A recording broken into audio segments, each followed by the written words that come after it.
Shellings, RPT, TODZ, freestyle shellings, RPT, TODZ. Know what time is? AOD. Yeah, salute y'all. I'm with the crooks and the savages, jugging them packages. Weed looking like bushes of amethyst. Chicks wanna drink my ejaculate. No capping if I'm rapping it. I activated a kundalini. Now she astral projects while I'm tapping it. You could go blind for the sublime lines that I quote. But I rhyme with the goat and I don't mean Baphomet. Never. I don't work with them energies. Swerving the serpents and frenemies. Bad mind nurturing jealousy. Block and delete. I'm everywhere that you never be. Slurring my words from the herbs and the Hennessy. Saying something dirty to Ebony and Beverly. An infinite soul, so could you measure me? My mate punched him straight in the face. I didn't even have to say words. Now that's perfect telepathy. The merch is cursed. We don't worship celebrity. Pull it. Big up yourselves, everybody. Happy New Day. It's your boy Jedi, Trilluminati Live. About to get this started, man. I'm with the crooks and the savages, jugging them packages. Weed looking like bushes of amethyst. Chicks wanna drink my ejaculate.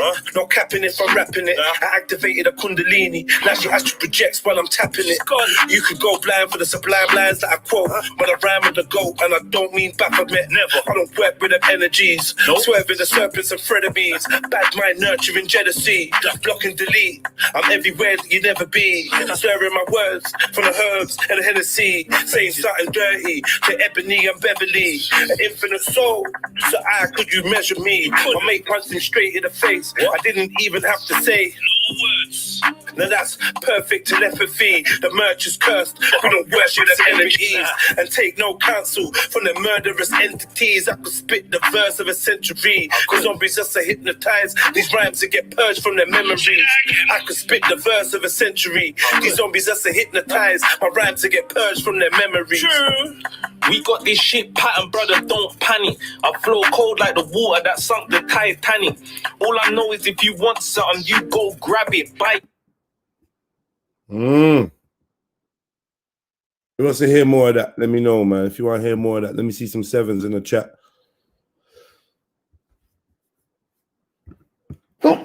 Woo. Yeah, let me see some sevens in the chat, family. You want to see more of that? You want to hear a little bit more? Let me know, man. Just Monday morning, motivational Monday as usual. You know how the thing's set. Hope you had a good weekend, man. Let me know, by the way, what you did for your weekend. You know, as we warm up the vibes. Let me see. Let me check for some sevens. We've got a couple sevens. 1, 2, 3, 4 sevens. You're not moving lazy, yeah?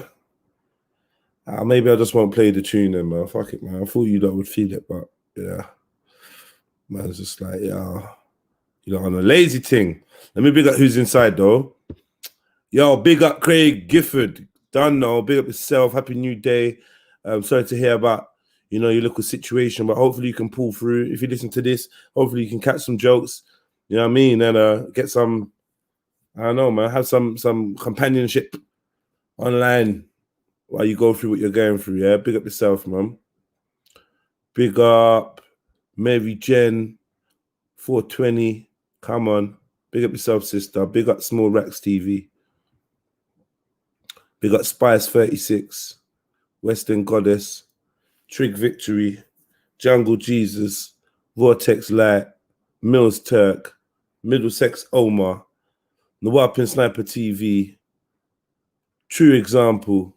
KT Music. Jeez. Who else we got here?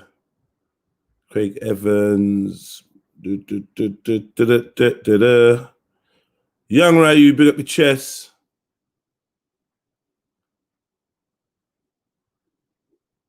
Trilogy, big up your chest. Heathen, come on, music. Obviously, Mills Turk. All right, so look, I'm gonna press play. Big up the Craigs, man. All the Craigs in the building, Evans and Gifford. Big up, man. Trust me. Right. Gonna get someone to jump on. Come say Wagwan. Let me play this again. Let me play a couple tracks in that, man. Freestyle shellers, RPT, TODZ. Know what time is? AOD. Yeah, salute my fuck yours. I'm with the crooks and the savages, jugging them packages. Weed looking like bushes of amethyst. Chicks wanna drink my ejaculate. No capping if I'm rapping it. I activated a kundalini. Now she astral projects while I'm tapping it.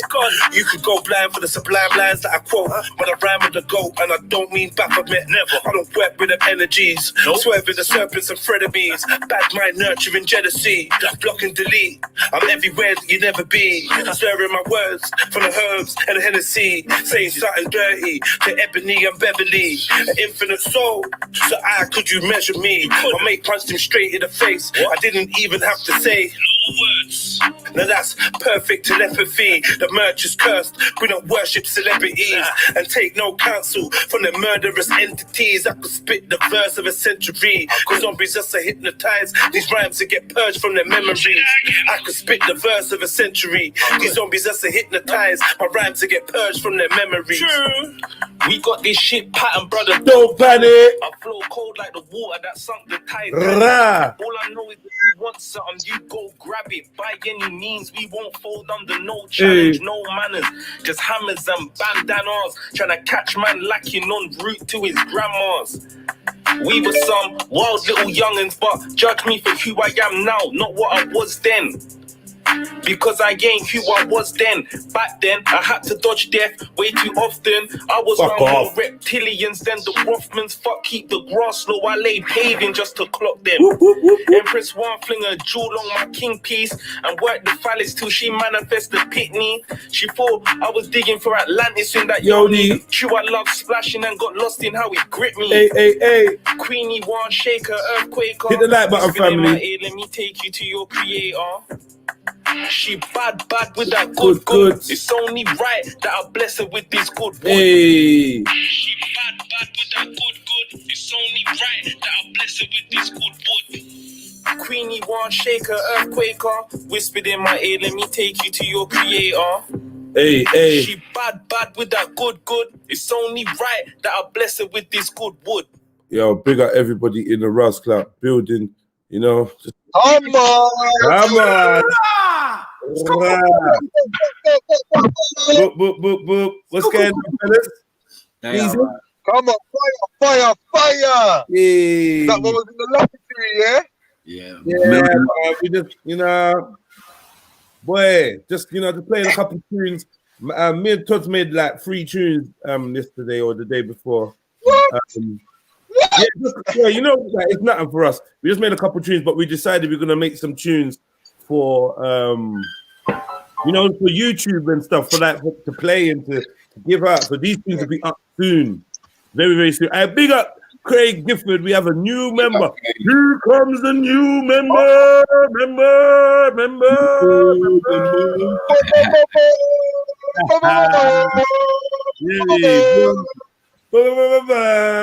New trillionaire in the Rust building. I want a new trillionaire every day this week, yeah? Minimum. So we want 7 new trillionaires this week. Telling you, man, I'm on my grind. Maku's on his grind. Mill's on his grind. Listen, man, listen. Okay, a change is coming, man. And we are the change. Do you know what I mean? A change is coming, man. New things on the horizon, enough plans, enough things. So yeah, man, you lot keep motivated, man. It's a great Monday again. I don't know the last time I saw sunshine,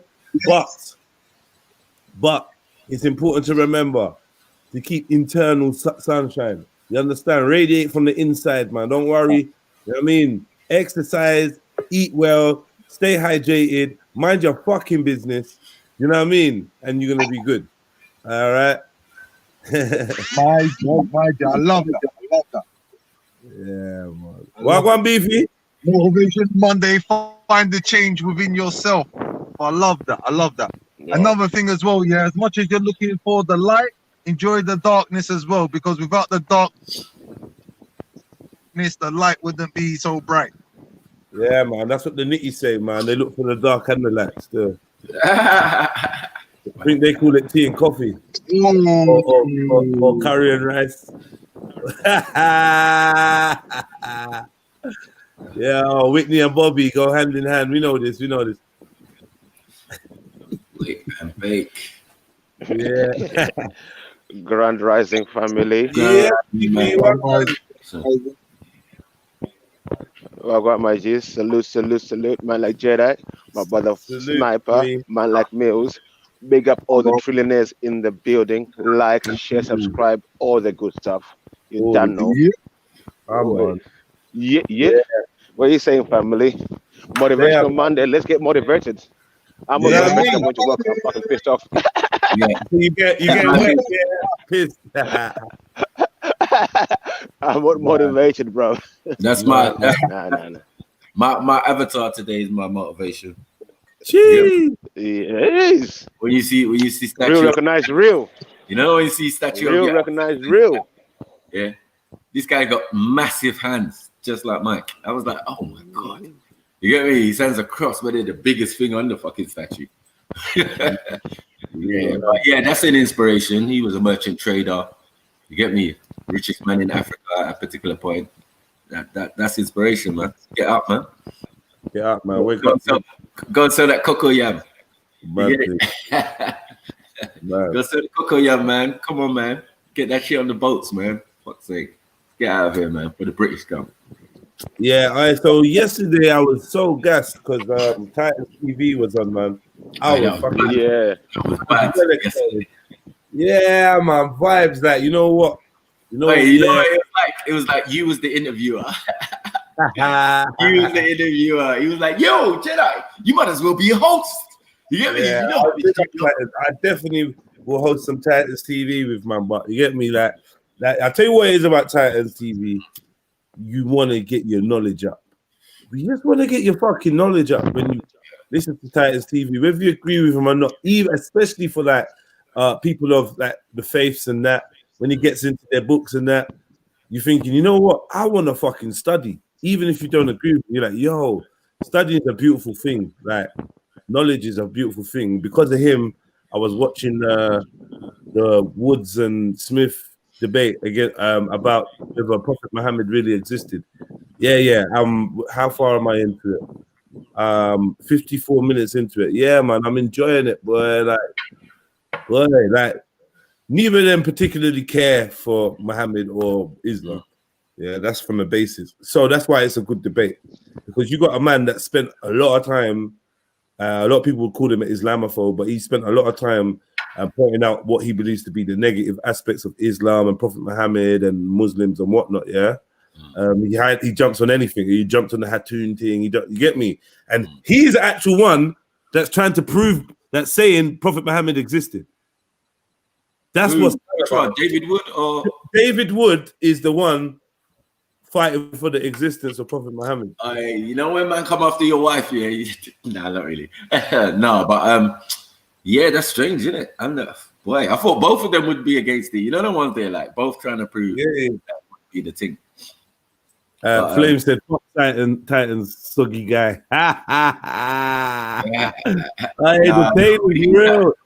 We need the balance. Go ahead. We need the balance in the force, man. This is why you gotta love Titans TV, because he gets the reaction out of Palm Flames, you know. Flames is like, oh, fuck that. But I bet you can't quantify nothing. Jump on, Flame. I bet you can't quantify nothing. No. It's just that he says controversial stuff. He's like the original FTKer. You know what I'm saying? Right. He's the original FTKer. That's it. You know what I'm saying? I was reminded yesterday. I thought, oh shit, Mr. Controversial. Fuck's sake. Don't let them know this thing. Because remember, we're coming from the same school. Me, Callum, Captain Rambo, Sheikh Janjuma. There's a few of us, you know what I mean? So it's good to see Callum back, man. That's my main thing, man. It's good to see him back. I think it helps to restore or store some balance to the online community, in terms of the types of information that goes out there. Like obviously it's high quality. I'm not saying that the brother is unfallible or right all the time or nothing like that. I'm just saying the way he attacks subjects from an intellectual standpoint has to be admired and applauded, and if anything promoted, even if it's just so that we have more things to fucking look into or debate, whatever. David Wood has demonized Muslims for years. He got ended by a hijab. Total disrespect. Well, I'm not big into David Woods. No, man. Stop it. Stop That, man. He's had many. I'm not thinking about David Woods. I'm saying it's surprising that David Woods. I was talking about Kalam, by the way. If you got the wrong end of the stick before I was bigging up David Woods. No, I was talking about Kalam. What I was saying is he pointed me in the direction of David Woods versus. Is it John Smith? Is his name John Smith? Is it Dave Smith? Jay Smith. Yeah. And I'm saying that I find it interesting and fascinating that it's David Wood that is on the side of proving Prophet Muhammad existed, while Jay Smith is saying that he never existed. Yeah. What's a soggy character though, Flame? Flame, man, jump in, man, pussy. Yeah. It's not that I rate Callum for his works, but he's a soggy character. I hear you, man. We need a soggy character around. I don't know. We need at least one soggy. When everyone's dry, maybe you need some soggy. I don't know. Yeah, you know what I mean? You need some moisture. Fuck's sake. Let me play another tune. Let me treat you that. All right, let me. See the pain. A little freestyle thing we done.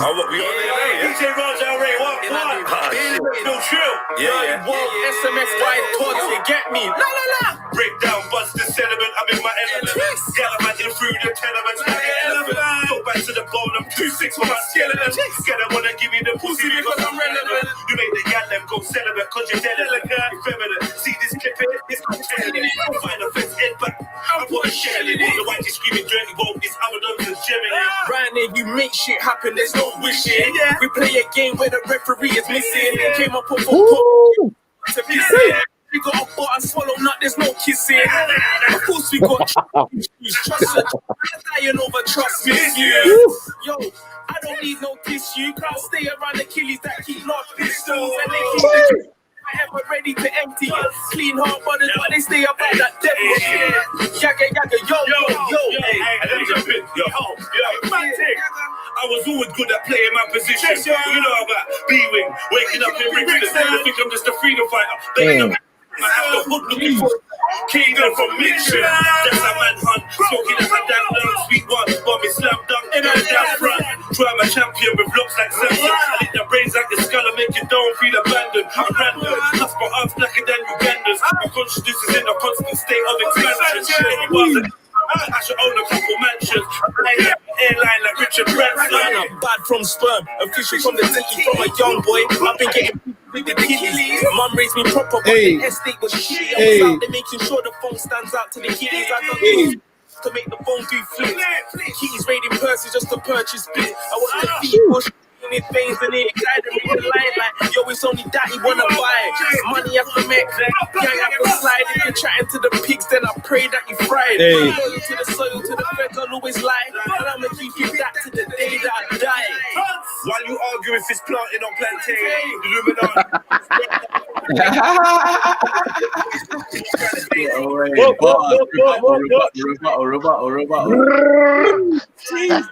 Where are you? Say it again. Illuminati, just run another campaign, sipping champagne, plotting poison in your friend's veins. You can vote, but you'll never see the plans change. My favorite word, the rebel, revolution, a rampage, jumped to the wrong dimension, just trying to make it back safe. Or it in, or still my heart's blacker than a max cave. Snitch, hope your mum gets set on fire. Catch AIDS, voice this another baby, hit him with a fat gauge. I posted on my OnlyFans page. Oh shit! Oh bars! I was wild. We were wild. Jedi, aka what's with the Jedi, aka Arsenal? I know. Yeah, and instant rebuttals as well. Come on. Let's gangster. I rate that. You get me? Like, yeah. No one's got the plantain bars. Like, yeah. It's too late now. It's too late now. Too late. Now we lost. No, we like. I'm accepting defeat. It's planting, family. It's planting. Fuck it. Yeah. No, but what was killing me was Callum yesterday. Hold on. Give me 1 minute. I'm gonna find it. Hold on, I'm on 2 devices. You're not gonna find it. I said, you're not gonna find it. You're not gonna. It's not gonna like let it go. You get me? I've done the research. That's one bit of research. The linguistics ain't gonna help you, bro. Yeah, it's not gonna help you, bro. But I was looking. He said, "Look, listen, I've got certain angles, you know, like with scholars and that, like man with dictionaries and all sorts for stories." Yeah. All right, bro. I might play them tracks again a little bit later, car. They're gonna be up very, very, very, very soon. I got one more for you lot. You lot gonna love this one. I wish it was a bit louder. I might find a way to play it louder because was it a bit low? No, that was fine. All right, cool. Let me try. Let me play another one now. This one called Vaccine, yeah? Big split for that, whoa. So you know what man's lean. Blood and rubber die before I let him hit me with a vaccine. Mandatory for everybody, you know what that means. Best be ready to die if you wanna be free. I can sing, you know. Big split for that, whoa. So you know what man's lean. Keep ties to the mob. Stay on jump for the peace. M.O.B. Why would I run? Hey. Fuck my machine. Best be ready to die if you wanna be young. Yo, jumping out the van like Scrappy and put 6 lines to your face like Takashi. I was in end with like Dappy getting trapped in the I tracky. put 6 lines to your face like Takashi. Are you done? Pull that back. Pull that back, bro. You on the lap.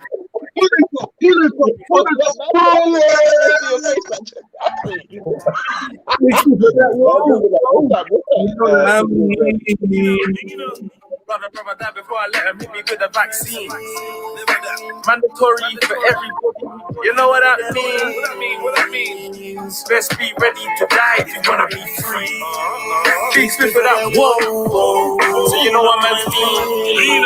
Keep ties to the mob. Stay on jump for the peace.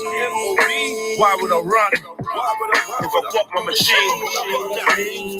Best be ready to die if you wanna be young. Yo, jumping out the van like Scrappy and put 6 lines to your face like Takashi. I was in end like Dappy getting trapped in the tracky. Make a hot guy take the day off and turn cappy. Stirring with a fatty. You on the lappy, I was aggy in the nappy. I went from snatching bags with Danny to waiting in the alley with a valley and a strally. I ain't here to dilly dally. That was Sally giving it. Keep the fanny. Nah, let me pull up. That's mad.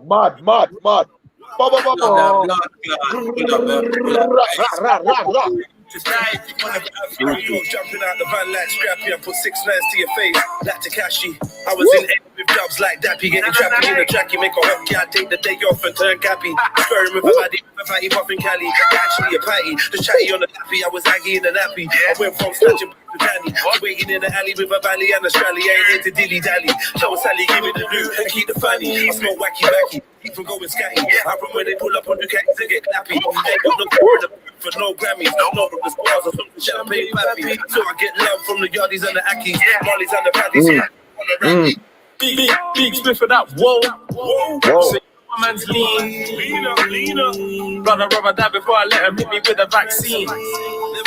Mandatory for everybody. You know what that means. Best be ready to die if you wanna be free. Big split for that, whoa. Aye, that's mad, Matthew. Keep ties to the mob. Stay on jump for the peace. Hey. Why would I run? If I pop my machine. Best be ready to die if you wanna be free.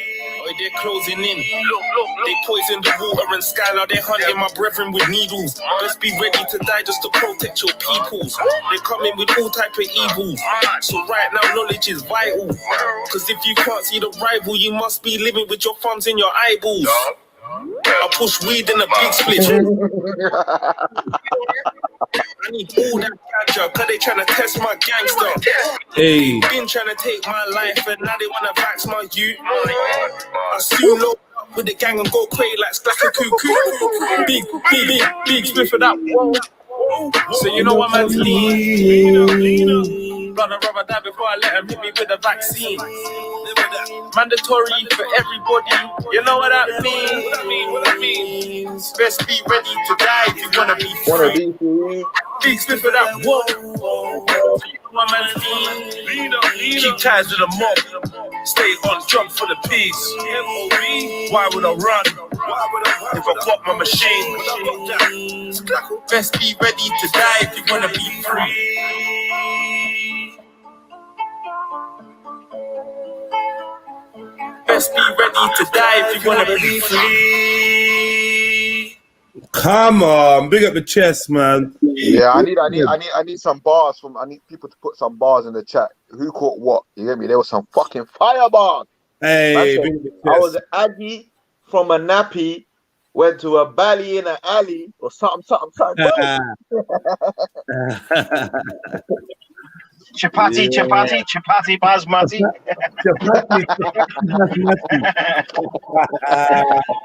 Hey, I'm sure you said that a few times, isn't it, even? Yeah. That's not the mighty beach, that man. Hey, listen. Anyway. Hope you all had a good weekend anyway. Yeah, you too, bro. You're our man on the ground right now. So look, take it. Like, what's going on over there, man? What's happening?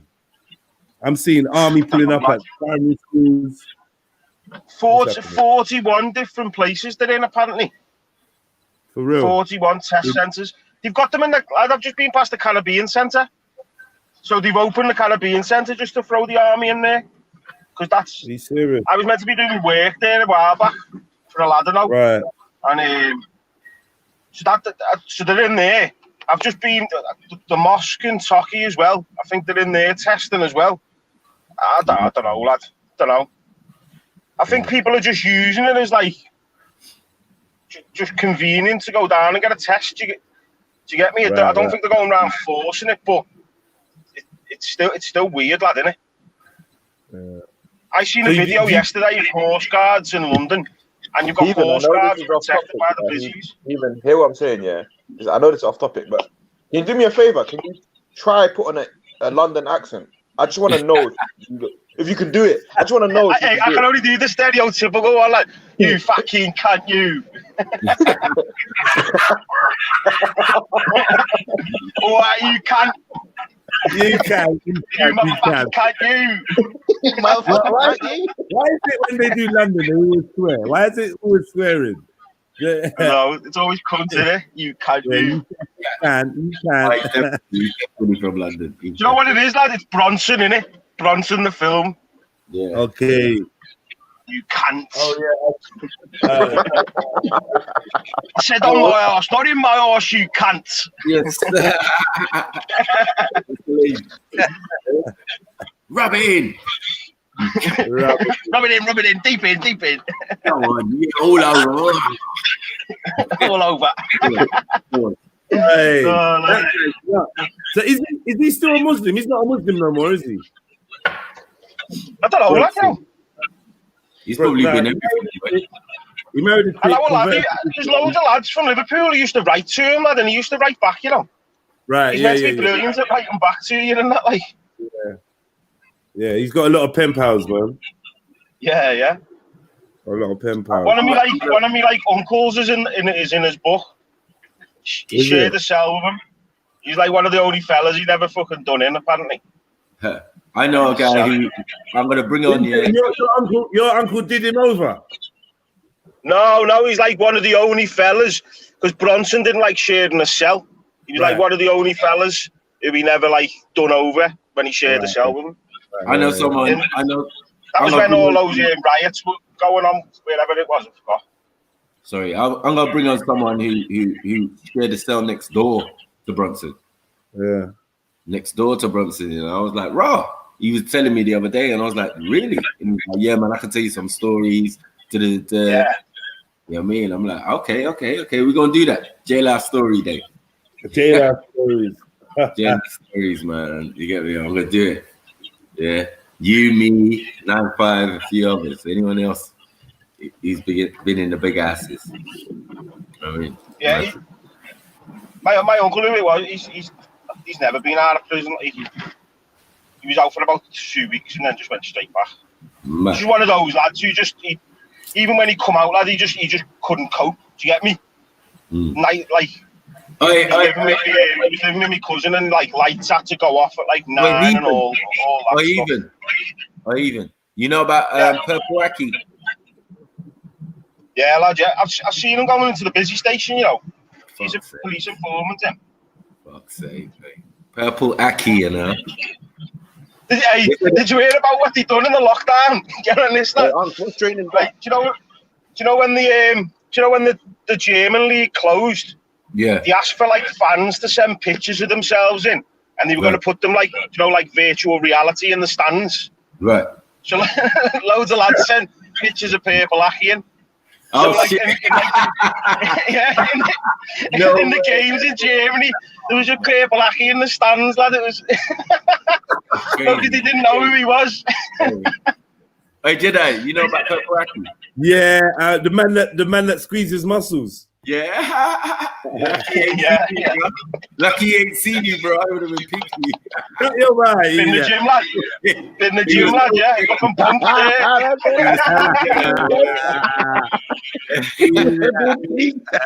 looking like Abdul Rahman. Mad thing. You get me? What? Akam Walla. With his Aldi bag. A little bag. For fuck's sake. He's like a myth. He's like a fucking urban myth. Yeah, urban myth. So what is it really about this dude though? Like what is it? They're saying that it's bordering on pedo, but there's been some situation, but he's not a pedo or he's not gay or whatever. I don't know. It's mad. But he's been cleared of he's been cleared of some stalking charges. Someone he stalked ran away and got licked down by a train. So since then, it's kind of, he's like an enigma, innit? It's like Baba Yaga. Yeah, he's like an urban legend, lad, yeah. He's quite articulate as well. He's saying they're saying in court, he's saying that to call him Purple Aki is racist, isn't it? Yeah, definitely. Yeah. He's blatantly like one of the only Nigerians in fucking Liverpool. Giant. You know what I'm saying? Just because of his son. Yeah. A lot of people call him Akam Walla. Yeah, but better man rate him still. Yeah, lad, he's like a living legend in Liverpool, like, to be fair. As much as it sounds like he gets stick, he sort of people love him. What's he a legend for doing, Heathen? Explain it. What does he do? Squeezing muscles and stroking people's hair. Literally, lad. Literally, like, yeah. I think it's just a big set of balls he's got to because he does it to like big lads. Do you get me? He's got the balls to go to like a big lad and sort of just. Yeah, he's not stalking those. And all that, yeah. Liverpool legend, yeah. Yeah, so no. Purple Aki, like 6'5", you know, monster. You get me? Are you stalking rugby stars? Rugby league? You gotta say that. These men are henny too. You get me? But they must have seen him. Stalking for what though? What do you mean stalking? Like, what do you mean stalking? He's that muscle. Well, if he likes you, lad, he'll stay on the bus with you, and then he'll follow you and things like that. He'll make you squat. He'll make you like try and fireman's lift him and all of this type of stuff. And do workouts and shit, innit? Yeah. Oh, lad, can I just see you bench that? Can I see? And then you're like, how many press-ups can you do? And then it's like, how many sit-ups can you do? Well, the woman. I think you've been trying to shank me a lot recently. Like, chill out, bro. Like, chill out. Nothing like that.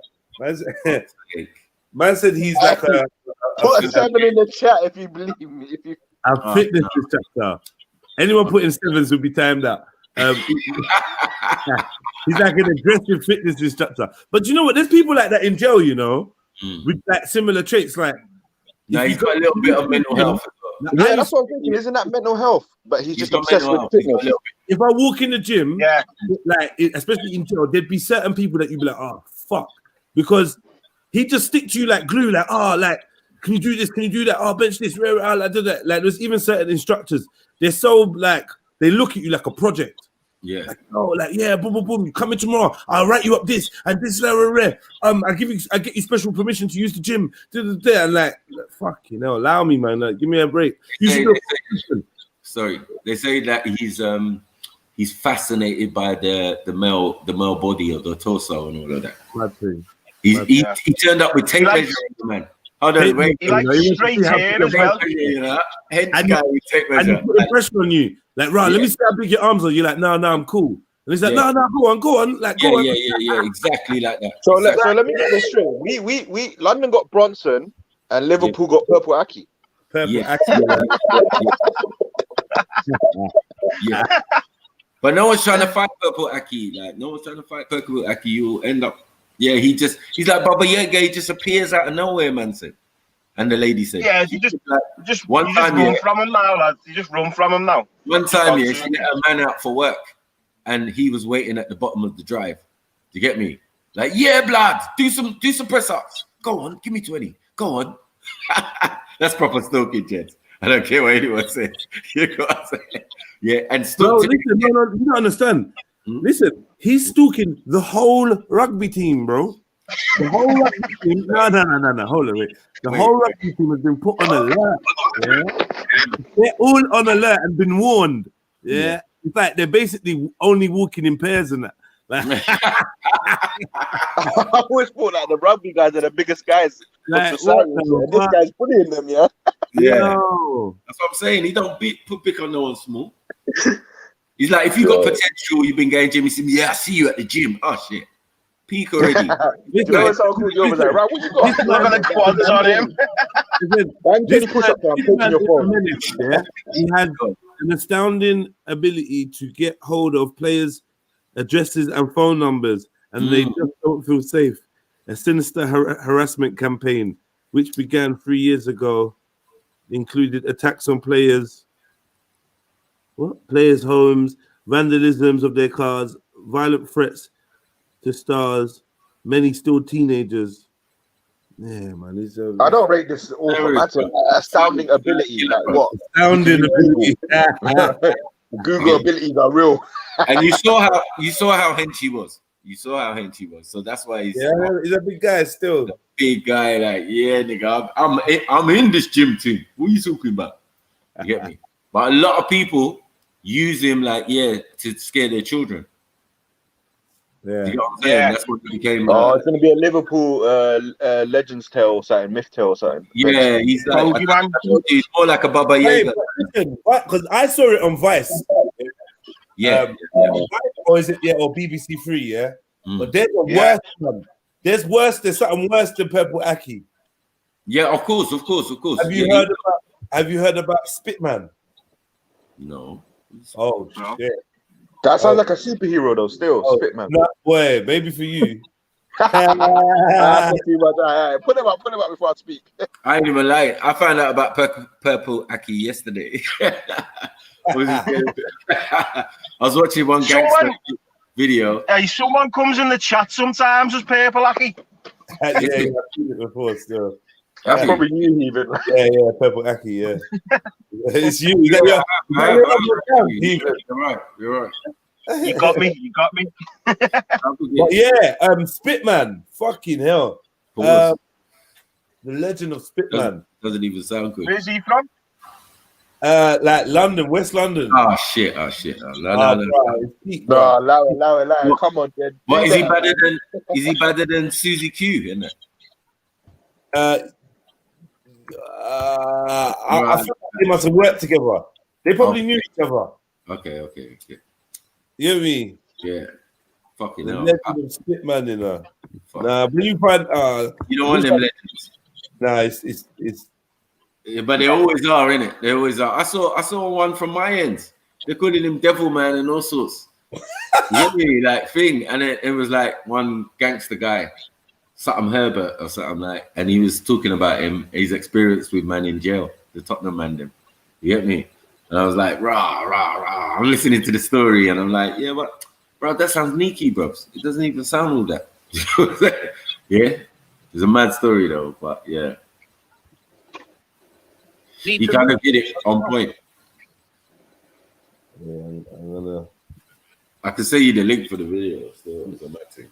The devil man, you know. Yeah, there was like, yeah, so and so, aka blah blah blah. I was like, what? I had to pull it up and I saw man's picture. I was like, nah. Boom. Let me see this. All right, boom. I'm gonna put this link in the chat for you. Yeah. Was that the purple Aki or no? No, this is Spitman. Oh, Sticks. Yeah. Oh shit. Okay, cool. Let's see what's there. It doesn't even sound good. The name. I'm scared already. Spitman. I can't believe no one in the chat has heard of Spitman. It's a Vice documentary in it, and yeah, it's wild. What? I don't even want to explain it. I want you to just find out. I don't want you to explain. I don't want to be responsible for explaining what Spitman is. Yeah. All right, let's have a quick guess. Let's get quick guesses on the go. Let's see who gets closest. I think he just probably got some problem. He's just trying to give everyone a flu or something. Basically, what I'm finding out is, Bear Man back in the day. Jungle Jesus. I'm sure Jungle Jesus has heard of Spitman. Wait, well, in West London, isn't it? Allow it. Yeah. Basically, I'm hearing that Bear Man. Hey, you're from Peckham, innit? Yeah, I'm from Peckham, bro. No. You're gonna have to find out where my man's from now. You know, we're gonna I said it already. West London. Look at Max Savage. Is that the one down that one? Yeah. All right, look, Jungle Jesus. Yeah. I done that. So I jump on. What's going on? Let me hear it. What's going on? Talk to me. My West London brethren. What's going on? Yeah.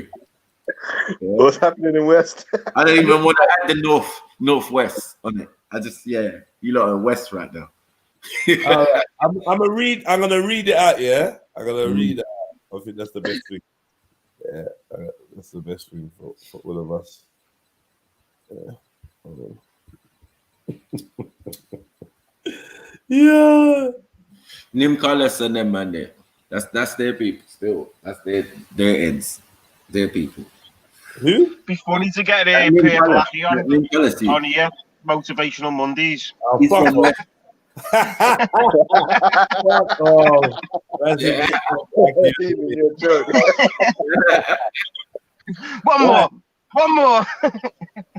One more. Go on. Go on. Right, boom. The disturbing truth behind the Spitman urban legend now showing. He's on tag. Is that a tag? I don't know what that. That's a tag before still. Okay.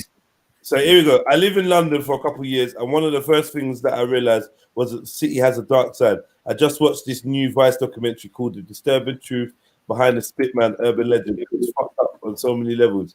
Peep what the director had to say about the making of this film. Last year, I was eating in Pizza Express when a friend called saying, bruv, I've just heard about the maddest thing.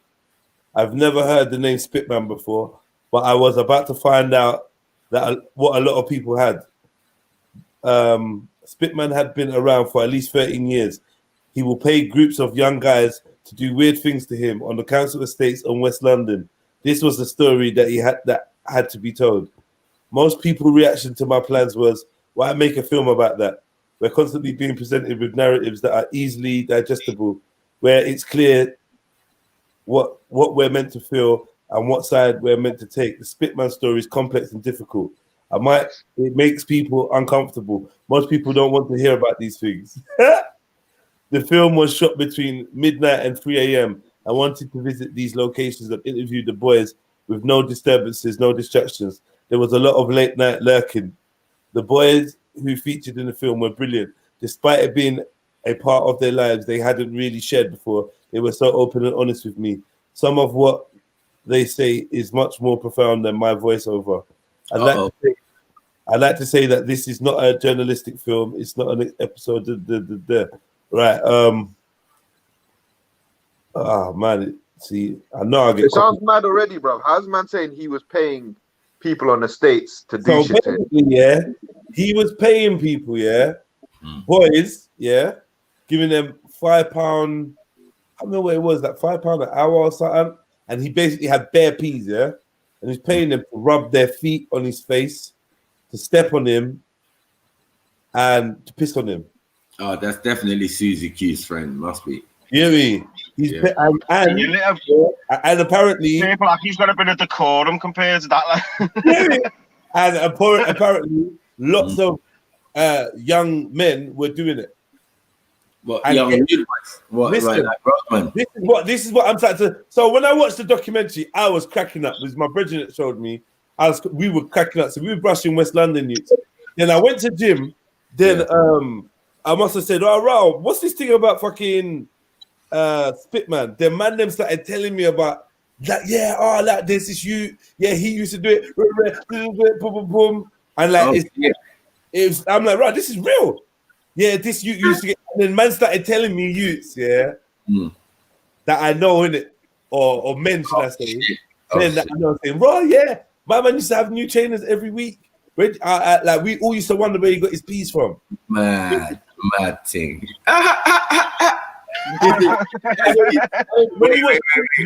When you watch the interview, there's man like they got their face all blurred out and whatever. A man's like, yeah, we used to do it. We weren't gay or nothing. It's like we used to do it like he used to pay like bear.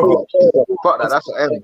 He'd be like, there's 4 of us on the stairs, drinking water, taking piss on man. And give us £5. What? Hold on, wait. What? Sorry, I didn't hear that because Flames. He said he was like in the interview, he'd be like, yeah, there'd be like 4 or 5 of us on the stairs. It's nothing gay or nothing, nothing sexual. He didn't touch man or nothing, and like we just be drinking water to like get pissed and just piss on him. All right, cool. I need to know where this estate is in West, bro. That is some fucked up shit. Apparently, it's a couple of estates. Man said he was in Mozart. Man said he was in Latimer. Like, man said he was in Kensal. Oh my God! If someone came and said that, yeah, he'd instantly get robbed. Like, I don't understand. Man wouldn't even engage in. Oh, you got peace for the shit, yeah? Say no more. That's what you think. As I said, why? Where's your matting? No, he ain't the only one. You've got as I said, Susie Q as well. These man was blatantly having sex with Roadman, man on the front. Yeah, it's a mad thing. Tranny. You've got to have a pair of balls, haven't you, to do it?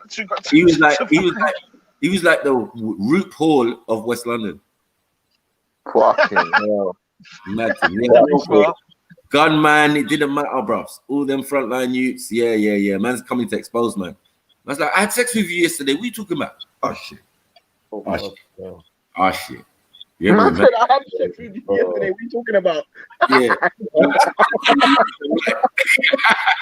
Man, I tell you left and right. These are old stories. These are 90s, and you get it. Like, mad thing. Yeah. I just want to record and the YouTube and all that. This is before my time in it. Before I come into West, I didn't know what was going on. You get me? No, I had bridges in it. But you found out, you got there as soon as you could, though, innit? Bro. we had the West London division of the Mandem, innit? And they was the top boys. So they told us about fucking Susie Q. They knew Susie Q, but he weren't fucking with them niggas. But yeah, bare other man, boy, it was peak. Bare exposed. Is that the one that was running around trying to rape people and that? Rape men? Yeah, bro. There was one that was like, that would like, people say that if he caught you, he'd rape you. Yeah. Yeah. Susie Q. I met him in Scrubs. Didn't even know it was him. Get me? This world is a fucked up place, man. I swear down. Yeah. All my West London G's, yeah. All my West London G's, yeah. They definitely told me, and they were the gangsters of the end. So you get me? You know about my man? I was like, who? Susie Q. No. Yeah, he's a huge guy. He's like 6 foot. Booty goon, yeah. Booty goons. Yeah. Booty goons. Yeah. Booty goons, isn't it? But the person I'm talking to is 6'8", so you know them man ain't got no worries about that thing. But anyone, a little bit smaller, them short ass Averex wearing, Yeah, them guys. Look, man said now bring up the next one. Man said there's one called Dread from South. It's getting bad. So there's some gangster faggots out there that are definitely Omar's, baby. Omar, that's it. Omar from the Wire. Yeah. Speak. You know why it's extra scary for the man then? Because like as a youngster, that's very, very scary. There was a time where we used to go, like the school guys we used to go up to like Vauxhall and like I don't want to say it, but we used to like beat up people in it, like you know, like as a laugh, we used to beat up people. At one time we went up there and there was a park full of them, bro. And full of what? Booty games. Vauxhall, bro. Vauxhall. There's a Vauxhallites. You get me? What do you call them? People from Vauxhall. Vauxhallites. Nah, you're the biggest fool out here. You're the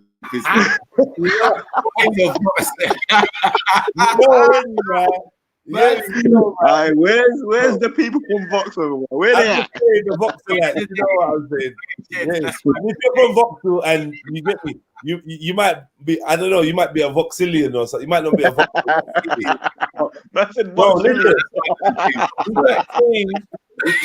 We got chased by the Vauxhallites, right by this pub, there's the big pub. There's a big pub in Vauxhall where the Vauxhallites hang, So we got there, and then we bust this corner, and there's Barrett. It must have been like a parade or something going in, bro. We were getting chased, and I mean, I've never been so scared. I've been chased by feds, dogs, Asian gangs, black gangs, white gangs, hooligans, all sorts. Being chased, by Batman is so scary. Cause what are they gonna do if they catch you? They're gonna be bleeding, boy.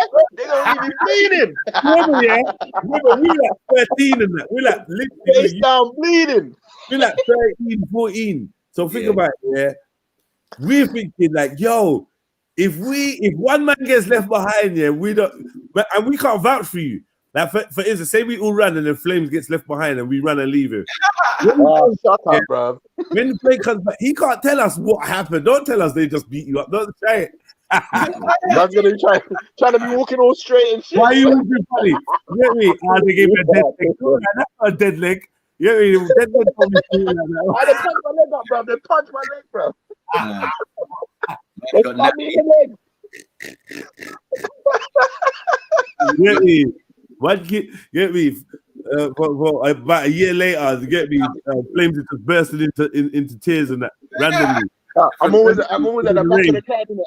I beg you not walk in front of me. No one walk behind me. I'm just crying on fire and that. Like, what am I saying? Like, no.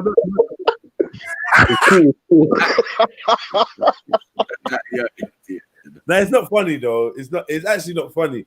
But it is funny because it's like.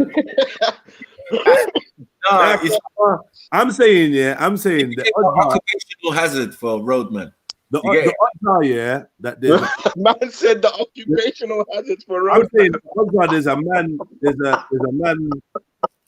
there's a man listening to this that's been raped. There's a roadman listening to this that's been raped. Yeah. So, like, let's not make light of it. He might be listening right now. Like, sitting there, just like. Nah, Mills is cool with it, man. Mills is cool now. It's good, bro. Mills is good now, man. Don't stop bringing his name up. It's not even funny. So like, we're not making light of that. But yeah, man. Like, remember the booty goons in West London, bro? No. Wait, hold on. We sitting there having this conversation with our kid, and I swear the most prolific male rapist was that the Thailand brother from Liverpool. Remember? Yes. Picking them up from the club. Didn't even go club. Man was waiting outside the club with juice in his hand, saying, "Do you want to come back to mine?" And he's raping dons. Man is waking up, not realizing things. I don't know, man. It's peak. Up north. Yeah, there's a prolific guy out there. Yeah, remember, he just got nicked, the Liverpool dude.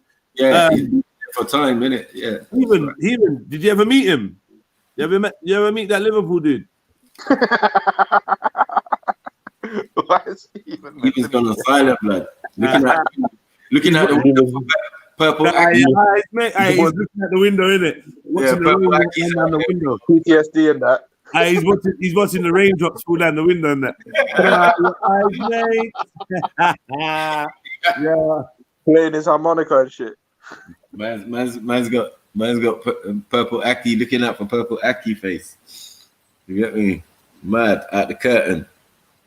Malcolm X. Man said purple Aki. Where is he? Where is he, Aki? Purple Aki behind him, standing over him, bro. I know. Yeah, that's what they say. I'll pray Blackie, he'll come and get you if you're not fucking not good. Bro, remember what's he's got special powers with address locations. Bruh, all I know. How can a woman say she opened the door, looked down the path, there was no one? Yeah. Let the husband out. Bye, babes. And as he's walking down the path, man appeared from out the side of the bush, bro. Inside the gate. Wait. Inside the gate. That sounds like a setup. Yeah, but you know what, lad? Didn't bushes used to be a lot dodgier back in the day? Remember when you used to find porn in bushes? Yeah. Like random bushes, like you'd be playing with your mates in the election, you just find like some mad ass porno, and you'd be like, wait. Porno to the bush. But come on, 6'5", yeah, purple, yeah. You know what I'm saying? Yeah, you're gonna stand out. There's no bush that you can hide behind that no one ain't gonna see you. Yeah, she blatantly said he wasn't there. He wasn't there. Yeah, but he always has a bag as well. He always has like a little bag as well. So yeah. What's in the little bag?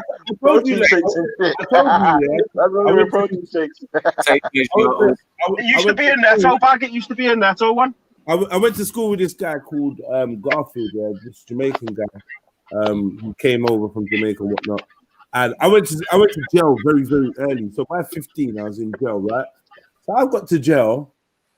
I went to Feltham and got through the induction stages and whatnot. And I'll get to this wing and there's Garfield there. I'm like, what the fuck? He was like a good boy and shit. Like I was on road. He was a good boy. I got kicked out of school. He stayed. I went to jail by 15. He was already in there. So I'm like, what go on? He's like, Jedi, what go on, my brother? I'm like, yeah, man. Like, why are you in jail? Is it a long story? So anyway, I had some things to do. Like, they had some stuff set out for me to do, showing me my cell and all them things there, yeah? So I said, look, we'll catch up on association. Like, we'll catch up, I'll chat. So I'm in this day room. Next thing you know, I'm just hearing bare commotion, shouting, screaming. The officers are running. So I've popped my head through the door looking, and there's this Garfield character standing on the top of the landing, and he's talking about any woman officer come here, I will rape them now. Like, rare. Just screaming and ranting about rape, yeah, raping women, raping the female officers, and yeah, like literally spewing it so that all these officers come to subdue him and whatever, bend him up and that. Boom. So like, I'm saying, rah, what's going on with this youth? So then I see another one of my friends from Peckham. So I said, rah, what happened what's going on with Garfield? So a man told me the story of Garfield. Garfield is jumping out of Ross Clark bushes in the canal in Peckham. He's jumping out of bushes and attempted to rape an old lady, yeah, like an actual senior citizen, a very old lady, yeah, and failed, yeah. And she kind of got away or whatever, failed, and he jumped back in the bush and waited for another old lady. Obviously, by the time another old lady had gone by, he jumped out on this old lady to attack her, and by that time the police were already on their way because the first lady had alerted the police. So I'm saying, like, this is like a 16-year-old, like 15, 16-year-old.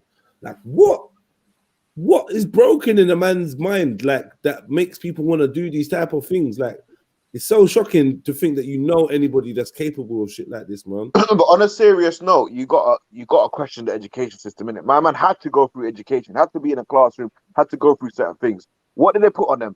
ADHD, and that's it. There's only like a couple of titles you're gonna get. They don't really break down the youths and shit. Another thing, and you know, like an area, they say the most area of people being old people, OAPs being murdered, was somewhere like Charlton. Do you get it? So it's like, radars ends. right, they were doing sneaky stuff. You know them, I've come to fix your gas. Or Yeah, I'm not gonna lie, that That's a lot of people used to do those fucked up moves, man. Like I used to always hear about them. Yeah. To be postman, Royal Mail, all them things there. And pushing down the old granny and all of that. And then she's... Bruv, do you remember you used to watch Crime Watch, yeah? And you always see the grandma bruck up. Yeah. I'm like, what? Oh, man, it turns my stomach, man. Literally, black and blue, the grandma's face. Yeah. It's like I don't see them things as often now. I don't know if maybe it's still probably happening, but yeah, because it's out of area. It's like we don't get spoken, and because it's predominantly a European area, you know what I mean? That's crazy, man. Because nowadays on Crime Watch, I see more of the F game in it. Like people are just taking granny's bank account details and shit, folding them up, saying, "Raw, we've got reports that your account might be targeted." Scamming them. Yeah, it's best if you transfer your money into this account. Blah blah blah. Safety account. Yeah, they got some fucking scams in her. And I know this is bad, but I'm gonna say it, But I always look at that and I think, raw. It's cause you got a westernized society. That's why your youths ain't there to protect you. I know that sounds fucked, but when I see old people as victims, if I see an old person on a bus, I always think to myself, "Where's your youth?" Yeah, but I think that when I see the old woman with the shopping, like, well, where's your youth, your family? But you know what? Everyone lives different lives, man. Some people don't really look after their youth when they grow up, and their youth don't look after them. Some people do look after their youth, and the youth fuck them up. Some people's youth die. Some people don't have children. You had a career for so long, or they were dependent. They were had someone else that was dependent on them. Like you get that person that looked after their sick mum, the eldest child or the youngest child looked after the sick mum or the uncle, and then by the time you know it, they were old. Hey, James Jones, you wish you had a statue of your great granddad. You wish. You know what I'm saying? Talk about man boobs. Man, there's pictures of Selassie everywhere, man. You know what I'm saying? Like, you ain't got no one in your bloodline. You got no fucking statue, bro. What is that statue, Maku? Or who is that statue? Bro. Huh? You don't even know why you got that up. You don't even know who that is. Man, I'll try to violate. What idiot. Yeah, that's my great grandfather.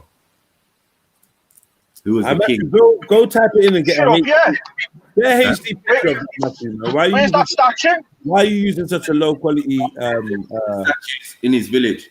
Why are you using such a low quality image, man? Go on Google and get a better image. No, I got better. You know I got better. Yeah, get a better quality one, man. No, it was just one taken of I don't know why it came out like that actually. Bro, Google the thing. There'll be a good quality image. Bro, I got loads, man. I got loads. I ain't gonna lie to you. But this one I just done quickly, but it's just come out grainy and shit. Yeah, that's what I'm saying. But all right, cool. But anyway, you was mad before when that song was on before, and you were did you mean to be fading in and out? Yeah. Because you were sort of. Oh yeah. Look good. That's it. Look good. Yeah. Me and Jed's secret. We got a secret. How the fuck's he doing that? Little green screen there. Yeah, Jed's can do it too. Right, don't mess about. Yes. No. Decent skills. What do we do with the old folks?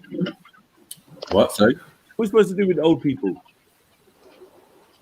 Bro, they're meant to be around youths. They're meant to be around babies. It's a fucking circle of life, isn't it? The older people, elders, are meant to be around babies. That's how they stop from getting older and older. It's a whole fucking chemistry. There's a whole science behind it, I believe, in it. There's a whole psychology behind it. You get me? Elders, you saying babies? You've got to give them a purpose, lad, haven't you? They've got to have a purpose again. Right. You get to that age and then just tossed aside. You've got to go and play board games and. I don't think it's good for them. Just waste away, don't they? Because they've done studies as well, innit? They've done certain studies that they start taking like toddlers and nursery kids to caring homes, and they just start changing the whole mechanics of the people in the caring homes. They start getting healthier, start doing more shit. They were more inclined to do shit because it was a child. You know what I'm saying? can imagine that, lad, to be fair. Good energy, good, like, positive energy. It's innocent energy in it off the kids. They're just fucking hilarious kids, lad. Just, yeah, so innocent, aren't they, lad? They haven't got a care in the world. They haven't got a worry in the world. Yeah. Some of these people in the care homes have got every worry in the world. Man. Everything in the world, haven't they, on the mind? At the time when you don't want anything really on your mind, lad, as well, innit? Yeah, you just wanna enjoy life, innit, and the moments. You don't want to be worrying about the Filipino care woman Mary slapping you up when no one's looking. I mean, or even worse, lad. We've got a care home at the back of ours, lad. One of the carers, like you were saying before with that fella who was hiding in the bush. One of the carers was shagging some of them. Oh, fucking hell. You know, like, it's like, what the fuck, mate? Oh, shit. You've got to be some kind of, like, I know some weird, nasty men. And I don't even think I know a man who'd go, like, near a granny. Let's just put it that way. You know, I don't know, lad. Each to their own, obviously, but... Do what? Kiss my pussy. Why you want me to kiss your pussy? Because I love it. You love it. Me love it? Have I ever kissed your pussy before? Yes. No, I have never. Flame would be like, yeah.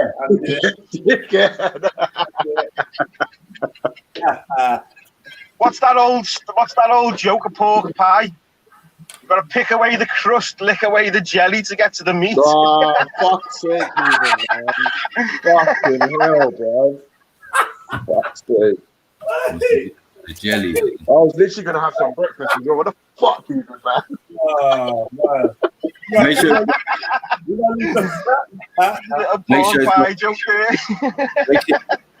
make sure it's not purple ackee and swordfish. Yeah. Battered Mars bar. Horrible. You're in your silence after a dirty joke like that. Hey, but I Jedi, what I was gonna say, I agree with you with one thing, because when I was about 14, 15, I was living in Holloway, right? On Holloway Road, right? And up the road is Highbury and Islington, right? So, or Highbury Corner. So they used to say that don't go up there, because remember back in the day, there was man who went gay bashing, yeah? Then all of a sudden, the gays went gym. You know what I'm saying? Now, there was groups of batty man that if you got caught slipping at Highbury Corner, around Highbury thing, yeah, they would misogynize you, bro. Yeah, those are the same times Jedi got hench as well, isn't it? Oh, man. I'm not involved. I turned the camera on. I turned the camera on, bro. It's all good. It's all good. Just turn the camera on. I'm not trying to get roasted. Sounds like a James Jones moment. You get me? You get me? Let's see my opponent. Yeah, it's like the third shot fired today still. Nah, I had to come back. He said something about man earlier. I didn't even hear it fully. I didn't do nothing, bro. Nothing. Minding my own business. What, twiddling your fingers and shit? Mad dog. Yes. Yeah, man know of the Adams family and maybe one or two members. But the one I know is from Liverpool still. That's an Adams. Mad thing. Where is...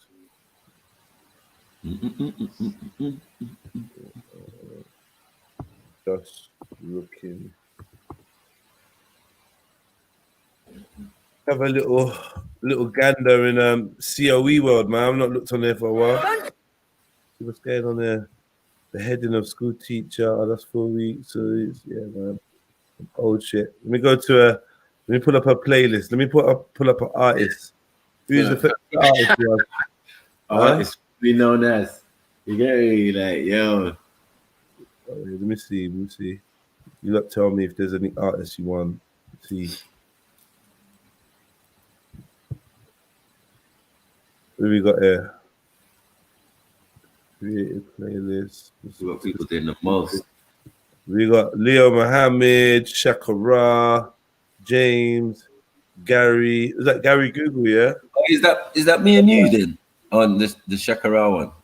I don't know. His first appearance. Yeah, that's his first appearance. Yeah, when we cooked him. Should we go to Shakara? What's the interesting one for you lot? What's the interesting dialogue you lot been in, both of you? Like, oh, bro, we got playlists, bro. Trust me. That's what I'm saying. Let's find something. Let's find something funny. Jed's or Mike's playlist. What? Man don't want to see man don't want to watch a tan. Nah, fuck that. waste of speakers porno. How come I don't want to watch tan though? Yeah. Unless someone recorded him getting fly kicked in the back. Rat Raven, Adnan Rashid, Shia Blade Runner, Big Bro, Sarah, Mansur, Dawood, Godwin, Hamza, Haiku, Police, Shamsi, Saracen, Gabs,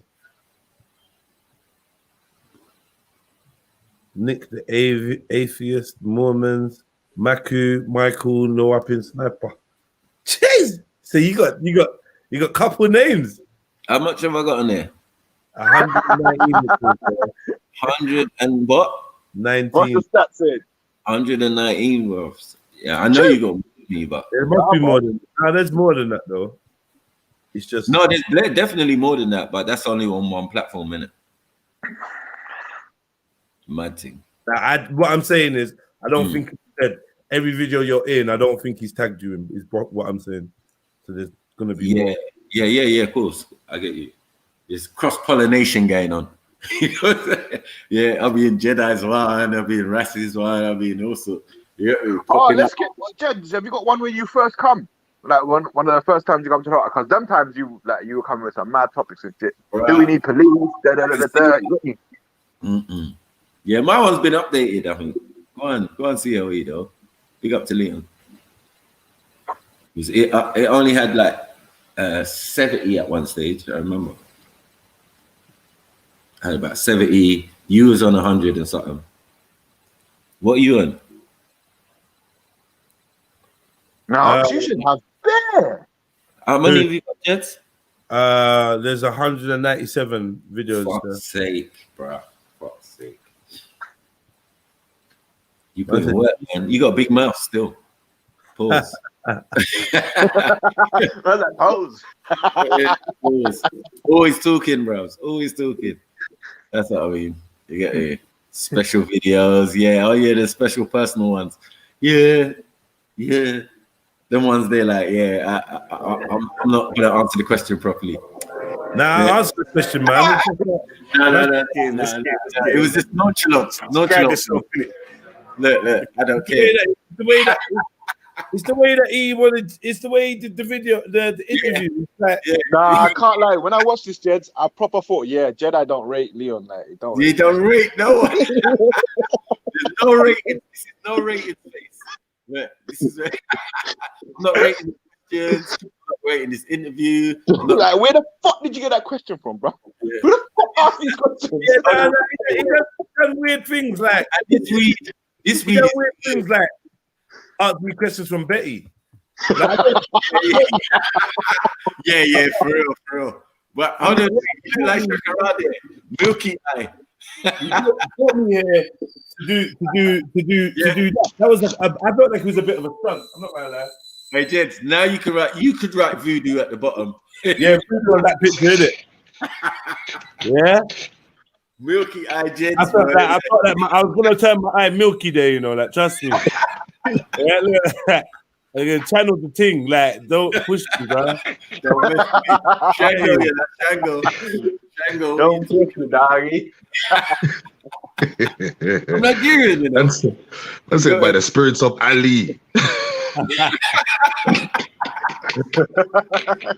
We're not being taught that. Wallahi, we're being taught. We're not being taught that. We're being taught.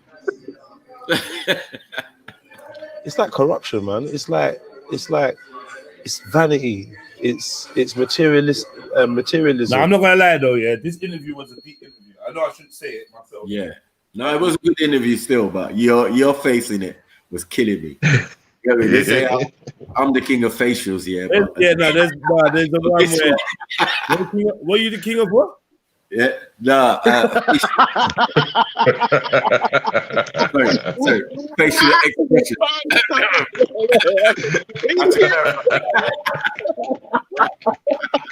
Yeah, idiot.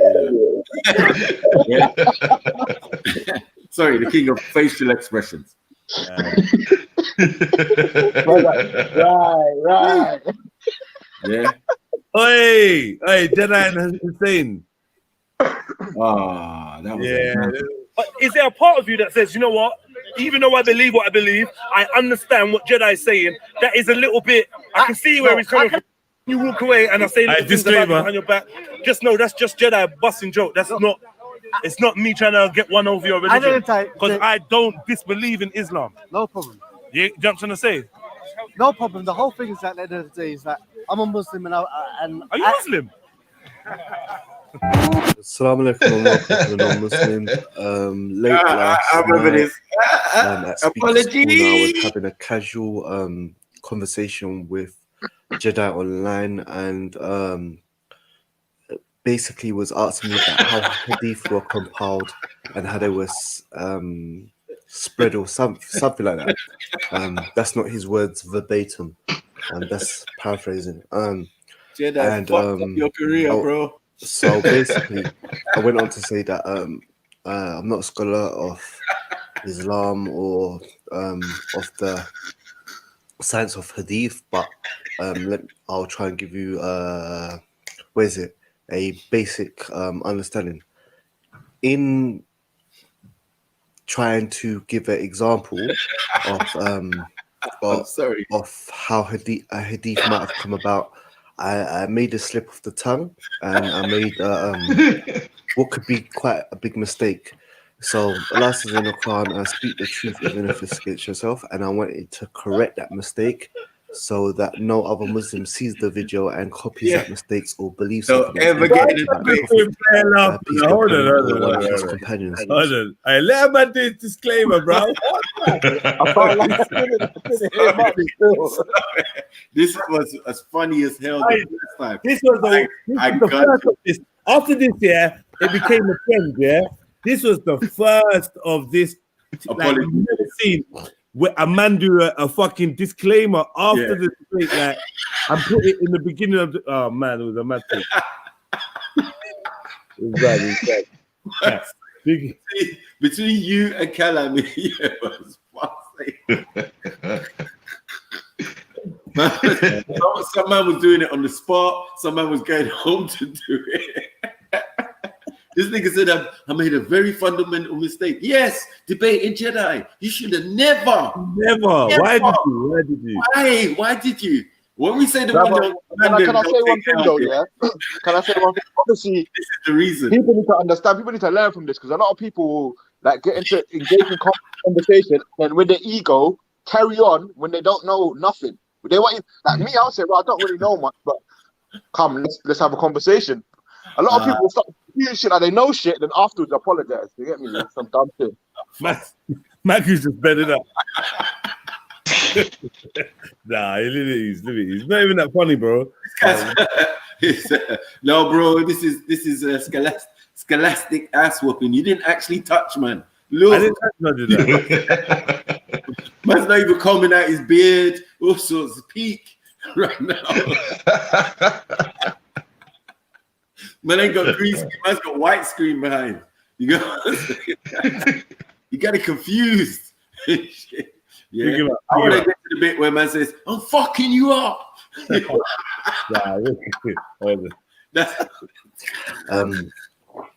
Basically, I explained to JEDIONLINE that like hadith may come about different ways. The Prophet may say something, the Prophet may do something, and then a companion would narrate it and tell other people. but I gave a bad example. I said, for example, say his wife Aisha, she asked, bro, why does he look like he's in a tent or something, bro? Like, for example, if she was on a period or a menstrual cycle, or Ida, as we know it in Muslims, like when it's time to pray, can she? He's doing that real Arabian Nights, you know. Arabian Nights. No, he's sitting on a massive cushion and that, innit? Yeah. Like on the floor. Hey. On an estate in Brixton. Hey, he's not playing, bro. He's got the silk. He's got the silks hanging from the ceiling to the floor, like proper. Get me? You know, like the room. You know the room that Xerxes and Baphomet was chilling in 300. I thought it just reminds me of jail a little bit. You know, like I don't, but I hear you still. No, someone like to make separation in the room. You know what I mean? So they put sheep there. I'm telling you, he's got bare silk and cushions and pillows, and maybe their jasmine is burning. Yeah, I know what he's done, but he's got that Turkish delights on the side. Yeah, Turkish delights to him by his wife, and he's got them, you know, them Aladdin shoes that curl over. Some dates. Man's got some dates and some baggy harem pants. I know what he's doing, man. He's living life. Bells on or tassels on his shoes. He just rested his fez on the table. Do you know what I mean? Kelly will be like, come on. What's that thing? Hey, big him up. You just pray. Does she need to have a shower? Is it echoing? Yeah, and so forth. And the Prophet would say to her, "Okay, go and do a ghusl, and then go and pray." This was a mistake, and I retract this, and I apologize for this mistake, because as Muslims we have to pray 5 times a day. But when a woman is going through her menstrual cycle or going through her period or so forth, it's not obligated for her to pray. Like, the prayer is not compulsory on her. I'm not gonna lie, I'm just like, yeah. What word isn't difficult for you, bro? Like, what word can you say? Let's start with the basics. Yeah, period was fucked up. The cycle was fucked up. Obligated was fucked up. Like, yo, just battering the words, isn't it? It's macking out like like, I know, like, and the thing is, it's because he's Russian, even though he's in the land of pillows and silks and fine materials, yeah. It's still he's in a rush, because he's got to get this sent to Leon before the video comes out to put it on the front of the. So this is like, you know what I mean? You said the night before. The night before, the Arabian night before. Yeah. Keep forgetting, boy. This is a warning, though. This is a warning. Big up Hussein, man. Big up Hussein, man. This is when it was fun, like, because we just having a conversation, but I realized, like, man was not gonna match me on that level of just like, you know, like, let's get the information and then let's be light-hearted, just bust jokes about it, like, you know, like, I want to put a whole like a Street Fighter. I put like a Street Fighter thumbnail to it. Yeah. So when I uploaded it to my, that kind of upset him. You know, he was like, "Oh, you're taking a piss," but I don't think I was taking a piss. I was trying to be lighthearted. Slightly is kind of taking a piss, but not directly out of you. Just more. I don't know, man. Just trying to make the thing entertaining. Like, I don't know. That's what we do naturally. Just try to make it entertaining, funny, like, I don't know. But yeah, he was burnt. He was hurt over it still. Hit the like button, rude boys. You get me? Jump on your flying carpet, hit the like button, rub the like button like a rascal lamp. You know what I mean? You feel me? And all the other Arabian Nights affiliated. Get me? Yeah. Arabian Nights, Arabian days. These hoes ain't loyal. Where's Shahid? These hoes ain't loyal.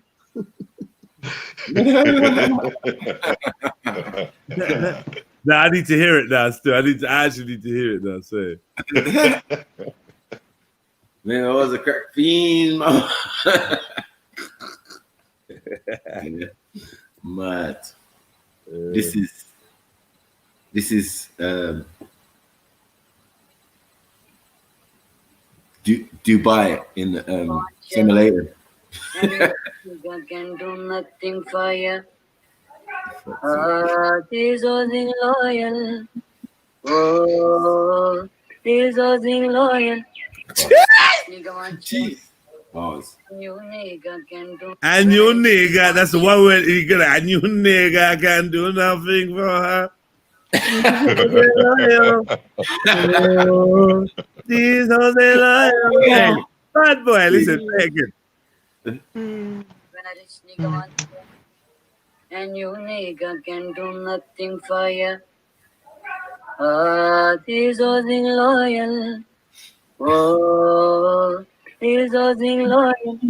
This was in loyal.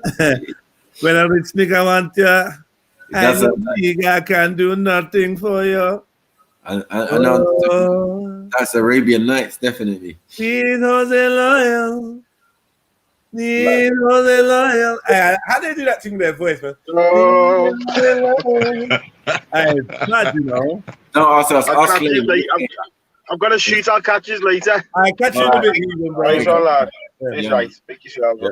See you later. Watch out for Purple Aki.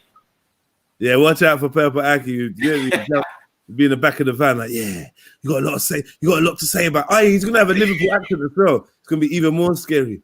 I know. You got a lot to say about me, ain't you? Kid. Yeah, Just your muscles, kid. Just your muscles, kid. Go on. Go on, do some press up. Could you lift me up? Jumping into my 120-pound man, 220-pound man, jumping into your arms. Mad thing. When Purple Aki wants you, and you think I can do nothing for you. Kill me. Oh, these games ain't loyal. All right, cool. Let's go.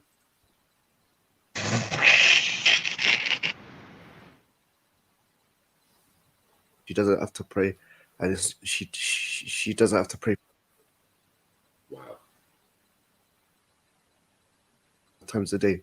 So it was a slip of the tongue. It was a mistake, and I apologize for making a mistake. But as Muslims, if we make a mistake or we have a slip of the tongue, and then we realize, because I realized on the way home that I might have said something that was incorrect, then we have to try and correct that in public if the mistake was made in public. So I take that statement back, and it was just an example. Yeah, I take that back and I apologize for that. Also, he asked me another question. There was a few things, but I can't remember them fully, and the video hasn't come out yet. So I just want to clarify them in case, because sometimes the videos on Content Over Everything or other channels I'm on, they get quite a lot of views in a short time. So I want to clarify it before the video comes out, but I can't remember everything. So I think another question he asked me was if a companion is in a hadith, or a companion makes a statement, are all the statements of the companion valid, or are they all trustworthy? Something like that. I'm not saying what he said word for word. This is a paraphrase of his words because it was late, and I'd been debating all day, and I'm just trying to remember his words. And I said, I think. It was a windy night, you know. It was windy. It was cold. It was raining. You know, the stars wouldn't align properly. You know, I had this terrible numb sensation in my right arm. You know, my throat was hella dry. You know, my knee was playing up. I had gout in my throat. Damn dog next door wouldn't stop barking.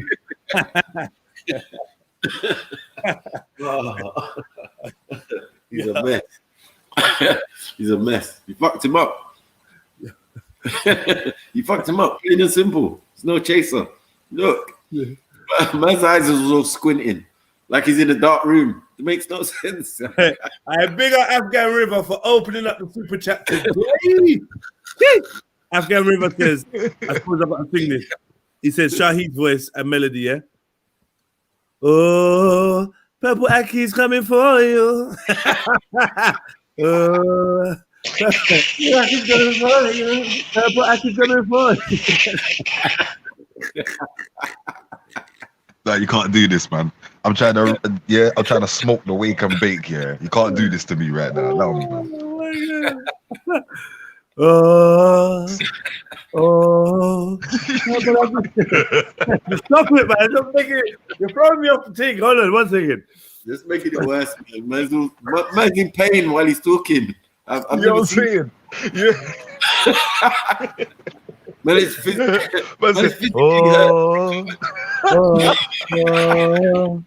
Purple Aki's coming for you. Coming for you. Oh, Purple Aki's coming for you. Yeah, that's the ace in the hole for any Liverpool man. Hey, Purple is that. You know about Purple Aki? Oh yeah. Mad thing. Well, personally, no, but like, let's just establish the fact that just in case anyone's don't get it, they called the Don Purple because he's like black, isn't it? Yeah. Just black. He's regular black. He's not even over. Come on, let's not go. He's not over dark. Yeah. He's got a bit of a mauve tinge to him, but let's just like leave it. He's like last king of Scotland. I said yes. But basically, Hadith is a big science, yeah, and you can't just answer it simply. So therefore, we believe the companions spoke the truth. They weren't lies, yeah. So it's valid in that way. But sometimes there were some companions or people who had bad memories and so forth. So if they're found in a Hadith, it's not trusted. Insane. For example, if a companion says the Prophet said to me in Mecca, and then we find out through the records and stuff that he never lived in Mecca, he lived in Medina or something, then that Hadith isn't accepted as well. But there's a whole science to it. And as I said, I'm not a scholar. It was late at night. I'd been debating all day with different people. And I'm not a scholar of Hadith science and stuff. But if I made them, these are two mistakes that I said that I made, and I apologize for them. I clearly. I could have, I had a slip of the tongue and so forth. And maybe, I'm saying, someone could have explained it better than I did. And I basically hope I didn't do more harm than good. And I apologize. Any examples that was given in that video and so forth, don't use it take it as an example to use and so forth. So I apologize for my mistake. Like I said, Allah says in the Quran, speak the truth even if it gets yourself. Sometimes you can tend to clarify something and you may have a slip of the tongue, or you may not explain it as what it could be. So I apologize for anything that I've done. No, and if it's all right. any young Muslim or old Muslim, any more Muslim watches it, please don't use the example of giving the mistakes I've clarified and so forth. And I apologize for that. We're only human, and if we make mistakes, we should own up to it. Thank you for this, and thank you for cutting off everything, for letting me clarify this, because you didn't let me have to put this clarification in it, and so forth. And I'm just glad he's letting me do it on the video so no one will watch it. I repeat my mistake on the mistakes that I've mentioned to you.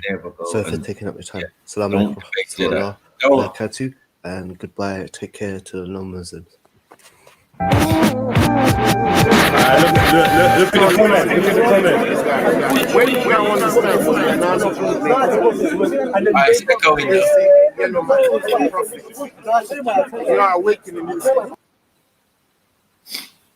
yeah, brother Isa, R.I.P. left a comment saying, "Yeah, Jedi.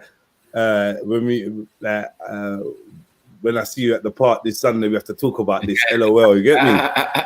Yeah. Hey, you know he's gonna come and school me now. You get me? I'll be like, "Yo, no, this what the brother should have said and what the you get me?" Yeah, a lot of my relationship with him was like, you get me? Him coming to me on the side and being like, "Yo, like, yeah, that I like that convo and there and this is my opinion." Yeah, R.I.P. Isa, man. Yeah, man. Looking through the comments, I see Ezra there. You know what I mean? Little devil. You know what I mean? Beefy there, little devil. I know, I'm sure if I look through the rest of the comments, there's more people there, man. You get me?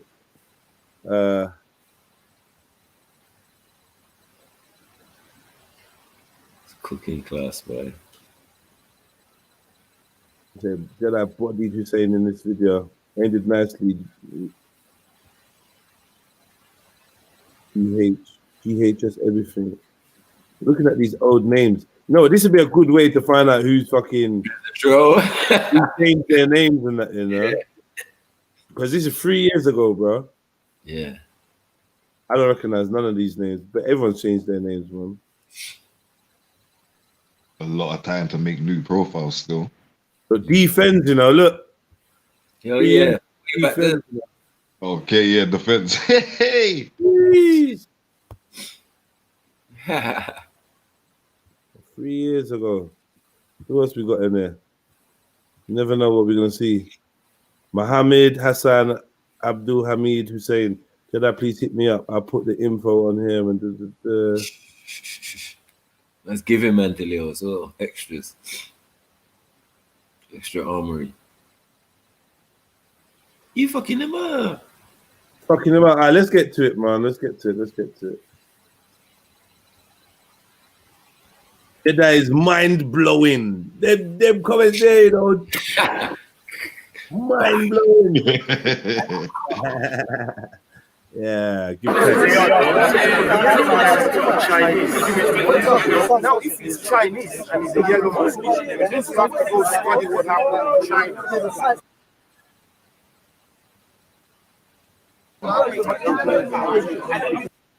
Yes. Then what gives somebody any right? Okay. They do debate it. Should I? They don't debate This, what? when you find this argument, What did they debate? Well, sorry, my brother. Depends.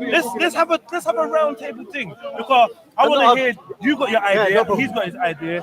I want to hear both of your you will ideas. find there's a lot of people that have tried to make the date, say the date. We saying you don't take on one person, you take on crews. No rules to this shit. All three of y'all. I need all three of y'all. Yeah. You gonna get this work. Come on, round table, come on. Yeah, look, the early forming of a G circle. The science behind it. You get me? It's form a circle, man. Come on, man. You get it? I did.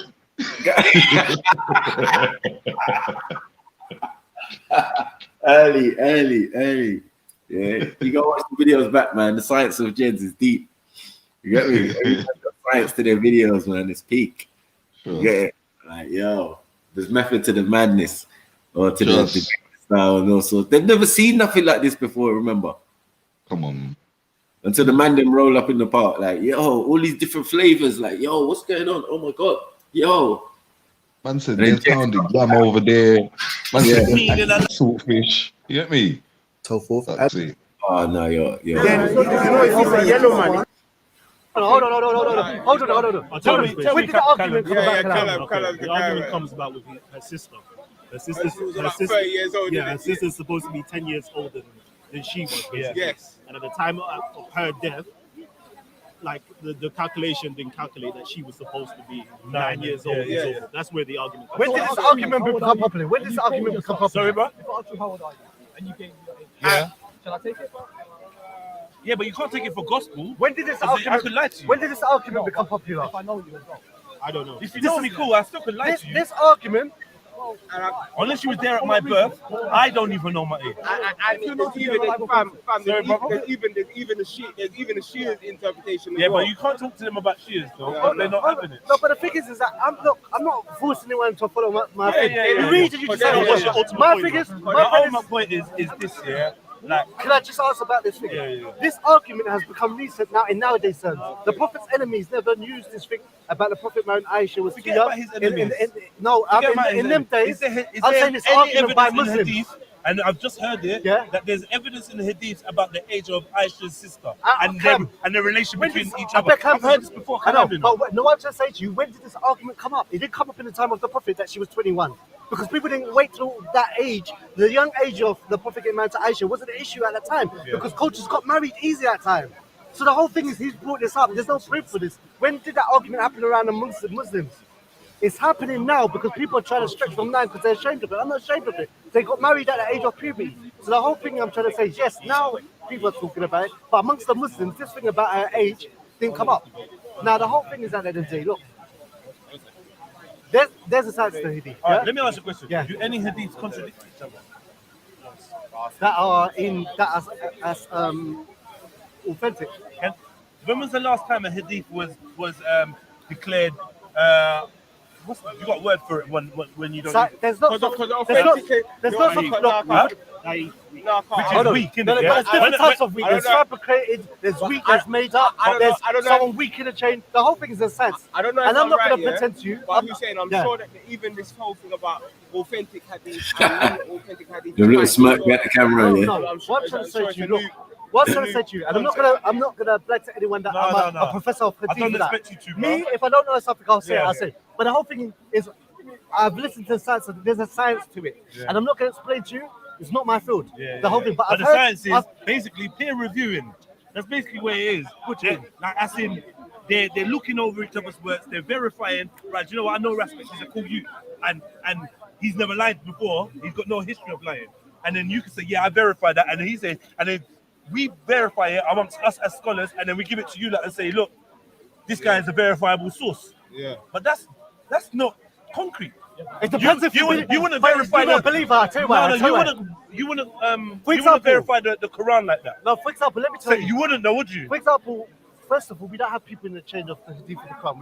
We've got the Quran. Exactly. Hold on. It was an oral tradition, and people remember that. This is what I'm saying. So then why is the Can you hear me out? Can you hear me out? Can you hear me out? Yeah. Just listen. Can you hear me out? For example, the song man. "Happy Birthday." Yeah, if you try to change it now, it'd be impossible for you to do it. That's not true. Happy birthday. You try to change the lyrics. Happy birthday. You can't change it. It'd be impossible because some people memorize it and they know it. All right, quickly, who could give me two versions of Happy Birthday? What? Anyone? Yeah, the normal version and the one that Respect just did. What's that? What Stevie Wonder's one? Stevie Wonder's one and the normal one. The normal one. Happy birthday to you. Happy birthday. That's the black people's one. And then we got happy birthday to you. Happy birthday to you. Happy birthday, dear scripture. Happy birthday to you. Then we got happy birthday to you. And then you can change all the lyrics. I saw a black monkey and I thought, happy birthday to you. I went to I saw a black monkey and I thought it was you. Yeah. And all different, you get me? Yeah, alternative to throw on, man. And then there's this. Happy birthday to you. Happy birthday to you. Happy birthday. How old are you now? How old are you now? Get me? I'm just saying, like, it was a minor point, but like when your brain can't just let that point go and you want to try to hold on to it, it gets silly. You get me? So, man, holding to the point that Happy Birthday is an unchangeable song. So obviously he's gonna die a slow death trying to prove that. You know, you can convince people. You can convince people. People can wrongly. A large group of people can wrongly remember the same thing. You can't change the lyrics of Happy Birthday. Yeah, you can. Is it possible? You can. How? You can. How? You can convince a group of people that they've memorized it wrong. What do you mean? You can. The tune Happy Birthday. If I told you the actual lyrics of Happy Birthday, not the one that you sing to your daughter, but the one that the creator of the song wrote down and got published and copyrighted, and if I told you that those two lyrics were different, you would have to believe me. The ones that we all know now, you can't change it, can you? You can though, brother. How? Everyone knows it. No, it's not everyone knows it. What do you mean? Everyone has an idea of it. In Western culture, but if you remind someone that, oh, brother, you got it wrong. If I sing it in a different way enough, your memory can change. Your memory everyone knows it. You know, right? Oral traditions, fam, the song Happy Birthday, yeah, like. Say all right. Let me show you. ABCD, yeah, the ABCs, yeah. Some people say, bro, ABCD, QRS, U and V, WXYZ. That's how I was taught to memorize it. But everyone knows it's wrong. And then no, everyone don't. How? Because you got kids that will sing it like that. You can't take any. Yeah? You can't take any. U and Z. Do you understand what I'm saying? You can't take just the word and is an adjective, yeah? That people add, yeah? Hold on. You understand what I'm saying? Okay. Some people have memorized it like that. So if you ask a child to say, recite their Is that Asian guy even an English speaker? Like he looked right through me. I'm saying to him, do you understand what I'm saying? He's not. No, I don't get it. Or yeah, I get it. He just looked right through me like I don't exist. Which Asian guy? Hussein or?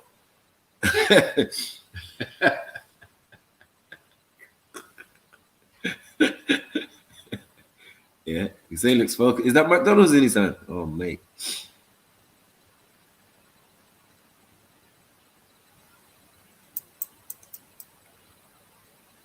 the thing, the ABCs, they're gonna recite it in the way that they were taught. It doesn't make it real. What I'm trying to say to you, the song that everyone knows, Happy Birthday, yeah? Or any famous song that's gone worldwide. There's always dispute on the lyrics. Do you know why? You can't. There is. Okay. I'm a musician, bro. Okay. There's always disputes No, on the but lyrics. what I'm trying to say is, look, if you take a song that's got really, really popular, it's impossible to change because everyone's memorized it. For example, let me explain to you. In Ramadan, yeah, we recite, go through the whole Quran, yeah? If there was many Qurans or many different Qurans... Let me give you an example. Let me just Let me give you an example. You don't listen to music, yeah?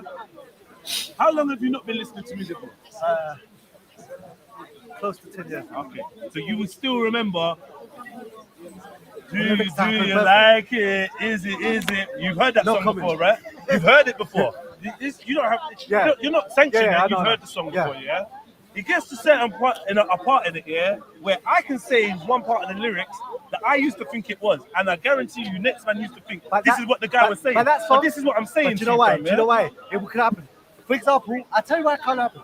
For example, Happy Birthday, that's a short thing, and everyone knows the verses. You can't. It would be impossible for you to change it now. Impossible. Because you know what happened? You'd have then you would start having two versions, yeah, of Happy Birthday, and they are many versions. And the majority of people are going to say yours is wrong. There's many versions. No, but there's many versions.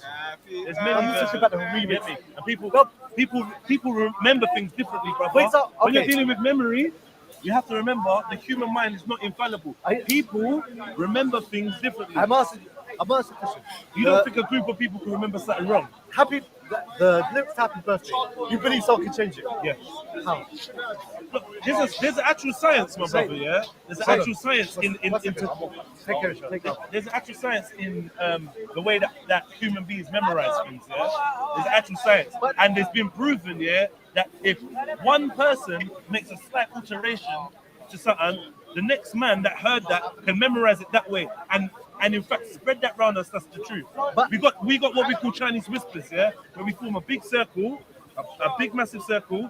You say to one person, "My brother, bless you, link up." You say to one person like, "This is the song," or you whisper something to, and it goes round, yeah.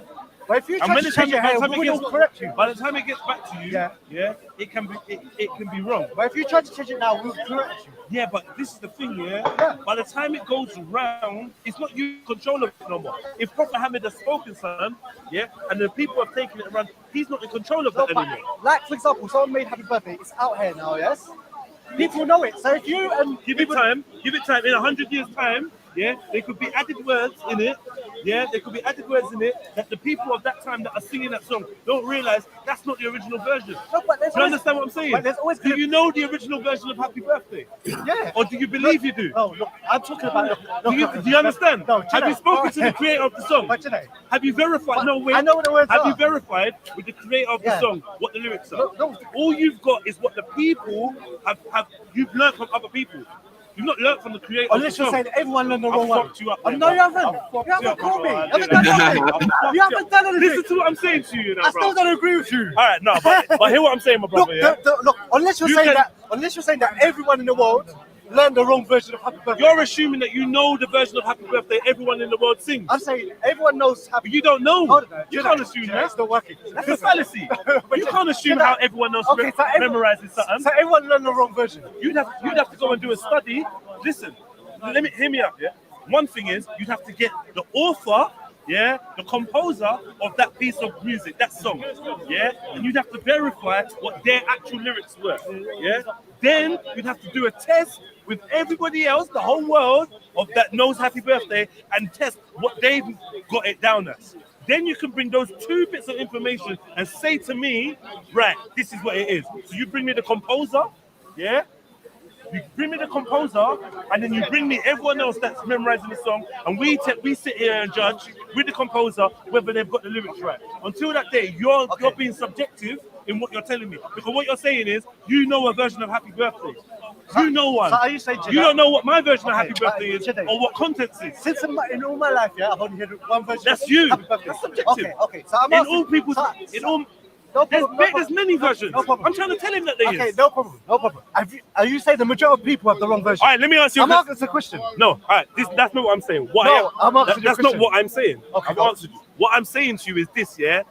If you put £50 on the table now, yeah, and we go to 2 random strangers, yeah, lock them in 2 separate rooms, and we record them singing Happy Birthday, would you wage your soul on the fact that they're gonna sing the same version? No, exactly. Why wouldn't you? Hold on, I'm not saying that. Because is there a possibility that they've got? Is there a possibility is there a possibility that they've got 2 different versions? What I'm trying to say to you is that I've only known all my life. Yeah, I enjoy it, yeah. Like, even though it sounds silly, yeah, sounds childish, but sometimes I like to use metaphors that are very simple and childish to explain what's going on in my head, because it's hard to put it in words otherwise.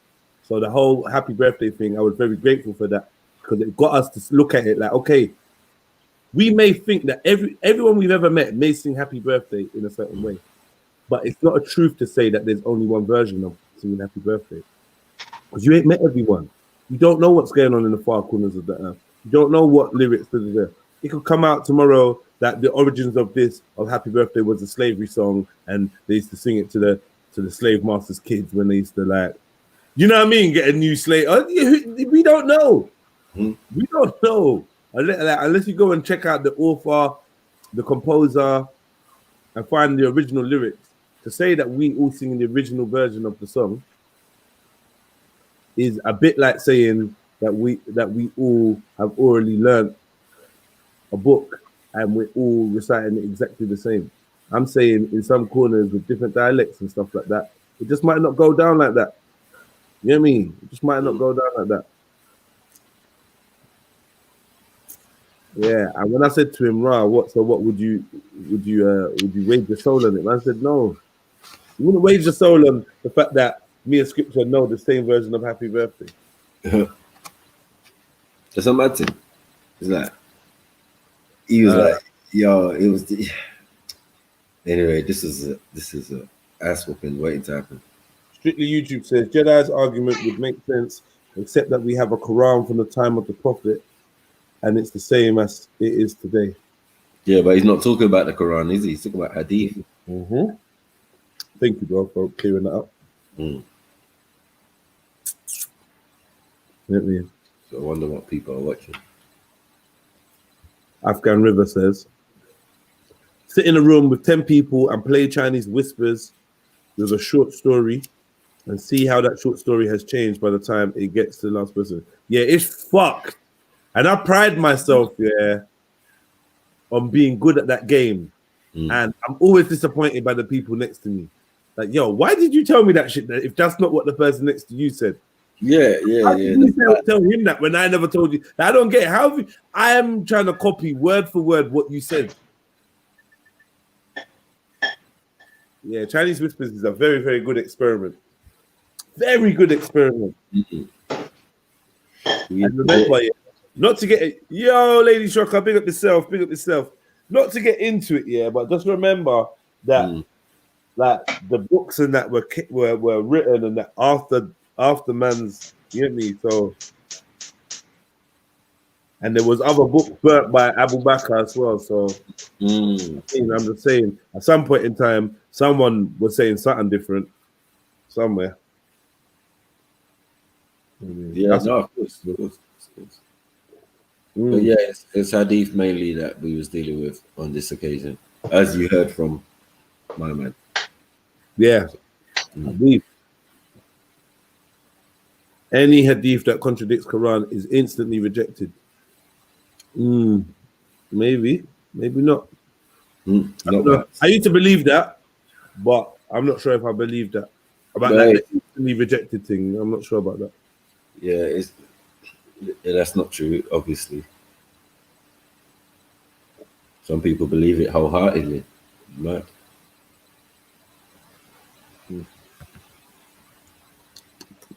Hey. Is it 1984? No books today. Nothing in the PO box. If any of you guys want to send me anything, you lot got any merchandise? You got any books? You got anything you think's interesting? Something that you think is funny? Something you think that I'd benefit from? Wherever it be, man. T-shirts or stuff you want me to promote? Anything? Mugs? Like I'm looking to get a collection of stuff sent in by the subscribers and the viewers. So yeah, here's my PO box number, my PO box address. You get me? Cause I turned posh now. I got PO box now. So yeah, send me stuff. PO box 77036, London W11 9JJ. Yeah, that's PO box 77036, London W11 9 Jungle Jesus. Yeah, man. Or 9 James Jones. Yeah, JJ. Hadith Abuki, but that's how they know how to pray and perform pilgrimage. Yes, Senna, Hassan, Garib, etc. Some classifications. Quran is 100%, no room for error. We got Silver back in the building. That's why. Does anyone here understand the methodology of hadiths? Yes, we definitely do. We do. Well, I think I do anyway. I hope that humbly, I think I've slightly grasped it, and but there's probably more aspects that I don't know about. To be fair. Jeez. God. Yeah, mom. All right, let me play a little bit more. Hit the like button, please, family. You know what I mean? Jump on, man. I wanna try and stimulate a conversation. Yeah, it's not there. Is it 1984? It's not there. I don't know what's going on. Yeah. Well, yeah, just had to check this morning. Nothing there. Told you, man. They're fucking with the mail, man. Oh yeah, Matthew did say COVID allow for delays on deliveries and stuff. I think he was saying that you can't even guarantee first class.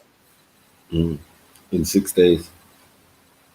Well, that's how you know Amazon soon start dealing with our mail. I swear they're the only ones that can get to someone's door.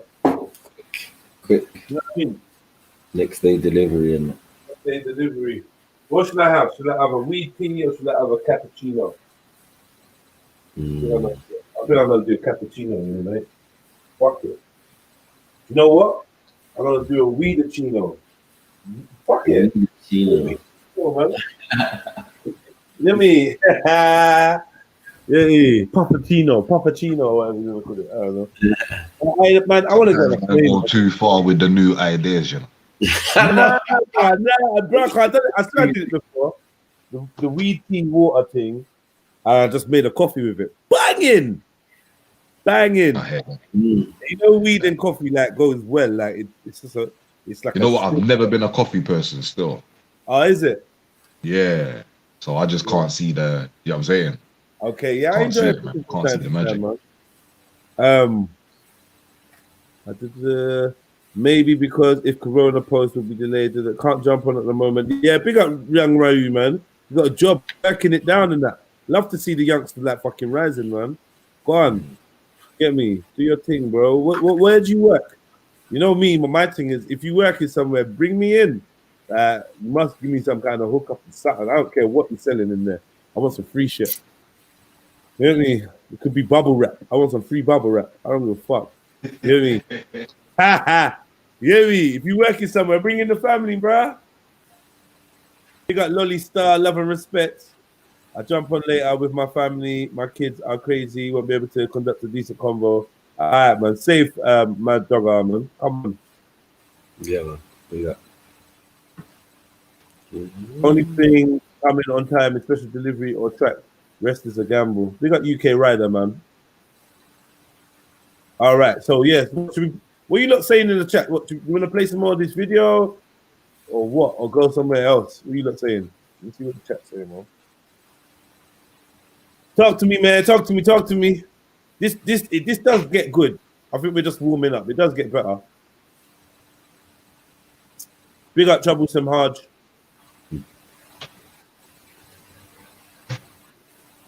Halima Banaras, Queen of Parts.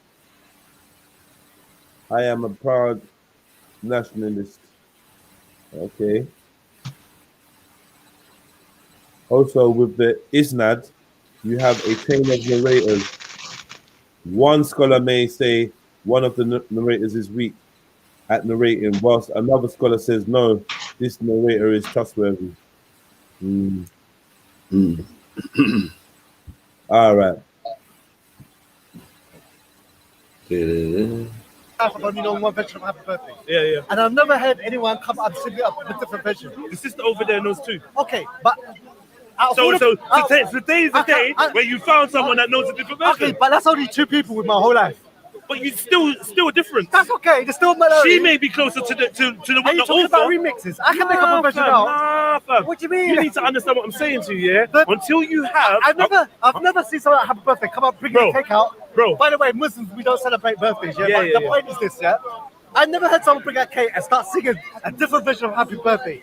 Now, there may be some independent labels that have made up their own version of this, but generally, the song Happy Birthday, everyone knows how it goes. You can't say that, though. What are you talking about? All right, brother, listen to what I'm saying. Yeah. I'm going to say this one more time, You yeah? can now... You need to bring, listen, you need to verify that the version of Happy Birthday you are familiar with, the only one you've ever heard from anyone ever, is the original version that the composer created. You'd have to verify that for your point to be valid. No problem. Yeah, and then you'd have to check that what everyone else But is you singing know how is different from that. But you know how I know that the Quran that we have as Muslims hasn't been changed? I'll tell you why. Every Ramadan we recite the Quran and we go through it, yeah? And because humans are humans, they make mistakes. So sometimes they forget, they stutter and they can't remember where they are because they memorize. Word for word, every Quran is Like not you right now. identical. That's that's true. Word for word, no, I don't mean meaning for meaning. Yeah, I can be saying. Word for word, every Quran is not identical. I know what you're talking about. Yeah? You're talking about that. And in the words that are not identical, you basically have to use your common sense to see that these words mean the same thing. Because they're not actually the same words. The people that know their language, it's like black and dark. I'm not saying those are the words, but black and dark, yeah, it's dark out here right now. It's not black, is it? Is it black out here right now? Is it? Yeah, Here is not. It's the light. All right, without the light, is black. Black, or is it dark? What do you mean? Is it Without black? the light, it's black. No, it'd be black if you were standing in the middle of smoke. It's black. Yeah, this is not black. This ain't black. Okay, turn off the light. Turn off the light for a minute, brother. This ain't black. To me, it's black. Is this black? Be real. Be honest. Is this black? No. Yeah. Define black. Jedi. It's dark. Is this black? Jedi. All right. You brothers have a problem just saying Jedi. no. No, Jedi. It's not black. I All right. think So the point. that the thing is not worth it, but Jedi, there's no point. Look, let me. The point is what I'm saying is. The point is what I'm saying is. 2 different people can have 2 different ideas about what one word means, or what 2 different words mean. So if you're thinking dark in your head and I'm thinking black in my head, we could actually have something different in our heads. Okay. You understand? But Same with Happy Birthday, yeah? You've only heard one version. That doesn't mean that there's not other versions. And it doesn't mean the version you've heard is the original version. I don't have different understandings of the Quran. You don't. But we were talking about hadith. And hadith, people have different understanding of hadith. They do, don't they? I'm trying to explain do to you. they? No. Do people have different understandings of Can I hadith? answer the first question? I want to answer the questions. I'm okay. Shit. I don't think you don't understand it. I'm not going to leave it. Oh, Yeah, no, of course you can't won't. wreck my faith. Of course you I've won't. been No, Muslim for I wouldn't. Oh, You know the worst thing is. sugar. You know the worst I'm gonna thing leave is. this- I have no right to even attempt to try and wreck your faith because I don't know if your faith is right or But I wrong. think you said that you're not a believer in Islam, yeah? But I'm not a disbeliever. What do you mean? But you don't. I'm not a disbeliever, my brother. I'm a believer in the Prophet. That's good. I don't disbelieve in the Prophet. Hold on, look, You understand? Look, I'm not begging people, yeah? I'm not begging people to be Muslim. I get that. I'm not like, oh, please become I get that. Muslim. I know. Please this, that, and the other. But what I'm saying is, Hold I'm on. not a disbeliever. No problem. Yeah, you're a believer. Do you That's believe great. in Islam? What do you mean? Do I believe in Islam? Do I believe Islam exists? Yeah. I know Islam exists because I'm talking to a Muslim. But what I'm trying to say is, for example, I objectively believe Islam is the truth. Yes. Okay, yeah. You maybe believe in parts of it, but not other parts. Yes? I just don't know whether it's the truth or Okay, not. no problem. But what I'm trying to say to you is If that someone come and ask me, is Islam the truth? What do you think my answer would be? Exactly. That's my answer. No problem. But that would be, so then I'm not a disbeliever, am I? But what I'm trying to say to you is this: I don't know if you believe in except Prophet Muhammad. Acceptance is different. Yeah? Acceptance is different. I can't accept something until I believe in it and have knowledge of it and know it to be true. What I'm trying to Why would I accept I'm not it? trying to beg you to I be know a Muslim. you're not, bro. I'm not, The point I was trying to make anyway. Let's forget about all that. The point I was trying to make is this, yeah? You got the Quran, which is a solid certified book, yeah? According to my Muslim brothers, yeah? My Akis is a solid book. They don't doubt, even if they're written in different dialects, they don't doubt the meaning, and they all share the meaning, and they recite it the same, yeah? And then you have the hadiths, yeah? So the Quran has told you to follow the hadiths, yeah? Or follow the ways of the messenger. And He didn't say follow this book and that book and that book and that book. Hold on, but Islam is first of all tradition, yes? Yeah. So the hadiths, the Quran is oral, yeah? The hadiths And are oral? The hadiths are oral, yes. Okay, so Yes. if the hadiths are oral, why were they not correlated and collected in the I'll same tell you why. in the same I'll way tell as you the why. Quran? Because we don't mix up the speech of the Creator, Allah, with You with don't have the to put it in the messenger. same book. Like I said, why wasn't there like this is the hadith book and it's certified and this is it? Because remember, the Quran, even the Quran, it was only written down. Why are you getting so excited? I find it funny that you can't see what I'm saying. No, because the thing is that look, I believe in Islam. So, I know you believe in Islam. So the whole thing is So I'm expecting you to know the answer to the question I'm giving you. I'm asking that. If I know what I'm asking, if I don't know, I'm not gonna lie. Jeez. Then you But found I'm something answering. that like look, I'm not trying to disprove your religion. What I'm trying to I say said, to you look, is stop this is common wriggling, sense, stop yeah? moving while I nyam my food. It's like the Quran. Don't fucking squirming. Really, stay still, man. Yeah. Running, man. Stop it. Chill for a minute, man. Yeah, He's a regular, though. He's a fucking regular. He's tricky, man. Yeah. Yeah. And like, you can kind of like use those mannerisms. See the mannerisms he's got. He can use them to his advantage at sometimes. And act like he doesn't really get something or like break the etiquette, not answer the question, or answer a question with a question, but it's like part of his character, so he can get away with a lot of sliminess still. You know what I mean? He's a slippery character, mate. Slippery, he's worming his way. He's done this for a while now. Doing some like it's not tachia, but soft tachia, isn't it? Like soft, like I don't know. Slippery. I don't know. Like with the dark and black thing. Like obviously on the camera, that shit look black as a motherfucker, right? But like we're in central London, Marble Arch. Please don't think if the camera goes off, it's pitch black. Like please don't ever think that. Use your brain, innit? No one there was saying it was black, apart from Hussein, innit? Like it's not black. I've been in black. Like I was in the countryside for the weekend, right? That's black. 6 o'clock. It's black. As they say, pitch black. Like pitch, like fully black. So you don't tell me Speaker's Corner's black because content's turned off his fucking camera, bro. And there's lampposts. There's there's Winter Wonderland behind us or some shit there. Hey. That's it with this. But yeah. That excuse was wiggity whack. Whack, man. Yeah. Big up Comatose. It says hadiths were transmitted from multiple people who were called go on, Maku. Called what? Mutawita. I didn't even see it. Mutaw, it's on the screen. Mutawita. I don't know. Very few of them met this condition.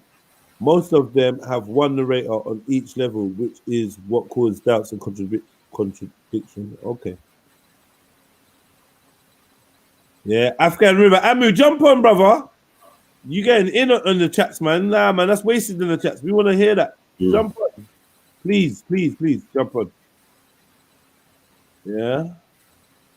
And you can converse with whoever that is in the chat. I want to hear what you're saying.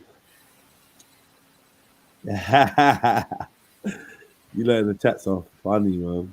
To get this work. Cool. Let's go. Everyone jump on, man. Feel free to jump on. Link is in the description, man. verified, yeah? And then the hadiths, they don't have the blue tick. That in your mind? Yeah? No, in you lot's mind. Because you don't take every hadith as real. That's the truth. But I don't believe a false hadith is a hadith, do I? I don't. But there's someone else. May someone else stand on information that they have and believe that it's a true hadith? Is there a clear guideline for them? No, it's other men. Hold on. The only guideline is other men. But the thing is this: look, we have the Quran, yes, and it's all tradition. First of all, the Quran is recited, so the way it was preserved, it's been recited. Yes? Yeah. Then we have the prophecy. That thing was oral as well. The only reason why they are separate is because one is the speech of the prayer and one is the speech of the prophet. They didn't separate them. What do you mean? You said the only reason they separated them. Quran is not. You didn't separate them because they were never together, were they?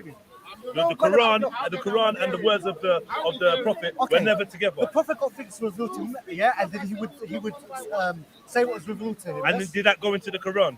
That's the Quran, the speech of Allah. So it's come from the prophet. That's what I'm trying to say. His revelation, yeah. It's come from the prophet. The Quran has come from the prophet. Like the Quran is revelation. A revelation inspired from God. Yes. To Gabriel, yeah. And Gabriel to Muhammad, and then Muhammad spoke it. Yeah. He didn't read or write, so he didn't write it down. And then later, orally, he said it. Yeah, orally. So the Chinese whispers begins. It's not Chinese. You understand? For orally, brother, I'm telling you, if I tell you something now, yeah, and you go around the community, it's not gonna come back the same way. What do you mean? What I tell you now, if I say something to you, if I say something to this group, if I say something to this group, if I say something to this group, hold on, if you say, tag him in. It depends who you speak. Just from the what do you mean? If like you don't believe that the companions, I believe the companions who compare this message were trustworthy. You don't. No, but that's cool. But are all of the companions' hadiths are valid? What do you mean? Like every hadith that supposedly come from a so-called companion of the prophet, are they all taken on board? So therefore, it would depend. You're wiggling, bro. You're wiggling. Yes or no? Yes or no, my brother? They're not, are they? You're wiggling, bro. Brother, I know. You're wiggling, though. I'm not in a match. Tell me that. Are they real? Regardless of what you say, I was answering. Let me ask you this question, bro. Yeah? You come in. Let me ask you this question, bro. He's not Muslim. Are all the hadiths? Are you not Muslim? Are you Muslim? Oh, no, I didn't. Listen, I've never met this guy Aki. Listen, I never met this guy. Aki. I never met him before. You didn't even look at him and said he's not Muslim. Or was it his first kid?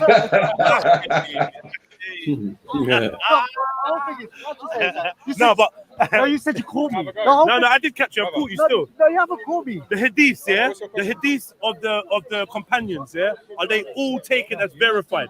So I'm like you as well. I agree that there's element of Chinese whispers in the hadiths only, not the Quran. Okay. So we believe that Muslims believe that the Quran is firm and it was transferred. I don't believe that. And it was transferred Chinese correctly. wisdom. I believe that the companions, for example, when the Prophet spoke something, another companion, yeah. Are all the companions' hadiths verified? It depends. It depends. They're not, man. Yes or no? No, I want to split here. I'm relaxed. Yeah, you should. Let's relax a little bit, man. I'm relaxed. Relax. Your body language is mad aggressive. Am I gonna be safe to come to the? No. You should know. I run jokes, don't be man. sarcastic with me. The thing is, no. Listen. We're all one. We're all one Islam, my brother. Cool. You get me? We're all one thing. Sip some tea. Okay, if you believe it's Chinese wisdom, I don't believe it's Chinese wisdom. Okay, the power of inclusion. There's a reason why I've asked you a question 3 times and you answered I'm trying to answer it. That is a long landing. Are you landing? Because I didn't agree with the Chinese whispers. Go for it. He's just trying to ignore me. No, I'm not. I don't believe. So, for example, when the Prophet said to his wife Aisha, this, that, and the other, and so forth, you're saying, do I accept it? It depends. If it was shown that the companion didn't live at this time, or wasn't here with the Prophet, or at that time, or this, that, and the other, it would depend on whether I accept the hadith. Say he was born in a certain year, yes? And for example, you have the Prophet. Have you answered my question? I'm trying to answer your question now. Can you give me a yes or no? Can you give me a yes or no? If you give me a yes or no, and then I'm going to give you this long version. Just give me a yes or no. Are all the hadiths from the companions verified? Are they all got the blue tick? Are they all taken as yes? These are good.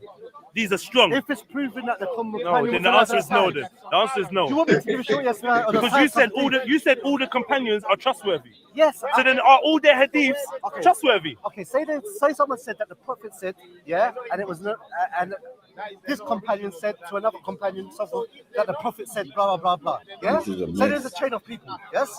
And it says that this companion told this companion that the prophet said. If we find out that that companion didn't live at that time, we wouldn't accept the hadith. Why? Because it's proven in the history of But then how? that What was do you mean? alive at that What do time. what do you mean? How is he a companion if he wasn't alive at that time? Because people live and die at So different then- times, ain't so it? then- yeah, but Hold then on. you're not my Hold companion on. if you weren't alive with me and around. What makes a Minute. companion? And you're not That's supposed what to I'm know trying to say. Muhammad. There's a criteria for Are you supposed to companion. know Muhammad That's what I'm trying to say to you. personally? That's what I'm trying to say Yes to you. or no? There's a criteria for Do you what- have to know Muhammad That's what I'm personally? trying to say, yes. Okay. A criteria for companion is Yeah. someone who met the prophet, Yeah, yeah. believed in him, and died with the same belief. So he wasn't known for leaving a religion or anything, yes? But what I'm trying to say is that, say a certain incident took Are they place. companions that left the religion? That left the Yeah, they religion? left. Ex companions. Yeah, So you're talking about yeah. like ex friends. They would be ex-companions. I want to hear from them more than anyone because like it's like they're gonna give me the realness. Like right, I used to roll with my man, and you know what?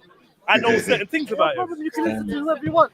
That's logic for me, innit? You know what I mean? You can listen to him. But for instance, all the companions that lived with him, died believing in him, blah blah blah. Yeah. Are all their hadiths accepted? Yes. Every one of them. Yeah, So I won't look into the companions and say, you know what? Even though we know this guy's real and blah blah blah, we're shaky on his hadith. No. They do his thing, No bro. problem. They The do whole his thing is thing. that I don't know what Muslims you bumped into or whatever, but I'm not this one who's craving for shahadas or trying to get number cousins and so forth. Yeah. So- No. and I'm gonna be We mean you just having a yes, conversation. And You I'm get gonna me? be honest. If I don't know that Content's rude. He just pulled up his camera side. No permission. The whole thing is, I don't know everything, yeah, but I've heard it. This channel on the last. Yeah, get man a strike. Speakonomics, JEDIONLINE. Yeah. Cool. Like, for example, Quick plug. Yeah.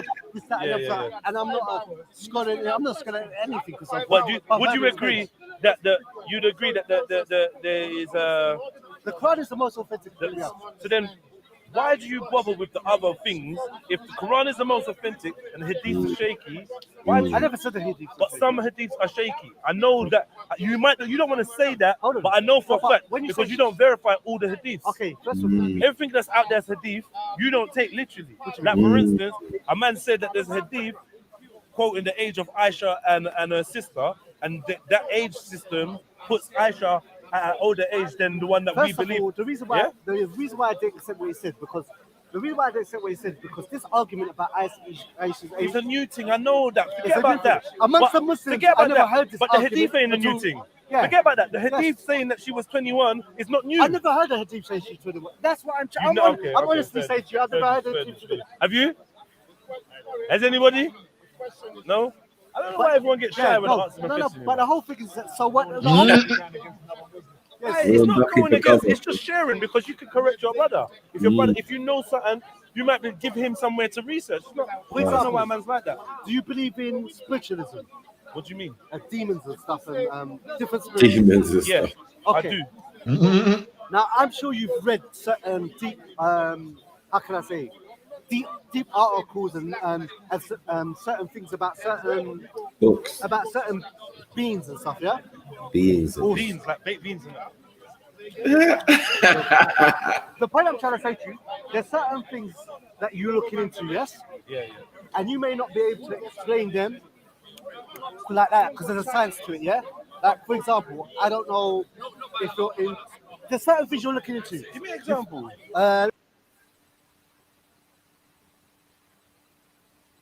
Hey, see my man in the background. Right, my man in the background, yeah? Right in the chat. Oh, there's someone in the back chat. Oh, Afghan River's coming on. Right in the chat. Yeah. What flavor you think my man's bubble gum is? Or chewing gum? Right in the chat. What can chewing it and tell me what flavor you think it is. I'm trying to work that shit out now. What? No, seriously. Watch it.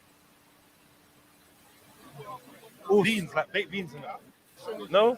I don't know why everyone gets shy when I ask them a question. But the whole thing is that, so what, the whole... Hey, it's not going against, it's just sharing because you can correct your brother. If you know something, you might give him somewhere to research. It's not, I don't know why man's like that. Do you believe in spiritualism? What do you mean? Demons and stuff and different spirits? Yeah, Okay. I do. Strawberry. I'm sure you've read certain deep, how can I say, deep articles and Strawberry shortcake. certain things about certain beans and stuff. Yeah. That's definitely American bubblegum. The Egyptian mask. The point I'm trying to say to you, there's certain things that Egyptian you're looking into, yes? Yeah. And you may not be able to explain them like that because there's a science to it, yeah? Like, for example, I don't know if you're in... There's certain things you're looking into. Give me an example. Let me think about. Okay. You into nutrients and stuff, yeah? Nutrients. And weightlifting and stuff, yeah? Yeah. Supplements and all this kind of stuff. Okay. Have you looked into it deeply? No. Okay. I wouldn't say no. I've not. Have you looked into I've looked into it, creatine and all this kind of stuff? Creatine and and all this stuff, yeah? Have you looked into it? He was expecting you to say yes, though. I wouldn't say deeply, but I've looked into it. I know. I fucked him up. Would you be able to do it fluently? I could easily, yeah. Easily? I believe I could, especially if I stood on the fact that I believe in creatine. Okay. And creatine is my thing. Yeah. Then if I'm known as the creatine guy and I'm asking about creatine, I'm gonna bust up some information. Okay, about but creatine. in supplements, maybe you can bust up certain things, but not everything. If I'm a nutritionist, and you come and ask me nutritional advice, I should be able to recall. Do you know what I mean? Because I call myself a nutritionist. Yeah, but it's you call yourself a Muslim. No, but Islam should be your thing. It's my thing. You shouldn't know more about anything else than Islam. If you ask me about Tawheed stuff, I know myself. And the whole He fucked himself up with that. He fucked himself up. There's in the Quran, there's hadith, there's fiqh, different rulings. So the whole thing is, so the whole thing is. But that was my honest answer, though, yeah? So the whole thing is what I'm trying to say to you. I've heard things explained in detail, and it makes sense. Yeah. But to recall it now. To recall it now. All right, cool. I love your stupid. honesty. I love your But the honesty. thing is that the whole You don't thing know. is- You don't know. I love the fact No, that you I can say don't you know. don't know. I don't know. You tried it. I didn't. It's not that I Are you don't not know. saying you don't know? No, I'm saying that I've You heard don't it- remember? No, I've heard it explained. But you can't And I- remember. And I can't explain it as You fluently don't know as I- then? No, I do know. So you can explain it then? You can know. Can you explain it? Yes. In a basic way, yes. Okay. Then you do know then. Yeah. But the whole thing is this at the end of the day. I'm not gonna lie. I believe in it in Islam. I'm not trying to force or beg people to become Yeah, Muslim. you said that before. It's for me. It's a blessing for me. If said it a someone, couple times. Someone PP9 this guy in jail. man. No one thinks you're trying to beg me now. So you don't need to tell me. I know you're not trying to beg No me. problem. You've never once begged me for anything. Yeah. So the whole thing is, you come up here and say this thing about hadith and so forth. Yeah. I looked at the Prophet's life. I out of my free will, chose to believe he was a messenger, and that the companions were coming up, and I believe when they narrated, He's about moving it, a lot. they were telling the truth and they were lying. You might think it's naive, but I does. He moves a lot. But the only thing about the hadith is if some evidence comes out tomorrow. Hands in your pants, brother. He's a fidgety, glitchy kind of don, isn't it? No, it's because he's in a pot. A man's cooking him. Right now, You say like onions in there. like them live lobsters that you just dash in a boiling pot. Yeah, you got you them know, wriggling about. And that. You know them the movies when the Europeans used to go out, like they used to go to Africa and man used to put them in a pot and be chopping up onions. Yeah. You get me? Yeah, like how them Chinese there, they just dash rice and rats in a boiling pot, like just dash it in there. Like, That's it. This is a slow cook. You don't even know you think this is some form of torture until you start seeing onions and sweet potato and all of that going in there. Yeah, that's what happens, man. When man cook, man, yeah, that's what man do. That's how you do. You're in the pot, bro, and then the temperature goes up. So then sometimes you start to feel it in it. Starts getting hot, and you start moving and fidgeting and sweating and all Gotta sorts. move, innit? Yeah, and it could be freezing cold. It could be freezing cold out there. Freezing cold, but man's hot. Man's moving all the time. Like, yo, yeah. Bare wiggling. Oh, you know, Jedi. On this side. It's on this side. You hear me? Flipping. You need to keep flipping it so it don't burn. That's what's going. Yo, Afghan River, big up yourself. Yes, guys, what's going on? Yeah, man. I'm good. How you doing? Yeah, good, bro. Good. I see you doing some heavy hadith talk in the chats there, mate. You know. Yeah, no, I mean, I think it's just the most people, especially the Akis, they're illiterate of their own religion. So they talk about hadiths and isnad and Quran and all of that stuff, but they just parrot stuff that they've heard without taking any time to look into any of this stuff. And 90% of what they're taught is actually just false. It's just not even, they talk about authentic sources, but even the authentic sources don't agree with what they're saying. Man. Did you watch the David Woods and Jay Smith debate? They debated each other. What do you mean? They debated each other. Yesterday or the day before. No, I didn't see it. Yeah. Guess what it is about? The existence of Prophet Muhammad. Yeah, no, actually, that's a really interesting point. I read a book on that, and many people say that we don't even know if he really existed. Right. There's a lot of stories that we've been sort of given. We can't verify it. It's possible he existed in some form, but most of the stuff that's attributed to him, like the hadiths, because they came around about 200 years later. Right. There's a lot of evidence to suggest that they were attributed to him, and he didn't even, this stuff. Or that sounds like a Jesus story to me. Yeah. Or someone with the same name. That's what it is. You know what I'm saying? Yeah, exactly. So some people say, for example, there's evidence to suggest there was a guy by the name of Muhammad. He was a warlord, but all this stuff that's attributed to him about the hadith. Think about it. The hadith came about. Sahih Bukhari came about 150 to 200 years later. Yeah. So, are you telling me in a time in the middle of a desert in Arabia where 99.9999999% of the people are illiterate, that suddenly all the million stories are attributed to this one person with made-up chains of narrations? It was literally at the time of Bukhari, there were about 1 million hadiths that were circulated, 1 million, right? And he narrowed it down in his collection. Guess how much he has that he says are Sahih? 7,000. Out of 1 million? Yeah. And of those 7,000, hold on though. Who claims to have read all the accounts? So no one's gonna read 1 million accounts. So this is the thing. Sahih Bukhari, Imam Bukhari, his whole task in his life was to go and sieve out every single hadith and go through every single chain of narration and try and work out which ones are the authentic ones. So he went through every single hadith, not just him, but other scholars as well. There was a big project at the time. And he said, according to him, of those whatever million that was circulated, only 7,000 were legitimate, authentic.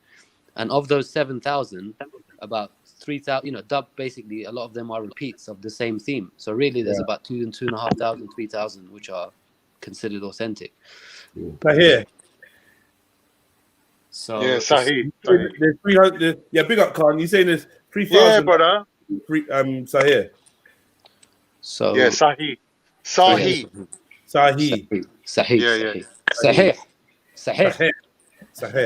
Yeah. Okay. So the point is that there's so much. All of this stuff comes 200 years later about a person that people really knew so little about.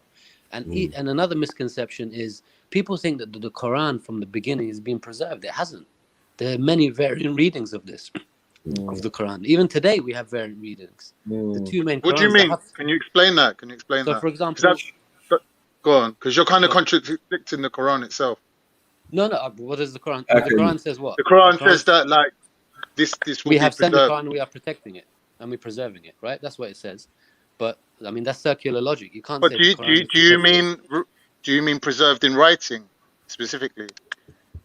As in the written text that we have today? There are two. I'm saying, is that what you're like alluding to, like a preservation of a written article? Exactly. I mean, I'm saying none of it's preserved, but Muslims would say it's preserved in a written way. Yeah. Oh, I see. You're not Muslim. Now it makes sense. No. Okay. No, I am culturally. I'm Muslim. I'm culturally Muslim, but I used to be practicing. I don't. But a lot of this stuff, it makes me clear that this is all. This is another topic. We can go into that. But I am a Muslim. I grew up as a Muslim. To me, you're not a Muslim. So. Okay. Wow. So that's you your. Started your nonsense again, Khan. No, it's not. But 1 minute, it's not nonsense because. So, hold on. All right, go on. You go first. You go first. Sorry, you got to stop doing that. Being so judgmental. It's not. Wait. No one has the right to say these things other than the Creator. Do you get it? 1 minute. I don't understand why human beings keep reiterating the words of the Creator, like in the sense of, okay, this person is a non-believer, disbeliever, or this one, or he's not a Muslim, or he's a Sunni, I mean, he's a Shia, so he's not a Muslim in your interpretation. Like, we need to stop with all of that. I agree with you in the angle that you're coming from. But with this specific thing that we're talking about here, if somebody's directly contradicting the Quran and saying, I don't believe the Quran's thing, like one Quran, I don't believe that the word of God's been preserved. No, like listen, that's what he's saying. No, he's not saying that. He's not saying that. He's saying that there's many Qurans, isn't it? There's many. Yeah, that's it. It's been preserved many times, and it's been destroyed, and then it's been rewritten, and then verses. And that's not preserved. That doesn't make it preserved. One second. And surahs have been added at particular times to give us what we have today. This is definitely true. Yeah. So this is a historical fact, brother. And this is the thing: is the truth. The truth doesn't care about our feelings. Right. To be honest, right? So I know. The truth is the truth. Can I just make one little point?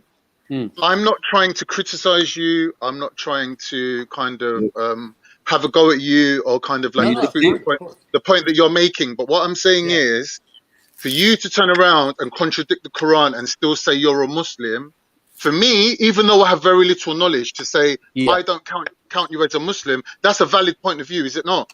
Of course, no, but I didn't disagree. All right. What I said, no, but I just want Maku. I just want you to explain to Maku that I'm not like targeting you or saying anything that a Muslim shouldn't really say. Yeah, no. But Maku's point is, Maku, if I can just say that he's right in the sense that there's a hadith that says if you call someone a non-Muslim and they are Muslim, on the Day of Judgment you become the non-Muslim, right? So there is a lot of, you have to be careful who you call a non-Muslim and who you don't. That's the point. So that's the point, I think. But if you're saying something that's putting you outside of Islam, then surely it's for me to identify that, to enable you to. Only the Creator, only Allah Subhanahu wa Taala can do those things, bro. Like what are you talking about? You know what I mean? It's not for you. That's not what, it's not what you're saying. It's not me, Michael. It's not me. It's not me. You're saying it's me. It's not me.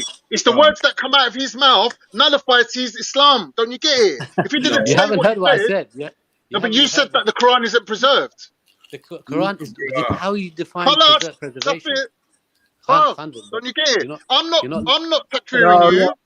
You're takfiring yourself, my bro. Bro, I'm not claiming to be a believer in Islam. I'm saying I'm right. a Muslim. So now we're cool. Then we're back to what I said. Yeah, exactly. That's fine. No, but I'm saying I need you to explain it to these guys because they think I'm doing something bad here, but I'm not. I'm just saying. You're doing something damaging to your own self. Like you're not doing anything to anyone. You're doing something to your own self. It's not. But Michael, you're not being fair to me. You're not being fair to me, bro. I am being fair. I'm not saying that you can't have your say. I'm just saying. No. But I'm saying the man's saying he's not a believer in Islam. Bro. He just said that. Bro. He just said you don't believe in it. Bro, he didn't say he didn't. No, so basically, sorry. So what I said, he's culturally a Muslim. He was brought up as culturally a Muslim. I'm culturally a Muslim. I do not believe everything that is parroted from the standard narrative. Is what I'm saying. Now, to your point, even if I did believe that the Quran wasn't preserved, that doesn't take me outside the fold of Islam because that is an opinion held by many scholars. In fact, it's a standard opinion amongst the ulama. It depends how you define preservation. Now, the way they would define it is that the Quran is still preserved. There's just different readings of it. That's how they say it. They say there are 7 different readings. Some people say there are 10. Some people say there are 50. But they are all valid readings of the Quran. So it's preserved in that sense. Do you understand what I'm saying? So there are different sort of readings, but they're all valid. I'm saying that makes the fact that they're saying that, they're admitting there are different readings, is telling me that no one knows what the actual reading is. A lot could have been lost. We don't know what actually came from the Prophet, if it came from the Prophet, how it was collected. There's a lot of ambiguity there. Sorry, I'm doing 2 things at once while I'm talking to you. But so the Muslims are under the impression that the Quran word for word, dot for dot has been preserved. That is not correct at all. That's not how the preservation is taking place. Even the claim of preservation is not that every dot is the same. Anyone who claims that is wrong. That's not correct because today we have the Hafs and the Warsh Quran. They are 2 different Qurans. We have different words, not just different translations, different words in different surahs. which mean closely the same thing, but not exactly the same thing. To Jedi's point, dark and black, for example. There is a verse in the Quran in Baqarah where they talk about people dying and being killed. One of the Quran says that they were killed. The other one says that they fought. Right? They're roughly the same thing, but they're not exactly the same. Do you understand my point? And this is for all to see. It's not a conspiracy. You can read it. Qutila and qatilu, they're two different words.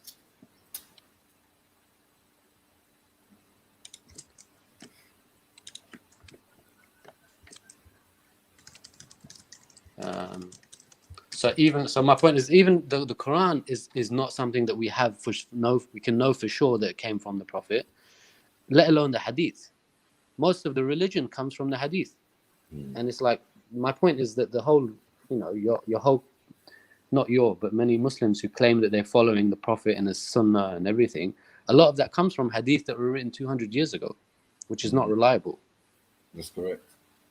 But we can't wrong there, but at the same time, when we start looking into it, it does bring up a lot of questions that are that have been argued for eons. Do you get what I'm saying? This is nothing new. You know what I'm saying? You're saying so. It's just for Khan to be just a little bit less emotional and a little bit less judgmental. That's the only thing I'm asking from Khan. That's it. I mean, but Matthew, I'm trying to explain to you, I'm not using any judgment. I'm not using any personal angle at this. If somebody says, I'm a Muslim, but I don't believe in it, I'm just a cultural Muslim, then you're not a Muslim. You're a cultural Muslim, but you're not a Muslim. When you say a Muslim, the word Muslim itself means believer. So if you're saying I'm a believer, but I'm not a believer, then what are you? Muslim doesn't mean believer. Mu'min I'm means not, believer. my brother. I'm not thinking. I'm not talking about you specifically now. I'm saying, I know, but I'm saying your definition. In general, if you don't believe in Islam, then you can be a cultural Muslim still. But for me to say you're not a Muslim, that shouldn't really be an insult to you, should it? What does the word mean? What does the word mean, please? Islam, according to you, Khan. Sorry. The word Islam or the word Muslim? Islam. Islam. Yeah.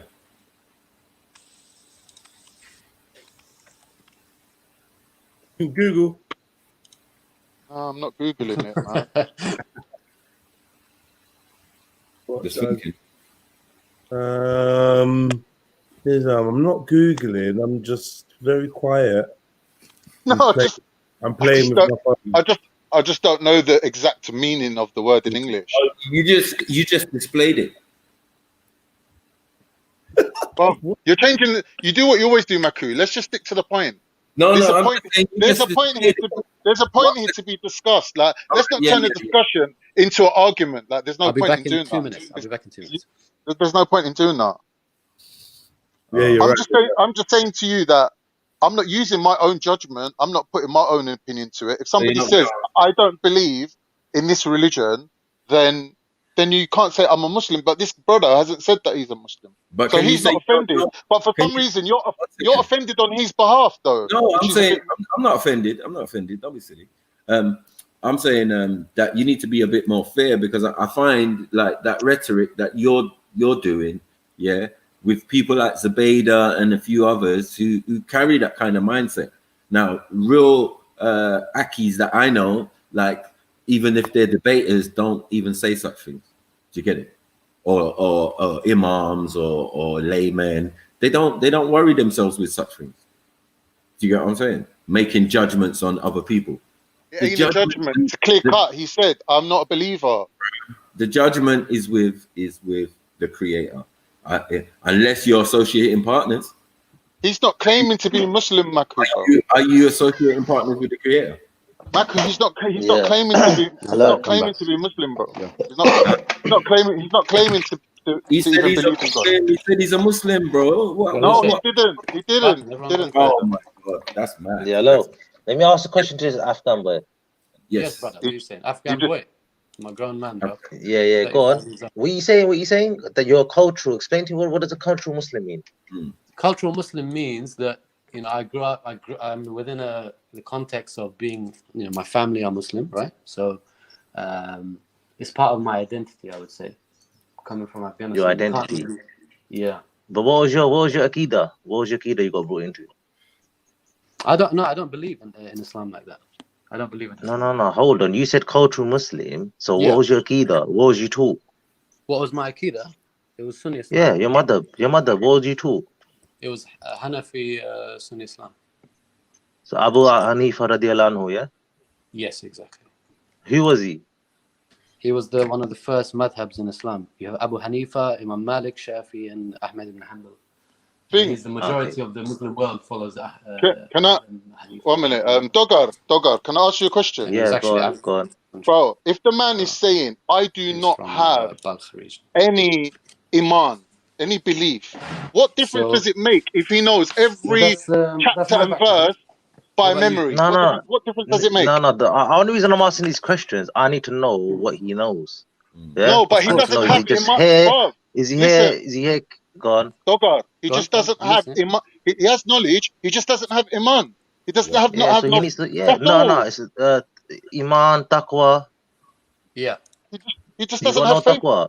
No taqwa, no is the iman. fear of Allah. Yeah, taqwa is to. That's what happens.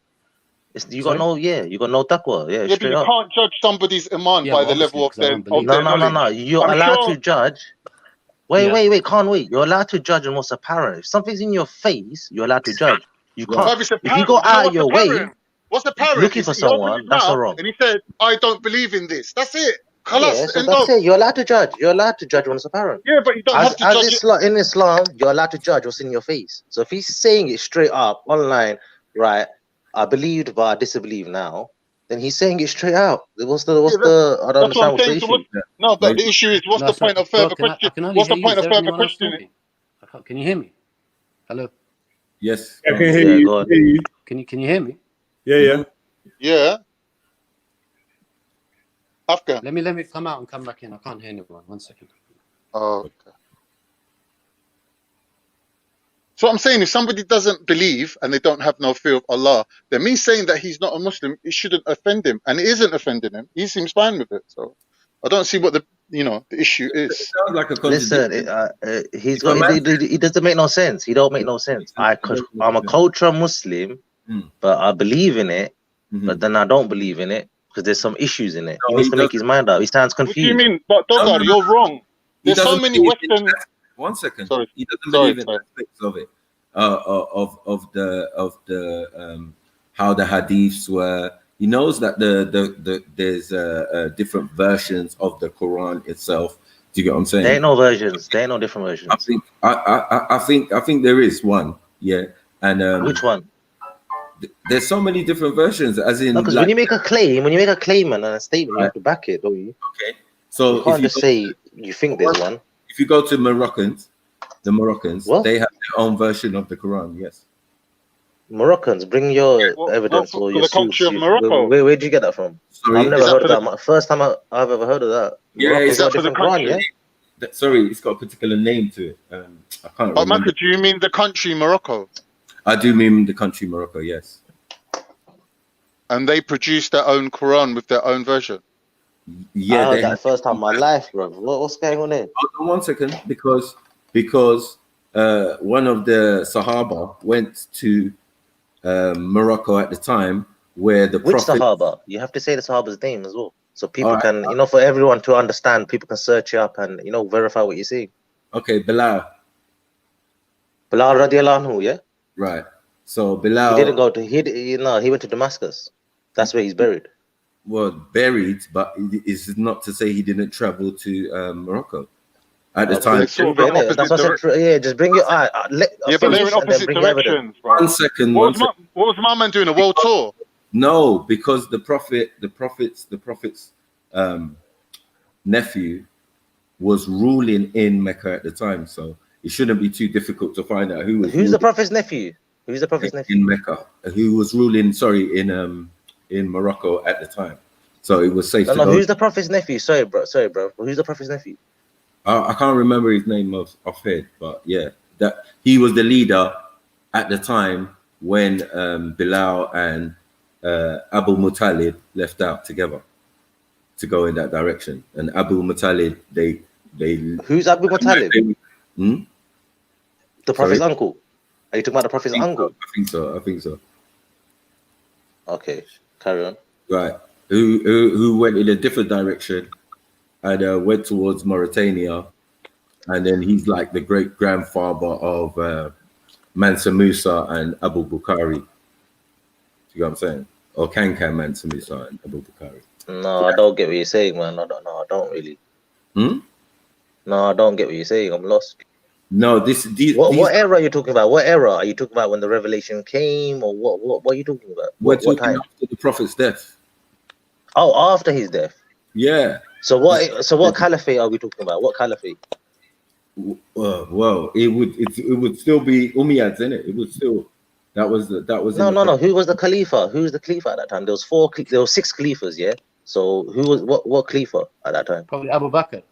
No, yeah, probably gonna be Abu Bakr. Can't be probably. You have to know what you're saying, innit? I can't come and say probably this or I think so. Yeah, but that. Yeah, but they're the first 2 caliphs, right? So Abu Bakr and Umar were the first and obviously Abu Bakr. Yeah, Abu Bakr's the first one. Abu Bakr was right, and it doesn't mention that Bilal was present when they were making these decisions and all of this type of stuff.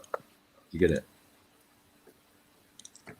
Even Abu Bakr. I don't get it, but carry on. Even Abu Bakr wasn't present at the death of the Prophet. He came after. Yeah, Ali was burying him, and Abu Bakr and Umar and Uthman were in a council to elect. Okay, but did they all attend the janazah? No, they didn't. And if they didn't, prove it to me that not all of them attend the janazah. This is in Bukhari, bro. This is okay, do you know how many? Okay, do you know how many narrations are in Bukhari? Yes, 7,200 approximately. How much? 7,200 hadiths approximately in Bukhari. In Sahih Bukhari, yeah? Yeah.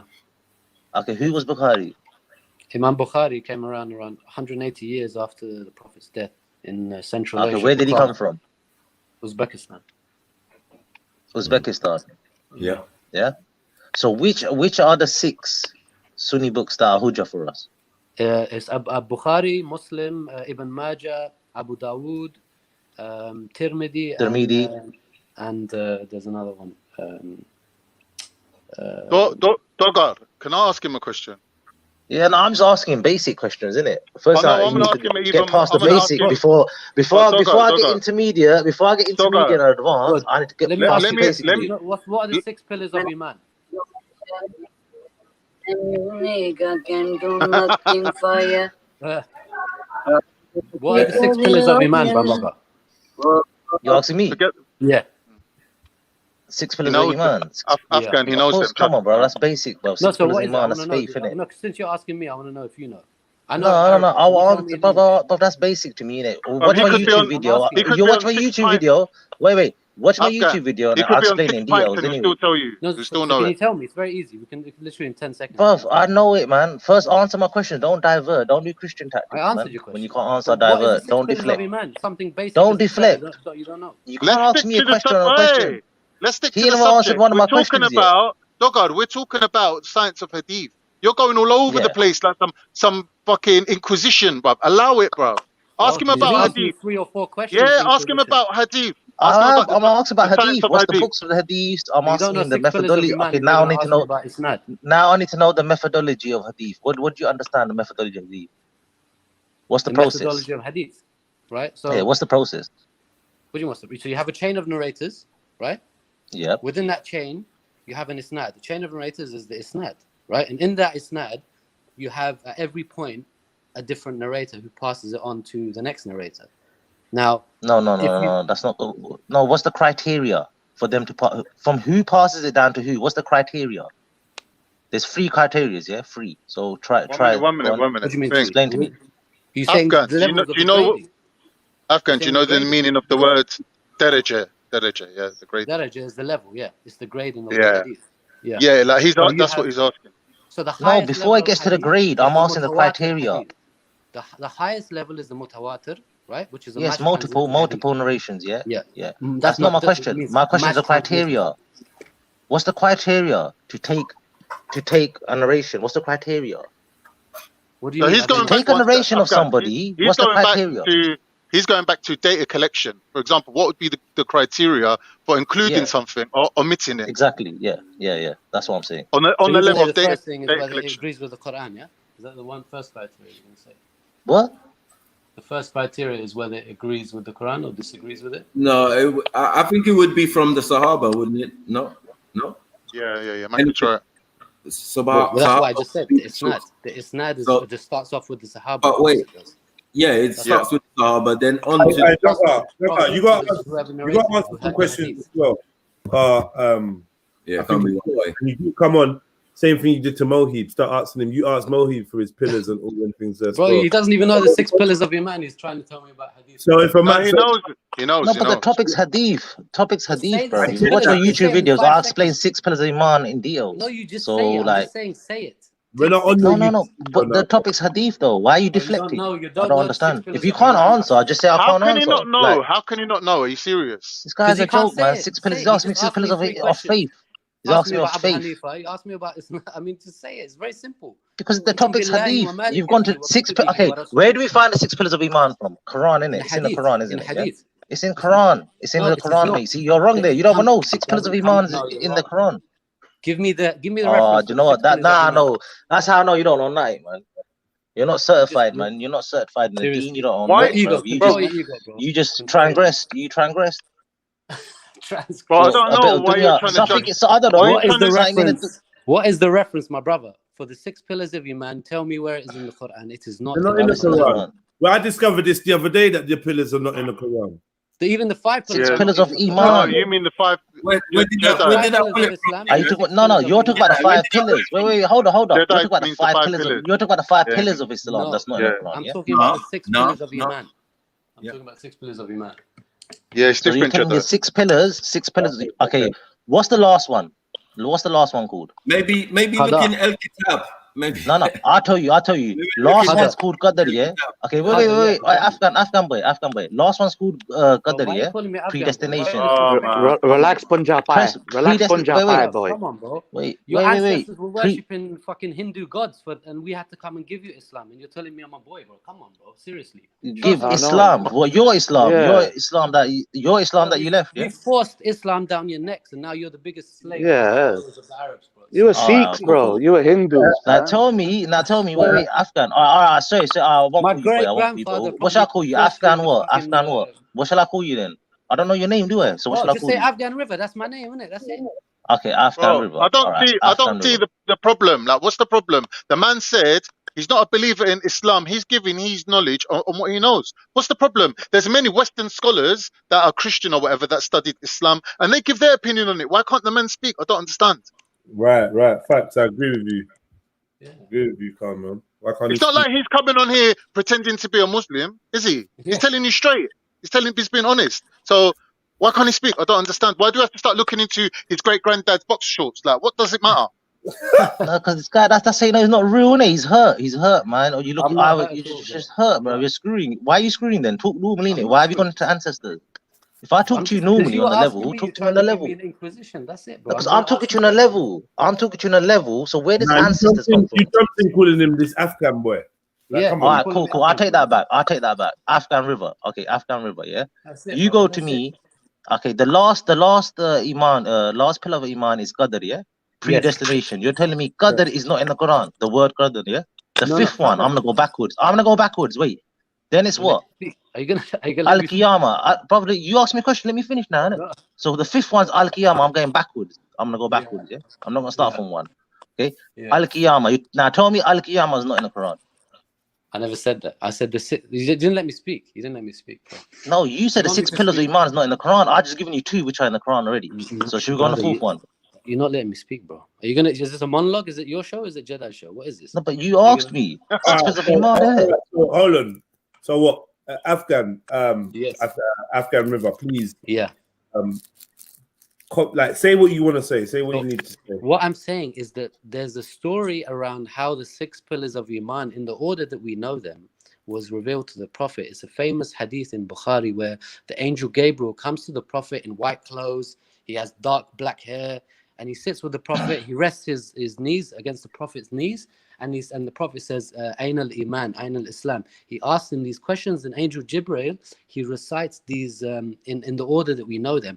I'm not saying that they're not individually in the Quran. Of course, they'll be scattered. Okay, yeah. So I get what you're doing now. You missed that. You missed that very important word. You missed that order. No, I'm just please. Yeah.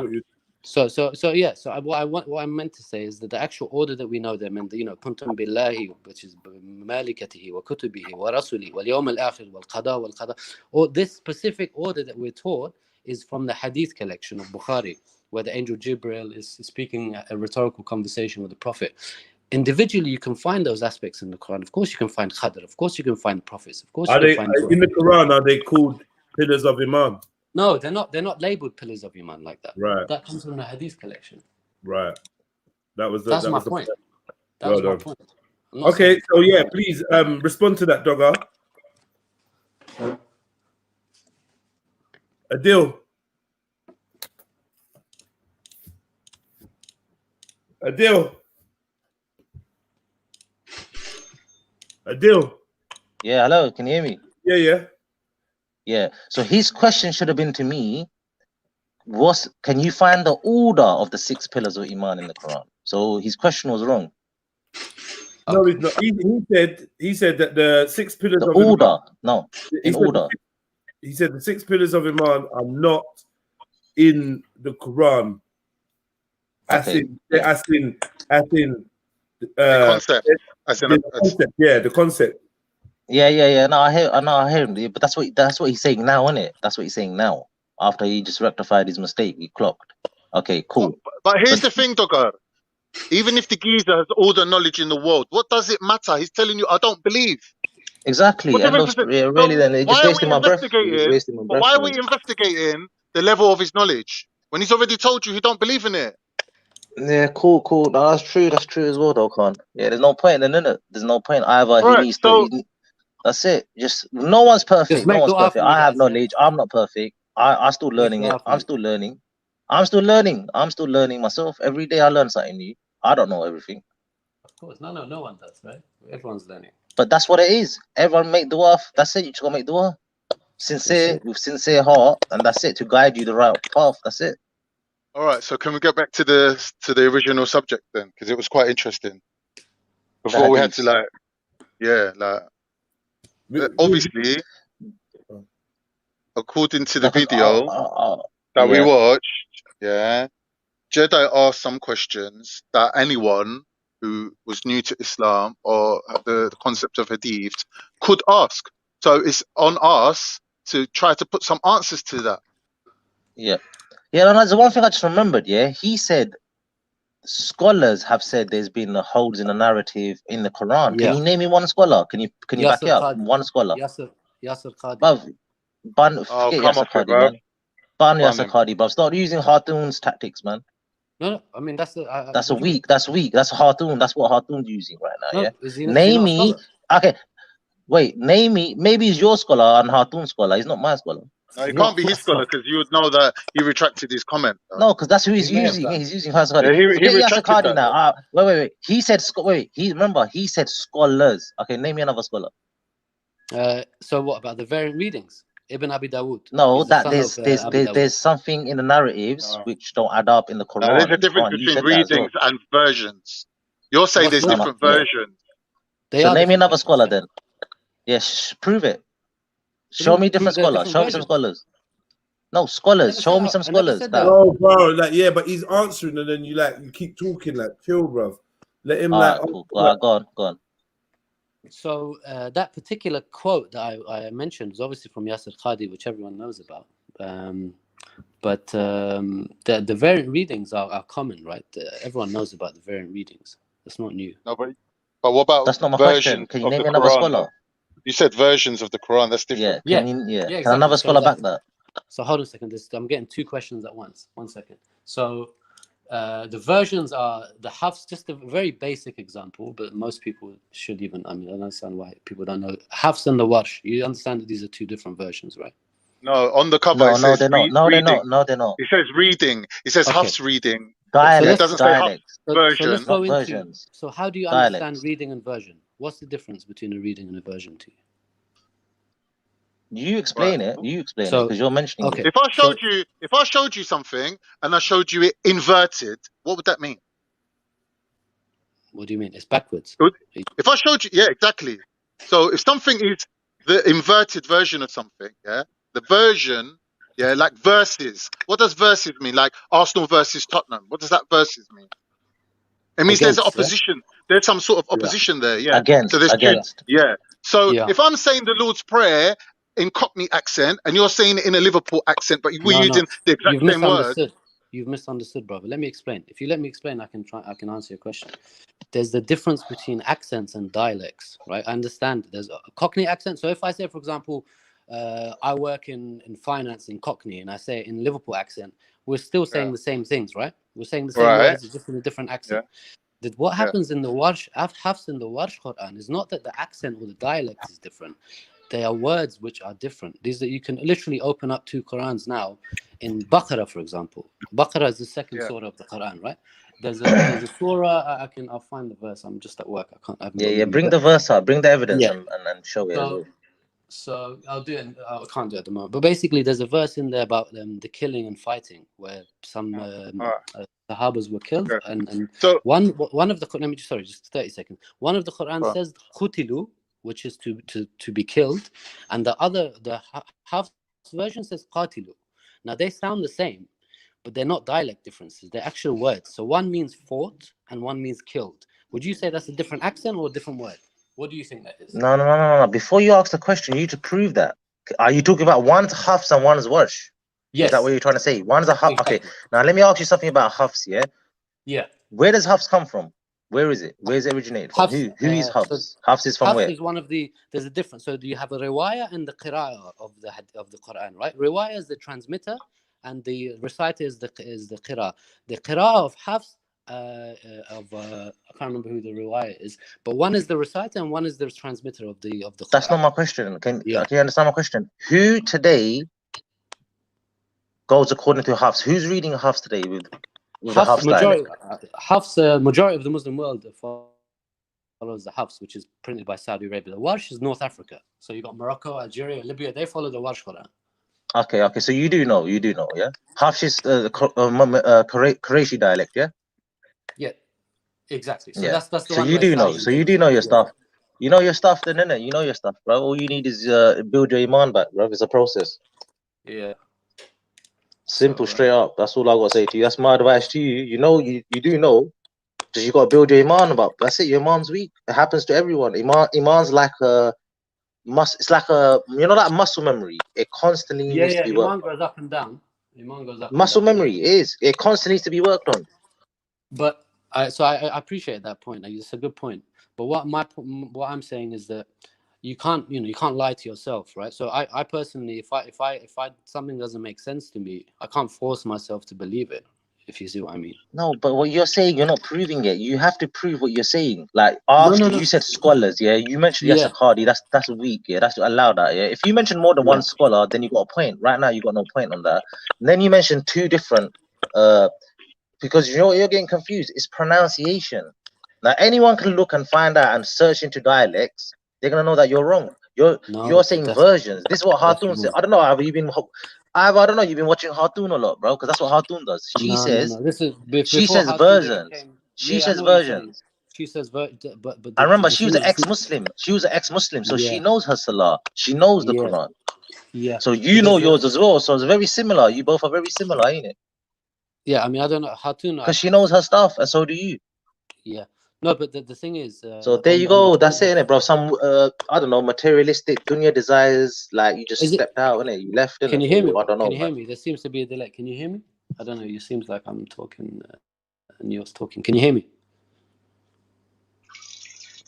Hello. I could hear you. We can hear you. Yeah. So is it possible? Let me ask you a question. Is it possible that Islam is not right? Is not correct? In your mind, is it possible that Islam is not true, the way you understand it?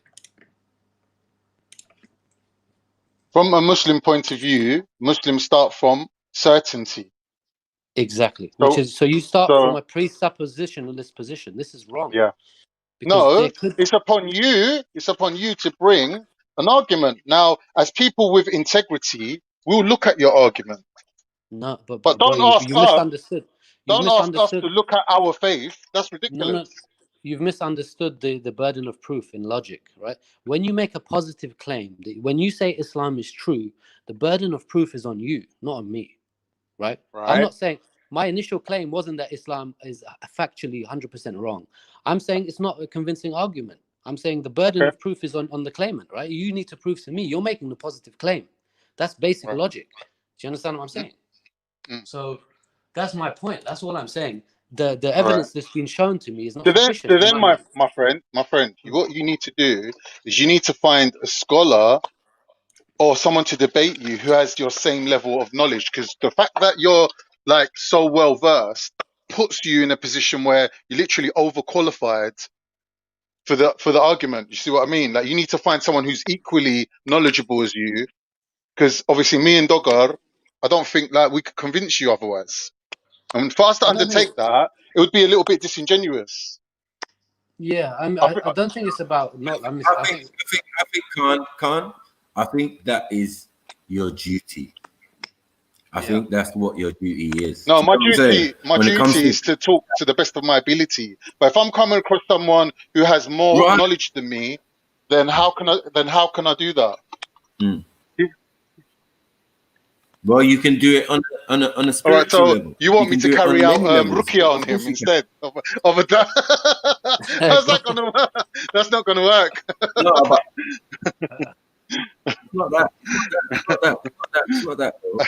it's not that. You can explain your standpoint.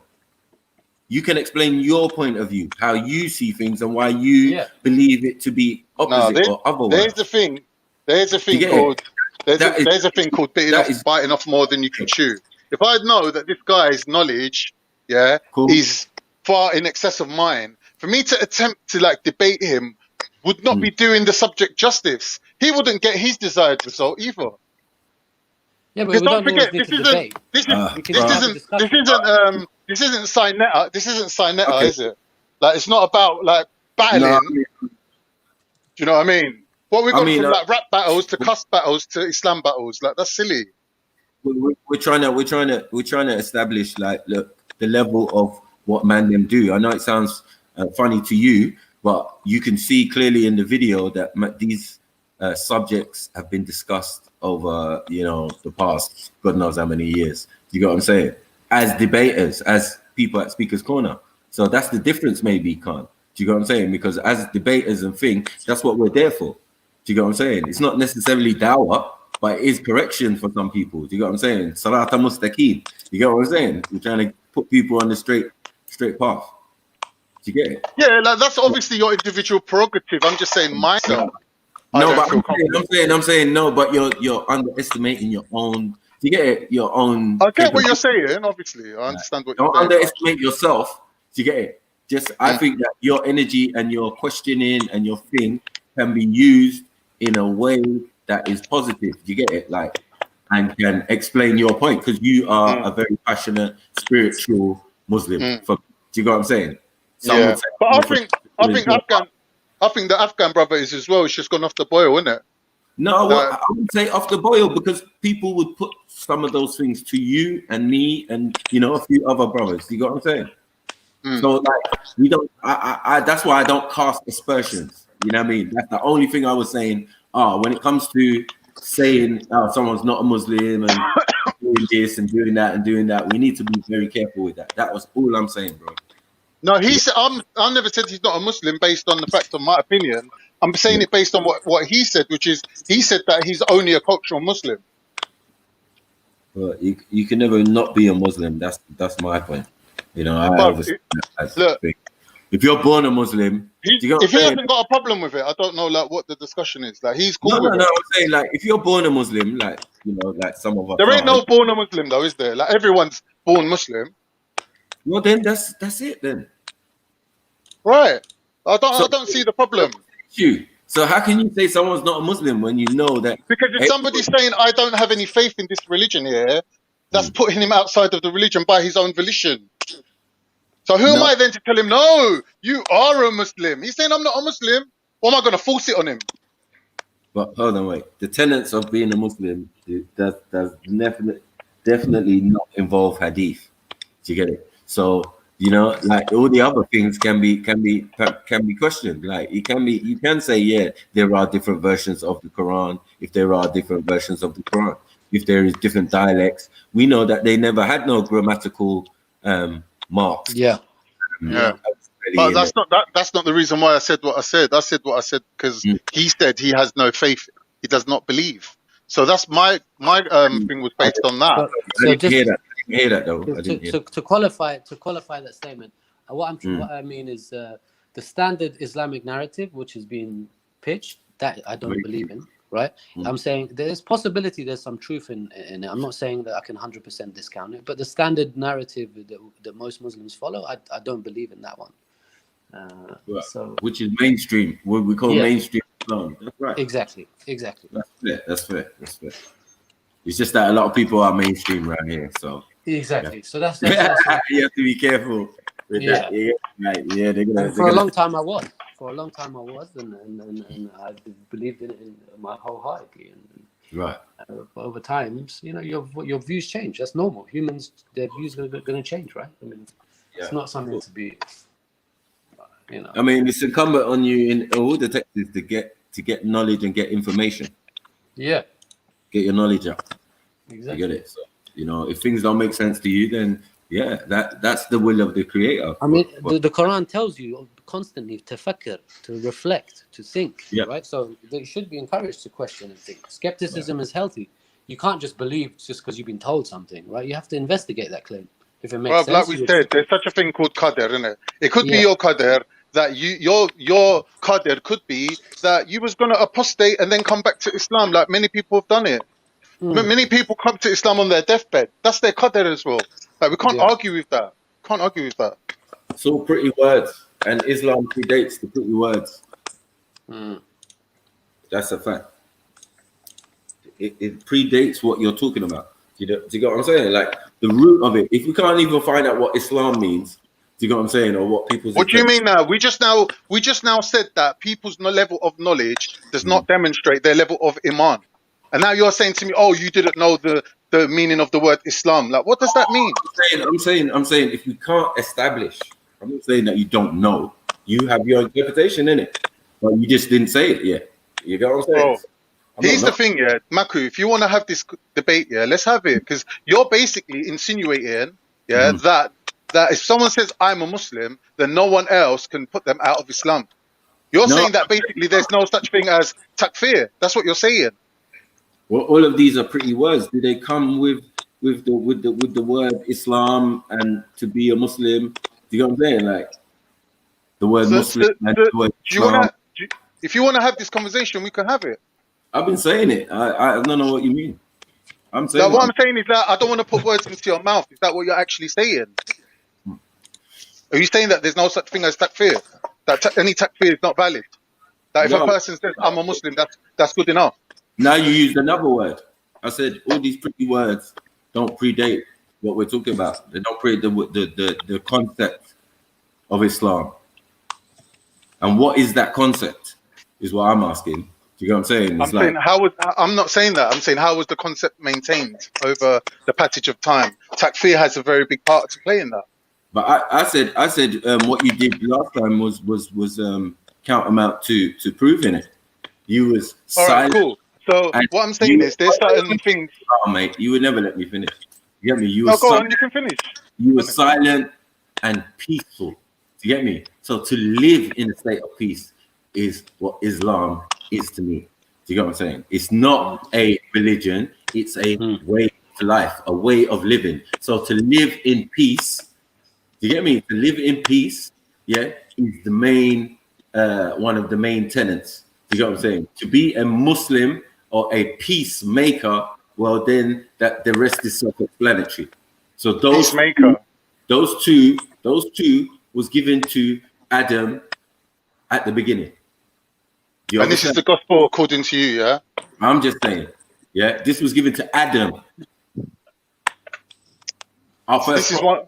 If he's not the first prophet, then what? This is what I'm saying. You can't be. One second.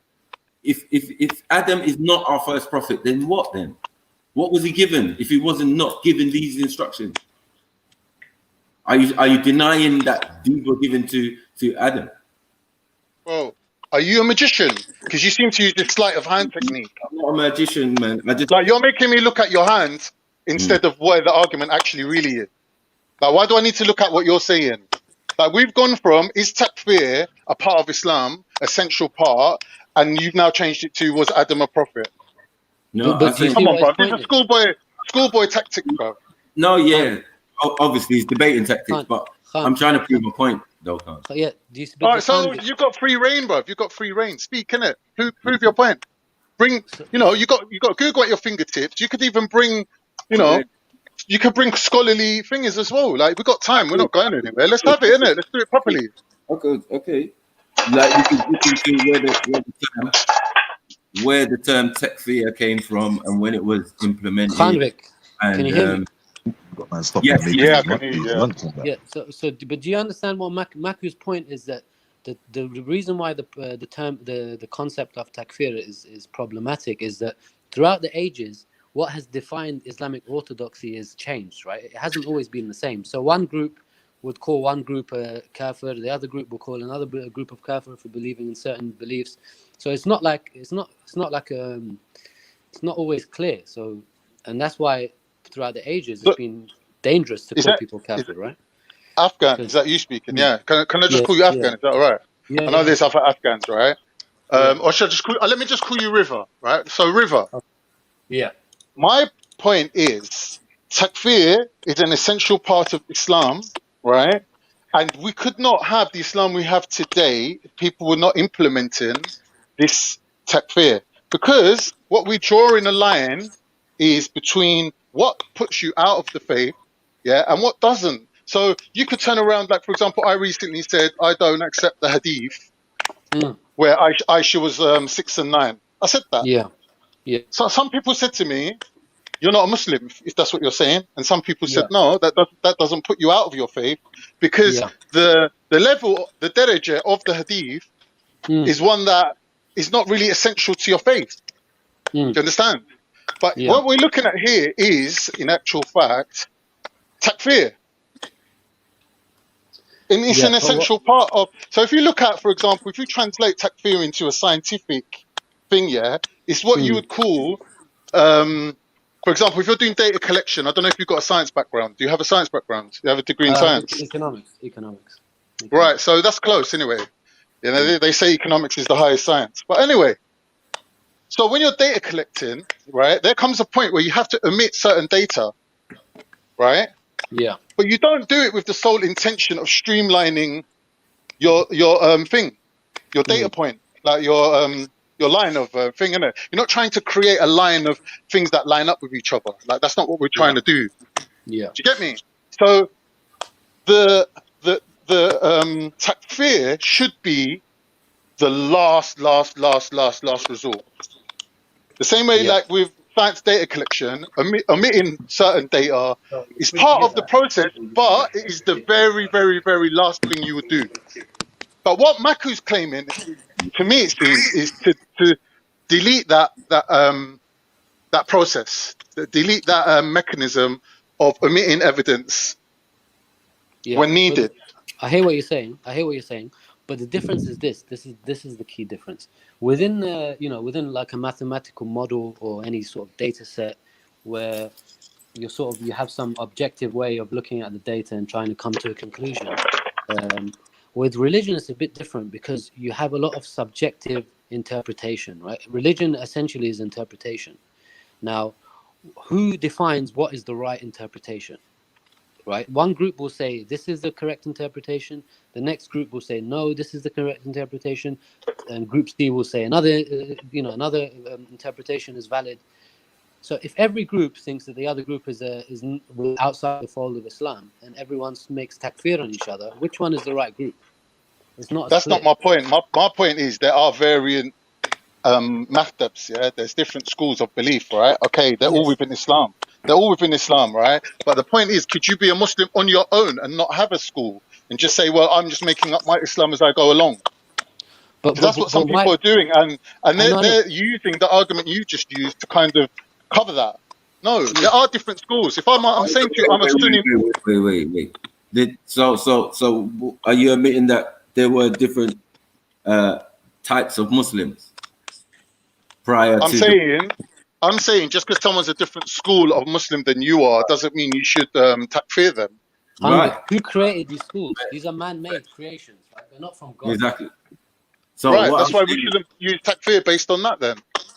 Yeah, exactly. So who does? That's what I'm saying. It's just man-made. These are all man-made it's a criteria. man-made concept. It's like the creator does what the creator does. I'm not here to judge, analyze, or even quantify what the creator or Allah subhanahu wa ta'ala can do. I wouldn't even go there.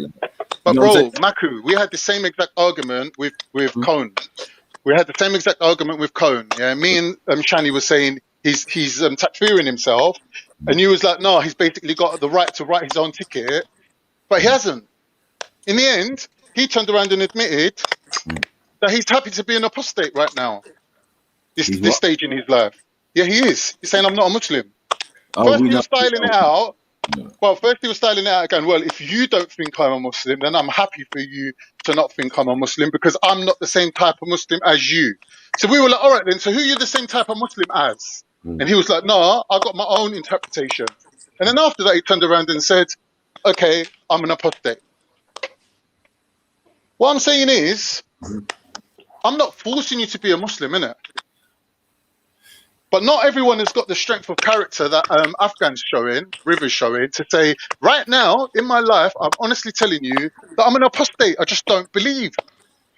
So what I'm saying is, what difference does it make? His level of knowledge doesn't matter. What, one minute, bro. What maktab he's in, what school he's in, is he Sunni, is he Shia?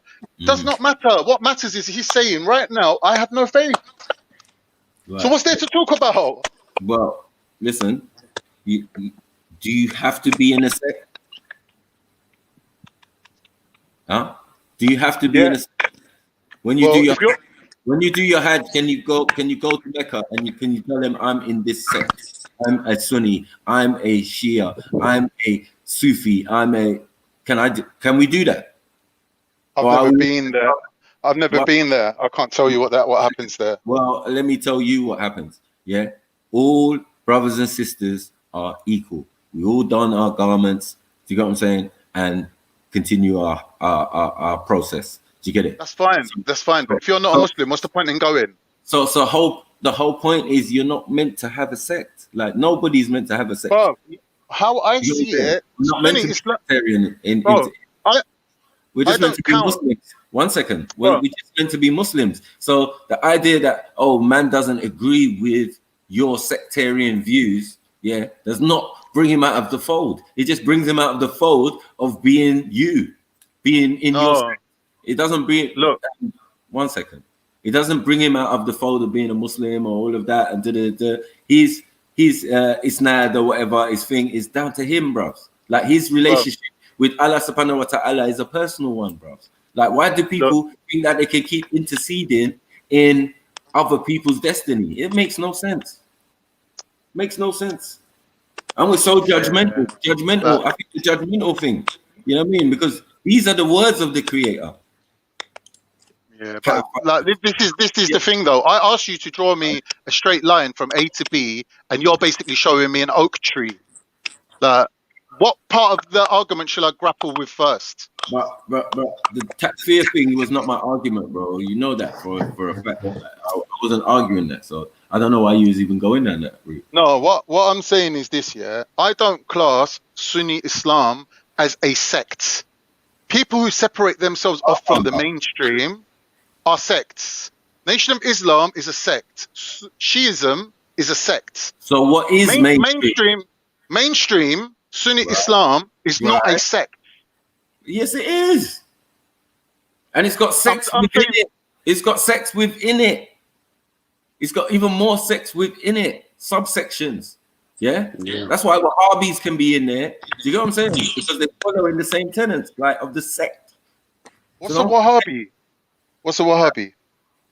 Wahhabi, the people who follow the ideas and the writings of Abdul Wahhab, like the Saudis, who are in control of Mecca and Saudi Arabia.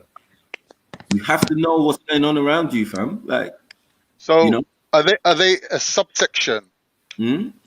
Are they a subsection? Yes, they are a subsection. They're hiding under the guise.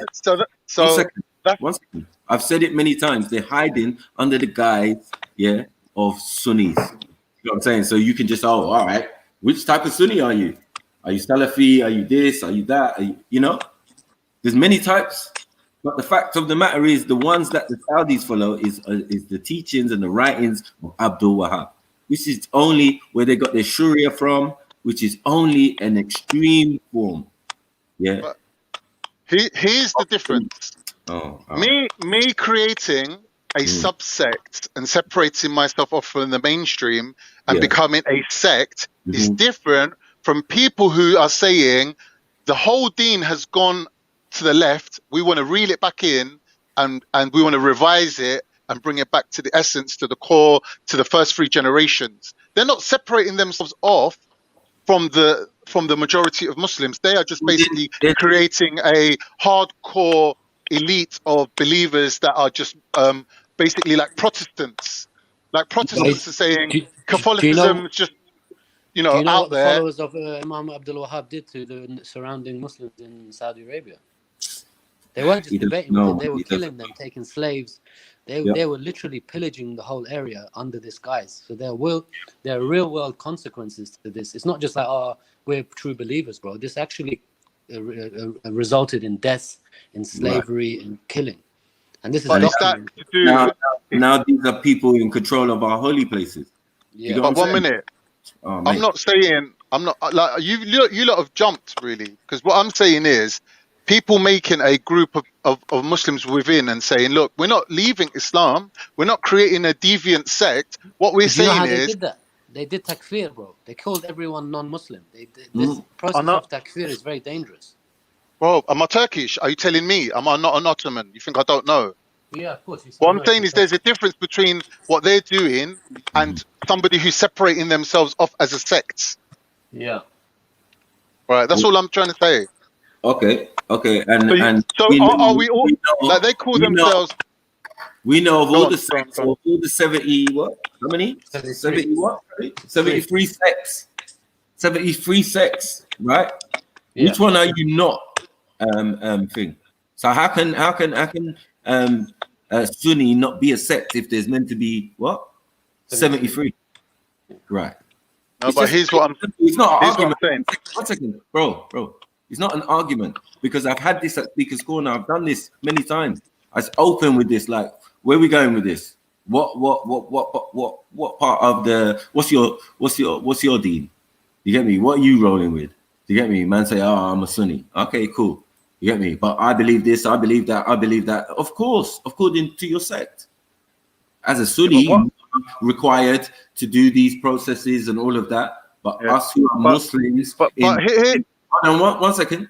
Us who are Muslims, who you were calling Sufis, we're outside of the scope of what you're talking about. Definitely.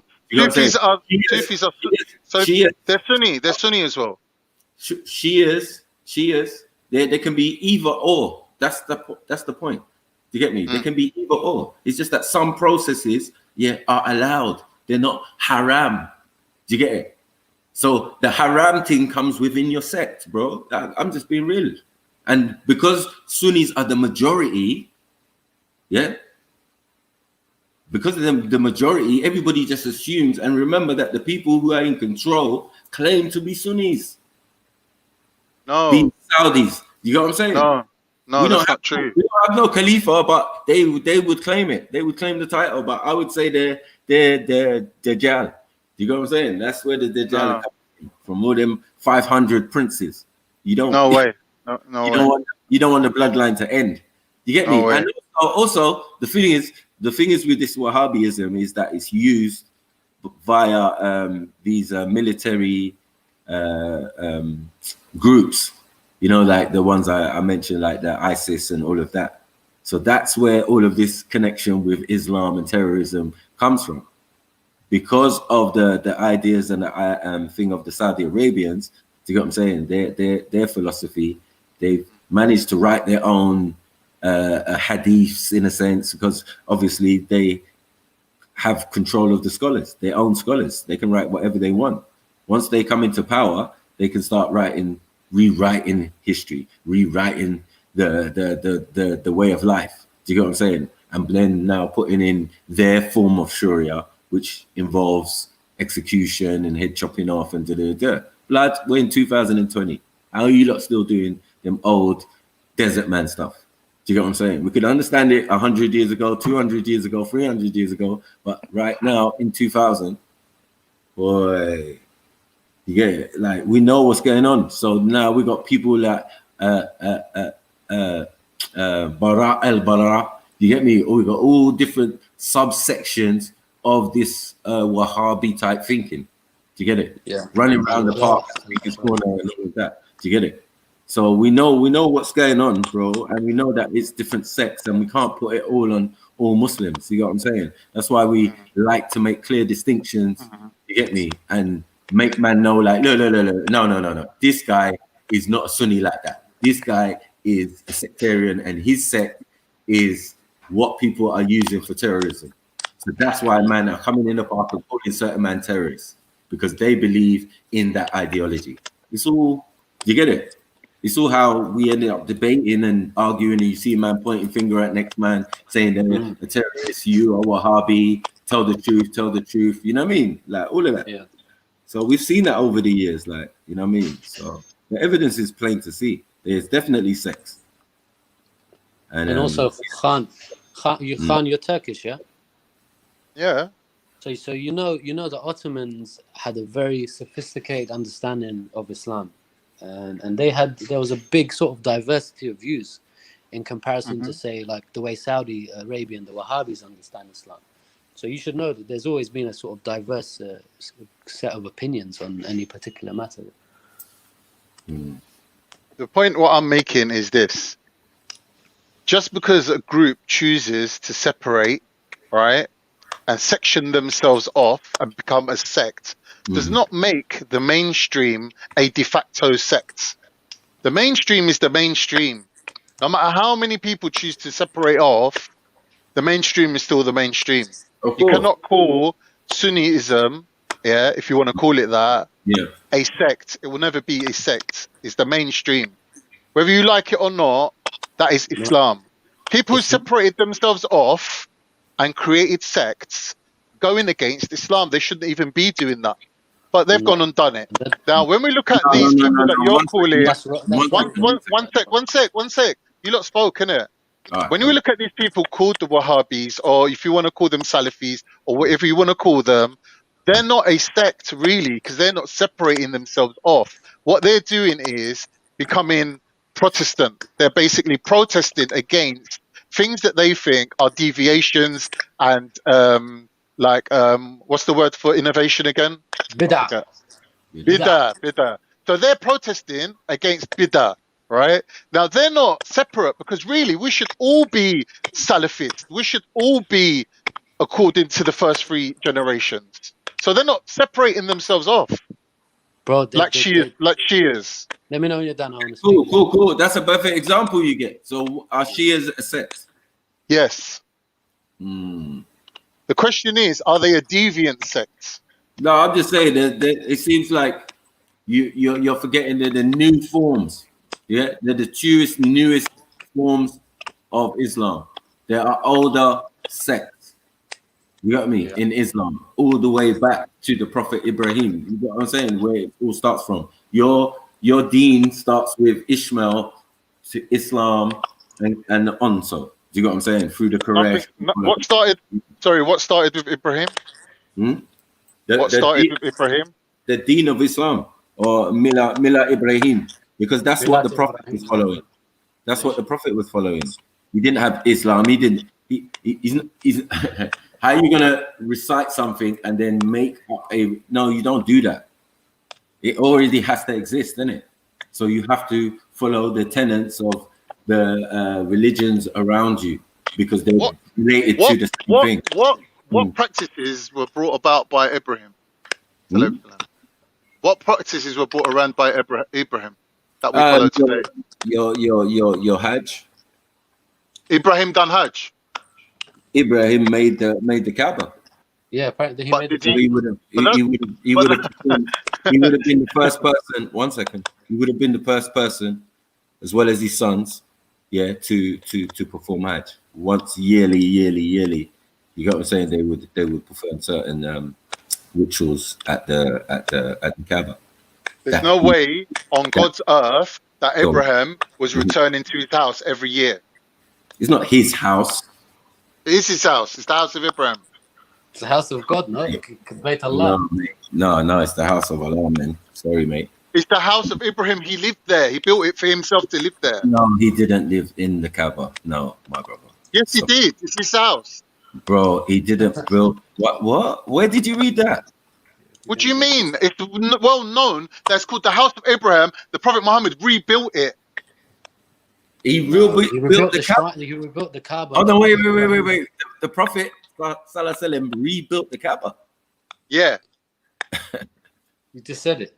And there was no Hajj until the Prophet did that. So to say that the Prophet Abraham done a Hajj is ridiculous. God. Tremendous mistakes you're making, my brother. You know what I'm saying? There's a verse that says, yeah, the Prophet went to Hajj, to the Kaaba, yeah, and he did the processes that he knew the previous prophet, yeah, or the previous individual had done before, like kissing the black stone. Who kissed the black stone? The Prophet. Did Abraham kiss the black stone? Yes, probably. Yes. But the black stone was put in by the Prophet Muhammad when he built the house. Prophet Muhammad? No, but it was already there. The thing was already there. It came down already. No. It wasn't part of the house until the Prophet Muhammad put it there. No. I'm saying the Kaaba was built by the Prophet Ibrahim. Yeah. Ibrahim built the foundations. Yeah. He built the foundation it to the top. Even put in the cornerstone, which is the black stone. No.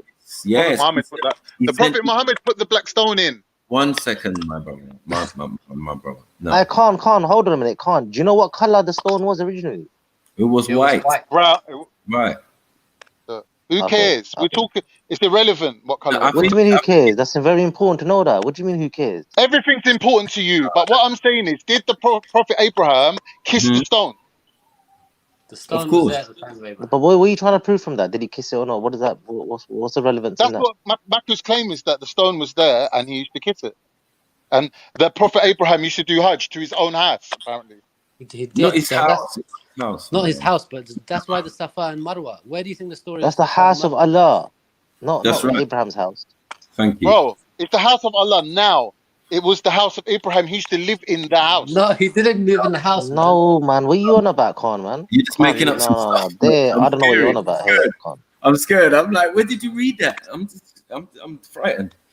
Do you get it? Why would Abraham build a house to a God that's not gonna be in the house? It makes no sense. What he's doing, he was centralizing. Bro, listen to what I'm saying. 1 second. The people around there were idol worshippers, isn't it? So what? No. Second. Maku's right. Bro, you're so dumb. Oh, you really. Oh, what a dumbo. Ibrahim's father was an idol worshipper. Thank you. And isn't there a story about the Prophet Ibrahim smashing an idol and saying that the idol? Yeah, you're correct. Yeah. Right. So basically, Prophet Ibrahim smashed all the idols up. Then he left this is one the big problem when idol. all you're looking for is people that agree with you in life.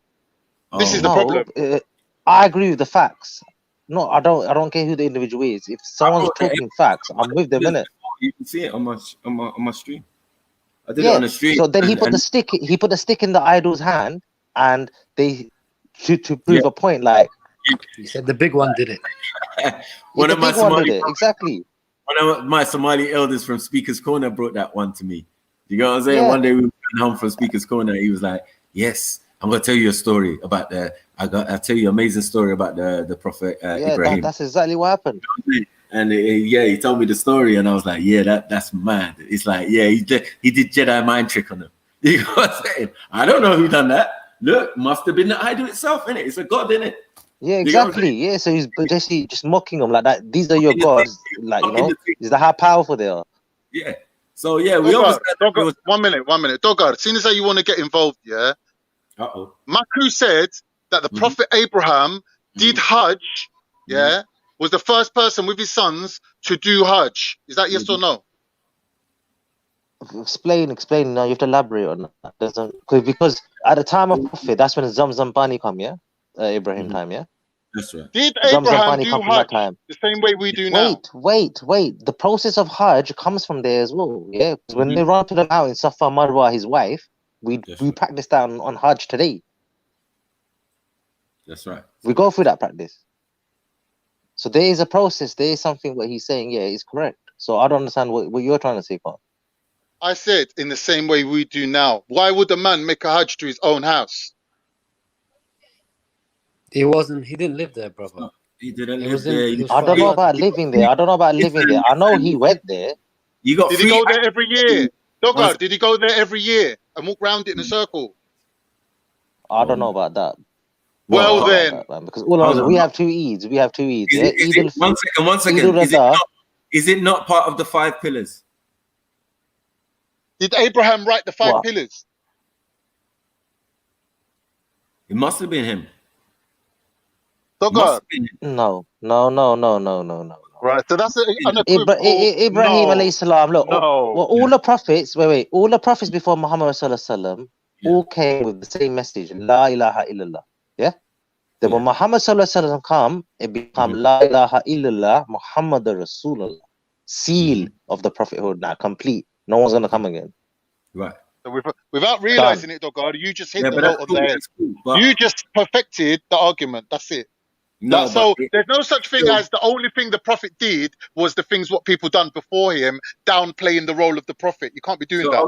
Okay. What is Millat Ibrahim then? Go on. What is what? You done that here. Millat Ibrahim is the nation of Ibrahim. That includes Jews, doesn't it? That includes everybody, bro. Yeah, so we're not Muslims. He's the foundation.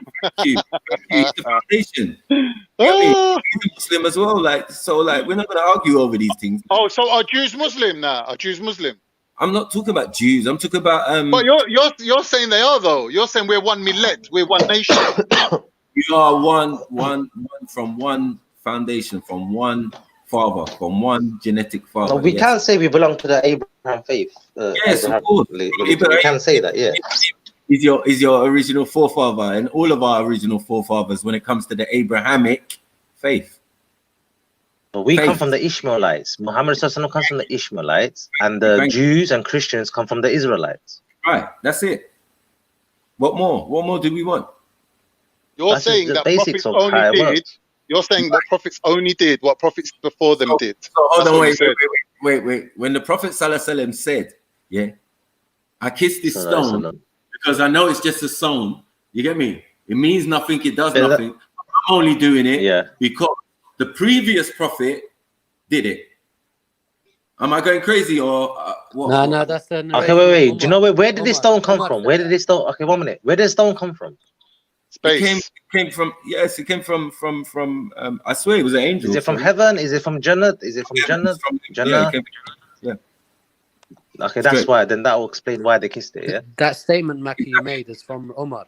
That statement you made is from Omar about. Yeah, Umar ibn Khattab radiyallahu anhu. Yeah, that statement. Yeah, so Umar done it because the Prophet Muhammad done it. Yeah. But if you said he didn't that, say yeah. But the way the thing he's saying it, Maku's saying it as if previous prophets before Muhammad did it. Yes.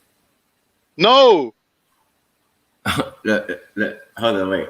If you build something, right, do you die instantly or what's happening? No, you build something for a reason. It's a particular reason why he built it, why it was there, right? It's the house of the creator. Bro. There ain't no house of the creator. There ain't no house of the creator. This ain't Israeli beliefs where we believe that God comes into some cupboard full of smoke. And this ain't a Christian belief where we believe that God comes into the church. There's no God inside the Kaaba. Wait, but there was at a particular time. No, there wasn't. 1 second. Because after you can see that the Prophet Ibrahim is centralizing something. He's giving them tawheed. You know what I'm saying? These people that live there, those people, those idol worshippers, he's giving them tawheed, one place to worship at. That's it. Yeah, la ilaha illallah. La ilaha. Abraham alayhi salam come with la ilaha illallah. Right. He's the founder of that. He's the originator. Yeah. The progenitor. So we know this, right, already. So I mean, no, but before Abraham, wait, is that not the first pillar? Yeah. Right. Marco, I know what but you're you trying to do, bro. Before him, I know what you're trying to do. all the prophets said la ilaha illallah. All the prophets said la ilaha. No doubt about that. We're not doubting that. I'm saying that before Abraham. I'm talking about before Abraham. Yeah, and I was going to Adam before, but you know, that's another story, you know. Yeah. So, you know, like I was trying to explain to Khan that, you know, that those tenets will still have been given to Adam, the first prophet, our first prophet. You get me? Peace on him. Do you know what I'm saying? So if Adam is the first prophet, he would have been given certain tenets and certain basic parameters to work with. Do you get me? Yeah. So we belong from the Abraham. Yeah, I'll correct. Ibrahim alayhi salam, we belong to him. Yeah. From the Jews, Christians, the books, yeah, even the Zabur, yeah, the Dawood alayhi salam's book as well, yeah, the Zabur, Song of Psalms, yeah. Now, prior to that, prophet like Noah, Nur alayhi salam, like Noah, yeah. Everyone come for the nations for just a time period, different nations for different reasons, yeah. Yeah. But then our where we start from is from Ibrahim alayhi salam. Oh wait. From his two sons. Wait, even the previous prophets. Are they all not related? Are they all not related? How can sons not be related? How can sons not be related?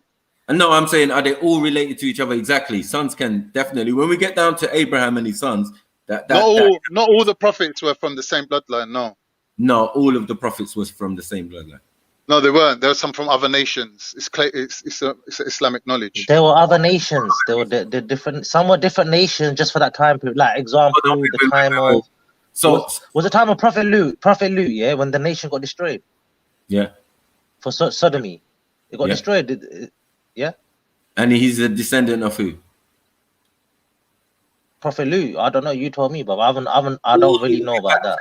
It goes. Why did you bring up Lut for then? So why are you bringing up Lut for then? No, I'm saying all the way back to Adam. Not you. Why is he mentioning Lut then? Luke. Yeah, Lut. Why are you mentioning Prophet Lut? Prophet Lut, because his nation was destroyed. Yeah, what's that got to do with what we're talking about? What's that got to do with what we're talking about? Got a lot. We're talking about prophets. We're talking about prophets. We're talking about prophets that didn't descend from Abraham. No. So Prophet Lut didn't. Prophet Lut was before. Before, exactly. But we're saying. So what are you talking about, Khan? Are you hearing yourself? What are you on about now? Because the next forefather for everybody is going to be, Noor.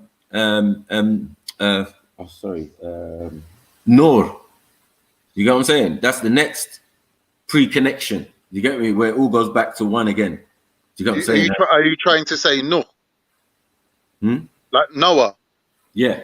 Yeah, Noah. Noor al-Islam. Yeah, he's the progenitor again for all of the people or descendants of which one's gonna lead to the Prophet Ibrahim. Yeah, it's all one bloodline that is being mentioned in the holy texts. No, it's not. No, but wasn't his nation destroyed as well? One second. From Adam's sons. No. Yes. No, but wasn't the nation destroyed as well?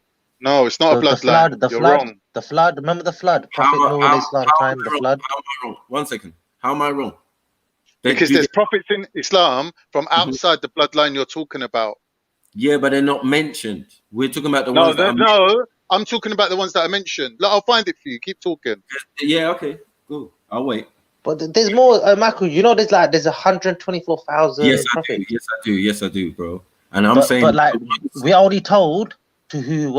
Allah knows best why. But he's only mentioned who we're supposed to know. Right, and that's because they are from one family, one origin. I want to find it now. All the way down. Do you get what I'm saying? to No, but if nor you're looking at it like that, you could just say we're all the children of Adam then, because that's where we all started from. Yes, in a sense, yes, that's correct. So break it down, make it simplify it. We all come from Adam then, don't we? Because you know, like he Khan likes to get excited about the subject. Yeah, you know, anytime I'm talking, he's quick to say no before he hears me out. You get it? So like that's yeah. You know what I mean? But yeah, you should think about it. Do you know what I'm saying? They're all of the prophets that we know. That's what I'm saying. All the prophets that we know there's other prophets we don't even know about, but they're not mentioned. Yeah. I'm talking about prophets that there is prophets that we know of in Islam that were not of Bani Israel. Yeah, that's cool. Yes, not of Bani Israel. Yeah, they were. They could be Beni Ishmael. You get what I'm saying? They could have been that. You get what I'm saying? They could have been Mizramites or from Mitzvah. Edomites. They could have been Edomites. They could have been Canaanites. They could have been all sorts. Canaanites is Bani Israel, by the way. But we know this is why we can certify the Prophet Sallallahu Alaihi Wasallam, because his bloodline goes back to Ibrahim. From Ibrahim from Ibrahim to Ishmael, from Ishmael to Kedar, and from Kedar to the tribe of the Quraysh. Yeah. And Kedar is mentioned in the Bible as well. Kedar is mentioned in the Bible. That's it. So the tents of Kedar. Do you know what I'm saying? We even have it. There's another verse. This in I think it's Genesis or one of them. It's clearly mentioned Kedar come from the line of Ishmael. Right. So this is what I'm trying to say. Like they're all related. It depends which side of the tree. So for Christians to know that's just weird, because for Christians to read that in the Bible, to know that, hold on, Ishmael, the Arab side, with because one of the wives were Arab. See, Hajra, yeah, one of Ibrahim's wives. Yeah, Hagar. Hagar. Yeah. Hajra. Yeah. They say Hagra, Hajra. Yeah. So in Arabic. So for the Christians to read that, no, I'm saying for the Christians to read that, they should be like, so okay, Abraham was a prophet, his son was Ishmael, and Muhammad Sallallahu come from that line. So they should, but they close themselves off from that. I don't understand. No, I think they block themselves from that. No, I think more Israelites make that argument that it's not the same, it's not thing, you're not related to us, and I'm saying, look, if you want to say that we're Hebrew Ishmaelites, then by all means, but we're definitely all Hebrew, all of us. You get me? We can't get away from that. Yeah, whether you're Israelite or you're Ishmaelite. Yeah, but if they trace the line, they're gonna clearly see two brothers. Yeah, so what does that make? Cousins. Yeah, in the long run, it says family. That's why I said to Bob the Builder. That's why when I was talking to Bob the Builder, he couldn't answer that question. And my thing is stolen birthright, innit? Because if Ishmael's the older brother, the original, strong, he's got strong African blood. You know what I'm saying? Yeah. From Hajar, you get what I'm saying? Like, so he's he's a healthy, strong lad, and you get what I'm saying? No, but the Bible's version is different. The Bible version, they make it like Thingy was the strong one, Ishaq. Yeah, but we know about that. I've always made the point about the disenfranchisedness and so they swap it around Ishmael. They try to degrade Ishmael and approve Ishaq more. Stolen birthright, I call it.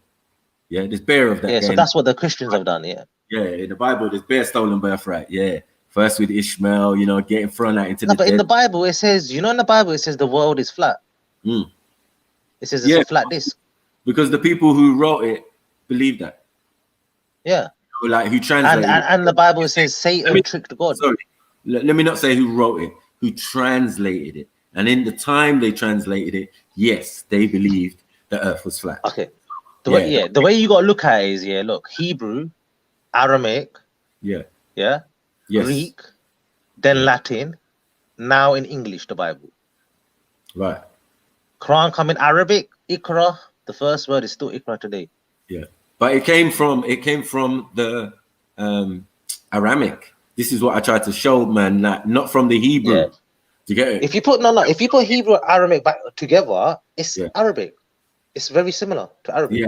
But I study language and linguistics, so I'm like the Ashuric Syriac that Arabic descends from is still there because they're all part of the same family group. So if you stood Ashuric or Syriac, you would overstand Aramic easily. It's just another dialect. So would you say then, all right, Maku, would you say all the prophets said Allah? Yeah, I would. Yeah, well then I agree with you. Then, yeah, the word is older than what we're calling Arabic.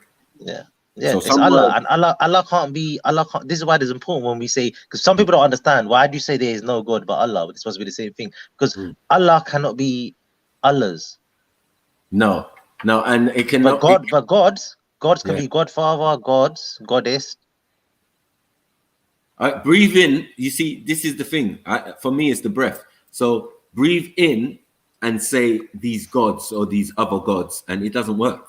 Even if you say God, trying to breathe in and say God, but if you say Allah, Try this now, try this now. Try this now. Yeah, let me do You got to do me a favor.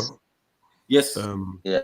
Just want to know, in your own opinions, what color was Prophet Muhammad? Oh, the description of him is in the Sunnah. What do you say it is? His description, he was pale Arab. Arab skin, like pale, because his cheeks were reddish. He had curly hair. So he was a pale Arab with red cheeks in the desert. That's the kind of description, yeah. But then there's Arabs that are darker complexion and lighter complexion, like we have today. Maku, what's your opinion? Afghan River, black, shiny, according to his tribal lineage and the people who came from that part of the world. Yeah, if he was fair, he'd be fair in the black man's sense of fair. You know what I'm saying? He could be yellow toned, he could be any type of tone, golden or whatever. But yeah, what they considered Arabs were definitely different tribes of black people. So or African people. No, but they could be the complexion could be light or dark in Arabs. So do you have any dalil to support that Prophet Muhammad was black? Yeah, the tribe. I read nothing on that. Sorry, if you go to the or what is the tribe of the Quraysh today? You know what I'm saying? In what do you call it? What's that place? Is it not Yemen? Jordan. Yeah, you want to find the original black people of Jordan. Afghan, do you have an opinion on that? Afghan River. Where'd he go? He's at work, so I don't know what's going on with him. Yeah. I mean, there are many different things. I swear there's a hadith that says that he's got braids. His hair was braided. So, you know, his beard was red and all of this type of stuff, or he dyed his beard red. I know. Whose beard was red? The Prophet. Prophet. Yeah. So no, I've not read. I don't know about that. I've not read that. What color? I've seen some of the hairs that said they found. Everybody resoundingly would scream out loud, "He is black. He's a black Abyssinian slave." You know what? And that'd be an excellent response. And if I tried to argue with you and say, no, he was a white man from Croatia, everybody again would definitely argue and say, no, he wasn't, and produce the evidence and proof why he definitely wasn't from Croatia, why he wasn't a white man. So same question applies to the Prophet Muhammad, and we want to know the answer to this question. Some people may think it's completely irrelevant, but it mattered to the people at the time. There were so many different prophecies, so many different evidence, hadiths, sirs has been written, autobiographies have been written, proving where the Prophet had to have come from, which region he had to come from, what description he had to look like to be classified as a prophet indeed. Well, it matters to me because I've seen so many comments down below. Please leave your comments down below in the YouTube section, stating, you know, the color of the Prophet Muhammad. Some people are arguing that he's black, others people are arguing that he was white, etc. But I've seen it on Facebook as well that it gets kind of nasty. So many racial slurs being thrown about, you black dog, that's why there are so many different racial slurs. You're causing fitna, akhi, for bringing up these topics. It's crazy to see how much absurdities that takes place in the Facebook comments and the YouTube comments as well. I've also seen in my researches, going through reading books, and it stated that a woman from England came over into the Sudan, the hottest, blackest place on earth amongst the Hofriyat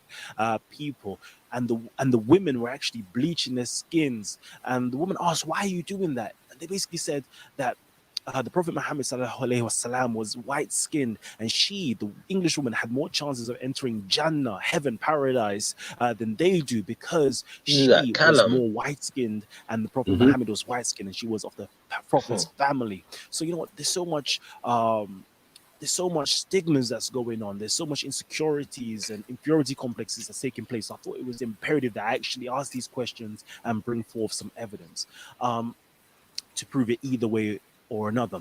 Now, in doing research, one has to acknowledge their personal biases. Me, myself, I do have a personal bias, and I'm in favor of Xenophanes, a Greek famous philosopher. And he stated that men create gods in their image.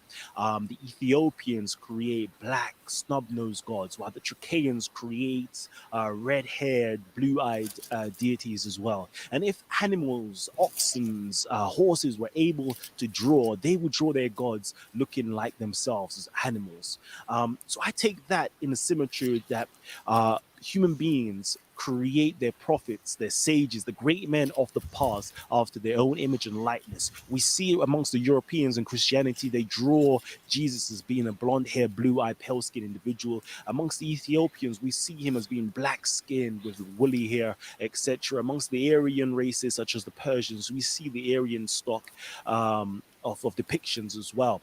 Now, that same dichotomy actually exists within side of the Islamic literature itself. We could go on one hand amongst the Persian literature of Bukhari, Muslim, Abu Dawood, Tirmidhi, etc., and we'll see an Aryan featured looking Muhammad. We can go into the depictions, we can go into the Islamic how we say you left there, Dogger. I really wanted to hear what you had the opposing view. And you like we was gonna get into this. Like, Dogger, come back, man. I'm playing this for you and Maku.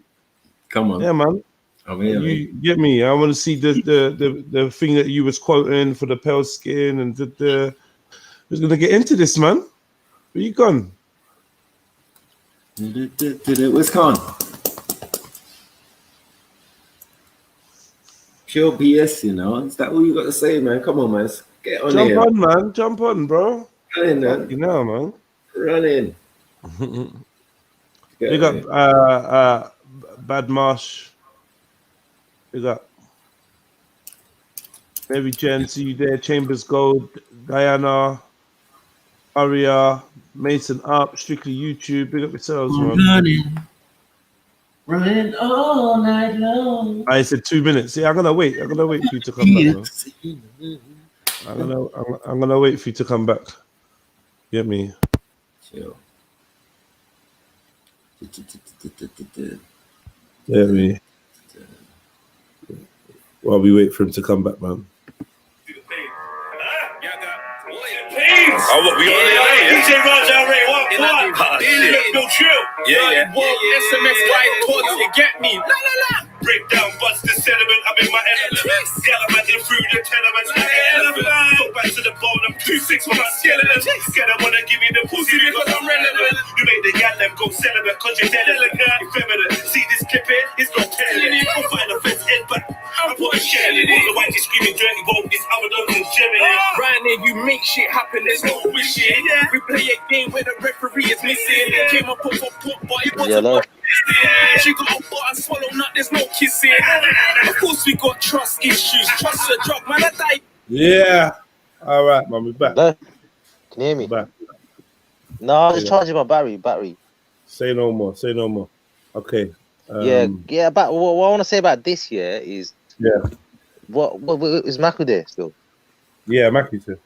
Where's your Dalil in what he was? Because you know what I say, yeah? Forget the color, forget the race. What's more important is Muhammad came from mankind and he was the seal of prophet.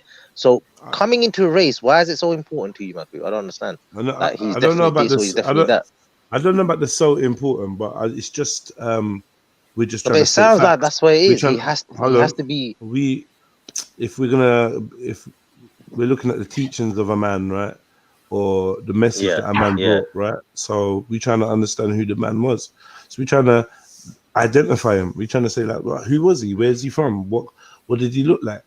Do you know what I mean? That's what we want to know. Think about it then. If you think about it, Abraham's second wife was Arab. He come from the Arab line. He came from an Arab line. Ishmael line. That's it. Well, Mackie's saying that he came from a African line. Well, prove it. Prove it. The lead. Yo, Mackie. Yeah, sorry, I'm in the kitchen. Yeah. What'd you say? Yeah, Middlesex. Oh my, yeah, that was me. Still, that's my idea. I might do an EP like that, like, you get me, like a live freestyle vibe kind of thing. Yeah. Glad you like that, Middlesex. Oh my, like I like that dirty sound. Like, do you know what I mean? Man in the background. Yeah, man. But FTK General, please report for duty. Yes, sir. What are you saying? Adil was saying, like, where's your evidence? First of all, he's saying it ain't important what the color is, which is a predictable statement. Like we got that already plastered on the screen from Carnito. Who cares about the color, for fuck's sake? No one cares about the color, right? No one cares about the color of the prophet, of the perfect example to mankind. No one cares what color he is. Oh, he's popped out again. But he was saying, have you got any evidence to support it? He was saying that he comes from an Arabic line of Abraham's second wife. Who does? Prophet Muhammad. Second wife. Well, Abraham's second wife was Arabic. Yeah. And Prophet Muhammad comes from that line. Therefore, he would be Arabic. Oh, fuck's sake. Doesn't even make sense. What is Arabic? As in tribe? Or is it, what? No. We're dealing with tribes here. So you just go look up the tribe of the Quraysh. Like, you'll see that they're more Abyssinian or thing in origin than some people would want to believe. You get it? It's not a hard job. That's all they got to do. Who are the Quraysh today, or where are they, or whatever? Who are the Black Arabs? Who are the Umayyads? Like, we can give you. I think here there's an interesting psychology when I start asking Christians what color Jesus was, or I start asking Muslims what color, the Prophet was, Prophet Muhammad was. I find that there's a squirming, there's an uncomfortability, and there's a blatant deflection, which might be true. It doesn't matter. I get that, but that's never the question I'm asking. I'm never asking whether it matters. I'm asking what the fact is. And whenever you ask for a fact and somebody comes back to you with a, what does it matter? You have to be skeptical. I'm like, why do I always get this response? Why is this such a typical response? Can we not just deal with some facts? We don't ask why. Matthew, what's the facts? You know what you're saying here? Because I've never heard of this. It's only probably you're the first Muslim that to ever tell you that Prophet Muhammad was black. Yeah, I don't know no one else. Have you ever heard any scholars say it? Have you ever heard any? Yeah, you have. Yeah. What scholars? I'm not the man with the list of scholars. I can't do all that. But what I will do is try and open up this discussion for people that know or don't know. Yeah. And maybe we can. I'm open. I'm open to facts. I'm open to facts. And either way, whether he was black or Arab or whatever, it wouldn't even make no difference to you, would it, Adil? No, not really. Right. Why is that? My main thing is he's the seal of the prophet. He come from mankind. Yeah. And he's the seal of the prophet. No one's gonna come after him. Right. But if his description is given, I'm just gonna tell you from what I know. His description is he's an Arab. Okay. And there's light skinned Arabs, there's darker skinned Arabs, there's Arabs like my color, my complexion. And the facts from the Bible about Jesus, he was dark skinned. Okay. So in the Bible, his descriptions in the Bible of Jesus, Isa bin Maryam, in the description of him he was dark skinned. Okay. They described him as the bronze color. Would you say dark skin? What was that? Would you say a Middle Eastern color, person? the description. Would you say would you call a Middle Eastern person dark skin? At that time? No, because he come from the Israelites line. And his description in the Bible is bronze color. Okay. I'm saying So when nowadays Christians. So which hadith do you draw from to lean on the idea of him having red cheeks and being pale skin? I'll provide it in the chat. I'll provide the link. Okay, provide the link. Put the link in private chat. We have a look at it. All right, cool. Yeah, Let me I'll play a put it little in bit. from what he's from his Let me play a description. little bit of this video. Yeah. Strictly Alright, YouTube. cool. What's I'll be good? back. Let me get it and I'll be back. Yeah, strictly YouTube. Yeah, what's going on today? Yeah, big up. What's good? You all right? Hello? Yeah. Sorry, can you hear me? Yeah. Yeah, I just wanted to chime in, but it seems like the brother already said what he needed to say. So Please chime in anyway, man. all right, I'll stick around. Okay. What was you gonna chime in and say? I was just gonna elaborate on what the brother said. So according to some hadith from the companions, what they said about Muhammad is that they said he was of average height. They said that he had a receding hairline. He had quite a big forehead. He had a crooked nose. He had large eyelashes. What else did they say?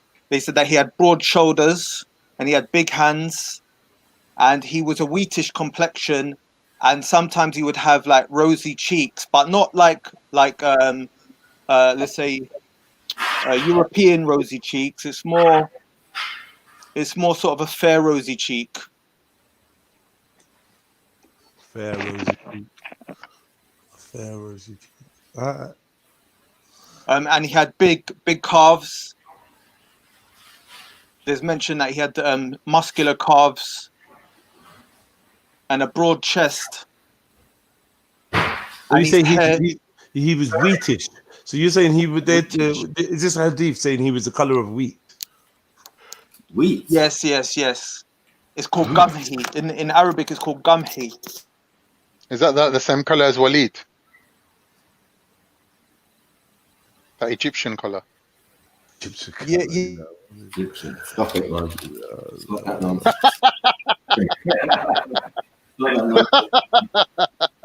You tried it.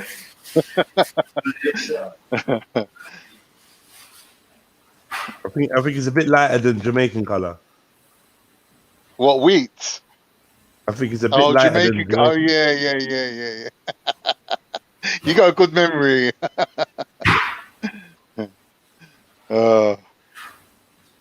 Wheat. Wheat looks pretty much yellow to me. So you saying it doesn't matter, Khan, right? You say matter whatever, innit? Like whatever color. But do you have an opinion, like a factual opinion based on anything? No. Like in my mind, I don't even like try to imagine. That makes no sense. I don't believe you. I don't believe you at all. I don't believe you at all. If anybody says to me in their mind's eye, when they read stories about Prophet Muhammad or whatever, they don't put some kind of loose-fitting archetype of a man there. I'm not gonna lie, yeah. When I think of Moses, when I think of Moses, I think of a black man, and that's I don't know why. When I think of Moses, I think of Charlton Heston. Yeah, that's what I was gonna say. So with Jesus, I think of a white man, which I shouldn't really, but I do. But that's obviously because I was born and brought up in England, didn't it? So do I. So now we've been honest twice. When you think about another prophet, Prophet Muhammad, what do you think of? Do you know when they show the picture of the prophet and the face is blurred out? Or like in the film, that message film. No, that I don't know if you've seen the film, the message. You look right, Holland. You look right in the chat. You look right in the chat. Yeah. Honestly, in your mind's eye, this doesn't mean whether you think that this is what he is, or whatever. What's the archetype man that comes up when we say Prophet Muhammad? What do you see? I tell you straight away. Even when Muslims, even when Muslims see him in their dreams, they can't just describe what he looks like. Bro, allow it, man. Listen. Seriously. I hear you, bro. I hear you. I'm saying though, yeah, this is psychology. This is psychology. Like, I want man to really be honest.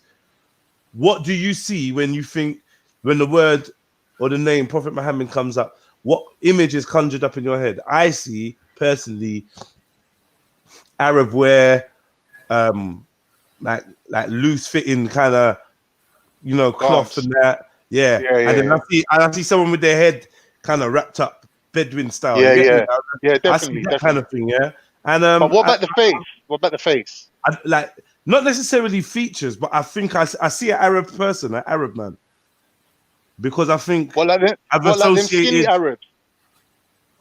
Not You know them necessarily. That's a thin lot of tall detail. Arabs. You know, That's like a lot of Wally. detail. All right, That's a lot of all right. detail. You know, Hold on, no, all that's right, a lot 1 of minute. detail. You know, Wait. People just say go Arab, on.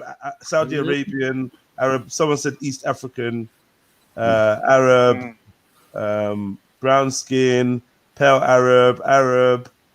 I see an Arab-looking man. Blah blah blah. It's not to do with All right, facial features. let me ask you a question. Hold on, wait. Go on. What about African Arabs? What about them? Oh, we don't, because it's bro. It's not in my. One second. Forget about pale Arabs.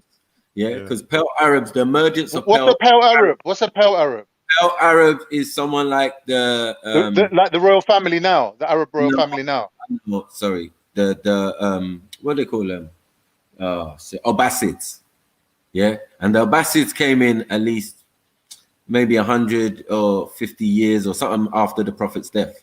So, like, right, let me say a guy, Let me say a guy, and instinctively tell me if you think yes or no. Just give me a yes or no.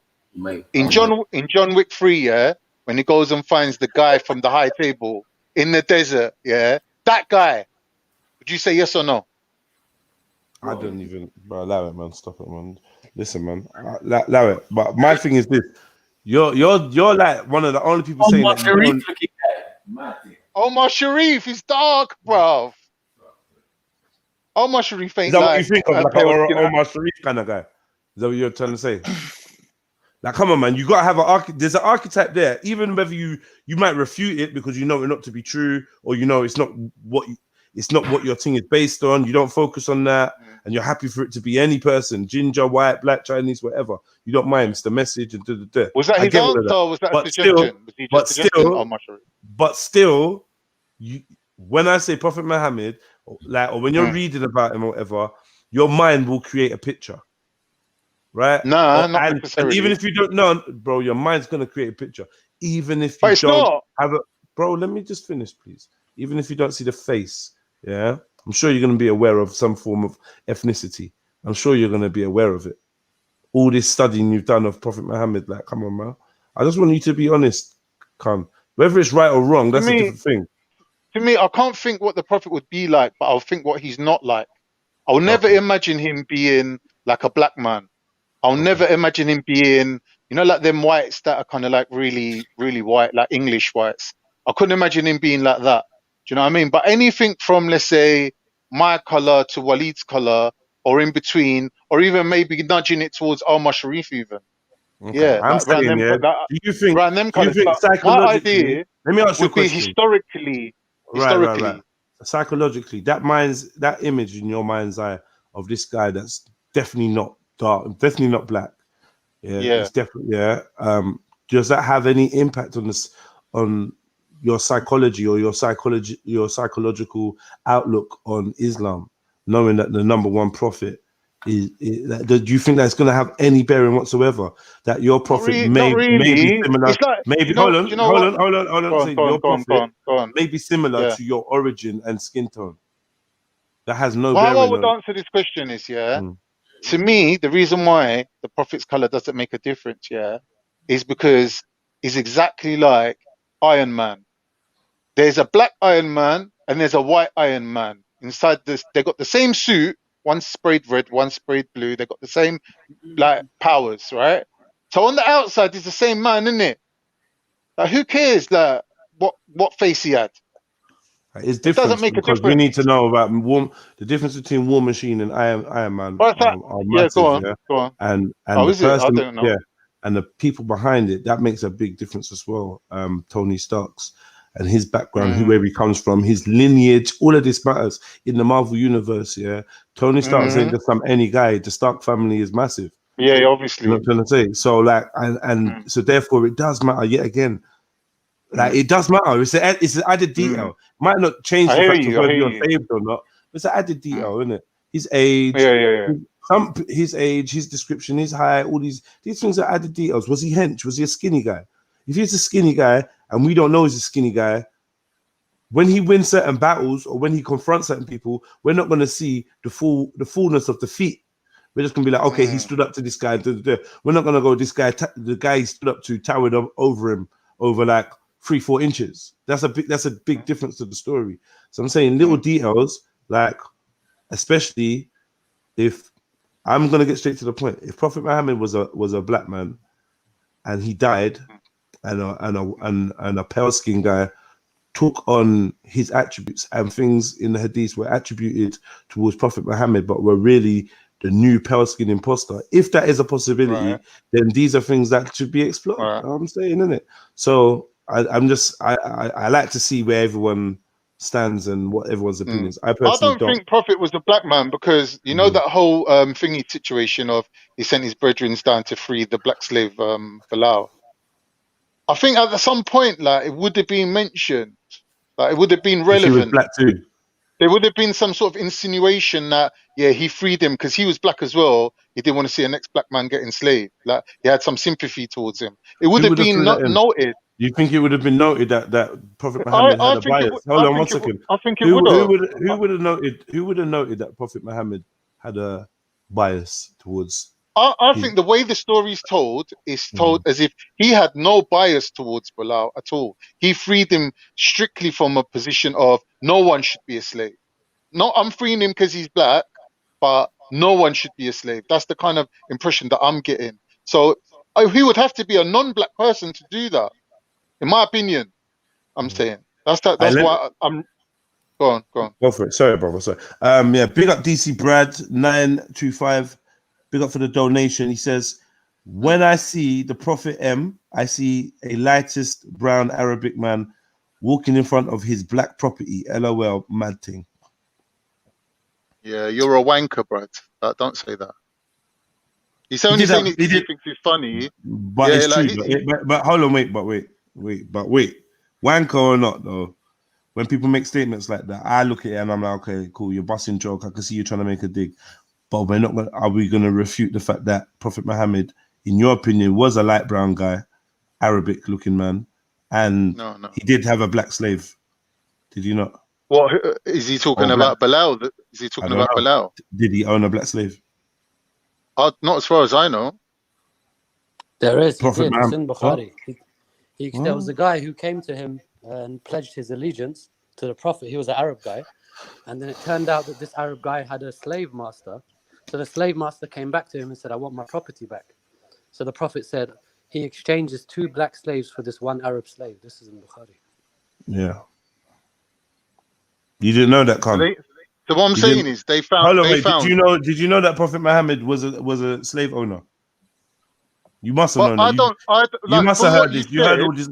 Well, no, not from me. Just in general. Did you know that he was a slave owner? You must have heard this already. I've heard it, but to me, like, I haven't fully investigated it, so haven't come to a proper conclusion. But the fact that they found 2 black slaves to give him doesn't necessarily mean they were the Prophet's property. Well, they became the Prophet's property when he accepted them, and they remained in servitude. He didn't free them. Now, what I'm saying is, to free one guy, the guy saying, bring me 2 black slaves, isn't it? So he went and said, like, has anyone got 2 black slaves? And I went, yeah. All right, cool. Give him the slaves. Are you hearing yourself? Are you hearing yourself? But why is first the line? First of all, it didn't go like that. Yeah, he owned the slaves. Secondly, even if he did go that way, I think it'd be maybe slightly worse. Oi, mate. Yeah, oi, fucking, you got 2 black slaves. Yeah. Give me them. There's a geezer over here gonna swap an Arab dude. He wants 2 black slaves for 1 Arab dude. You got some, yeah, I'll have them. And you take slaves out of, but like, come on, you really like that? You're gonna attribute that to your Prophet?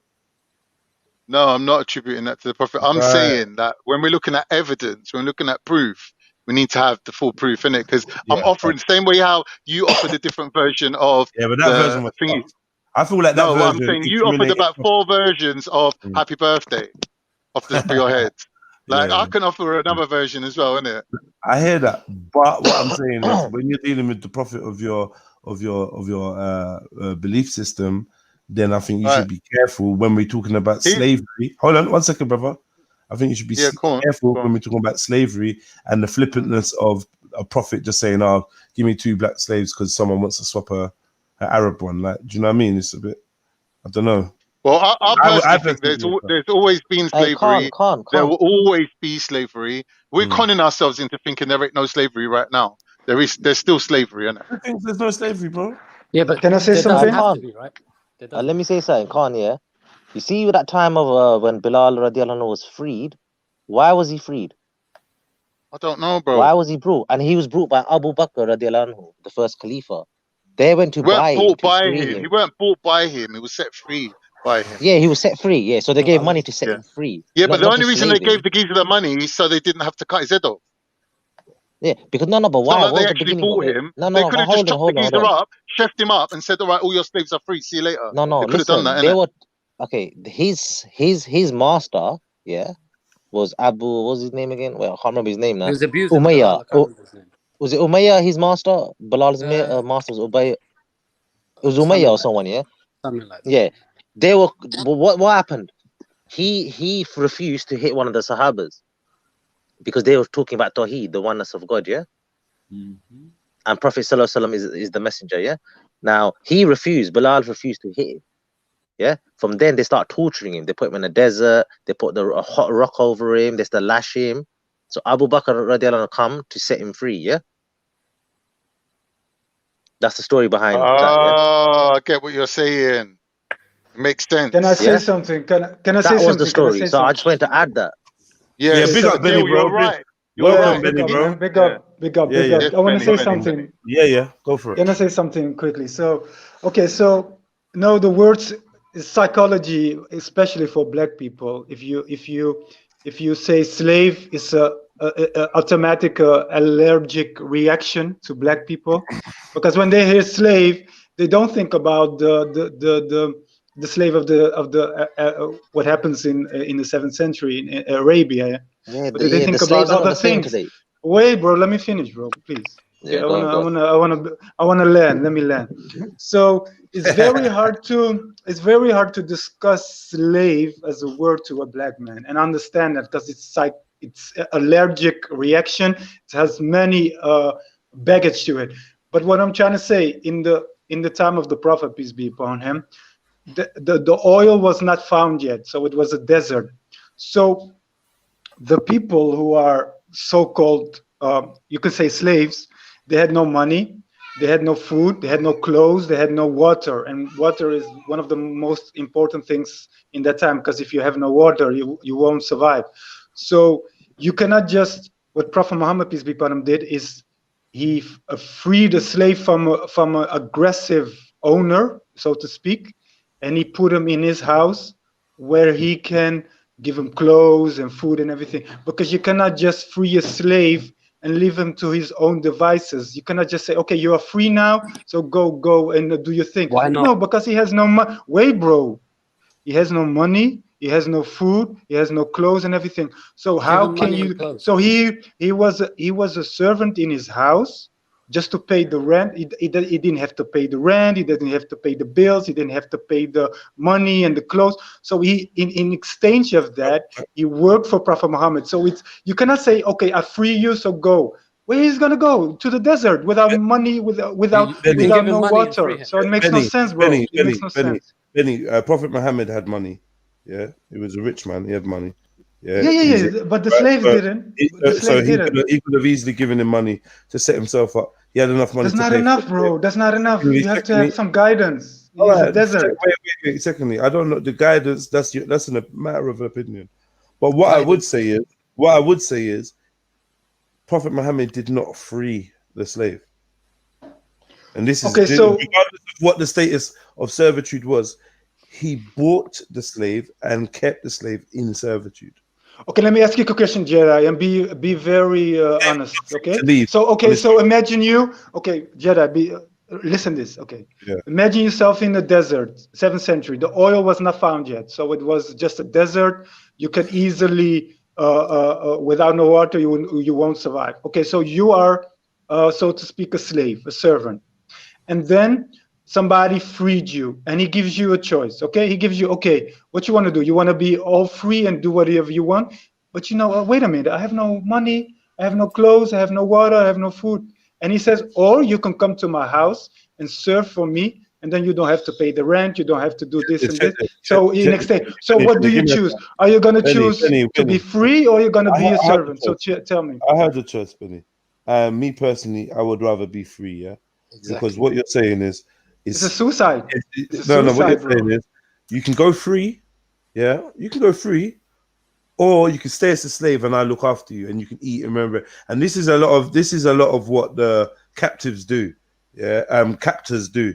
Once they have somebody in their control, economically, physically, spiritually, have them broken down to the point where the slave, the servant, actually relies on the slave master. Yeah, this is what you call Stockholm syndrome, and many people learn how to manipulate that and realize that they don't even have to put chains on their slaves now. They just have to convince the slave that it's better for them to be a slave than to be free. So I think that I hear what you're saying, but it's like if Prophet Muhammad had money, he could have given it to the slave and say, "Take this and set yourself up." You will be robbed, bro. You will be robbed in the desert. There's many pirates. So you have to know the context, the history. He could have said, "Stay at my house, stay here for free, and be a free man." But no, he said he kept him as a servant. He kept him as a slave. Yeah, the guy was not free to leave. So you're saying that he gave him free rent and blah blah blah blah blah blah. All slaves have free rent. You know what I mean? Who's gonna pay for your slave?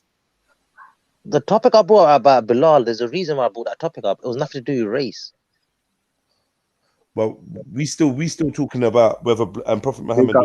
Big up the show, man. Jedi, you really have to mention about two Arabs are better than that. That's got to do with faith, about believers and disbelievers. So people take things out of context, and I want someone to bring that hadith up and let's read the context of it. Yeah, I got DC Brad.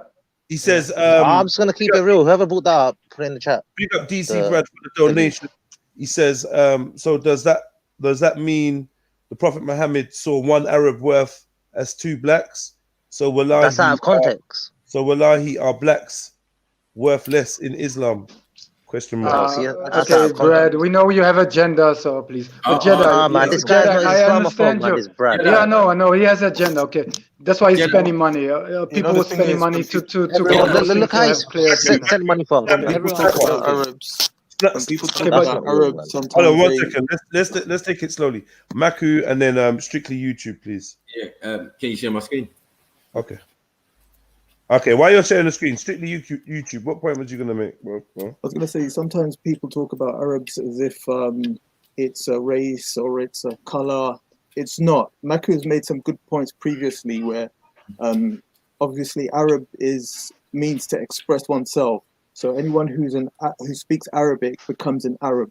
So what you'd find within the Quraysh and the tribes that were around Arabia at the time of Muhammad is that they were all different shades of colors. Some of them were really, really white. Some of them were really, really dark.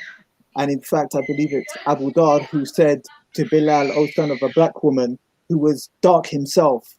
But the reason why he said, "Oh, son of Ibn Sauda," meaning son of a black woman, was to negate the fact that he had an Arab dad.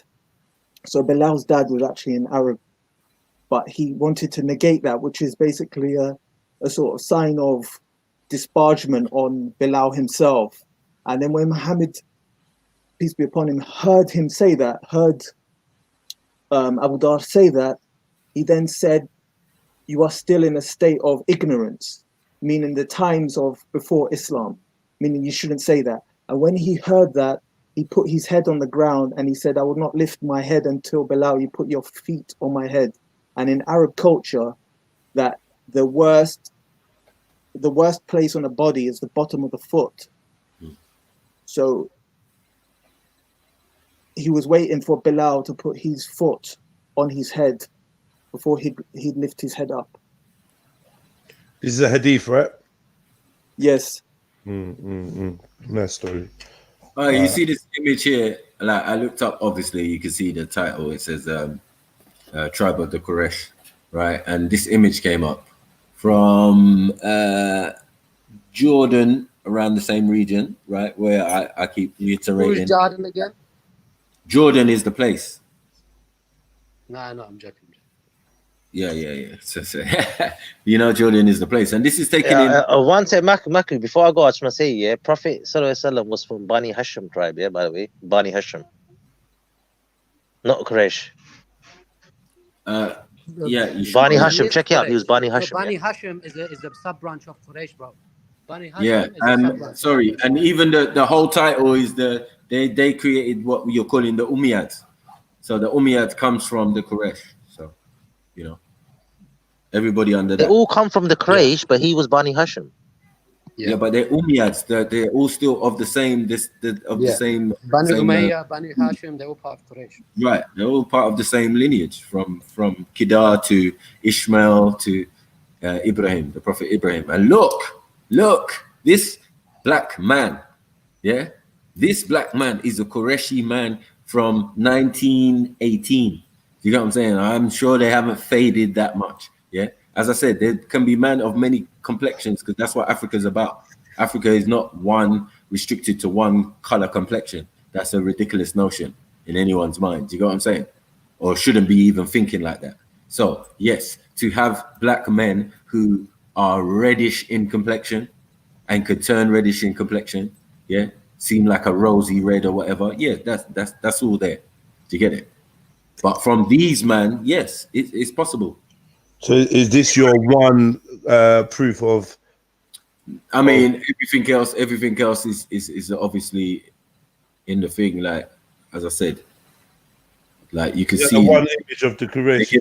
They give the history and the bloodline on many different things on this thing. You know what I'm saying? So yeah, I could like think it. I've seen a lot of Arabs there. As you scroll, Yeah. a lot of Arabs. You have Yeah. to do a lot of scrolling. You have to do a lot of scrolling to find the black Qureshi. Is that what you're saying? Show Nah, me the nah. rest of the Qureshis. Show Some me of the them- Qureshis, bruv. Where's the rest of the pictures? Some of them didn't have clothes to that, so okay. You know what I'm saying? Half naked bushman on the screen. Yeah, is that what you want? Yeah, like yo, oh, is this Qureshi? Oh, Yeah, Who's that? we're gonna use this one. Who's this? Slaves. His man got his hands tied. What slaves? Who's this? Muhammad There you of the go. tribe of Quraysh was what? Was black. What's this slavery thing about though? It's not the Quraysh. That's just a picture. No, I was born in Medina. So I'm sorry, in Mecca. In whatever time. I don't know what this is relates to. I could press on it and find out. Yeah. But everyone seems black. That's what I'm saying. Yeah. Whether a man was selling mandem and doing that and Diana just gave us 10 hadiths with Prophet Muhammad's whiteness. It's a point. But yet we haven't been given an image of him. We can't depict him. Yeah, that's strange. He's gonna look Mongolian. Look, he's gonna look Mongolian to the Mongolians, like you were saying earlier, Jed. Depending on who took over, because the people like to leave out that the Mongolians came in after the Arabs and took over. Brothers, but brothers, guess what I say? I say religion thing, yeah, it's stereotypical of business. These people are very, very hypocritical, like in a lot of religions, even including my own Rasta. And I'm trying to show you. They will tell you one thing and they'll say, do as I do, but they won't obviously do as I say, but they ain't doing none of what they say. You got what I'm saying? You know it's all fairy tales, just to keep people under control. In my eyes. Yeah, I hear you, family. Yeah, hit the like button, family tree. Whatever side of the fence you sit on, I'm sure we can all enjoy sharing information. Just want to shout out to Tatters TV for the show yesterday. Gave man a little bit of energy and made man, you know, feel proud about trying to get some knowledge spread and some conversations, and because I want to hear facts and stuff, and I like people to like get into their books and Could I add something? up and show it and teach us, and that's what we're really into right now. So it's the information age. You know, jump on, share your screen, read out from a book, tell us what you know, just like, you know, add to it so we can all learn. Right? Yeah. Afghan, what you saying? Yeah, I just wanted to refute the comment the earlier guy made saying that Arabs are just. I couldn't see him because of the screen share, but he said something about if you're an Arab if you speak Arabic. That's nonsense. It's a fact, right? According to geologists and many experts, that Arabs are a Semitic people who inhabit the Arabian Peninsula. And genetic studies have found the predominant haplogroup within the Arab people, which is I think the J1. So for people to say that they as a race or ethnicity does not exist is very fertile. This is nonsense. Okay, so what do you think about Prophet Muhammad being black? It could be a possibility. I don't know, because in the hadiths they say he was a fair-skinned man and his armpits were light and his tie was light or whatever. But the point is, a darker complexion could be possible. But do you think yeah, it affects people, the color of their prophet? It depends on the individual. Maybe they could have a lesser view of black people and that could offend them, isn't it? But it does happen. You've got to understand, in the Arab world, Arab countries, black people are viewed very lesser. Why are we so ignorant to this though? I'm confused why we're so ignorant to the very, I feel, real fact that psychology plays a huge deal. It is the key factor in religion. So how is it that nobody seems to think that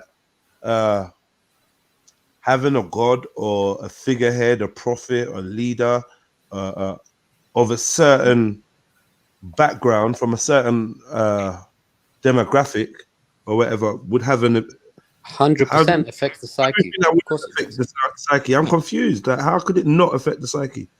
But you got to understand.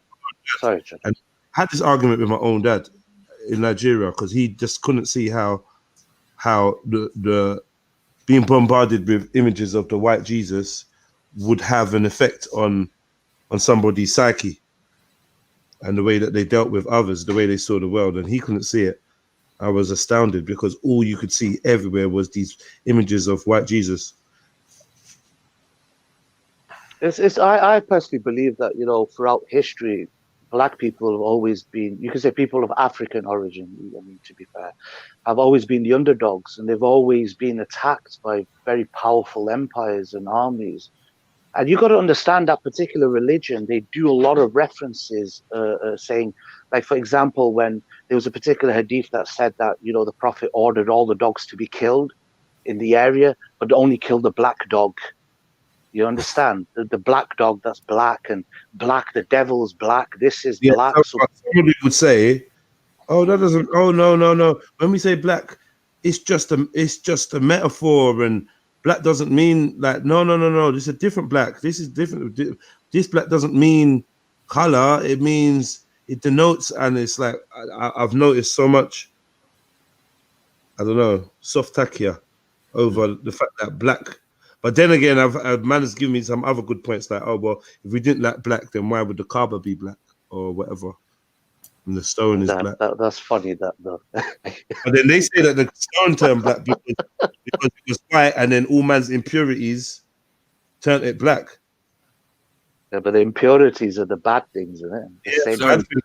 Can I make a key point? No, can I make a key point? It says here, it was Quraysh was composed of main 10 clans, and Benu Hashim was one of them. And these are the clans. Benu Abu al-Bair, sub-clan of Quraysh.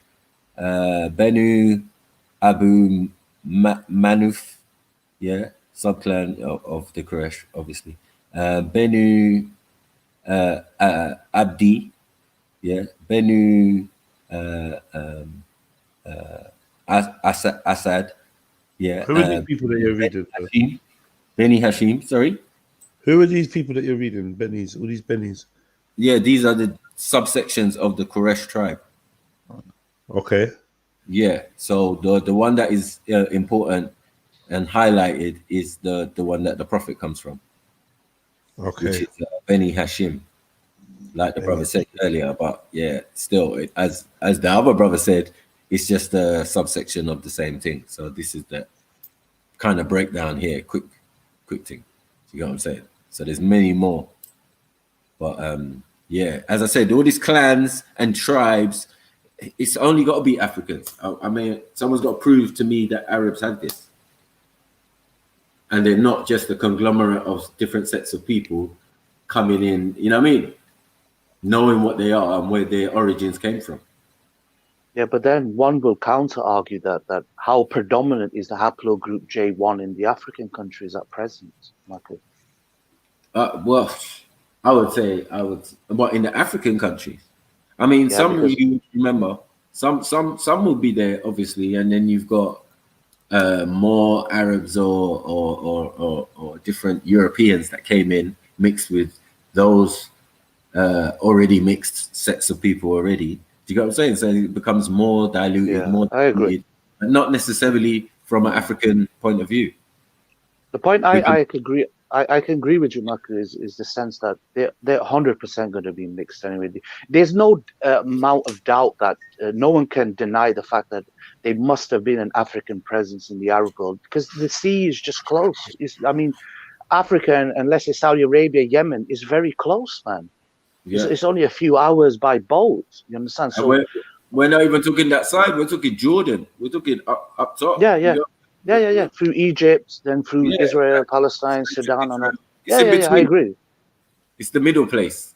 It's Petra, Yeah, but let's not go there. You know what I'm saying? Yeah, let's not go Petra, bruv.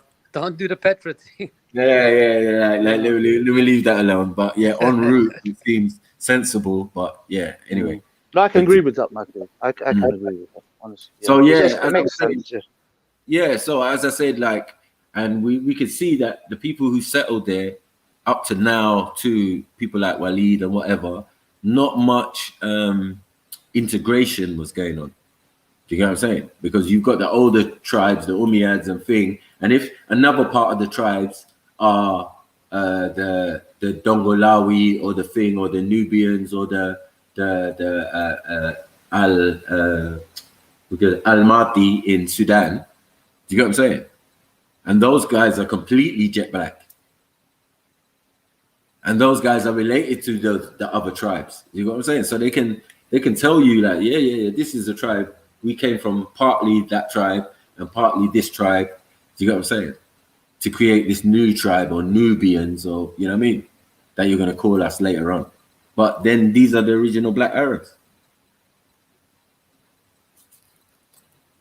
Like we're saying, black, shiny. Because in this region, it seems that a lot of the hue of these people are quite dark. So it seems amazing that, in the desert place, that a man's going to have. At the same time, that's not really talked about much. If we go into the Arabian/Yemeni, Ethiopian accounts of the Prophet Muhammad, we see much more darker skinned individual itself. So there is a dichotomy.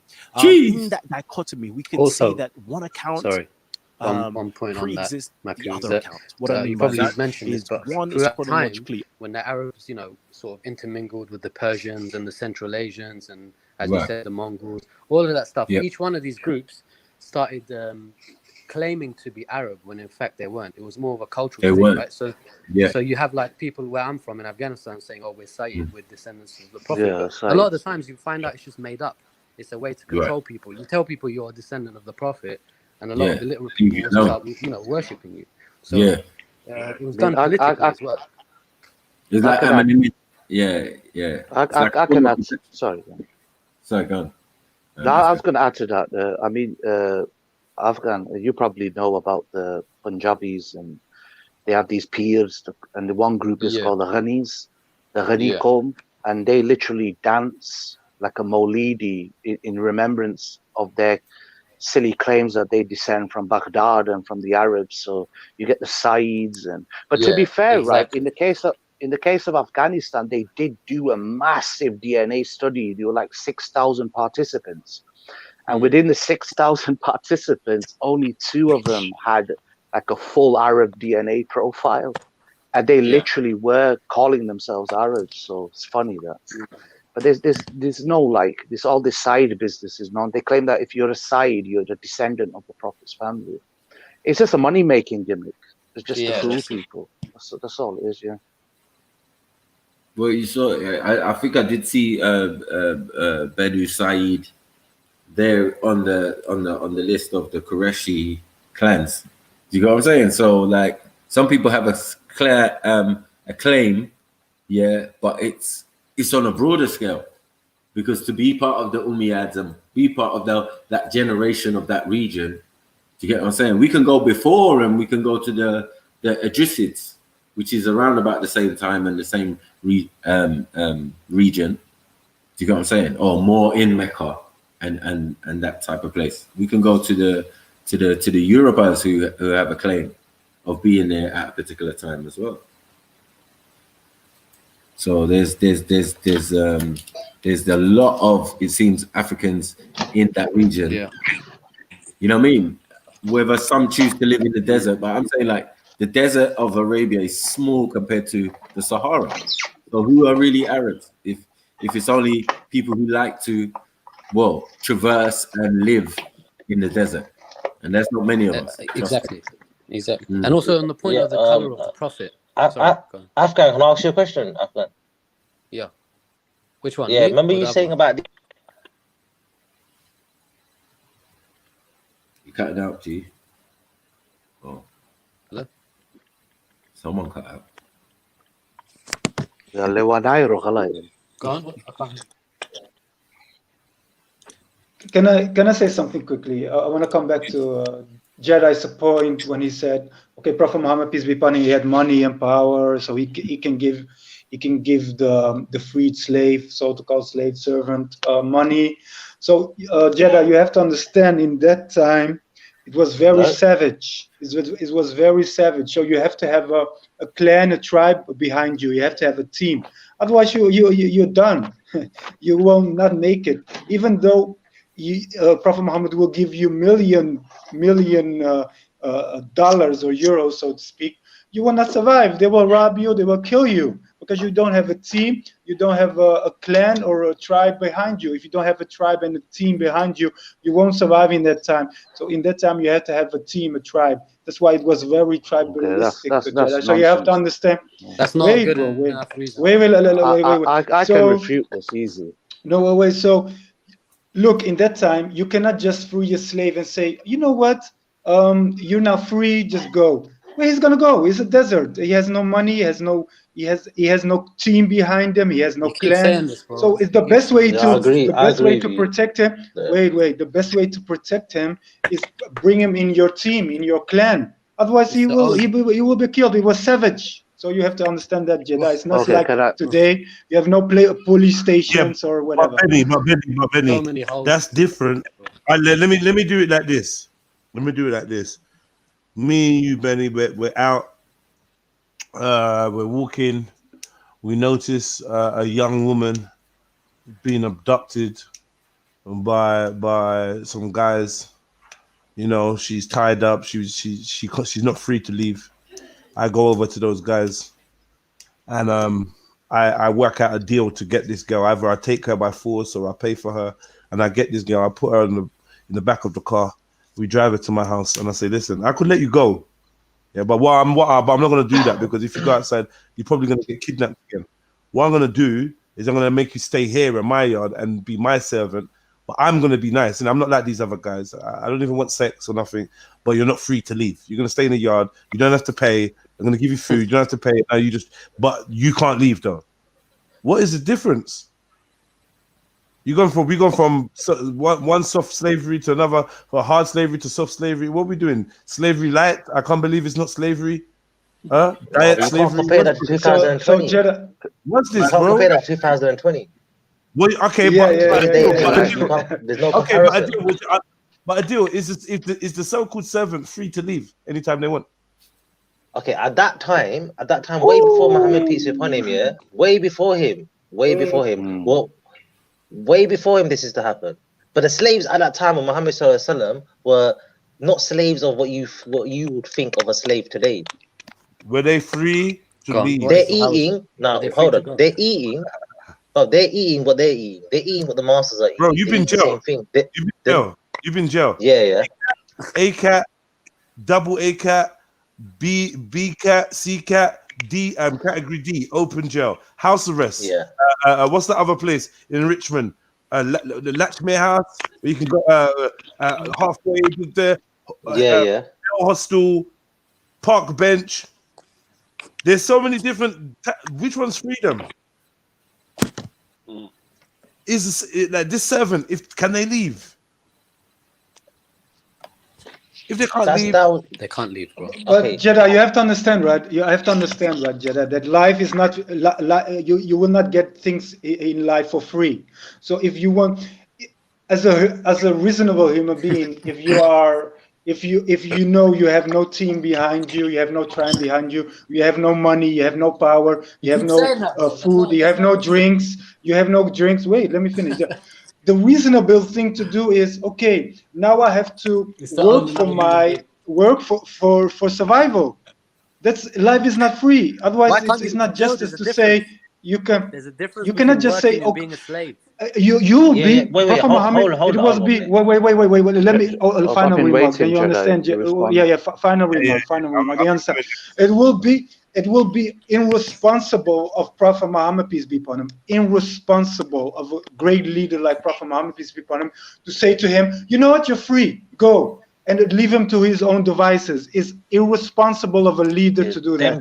That's why he's a great leader, because he knows the circumstance, he knows what happens, he knows the situation, everything. So it's a duty upon him, on a leader, on a great leader, to take him in his custody and take him in his house. That's the great leader capacity. So Jedi, I hope you understand. Okay. But them days were different still, man. Them days were different. I can jump in, and then Adil, you come in. Okay, first of all, let's clarify the whole thing. He's saying in those days, well, before Christianity ever existed, the Persians under Cyrus the Great abolished slavery completely. So there's no excuse that it couldn't be abolished. The reason why he allowed it, all he did really was reform it, right? He didn't abolish it because he knew the Arabs would be upset, because there was an economic value in keeping slaves, right? And secondly, they keep going on about, you can't do it to this day. Why can't you do it to this day? It's because Whitey brought in the UN and they banned it. Saudi Arabia only abolished it in the 60s. These Arab countries, all these Arab countries abolished them in you could say past the 19th century. Afghanistan abolished it in 1916. The Turks abolished it when I think Ataturk got into power. So for them to say, oh, at that time it was like normal. So the hundreds of years that passed by, it was considered normal. No word of that. How the Ottomans enslaved people, how the North African Barbary pirates enslaved people and justified it with religion. It's nonsense, man. Nonsense. Thank you. Wow. The other point, can I make the point? Adil, you was going to say? Yeah. No, I forgot I was going to say that. I'm trying to remember. Go on then. Afghan River, please. Can I make a point? Yeah. So my point is this. So, no, seriously, I remember now. Afghan. Afghan. Yeah. When you said the Persians. Wait. Go on, Afghan River. Can I just call you by your name, please? Is that cool? It's fine. Yeah, Amu. All right, Amu, you go. Yeah. So. Is that Amu? Amu from the chat. Yes. Yeah. I like you, Amu. I like you a lot. MashaAllah. Yes, brother. Yes. So my point was going to be. So my point is that the argument is made, first of all. I was on mute. Hello. Go back on mute. Wait. Afghan, no, I want to say, when you said the Persians got rid of slavery. Adil, someone was talking, sorry. Wait. Go on. Amu, please. Okay. 2 points I want to make quickly. Firstly, is that you say that was around, that was back in the day where slavery is around. Now, if I asked you, in an ideal Islamic state, let's say all the Sharia conditions were met, and you had a Khalifa, and you had a proper Qazi and a judge, and he said that we want to bring back slavery, is that okay? First, that's my question. Secondly, if at the time of the Prophet he didn't want to upset the Arabs and he understood the economic impact, and that's why he reformed the institution of slavery, He could have abolished it, but he didn't. He reformed it. The reason is that people say, for example, the Arabs were big drinkers, right? So they used to drink a lot and get drunk. But the Prophet still, in the Quran, Allah still forbade alcohol completely. Although it was done in stages, it was completely banned. Also, the Arabs were also known to be very promiscuous. They used to do a lot of zina. Still in Islam, Allah prohibited zina. He said it was a bad thing to do. Why did he not prohibit the institution of slavery? Okay. Because it's an economy. It's an economy. It would bring down. I'll answer you. Cause a lot more. Yeah, but it's God over money. It's got Yeah, money that's what over God. I'm sure. Hey, yeah. one second. Afghan. It's about suffering of the people, though. What Let me reply to Afghan. Yes, go on, sir. Reply to Afghan. Can you reply to? Anyone going to reply to what Amu said first? Who's Amu? Are they the same people? No. You got Amu, who is Afghan River. Amu, someone else. Oh, yeah. Amu is Afghan River, and then we have the guy that you know as Afghan, who is called Artemis today. Aremius. Amu. Yes, Amu. I got reply to. Yeah. Was that? Okay, yes. So reply to. Yes, Shift. Hold on 1 second, Shift. Yeah. Reply to Amu. Adil. Sorry. Was that a cultural tradition or a religion regarding slavery them days? Well, what happened is Cyrus the Great. If you Google Cyrus's cylinder, he actually wrote the whole declaration there, where he has said specifically, slavery will be abolished. It was abolished. Religion, there will be freedoms of religion, no compulsion of religion on anyone, no racism and discrimination. So it's all there. Google it. Cyrus's cylinder. He abolished. He abolished slavery. He abolished it before even pre-Islam existed. Was that pre-Islam? Yeah. But I'm trying to make the argument that he could have done it as my well. question was, was that a cultural tradition practice, or was it got to do with Islam? Can you answer that? What's it got to do with Islam? Islam didn't exist then, did it? No. I'm talking about Prophet Muhammad, peace be upon him's times. According to slavery, was that tradition, culture, or faith? What do you mean? That's a strange question. It was a common How's that practice, strange? you could say. It was economics. Yeah, so was culture. Was it culture? Was it the culture of the Arabs? Okay. Was it That's a good question. That's a good question. If it was the culture, was it the culture of burying their females alive in the grave? Yeah, they abolished that. Wait, we abolished it. Why not slavery? So you're comparing burying girls alive to a profession at that time of slavery, where they're getting paid for it. It was not a profession. Is that what you're comparing? It was servitude. It was you were subduing someone against their will. Where did the slaves come from? Where did they come from? From the Arab slave markets. Where did Arab slave markets? They had slave markets. So there's the trade slaves, yeah? So was it a business? Yes, so it was a business. Yeah, it was economics, yes. But they're human beings. So they are all creation. To trade. I know they are a creation of your God, though. So they are a creation of your God, and you are exchanging them like. So is that a tradition, culture, or faith? Again, I'm asking the same question: tradition, culture, or faith? It's economics, so it depends on the current climate. So what's that got to do with faith? It's got to do with Muhammad Sallallahu Alaihi Wasallam and the Quran or Deen or Sunnah, has it then? Well, it has. Of course it has. Of course it does. Afghan, can I ask a question? Which one? Which one? You. Okay, go on. Afghan. Don't you think that there's some sort of misconception of the Prophet Muhammad as if he was some sort of conquering leader that come and brought a new system overnight, when in actual fact he was just a guy who just had a few friends. They started their own little revolution, and their movement grew, and it was like a grassroots movement that, like, over time took over the whole Arabian Peninsula. And then only after a set time did they start bringing in things like Sharia law. Like, it wasn't like Genghis Khan and his horde came down, took over everyone and shuffled the deck and said, right, rich and poor are equal now. I'm taking everyone's money. Like, we can give up slavery, we can give up everything. Like, really, Prophet Muhammad didn't really tackle the issue of slavery, but he did set it up in a way where, like, it was harder for people to have slaves. They would have more of a responsibility upon them to look after their slaves. But he didn't abolish slavery. Like, let's not kid ourselves.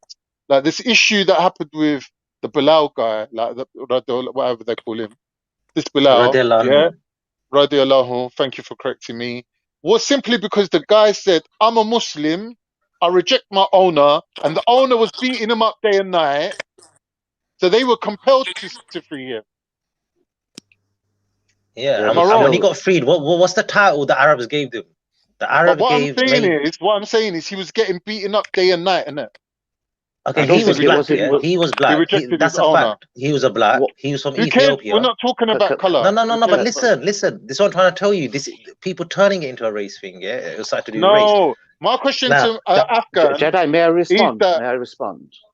Go on. May I respond? The point he just said there, he was, I don't know, some guy was making the argument that what would he do? There's a tribal system, you know, where he would be killed. But didn't Islam abolish tribalism? So why couldn't they integrate him as member of the tribe?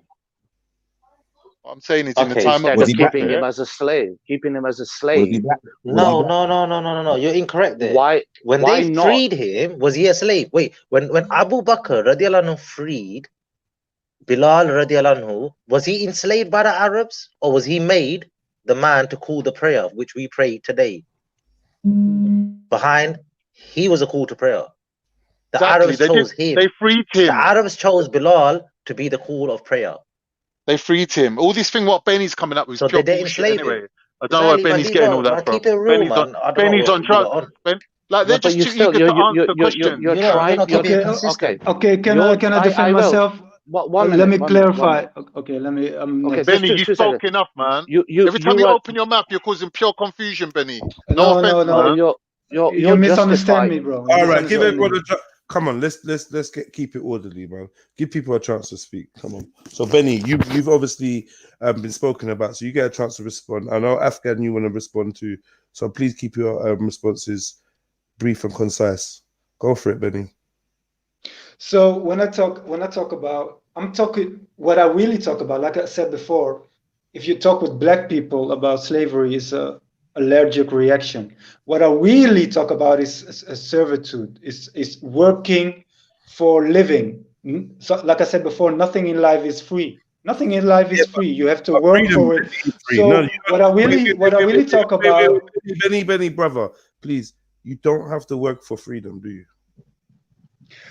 You have to work for food, drink, clothing, shelter. So why did Prophet Muhammad not start by giving the servant his freedom and then the option to stay and receive charity? Because it's like I said before, it's irresponsible when you know that someone has no team behind him, that he will be robbed or killed. Wait. So what I really talk about? Bring me in. I want to know what slave you are talking about. So I'm on the same page. Yeah, we talk about living for food, for clothes, for shelter. That's what I really talk about, Khan. So you misunderstand me. I'm not talking about slave. We're talking about a slave master. No, come on. And became a slave in his house. We say in the hadith. Okay, but that's why I said so. Can someone bring that hadith up? Servant. Can someone bring the hadith? You can say you want to use the word servant, but I'm saying this, yeah. From my understanding, a servant is a job. A servant can be fired and hired, yeah, and a servant can leave. A servant leaves. That's what happened. Hold on 1 second. If a servant leaves and doesn't fulfill its duties, the servant will be fired. A slave cannot leave. The door is locked. Okay, so I'm saying, where's the delete on that? Where's the delete? I'm saying that the hired help that Prophet Muhammad had, yeah, were slaves because they could not leave. Yeah, but Bilal was a Muslim, Jedi. There was a hold on, Jedi. Where are you reading that from, Jedi? Where are you reading that from? Muslims. They would not slave other Muslims, bro. That's why they called Africans kafir. That's where the South Africans got it from, and they called them kafir because they wouldn't convert. They was not slaving Muslims. So when Bilal converted under the that control of his slave master, they were forced to free him. They had to free him. They had to go and buy. They had to. So Bilal was smart. He was like, I'm going to get licks for about 10 days, but I got the rest of my life of freedom. Who freed Bilal? Abu Bakr radiallahu anhu. Abu Bakr and Zaid ibn Haris. Did Zaid ibn Haris? Prophet Muhammad have the power to free Abu Bakr, to free Bilal? No. Muhammad sallallahu alaihi wasallam was the one that sent Abu Bakr. What you mean? Go and chop up the guy? You mean? Free him that way? Muhammad have the power to free Bilal either by only by buying him. Only by buying him. Did he have the ability to do so? Yeah. He did do it. That is what he done. That is what he done. Wait, Khan, 1 minute. Muhammad sallallahu alaihi wasallam was the one that sent him. Muhammad, that's what he done. He freed him. Muhammad sallallahu alaihi wasallam was the one that sent him to free him. Bro, all this talk about man. Can I finish a question? Or you just want to shout? Fucking hell, man. No. You're not even talking. Bro. You're giving James Jones more ammo here. Calm down. All right, so you're not even listening to me though, bro. I'm trying to answer a question. You just like, but I'm saying, let me see the verse where Prophet Muhammad sent Abu Bakr to free Bilal. Let me see that. Let's pull this up. All right, cool. Pull it up. You got to tell me where it is first. No, you're not blocked. You're not blocked. Afghan River, what are you talking about? Let me look. What's happened? 1 second. What? I'm fucking blocked, bro. So the pagan Arabs were abusing, the masters were abusing Bilal radiallahu anhu because he was going to accept Islam.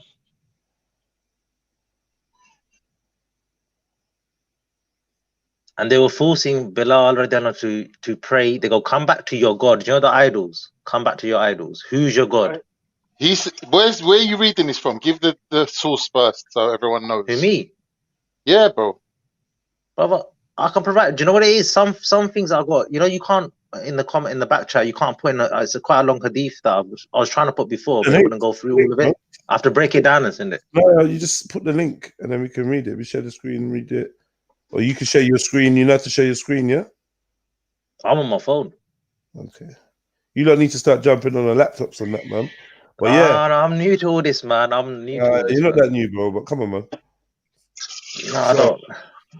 so yeah, let's get the put the link in the back chat. Try again, yeah, Amu.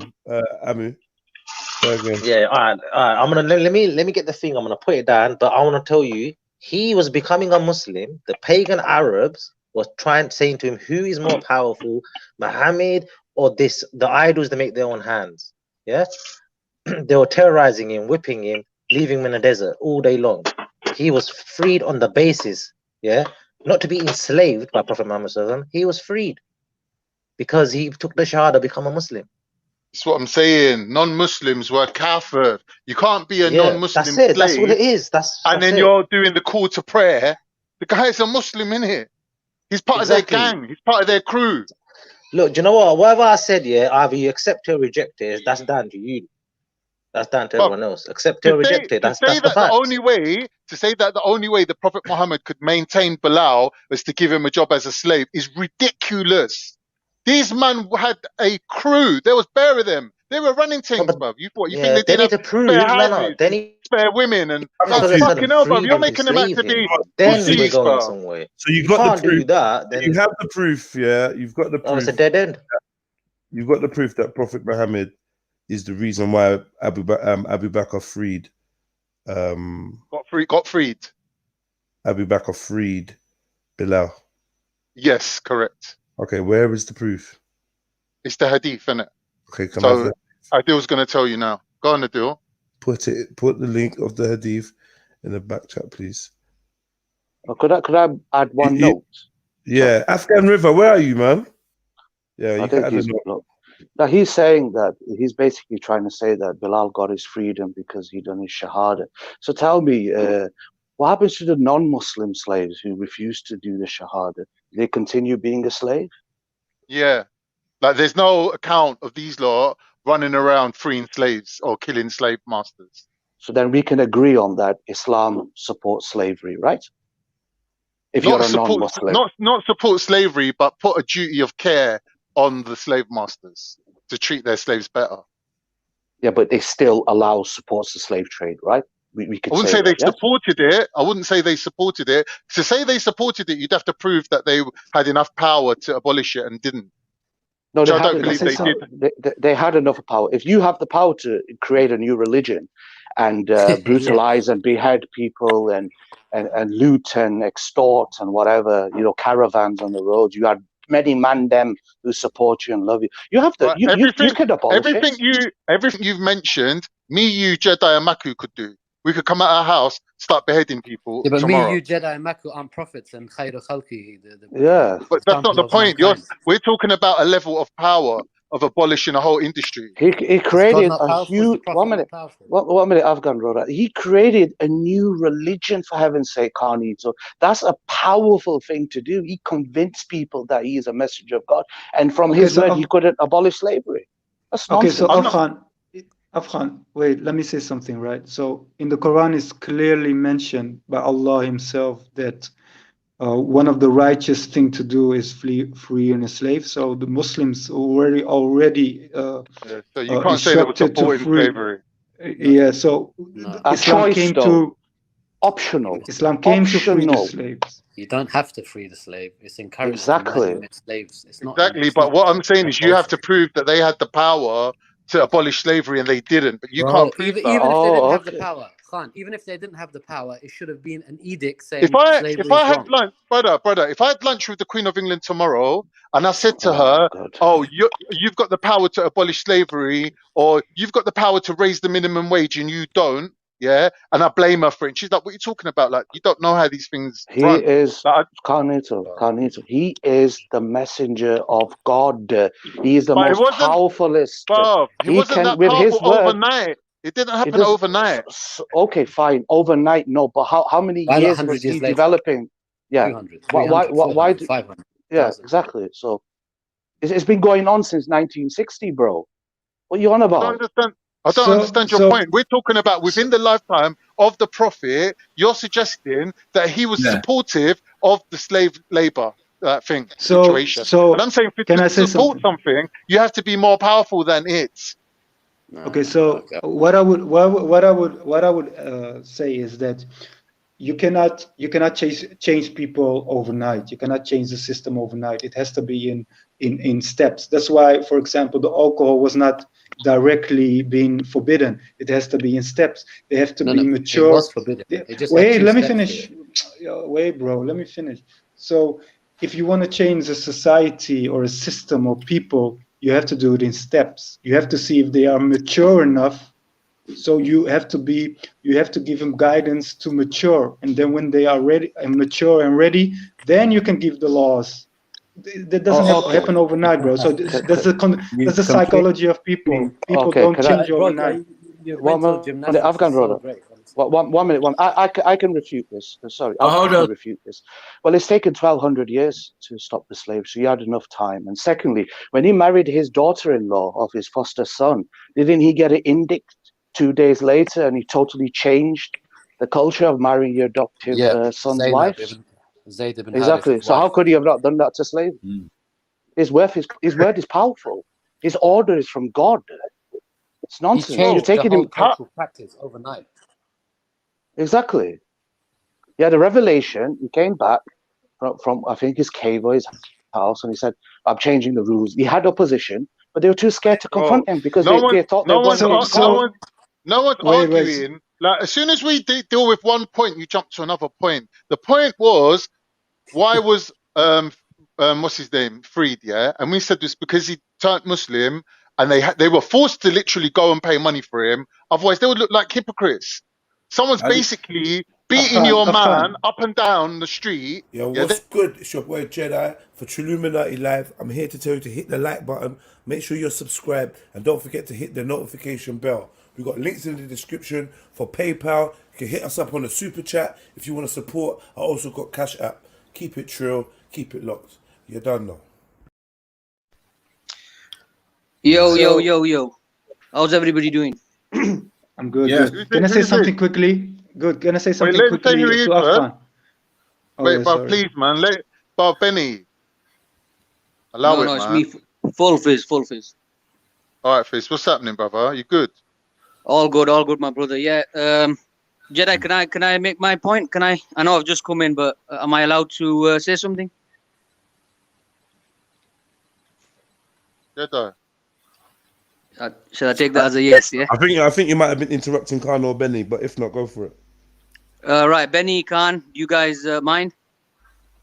No, but Can I say Fizz, all I something would say quickly was and then you like, mind? I want to say no way. Can't. they bring a point, Wait. we conclude the point. No. Before we can even do our lap of honor, they throw us another question, another question, another question. Like, come on, bro. We answered you. We Relax, answered it. bro. Relax. No, but Let Benny, me man, say something to Afghan. Benny, you're on a I long want to say thing, bro. something. You're on a long.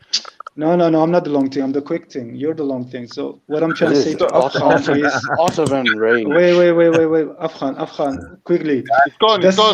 It's gone away. Okay, no problem. It's not only for Afghan. It's for people. Oh, I'm here. That's. Oh yeah, he's Afghan, you fucked it up, man. You fucked up, Afghan. I can't, bro. You. Okay, stop. Okay, so. So, Afghan. That's the difference between a great leader and just a follower. You, Afghan, doesn't have the real capacity and the wisdom to know what a great leader is, and that's why you talk very easily. Oh, just free all the slaves and everything. That's not how it works, bro, and that's why you are not a leader and just a follower. That's my point. Okay, can I refute that? Well, you know, when you're dealing with human dynamics, especially on the grounds of humanism, and you're dealing with real people's lives, and you claim to have a message of mercy, calling yourself the most merciful, yet you allow slavery. I mean, is that a great leader? Allah is the merciful. Yeah, but that's the point. You gave them an option. Like, take the red pill or the black pill or walk away. No, but you can still keep him. They can still wash your feet. You can still sleep with them. That didn't happen. Oh, come on, stop trolling now, man. They slept with the slaves even outside marriage because they was what their right hand possessed, man. Wake up, man. What kind of justification are you doing? It's nonsense. Islam allowed slavery. End of story. You never No, I'm just abolished talking it. about Bilal. I'm just talking about Bilal in general. Yeah, but people keep using this one Bilal guy. What about all the others? That's what I'm saying, Afghan. He's a special case. He's like an individual case that you can't say they were running around freeing all the slaves. They weren't. So he was a bottom nigga. Sorry. When did he take his shahada again? Sorry. When he was a slave. During slavery. How does that work? All right. So has anybody? Exactly. Wait. First of all, where's Adil? Yo, somebody give me the hadith or whatever in the Quran or whatever where Prophet Muhammad was the cause of Bilal being free. Because you said that. I've always heard that Prophet Muhammad did not free Bilal, and it was always like kind of like a bone of contention of why would Prophet Muhammad not free him, right? So now I'm hearing that he was the reason why Abu Bakr went to free him. So I want to see this. Are we abandoning that claim? No, of course not. Well, come on. Benny, Full Fizz, Khan. I think, can I just quickly explain something though, Jedi? What it is, bro, yeah. If you look it up, if you Google it, like who freed Bilal, you're going to find that it was like they said to you that Prophet Muhammad told Abu Bakr, go down and sort this. What's that? Who's got that in the background? Someone pause that, man. Jedi, can I get 1 second, bro? Are you there?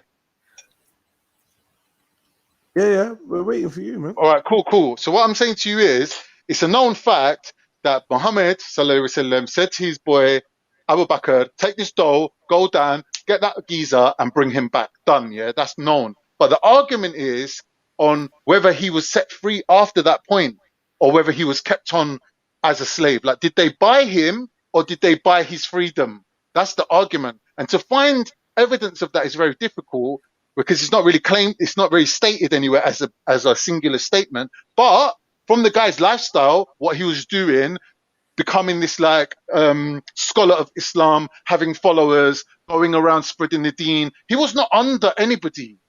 Man was walking around with his chopper the same way everyone else was, like a big don, living his life, spreading the word.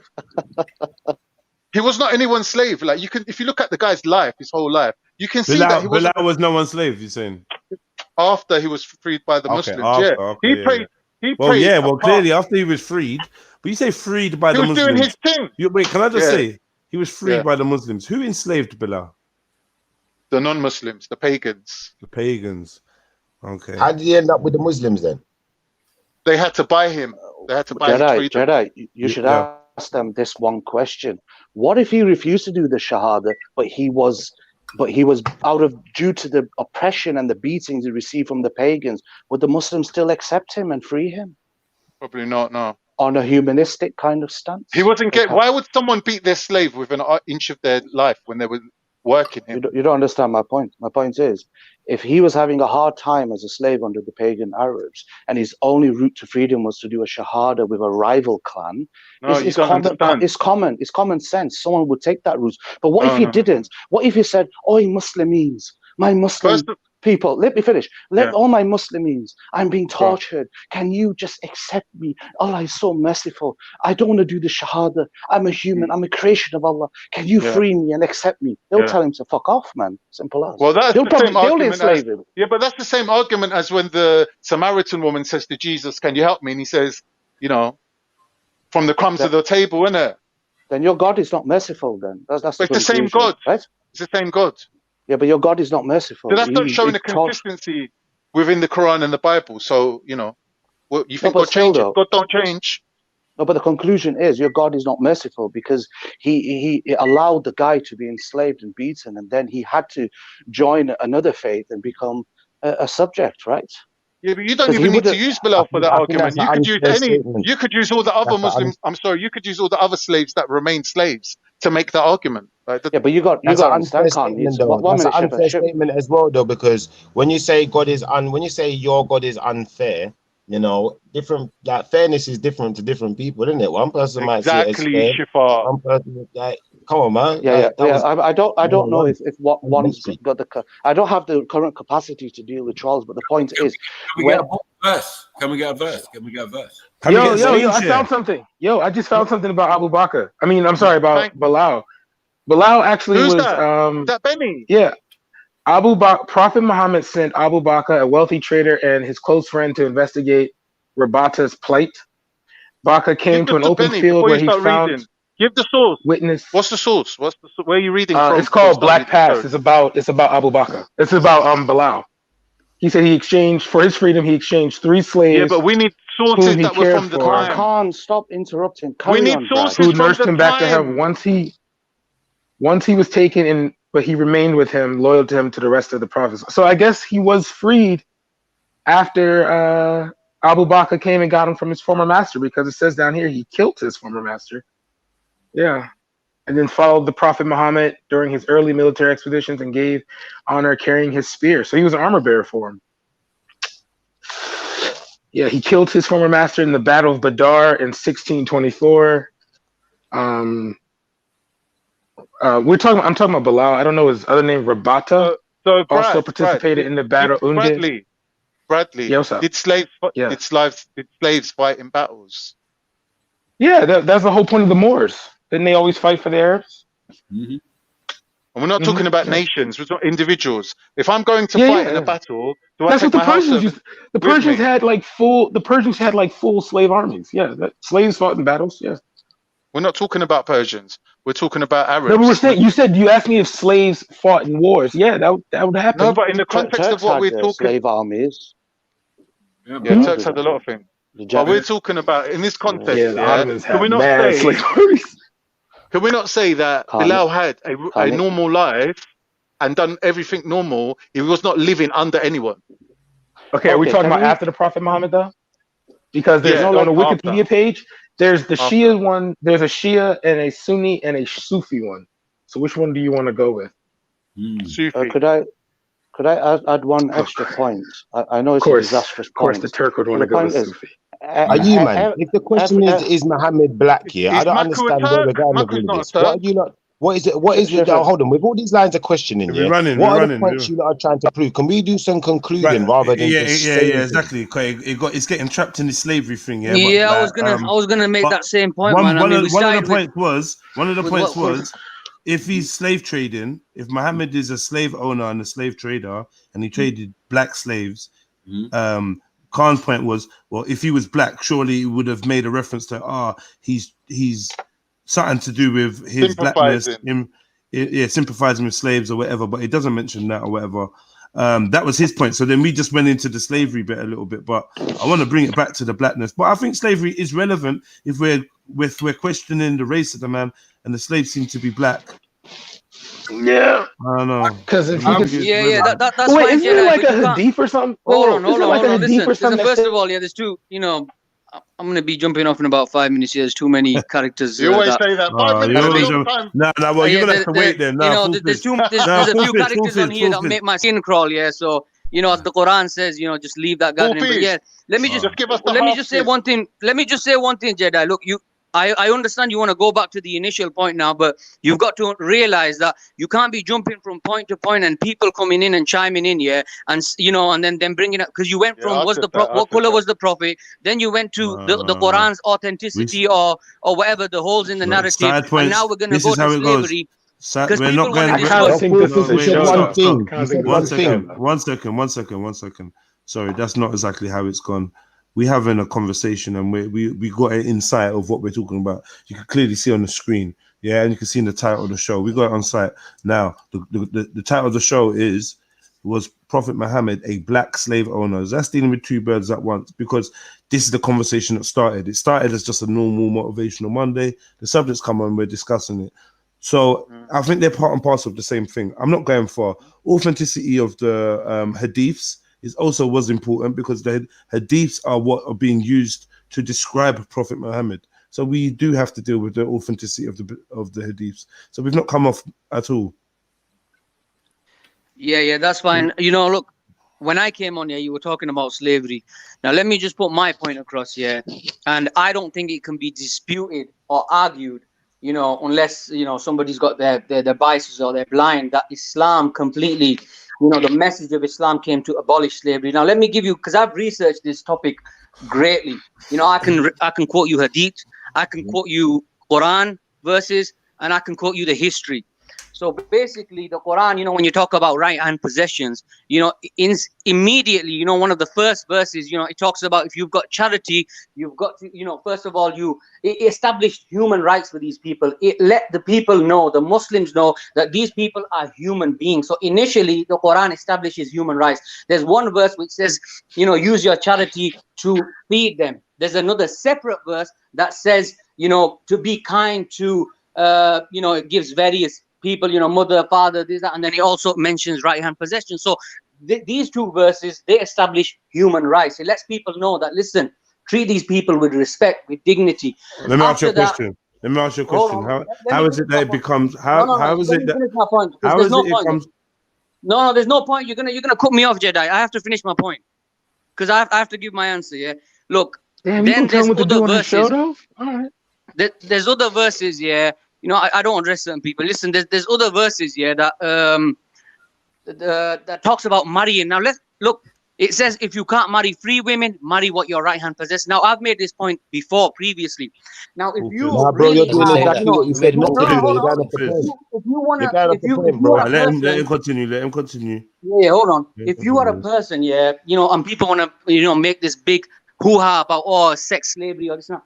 Let's be honest, if you want to promote sexual slavery and keeping these people forever occupied, why are you promoting the action of marrying them? It doesn't make any sense. But again, this was a way of assimilating these people. By the way, they were prisoners of war. Let's not say they were slaves as in the, the historical sense, yeah, the way that we know slaves, that they were POWs, which are taken even in modern times. They will be taken to probably till the end of time. Whatever wars are fought, POWs will be taken. So when people say, why didn't they outright abolish it? Because wars will be fought, POWs will be taken. But what it did was, and then let not anybody. And then the third thing was, it completely says to free them. Free them in countless verses. All right, stop now. Let me in now. Stop now. Let me in now. Hold on. Stop now, bro. No, stop. Stop now. Let me just. We can't take all them. We can't take it all. No, we can't take all of that at once.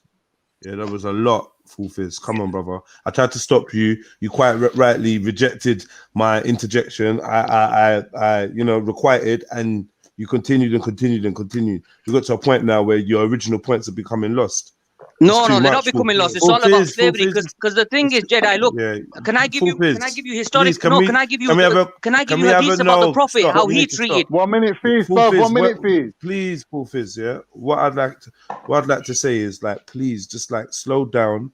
We can go point for point. If you've got, like, if you say to me, "Oh, Jedi, I've got a few points," then I say, "Okay, let's go point for point." You're making loads of points, and like, it's not much of a conversation here. When you just can I say on. something? Do you know what I mean? Like, not with all due respect, you did make some good points though, yeah.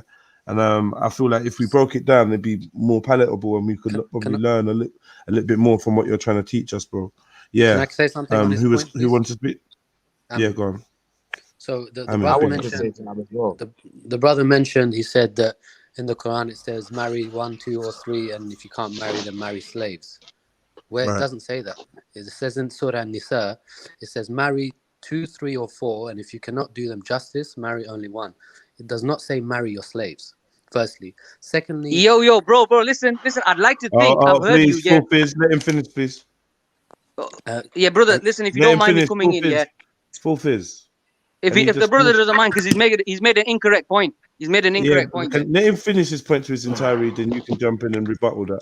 We've got Shifa waiting too. And then the second point is, if anyone who looks in the tafsir of the right hand possessed, وَمَا مَلَكَتْ أَيْمَانُكُمْ, the hadith of, if you look at the tafsir of where that came from, it's very disturbing. I can go into it later on, but go on. Please do. Write that down. Write a note, man. I'll come back to that, please. Yeah. Right. Okay, Full Fizz, you was going to say.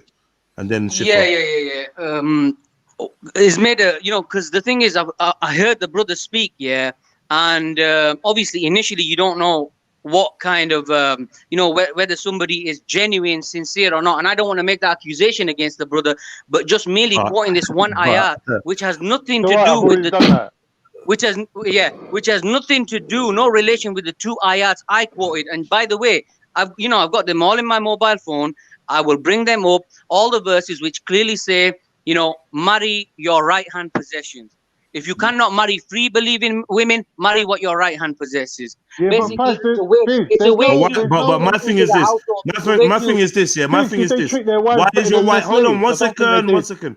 Why is your right hand? Why is your right hand possessing a human in the same book that is here to abolish slavery?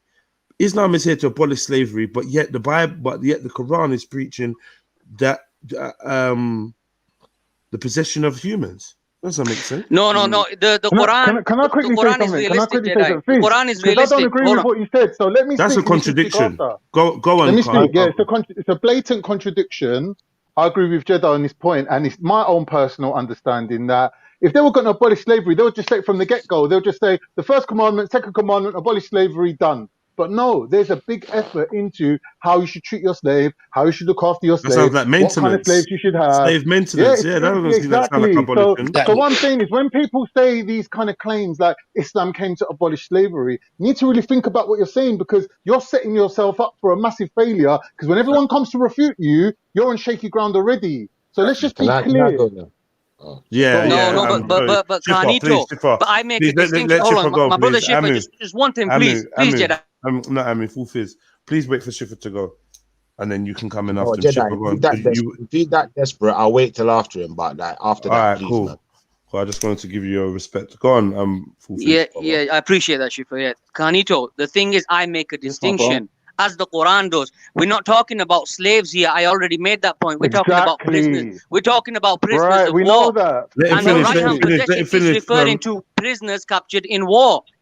Yes, Fizz, and I'm saying that it gives them these rights, it establishes their human rights first, then it even talks about marrying them to bring them into the household, to assimilate them. It's all about eventually freeing them. And the countless number of verses that talk about freeing slaves, the Quran calls it the highest ascent, the greatest deed to free a slave. Every little sin you do to make up for that sin, free a slave. 1 second, please. So just Shifa's coming in after. Just let me quickly ask, how many slaves did Muhammad free? And was Bilal one of them? Fizz? Yes, definitely. There's countless reports. There's Ibn Ishaq. There's Tabari. There's hadith reports which say that Abu was sent to free Bilal, to free him. So he was definitely freed. And you're talking about slaves. I've heard, I've read, and I can hopefully, find it again. I mean, I've read it in a few places, but by the time the Prophet passed away, slavery was, or servitude, or whatever you want to call it, was more or less abolished in the Arabian Peninsula. It was more or less, How many slaves did Prophet Muhammad free?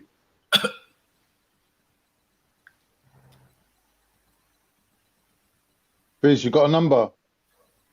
No. Oh God. You there?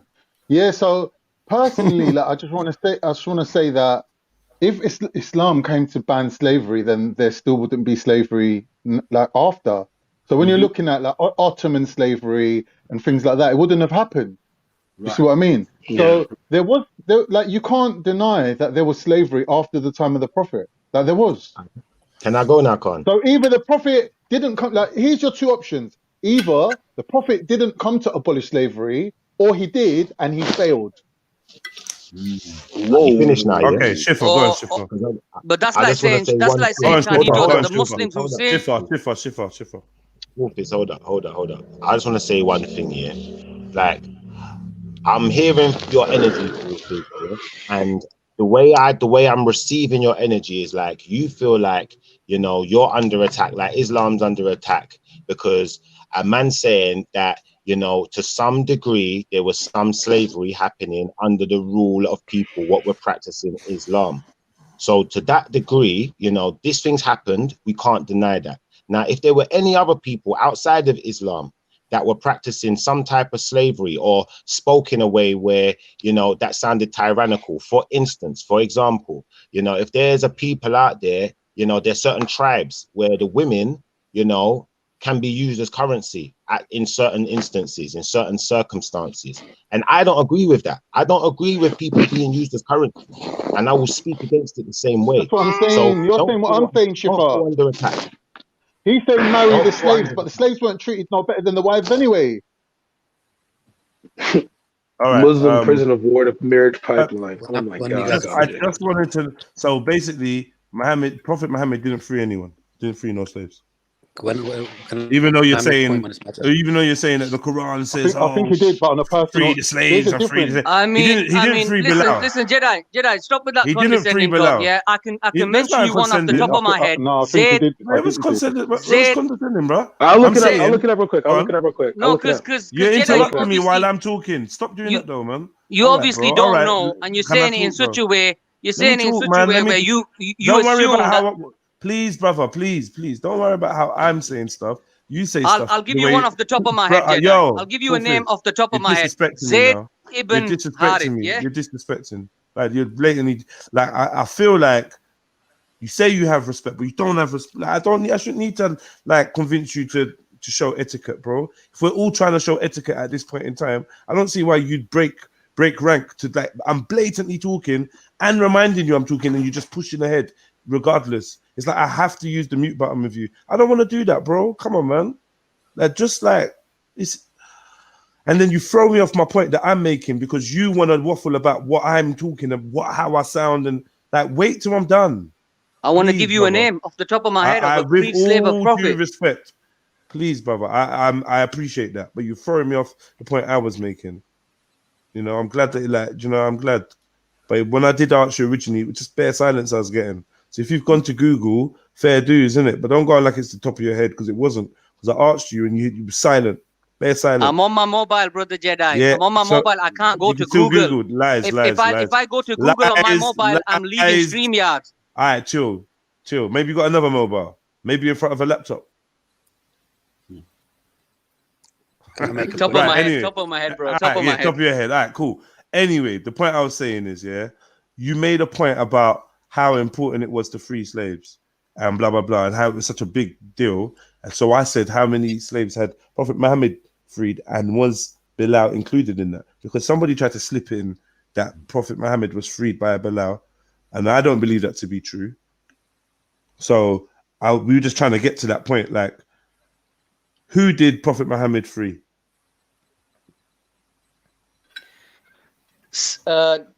Two names actually, because I've just read one in the chat as well. But one of them, the first one I was going to say was Zayd ibn Harith, the freed slave of the Prophet, and And the That's second one adopted is son. Safiya bint Huway, who he freed. Oh, bro, you shot yourself. And he married her. I have to come in. That's a long way from abolishing slavery. Who said they have to come in? Amu, go for it. Literally, the two examples he's used is arguments against him. And I mean, I don't understand why he's shooting himself in the foot. First of all, Zayd ibn Haritha was the adopted son of the Prophet, right? The story about Zayd ibn Haritha and how the Prophet married his own adopted son's wife is a very murky one that doesn't paint the picture of the Prophet very well, if I'm honest with you. It's a situation where in Arab culture, your adopted son is basically like your son, and you can't marry your adopted son's wife because he's like your daughter, basically. So what happened is that revelation came, and after the Prophet saw his adopted son's wife, in the hadith, it says she was very pretty. The Prophet noticed. After that, a revelation came, and the Prophet said, you know what, we're going to abandon this tradition. Adopted sons are not like your sons, so it's okay for me to marry his wife. He ends up making them divorce, and he marries his wives. That's the first thing. So don't bring Zayd ibn Haritha up. I actually agree with that. The second thing you mentioned, the Prophet can be like, what's wrong with marrying your adopted son's wife? He's not your Hold on, Canito. Let him finish his point. Yeah, I got a reply for him. The second point of Safiya ibn, who was actually a Jewess, she was a Jew from a Jewish tribe of Banu Khaybar. The story of that is also, again, shooting yourself in the foot, because what happened is that the prophets and the companions, they surrounded this tribe of Khaybar, who was a Jewish tribe. They went in, they slaughtered that whole tribe, killed Safiya's father, killed Safiya's husband, killed Safiya's brother. On that same night, Safiya, in the hadith, it says that she was putting mud on her face because she wanted no one to see her, because she was a very beautiful person. Safiya was taken by one of the Sahabas as a slave. The Prophet saw her and then basically exchanged 7 or 8 of his slaves in for her and married her that same night. He married a woman whose father, brother, and husband were killed on that same night. That doesn't help your point, bro. Can I just comment quickly? Let me reply quickly. Yeah. I know. Let me just. Can I clarify something? He married the woman on the same night. Isn't there an Islamic custom of having to keep it be 3 months or 2 weeks or 2 months or something? No, that's if the next man's butt inside it. Then you can't marry it for 3 months. That's different. But someone was busting inside. Yeah, well, she's married. Exactly, someone was busting nuts all up in that. What are you talking? I was going to approach this as well. Her husband was killed. Of course, yeah. So he took her off the next man. Don't mean he done nothing with her for 3 months. They were beheaded. All right, Carnito, let me address you here. Carnito. Yeah. So what you're saying is, it's okay to marry your stepson's wife. It's okay to marry your daughter's brethren. Then it must be. Then I'd imagine. What's your daughter's brethren got to do with it, though? I'm just saying because it's same age, innit? Same age, that's their age group, innit? So you're gonna go for your stepson's wife. You look at that and think that that's acceptable, because in my community that's unacceptable. What I'm saying is when we discuss who you can't marry, it's to do with blood, innit, and DNA. That's what it is. So you know, if you're not blood related to me. No, but hear what I'm saying. You could be. Hold on. Hear what I'm saying. You could be my brethren, yeah. Me and you could have grown up together. And then you can start looking at my daughter sexually, and that's perfectly fine. That's between me and you, isn't it? Like if you're saying, "Listen, my brethren, you're like my blood brother. We're gonna start. Listen. Anito, I'm not gonna disagree with you. I'm just going on mute. All right. I just thought I don't. No one. That's exactly what happened with Aisha's father, isn't it? He said, "Look, marry my daughter. Get me." This is how two families become. Yeah. Listen. Hold on. Let me just make my point. Yeah. Let me just make my point.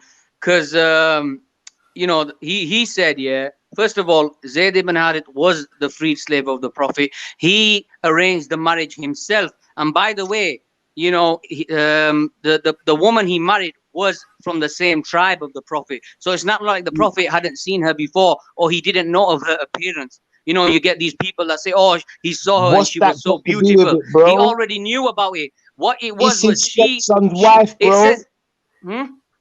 It's his stepson's wife. What's that got to do with anything? It's like me having a stepson. I've taken this family on now, yeah? I'm saying you're my son. I love and I care for you. Then I'm going to take your wife away from you.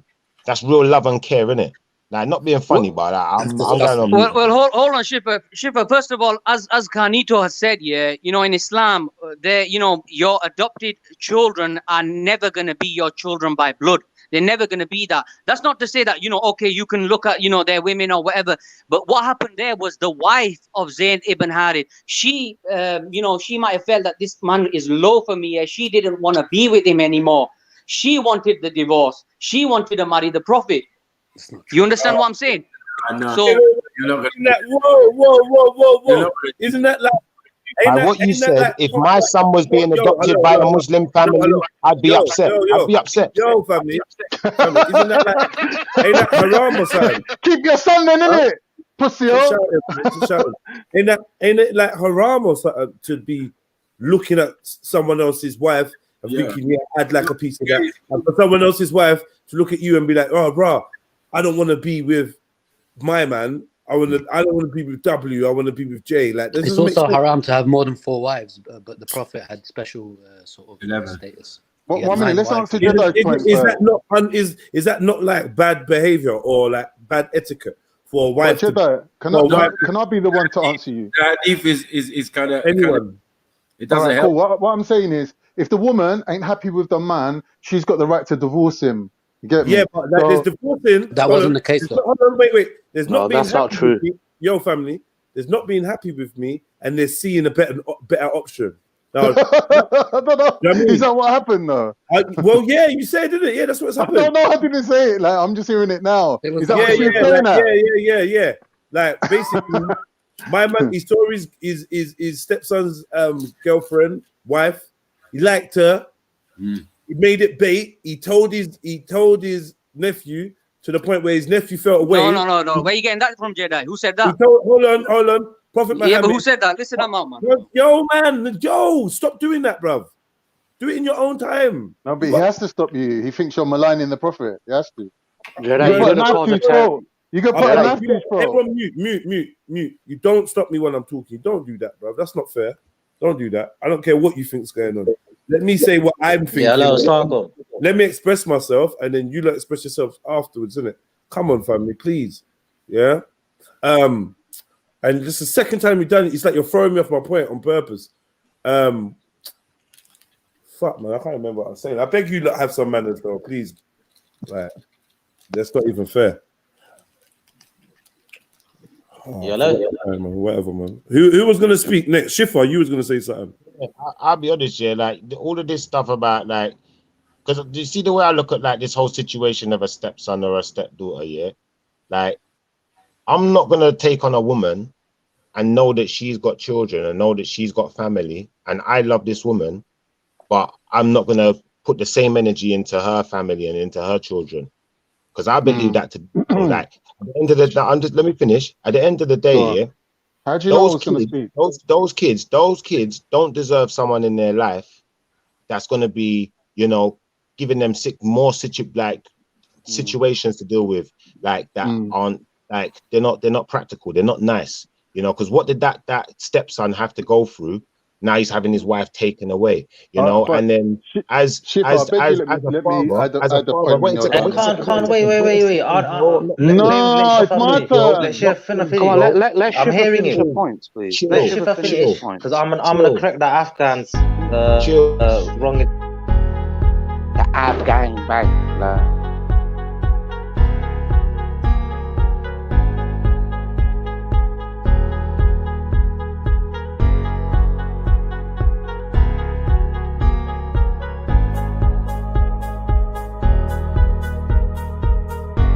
Yeah, family. So boom. I'm gonna wipe the slate clean. Yeah, there's a lot of noise and a lot of people like not respecting each other's voices. We got to get back, dress it back a little bit, calm down a little bit, and then we're gonna take turns to speak. I remembered my point. Yeah, I just want to finish my point, and then Shifa, I know you got interrupted. The point I was making was, I know that Islamically you have a belief in terms of manners and etiquette, right? There's like a system, or there's like a types of behavior that are considered to be like, you know, befitting of a Muslim or of people. So I'm saying, for a wife to have another option for a husband and want to choose that option, or for a man to see a married woman and covet her and want her for himself, is that not immoral?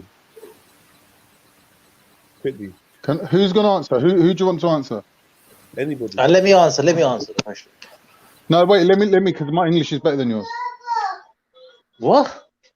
Jedi, what it is, yeah, let's say two people get married, right? And they can't have kids, right? Sometimes if they split up and they both marry other people, then they can have kids, innit? Like, it's just nature's way, innit? Like, some people just don't go together. So if a woman's been married for a couple of years and the man's not providing, you know what I mean, like children, and she really wants to be a mum, she could put in for a divorce against him. But if she's got children with him, it'd be really difficult for her to prove that, you know, he's not the man for her. Like, she'd have to kind of like say he's beating me up or something like that. Get me? So it is possible for a woman who hasn't had a child to say, my man's ting may be too small, it's not hitting the spot. You get me? Like, he's not, like, you know, able. Could I refute that, Jedi, please? Could I refute that? What? Yeah, if you first want of all, yeah, because you carry on. Yeah, the point. Let me say something. Can I have a turn? Yeah, I'll be quick. It'll be a very quick point. The point is that people ignore them. Yeah. The point is people are ignoring is the most disgusting part of it is that it was not only his daughter-in-law, it was his first cousin. And secondly, I'm sure under Islamic law, the woman can't get a divorce unless the husband says the 3 words. Who's the first cousin, the man or the woman? The woman. His daughter-in-law was his first cousin. But they're allowed to marry first cousins in their culture. Yeah, but then we found out in genetic studies that it causes diseases and inbreeding and whatnot. But the point is, the other point I wanted to make, Carnito, is that you said that the woman, a Muslim woman, can get a divorce. Who told you that? The man is the one who approves the divorce. He's the one that has to say the divorce 3 times. No. A woman can divorce a man in Islam. No, she can't. She has to get the approval. She can apply, but the husband has to approve. It's common sense. This guy's lying, bro. Of course, a woman can get divorced in Islam. So a woman can say 3 times. What religion do you come from? Yeah, you're just thinking of your own. What religion do you come from, man? It's his tribe, isn't it? Islamophobe, man. Now. It's more of a. This guy's Islamophobe. Oh, here we go. The excuses there. So you're telling me in Islam, a woman can get divorced. So she can say 3 times, right? Wallahi, a woman can get divorced. Yeah, not as easily she as takes a kulla. Have you ever heard of kulla? Can't wait. Have you heard of kulla? Have you ever heard of a kulla? No. Go on. Okay, so you get a kulla, a woman, if a man's bad to his wife, yeah, and he's not giving her divorce, he's holding her in that sense, she's allowed to get a kulla with her evidences, going to an Islamic court and getting her kulla and getting her divorce with evidence. We all know this. I don't know what Afghan's wasting our time. So why is that guy saying you can't get a divorce? I don't know why he does it. It's just mad. Nah, this guy's Islamophobe. And another thing he lied about the Prophet marrying because she was pretty. Yeah, that verse is in the Quran. The only time that verse come down, why he could marry her was to show blood. You see the bloodline. There's no incest. There's no incest. Wait, that was his. Well, let me finish. His first cousin. That was that. Wait. Zayd bin Harith was who? His adopted son. Yeah. There was no blood. There was no bloodline. Yeah. Bro, so there's no incest. Ibn Harith was 5-6 years old when the Prophet had Listen, you're not understanding the point. Let me finish, man. Hold on. I'm correcting you with facts. So for me, you seem like you're Islamophobe, yeah? Now wait, let me correct you, yeah? So everyone can understand. That word around, yeah? Wait. Let everyone understand what I want to try to say. Get your point quickly. Quick points, please. Okay. My point is that it shows he's not blood, yeah? He's not a bloodline. So they said you can marry. It doesn't mean you have to marry her. It says you can marry. So there's no incest in that. That's the point behind it. So told the truth. His first cousin. She was his first cousin. Because ever since you've been speaking, I ain't seen one evidence from you. I ain't seen no belief. Jedi's waiting for your evidence. You don't put nothing. Jedi's been waiting for your evidence. Jedi was waiting for your evidence. I've put it in the chat about Bilal radiallahu anhu was freed. Right. Because he accepted Islam because so he rejected polytheism and come to monotheism, and his title was given as a muazzin. I've got it. Right. That was his title. So I provided my evidence. Provide yours now. Because now you're like an idiot. I don't take nothing back, man. You're Islamophobe. You're actually a hater, man. What's funny is what I provided everything. What we asked for evidence was of Prophet Muhammad being a reason why Bilal was freed or freeing Bilal. Yeah, I'll put it down. Okay, so I'm looking here. Yeah, I'm looking. I'm in it. I'm here. Anisha was described was a slave of Muhammad. This is someone that Prophet Muhammad freed. Nasha al-Hadi. Someone freed. Being black in skin color. Anasha is described in the sources as being black in skin color and was a camel driver. Are all the slaves black in the Quran? One is Coptic Maria, and she was beautiful. She was like a gift, I think. She's Egyptian. The rest were all Bloody black. hell! Were all the women beautiful back then, or something? No, he preferred fair-skinned Jewish women. So that's what I've been told. Don't bro, we bring all? your delete. Everything you're saying, bro, you're just telling your opinion. You're not real, man. So where's the? I ain't got time to talk to this Afghan guy anymore. Yeah, because you're triggered. That's all it is. Because do you know, I don't want to talk to you. I'd rather talk to people that are genuine and want to learn and that are actually interested. And who are you to define who is genuine? Well, I mean, they are neutral because everything you say, you're so against Islam. You're so against. Bro, why can't we be against? He's genuinely an Islamophobe. Why can't we be You're against? Islamophobe. Why can't we be against? Bro? You're Islamophobe, straight up. And you're a Christian phobe. Yo, all right, boom. We just waffling and going on. I'm gonna play this video, yeah. I'm just gonna play some of this video. We're going off it and let's bring it back on track. I don't see any evidence for Prophet Muhammad freeing Bilal. I don't see any evidence whatsoever. I've sent it to you. I've sent it, man. I've sent it. Which one is it? I'm looking in the back chat. I've clicked on several ones. Which one is it? Bob, it's in. I only Muhammad Sallallahu Alaihi Wasallam sent Abu Bakr to free Bilal radiallahu on the basis he rejected polytheism. Put the link in the back chat again. I don't see it. Let me get, because I'm on my phone. Let me get off. I see links, but none of them are the links to what you're claiming. All right, let me do it again. Can I just ask, like maybe to save some time? Did Prophet Muhammad die before Bilal saw freedom?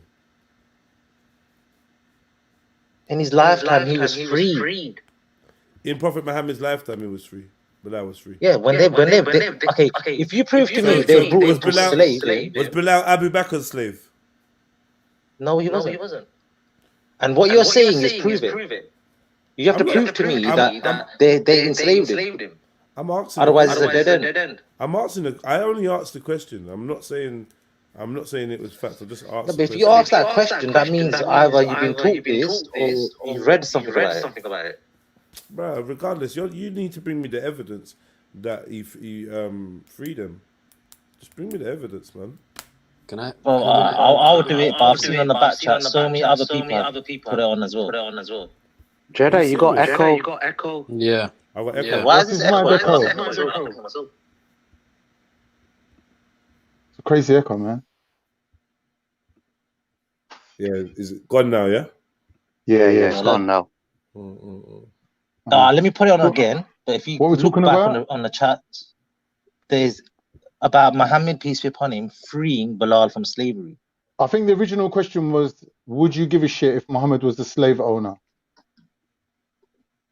Well, we know he was a slave owner, and we know you don't give a shit. Oh no. Well, Right? say that again. Well, say that again. No, I'm saying we know Prophet Muhammad owned slaves. Okay. Now today, today there's slavery still in the world. Well, in my country, as a job, there's people that are slaves. So we say he owned humans. Is that better? But whose fault is that? No, 1 minute, Jedi. Whose fault is that? Tell me that in Africa and Pakistan, yeah, there are still people. Later, man. Prophet Muhammad's fault. If you're gonna drop it like that, if you're gonna drop it like that, there's no point talking there. Shut up, man. Listen, man. You said whose fault is it? There's no point talking there. Listen to me. Well, leave the panel then. No, man, stop. Don't tell people to leave the panel, man. Let me speak. He's saying there's no point talking. What are we Let gonna do? me speak, man. Don't add to it. You're like a gal. Man are arguing and or whatever, and then you just add to it like you want to flame up the fire. Like, allow it, man. Me and him can sort it out. It's a misunderstanding. So I'm saying Prophet Muhammad owned slaves. You said whose fault is that? I said it's Prophet Muhammad's fault. I'm not saying it's Prophet Muhammad's fault that slavery exists. I said it's Prophet Muhammad's fault that he owned a slave, that or owned a human. Would you agree or not agree, or were you going to blame someone else for Prophet Muhammad owning humans? So the whole Quran, the whole religion is you're just based on one point. You're just sticking on slave, about a slave, bro. What we do? That's what it sounds like. No, because that's the topic today. So we're not talking about prayer right now. We're not talking about Ramadan. Cool. I gave it to you. Prophet Muhammad was a black man, yeah, or what his identity was, yeah, and whether whether he was pro or anti-slavery, or whether he was a slave trader himself, or whatever. The nature of his owning of people, like these are the subjects that we're kind of delving into, brother. So I'm saying. Whose fault is it that Prophet Muhammad owned humans? All right, wait. First was about Bilal, yeah? So let's stick to Bilal, yeah? The first question you asked was Bilal. Was he freed? Now, I've told you, I'm going to provide it again. Bilal was freed from slavery. He wasn't brought to be a slave of Abu Bakr or Muhammad. If I'm wrong, someone prove me wrong right now. If you can't, then you gotta listen to what I gotta say. Then the title they gave him was he was a muazzin, yeah? That is called the person that calls to prayer. So every Muslim that prays today is from Bilal radiallahu anhu's azan, the call to prayer. You've not answered Jedi's question. Can I make a point? No. Yeah. So let me provide that first, because I deal with facts, innit? Other people have a lot of opinions. Yeah, subjective opinions. So I deal with facts. So let me provide that again, and let's clear that up. Then we move on to the second question. Big up, I'm gonna put that in the back chat now. All right. Yeah. Big up. Who's got something to say? Amu, can I make a point quickly? Yes, Amu, big up, bro. That point I wanted to mention that I said is a very disturbing account. Is that in the Quran there's a verse about, it says married women are prohibited for you except those who your right hand possesses. Yeah. Now, if you look at the tafsir of this in Tafsir Ibn Kathir, he's one of the biggest explainers, exegetes of Quran, Ibn Kathir. The story about this comes from a battle called the Battle of Hunain.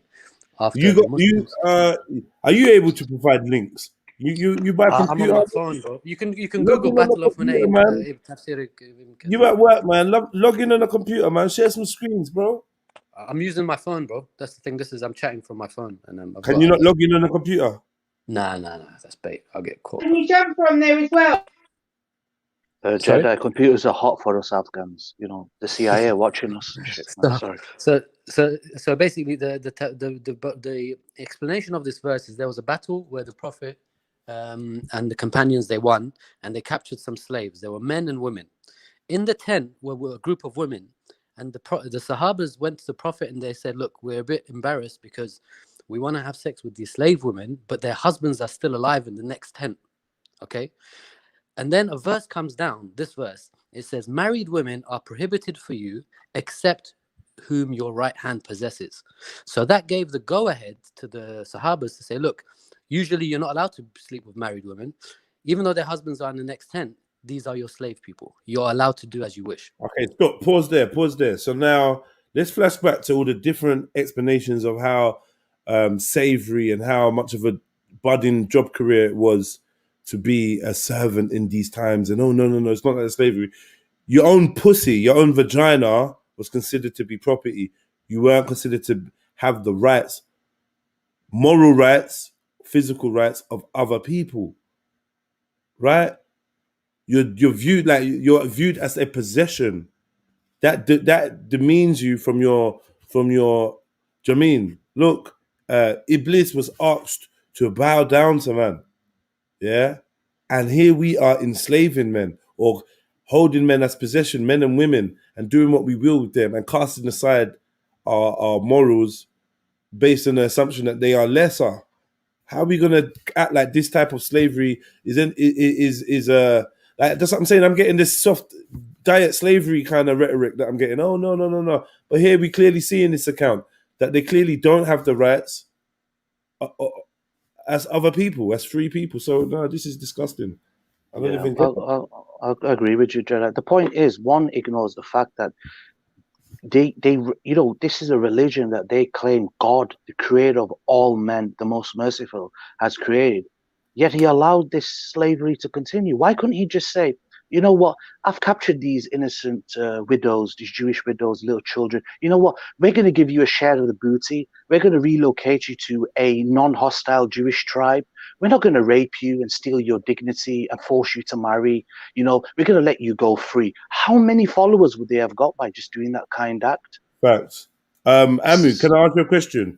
The questions I've been trying to get answered by Adil. Do you know that? Do you have a standpoint on those questions? What's the question? Sorry, I can't see. First question was, who freed Bilal? Was it Prophet Muhammad? I don't know. I can't remember. I don't know. I can't remember. What was my second question? I mean, that's irrelevant. To be honest, this is what's annoying. It's because the whole institution of slavery is encouraged. We just gave you an example of sexual slavery. Husbands are there. Women are getting raped. There's fucking trade, 2 black slaves for 1 Arab slave. All this stuff is going on. And the first thing that everyone points out is, oh, Bilal, a black slave, we freed him. Like, come on, that's the token sort of, let's use this guy as an example to excuse what else is going on. That's bullshit. Yeah. It's like one Django don't make up for the whole slave trade, mate. Exactly. Yeah, I kind of would agree, but still, if it's a valid point, I'd like to see the proof of it. But I'm confused why I'm not getting straight answers about this Abu Bakr, Bilal, Muhammad situation, because I think it's important. Some people are saying that Abu Bakr bought Bilal when Muhammad died. I think it's a sort of mute point, to be honest. But one other thing I want to say, sorry, Jada, to cut you off, is that this term Islamophobia is sort of thrown around a way to sort of silence people. I mean, it doesn't make sense. Islam is an ideology that claims to be the perfect system for all mankind to follow. It's going to be criticized. It's going to be scrutinized.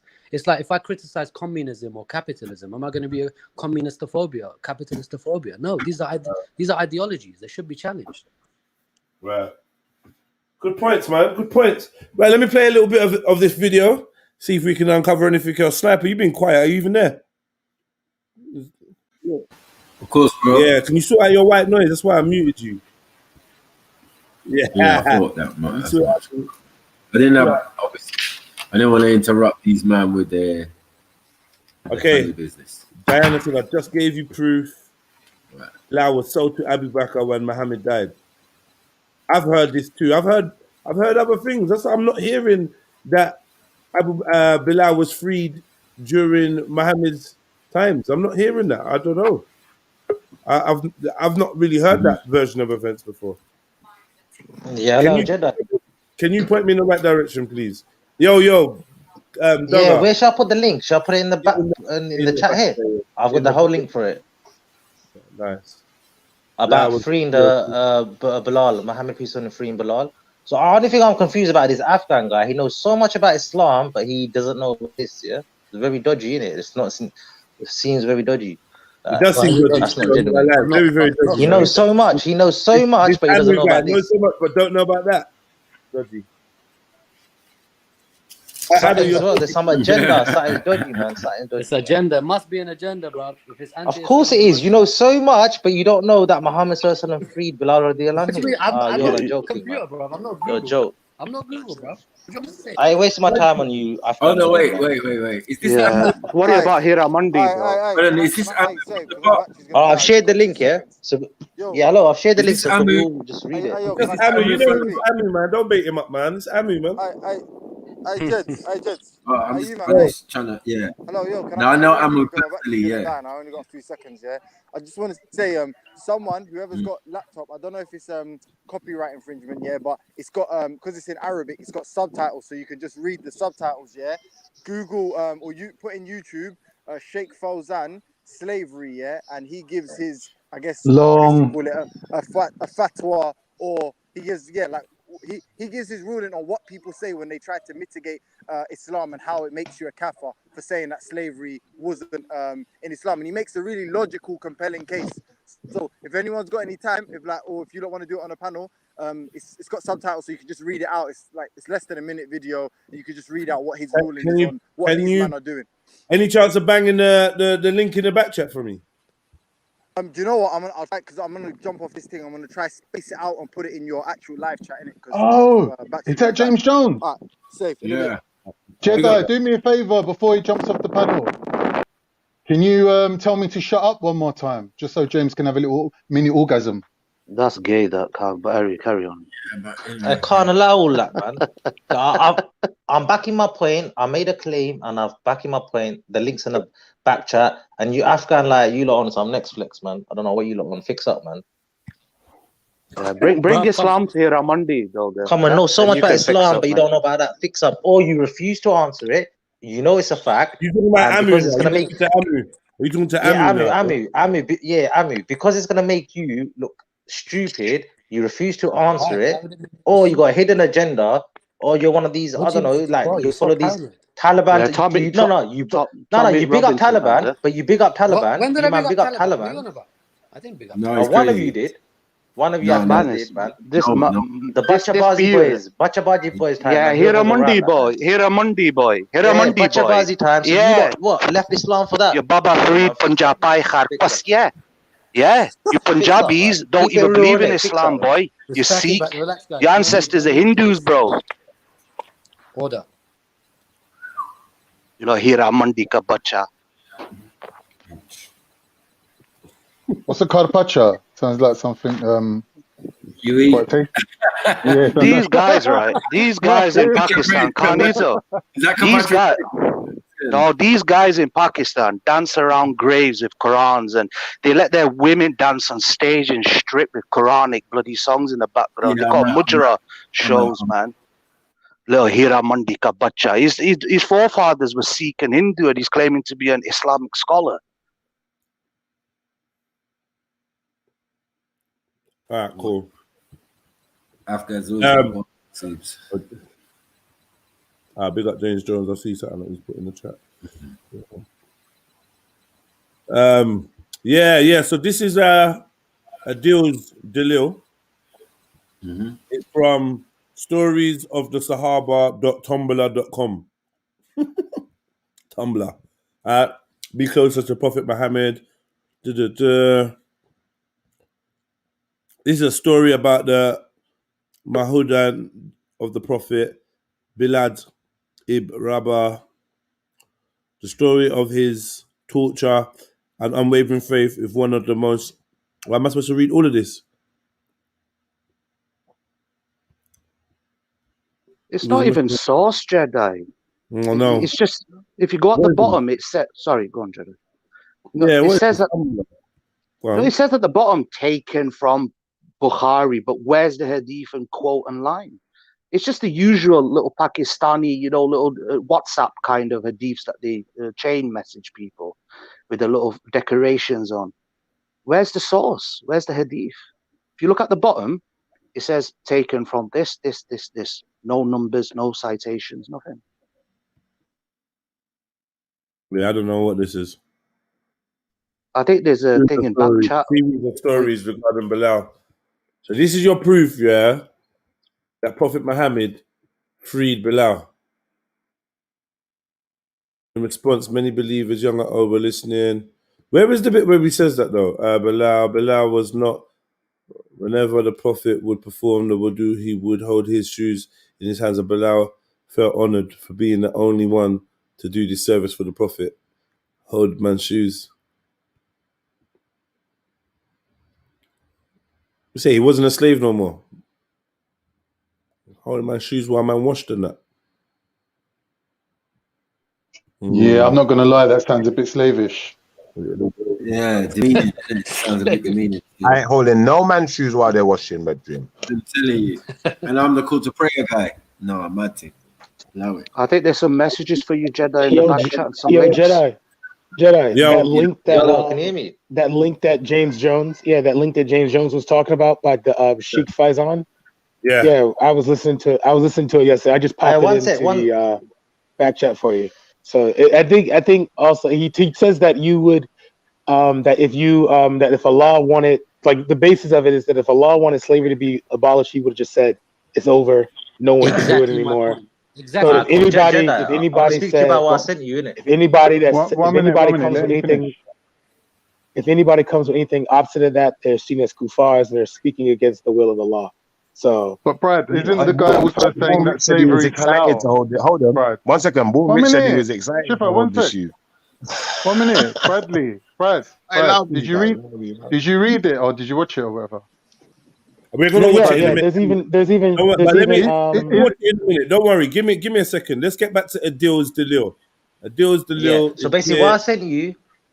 Yeah, read the main points, and I'll provide you the authentic sources where that's taken from. Where that article is taken from, I'll provide you the where it's taken from, the sources of authentic hadith. Yeah, it was said that when the Prophet saw Bilal after Abu Bakr took him and freed him from Umayyah ibn Khalif, his former master, he rose up and embraced Bilal like a parent embraces a child. So it says, okay, so there's something stating that they were alive. He was alive when he was free.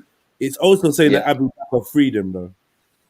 Okay. Yeah, but he was sent. Okay, he was sent by Muhammad. Peace. Okay, who was the leader of Islam? It's like, I'll give you an example. When Abu Bakr was a Khalifa, yeah, everyone had to refer back to him. He gave the orders. Yeah. So at that time, Muhammad was in charge. Yeah. The Islam deen was starting from him. Yeah.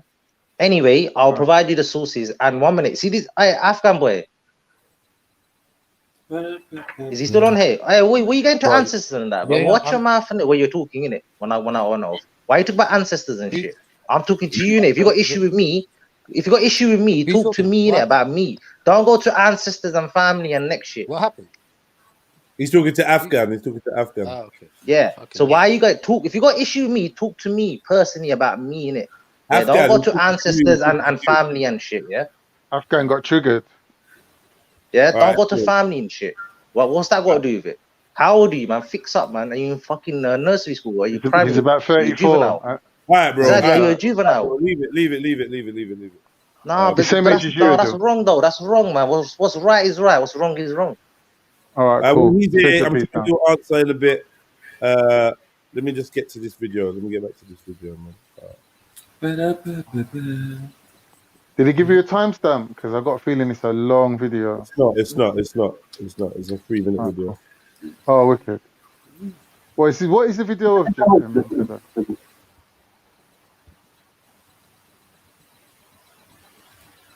Maki, what's your white noise? Yeah.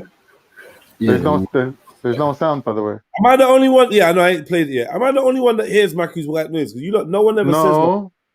You lot got to say like, that noise fucking gives me a headache. You lot got to say when you hear it. I remember the other day he was doing Freestyle Friday. I swear to God, I was the only person saying, "Yo, fix the white noise." Like, why don't you lot tell him? You're there bopping your head to fucking. When you play that shit back, do you hear the sound? Like, you lot got to speak up, man. Like, yo, Jedi. I think the jinns are trying to communicate. Now. You just got slated by. Hold on. You are the jinn. Hold on, man. You just got slated by the bill. When it was your turn to response, you wasn't there. I was having a drink. We're gonna play. Slated? You've been slated. We're gonna play this video.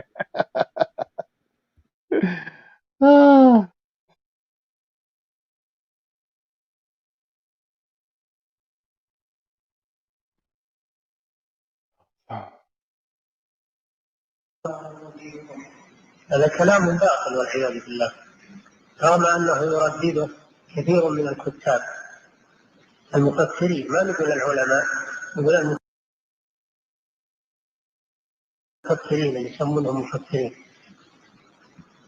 مع الاسف يقولون الدعاة ايضا. You might as well turn the volume down, man. Just read that shit. Fuck. Guys, sounds terrible.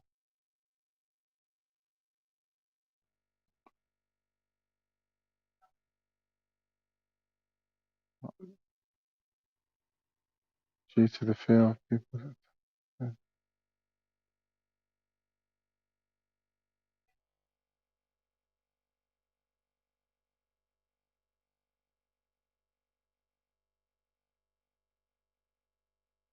Could you read it out, please? I haven't got my glasses. The speech is falsehood and heresy and an attack on Islam. First off, we excuse those with these claims ignorance, as they are ignorant, or they are just blindly following out of mere thought. Hence, we excuse them for ignorance.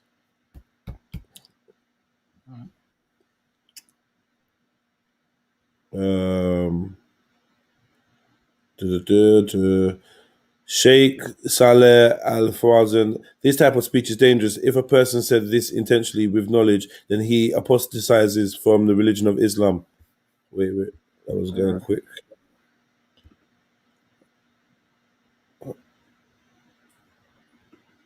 Apostatize from the religion of Islam. However, we deem these people as ignorant, as they are not of those who study. Oh, now you can read. No, I'm thinking maybe you could pause it in between, like. Shut up, man. Sheikh Saleh Al-Fawzan. So they find this type of rhetoric and become happy as they can now respond to the disbelievers, Islamophobes, who claim Islam enslaves the people. So they begin to respond to them with ignorance. Good reading, bro.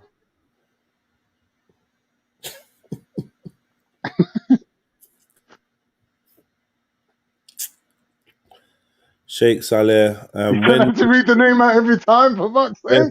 When the ignorant responds to his enemy, a problem arises, responding to the enemy with doubts according to his false rhetoric.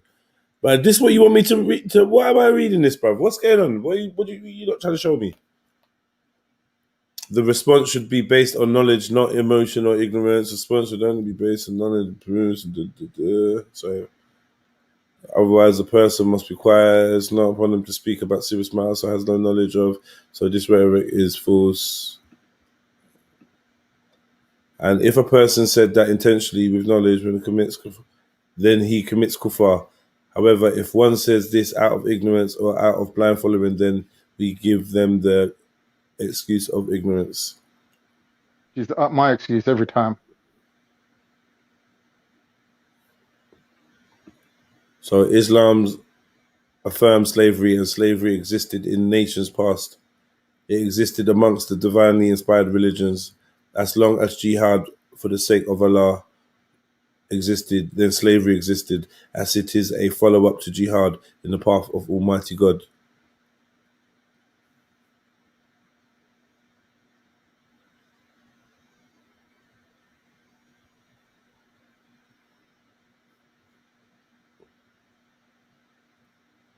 So what's he talking? What are they saying? That slavery is part of. Exactly, it's part of Islam, and anyone who denies it is a kufar. And this is the ruling of Allah. It was not to gain anyone's favor, or nor was it to appease anyone. They're saying no caping. Yeah, I ain't got no problem with what he said. If slavery, bondage was immoral, then Islam is not incapable of admitting so, as it did with idol worship, usury, fornication, or the crimes committed in Jahiliyyah, pagan Arab days of ignorance. So he's saying, yeah, they got no problem saying things are wrong when they're wrong. So they're not saying slavery is wrong. Is what Sheikh is saying. That's right. But he's referring to a specific type of slavery, though.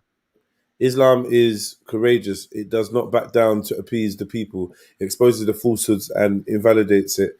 This is the judgment of Allah, the glorious and exalted.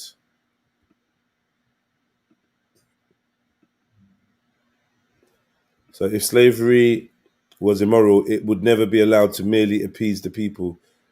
Rather, it would be stipulated clearly and invalidated. Exactly. That's the facts I'm trying to get to. Yeah, the maintenance of slaves and that in the Quran that was pointed out hints towards the fact that it's not immoral. Yeah. Exactly my point. Exactly. Slavery is Islamically. There's nothing wrong with it, though. Slavery is Islamically legal and remains as long as jihad in the path of God remains, whether you like it or not. Mm-hmm. And that jihad is subjective, right? So, as the jihad is subjective. What do you mean by that? I'm confused. Why are you confused? How can something be subjective if it's like ordained by God? It's like objective, isn't it? Are you dumb? That's what I'm trying to work out. I might be dumb, innit? The very fact you're saying it's ordained by God is a subjective view. Yeah. It's just. I'm lost. I don't get it. How can you not, like, because the thing is, in your head, God definitely said it. In my head, you're saying God said it, or another man is saying God said it. Oh, get you. You straight away accept the fact that someone tells you something. If I go to your yard, knock on your door and say, "Oh, your missus said, give me the £50 from out the biscuit tin," you just gonna go and roll up and give me the £50? Yeah. No, you're not. No, obviously not. Right. You get me? You're gonna be like, I'm following you. Yeah. Let me check. Let me check that she actually sent this message. But there doesn't seem to be a buffering system sometimes between when someone says something, says God says something, and us believing that those words came from God. There doesn't seem to be like an intermediate kind of media there to be like, yo, let me absorb this and process whether it is actually words from God or not. So yeah, anyway, but this thing about slavery. No, I get you now. I thought you because you was reading out the guy's statement. You said jihad is from God, right? Yeah. How can God? But I'm saying that guy I'm saying, did God ever tell you? Did God tell you about jihad? But you're misunderstanding my point. Like I'm saying the guy who made that statement believes that. You're saying, yeah, it might not be true, so therefore it's subjective. That's a different issue, isn't it? The whole that means the whole religion's subjective, then, isn't it? Well, it is. The point. All right, exactly. Cool. Well, that's a separate point. I was understanding something different. That's why I had to clarify it. Don't worry, it's sorted now. I think we can just come to a mutual conclusion that Islam only reformed aspects of slavery, but never abolished it. That's it. I think that, you know, when you talk about slavery, there's different types of slavery, this particular type of slavery, that it means that, you know, when you fight people and there's like people left over because of the war, you're responsible for them, and even if you put them into slavery, then that's still better than nothing. You know what's really funny that you mentioned that, Carnito, my friend, my son, is that you said that I'm not in saying jihad, that. I'm saying this is what the guy seems to be saying. Let him finish. Please, Con. The point you were making is, my Turkish Ottoman friend, is that you just said now there's context to it, there's variations, like it's a war and that. What if there was no UN or Geneva Conventions and there was just Sharia law? Again, would you accept American soldiers? What if American soldiers took Iraqi women as concubines and sex slaves and this and that? Would you justify that or say it's good? You do know that the Western world. We just watched the May video, I finish, right? sir? May I finish? Tamam. How long are you going to go on for? Turan, tamam, ordem. All right, Turan. The point is that the Western world was the main obstacle in stopping the Muslim first for keeping slaves. In Afghanistan, it was abolished, I think, in 1920 because the King Amanullah Khan abolished it due to pressure from the West, especially from the Germans and the British. In Saudi Arabia, it was abolished in 1960 due to pressure of the Americans. Right? So all that time period, they were practicing slavery quite openly. You cannot be so insulting and say that that was a different slavery, there was variation. Slavery all has one thing in common. Ottoman, please can I finish? All slavery has one thing in common.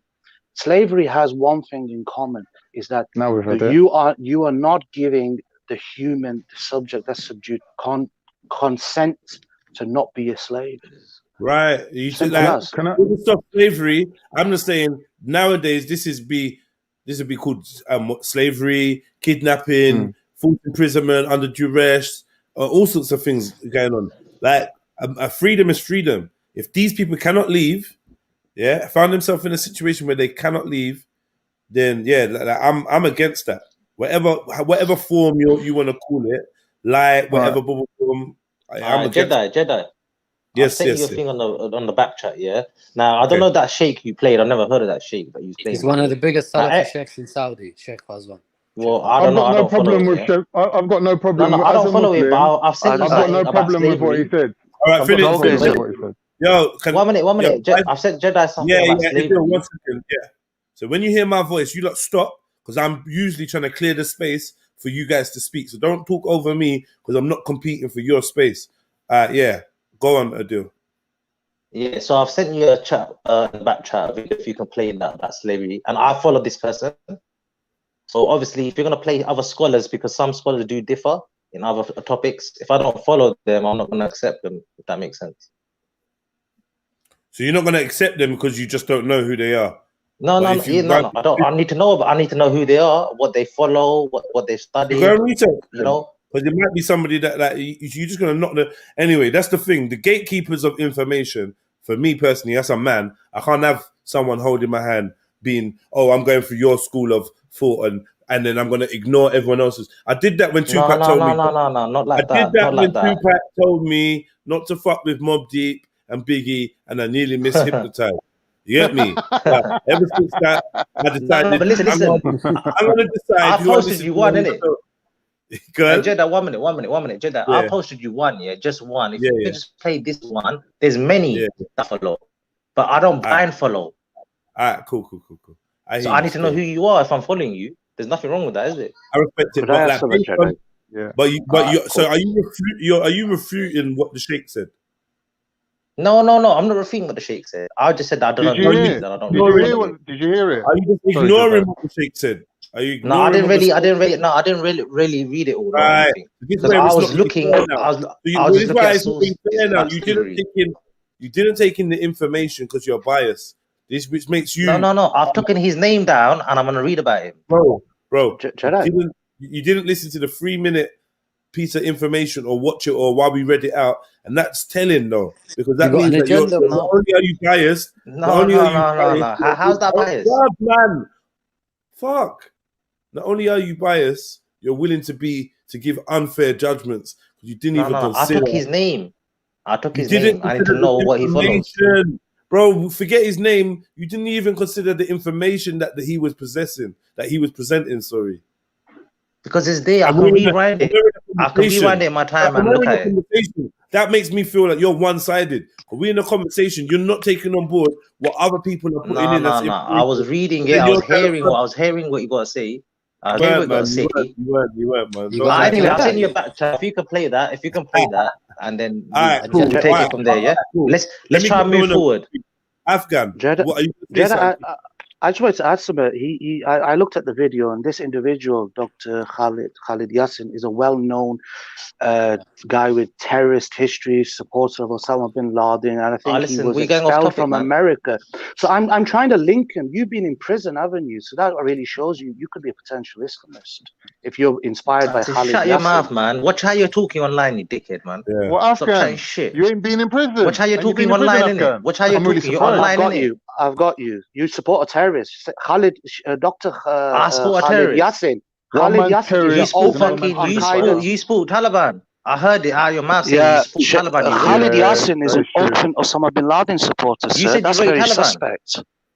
Osama bin Laden dead. How can you support him? All right, cool. Let's not do the snitching game, trying to bait each other up.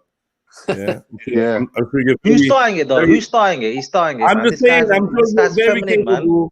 You're very capable. Sensitive, feminine guy. Let's not do Snitch Olympics, because no one gets a gold medal. No one's a winner. I told this Afghan boy, innit? He started it. He brought it out. Let's not do the Snitch Olympics. All right, cool. Snitch Olympics. Let's just listen to the video and then we carry on. After all the snitching's done and we got all the gossip, then he's like, no snitching. Anyway, Afghan, why snitching, you little bachabazi? Why you Now I see your colors. I ain't giving you no more time. Occurring much earlier. I'm talking about hundreds of years, 200 years prior to the Aryan white skin looking Muhammad. So today we're going to actually go into the less talked about version of Muhammad, and then we're going to go into the black Ethiopian Muhammad. I know everybody might be saying, Astaghfirullah, Muhammad was not black, he was not Ethiopian. Well, we'll soon see. We're going to go into those accounts and we'll see what the people at the time had to say. I'm fully aware that in Islamic literature, it states that if anybody says that Muhammad is black, there is a fatwa placed upon them where they will be killed. It's quite clear that people were stating that Muhammad was black in early Arabian, early times. Some people could interpret that in different ways. Some people interpreted as, people were calling him black out of an offense, while others say that just simply calling him black was the offense itself. So we're going to jump into this. We're going to get at this and we're going to find out more. Okay, we're going to start from a chronological point of view. For those who are not familiar with, how prophets come about, they come through as a particular lineage, according to the Hebraic scriptures. And those prophets have traveled down all the way from Adam to Noah to Abraham to Moses, Jesus, all the way down to Muhammad, and they're all related somehow. And we know from the accounts of Ibn Sa'd, clearly states that Adam was a brown-skinned, curly-haired individual. We can also go into other accounts where it says that Moses was a dark-skinned man with curly hair. We find these sayings in Bukhari, we find them in Ibn Ishaq, we find them all throughout the Hadiths. We can go further, we can find out about Jesus, Isa, being a brown-skinned man with curly hair as well. We find that throughout the Bible in Revelations 1:14 that it says that his skin was of burnt brass that is copper toned, that's burnt in a furnace. So we know this. We know that Jesus' brother itself was called a nigger in Acts 13:1. I'll repeat that. It was called a nigger in Acts 13:1, meaning black. Some people even equate that term nigger or neger to the Banu Neger, which means the root tribe, the stock, the burnt, the heated tribe, where that term actually comes from.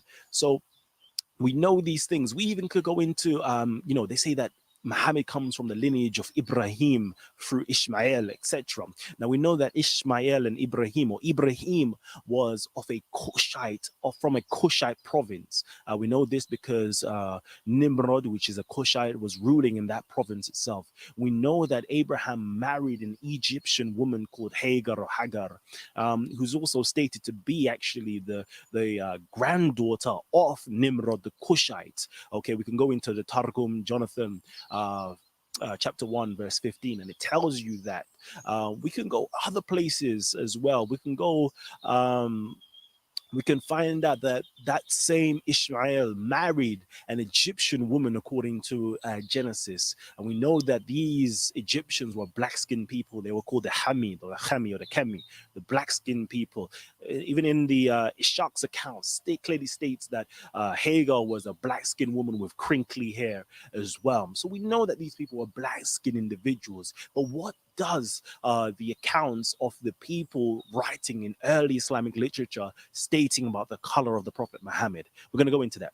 So first of all, we got the famous polymath Al-Jahiz, and he says in his books, The Glory of the Blacks Over the Whites, or The Boast of the Blacks Over the Whites, that the Prophet Muhammad himself was a black man.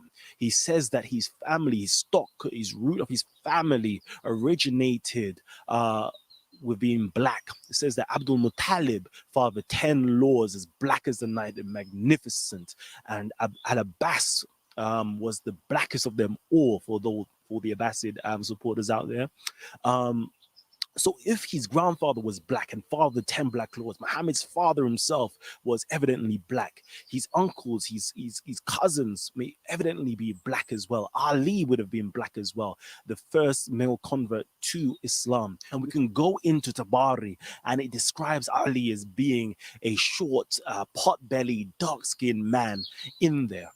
We can talk about Hamza, his uncle, as being ash-colored as well. It clearly states that in Ibn Hisham's writing. It clearly states that in Bukhari's writing as him being a dark-skinned man as well. So we know that the Prophet's family was all dark-skinned, black-skinned individuals. Anybody to ask? Hey, let me try. Where's Adil? Bro, Adil, like honestly, full fizz, you just ran off. Full fizz, you actually honestly start making me feel like you don't respect my platform. Because just that's how you treat it. Like, I don't know, man. You're not really showing it the ratings. So, yeah, man. I'm considering how to remedy that, because it's like I feel away with just the way you've treated my platform. I'm not gonna lie, man. Just that you don't show no respect. Yeah, just gonna come through and I'm just just quickly, and then you just fuck off. Like, make a point and then don't sit there to hear what anyone else got to say. This is why I stop letting you just jump in, and I give a fuck. If you got 2% on your battery, don't fucking jump on my show. No one. If you got to just quickly pop into work, just stay your ass and fucking work, man. You know, like that. Yeah, I don't want to keep hitting out like these excuses to do this microwave hit and run thing that you lot think you can do, man. I don't you know what? Some of the subjects deserve the time and the energy. This Callum really done this study, didn't he? Like, he's really like done this degree in what, comparative religion or whatever. He goes really in depth, yeah. He's qualified, isn't he? He knows his shit, man.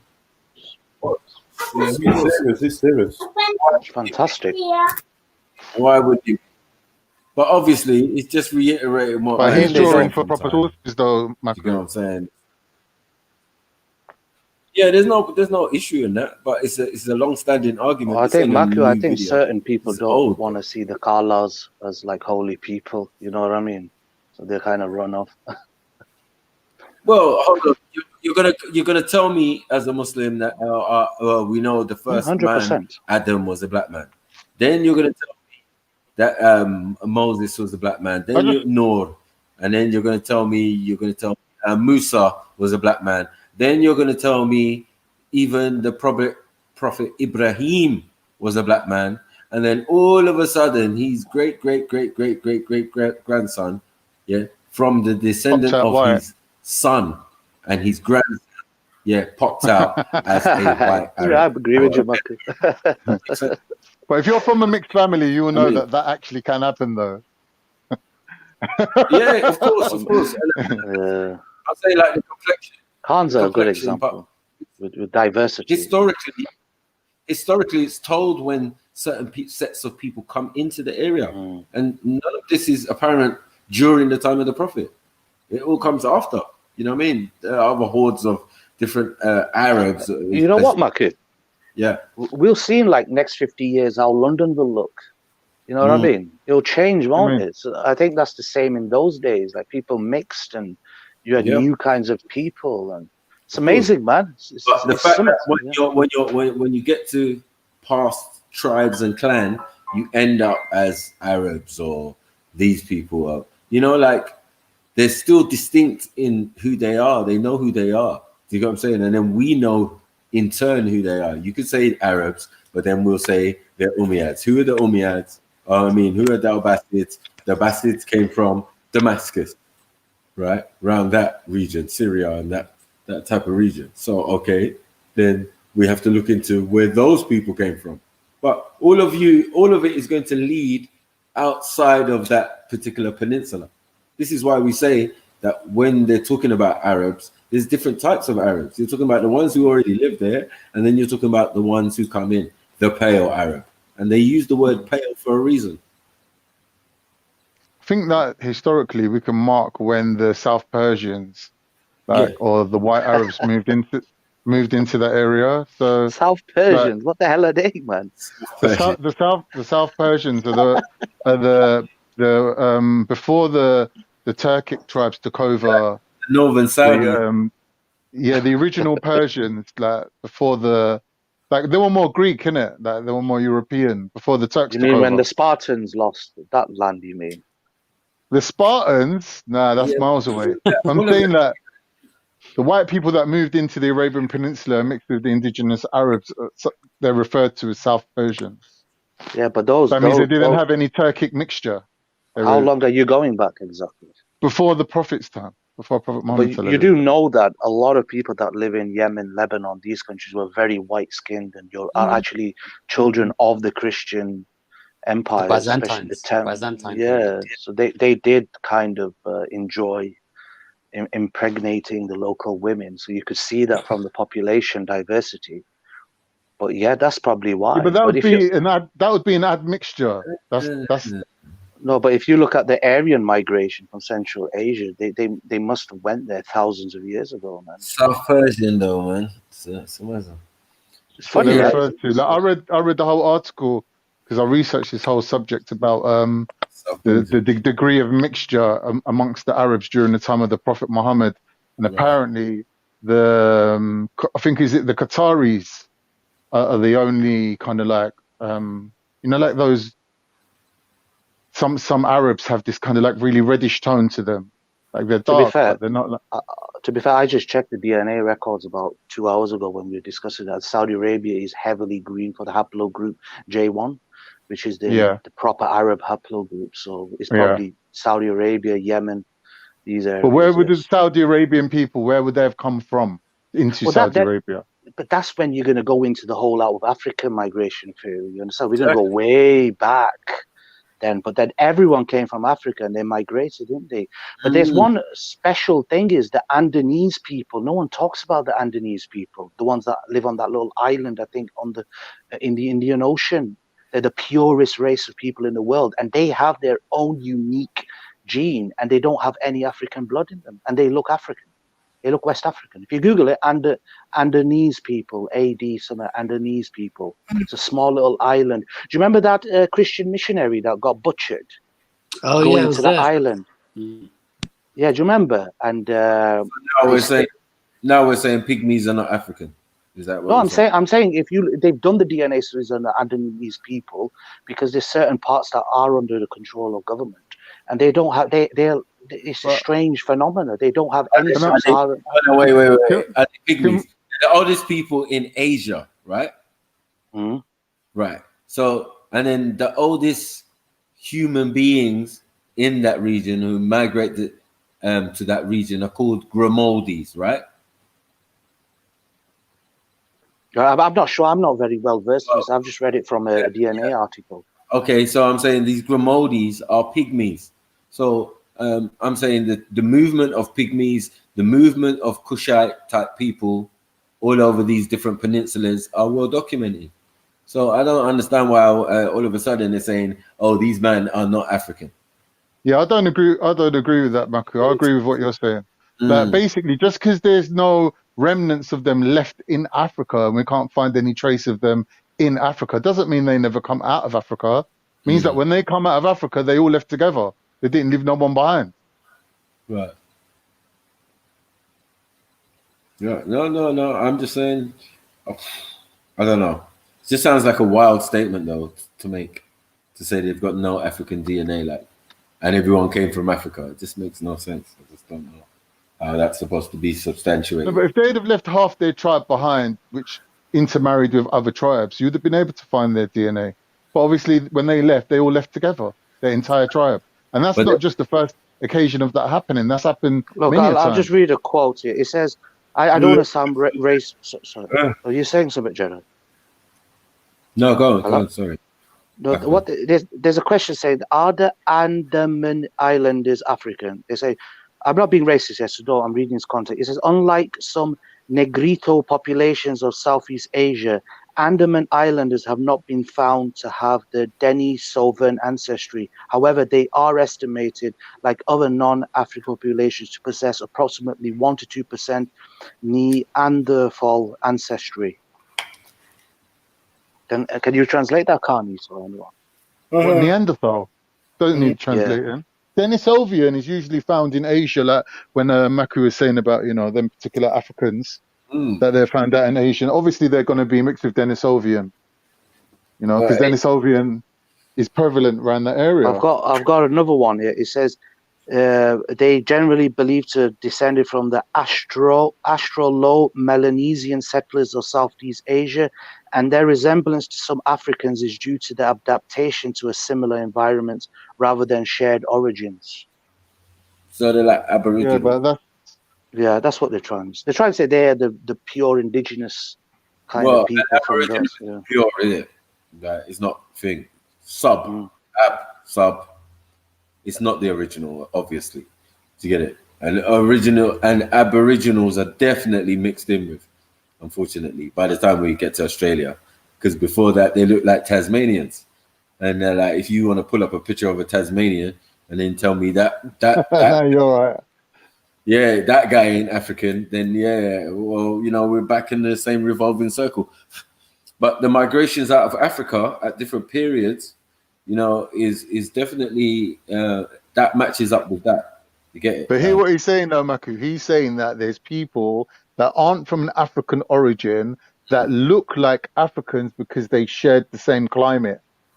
Does that sound scientific? That to me it doesn't. It doesn't even make sense. So that your nose can get broad because you live in a hot climate. Is that what you're saying? Exactly. You get lips. You get what I'm saying? If you have aquiline features, why doesn't it stay? Of course it does.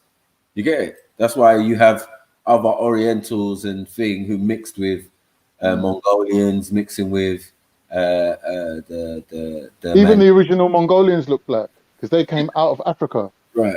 And the Mandinka that mixed with them to give you what's the language? Cantonese or whatever? One of the old Oriental languages, showing the mixture of the Mongolian and I want to get back. Be in Mongolia, we're everywhere, yeah? Let's get back to Prophet Muhammad. So now, like, Dogger, the person has never heard of these claims that Prophet Muhammad was black. I wanna know, Adil, how you responded to all these claims that we just watched about the uncle, the dad, the families being black, the tribes being black. I want to hear how you go against that. What do you think about the Tabri? Because I know there's always where is he? when it comes to Tabri. How do you feel about the Tabri?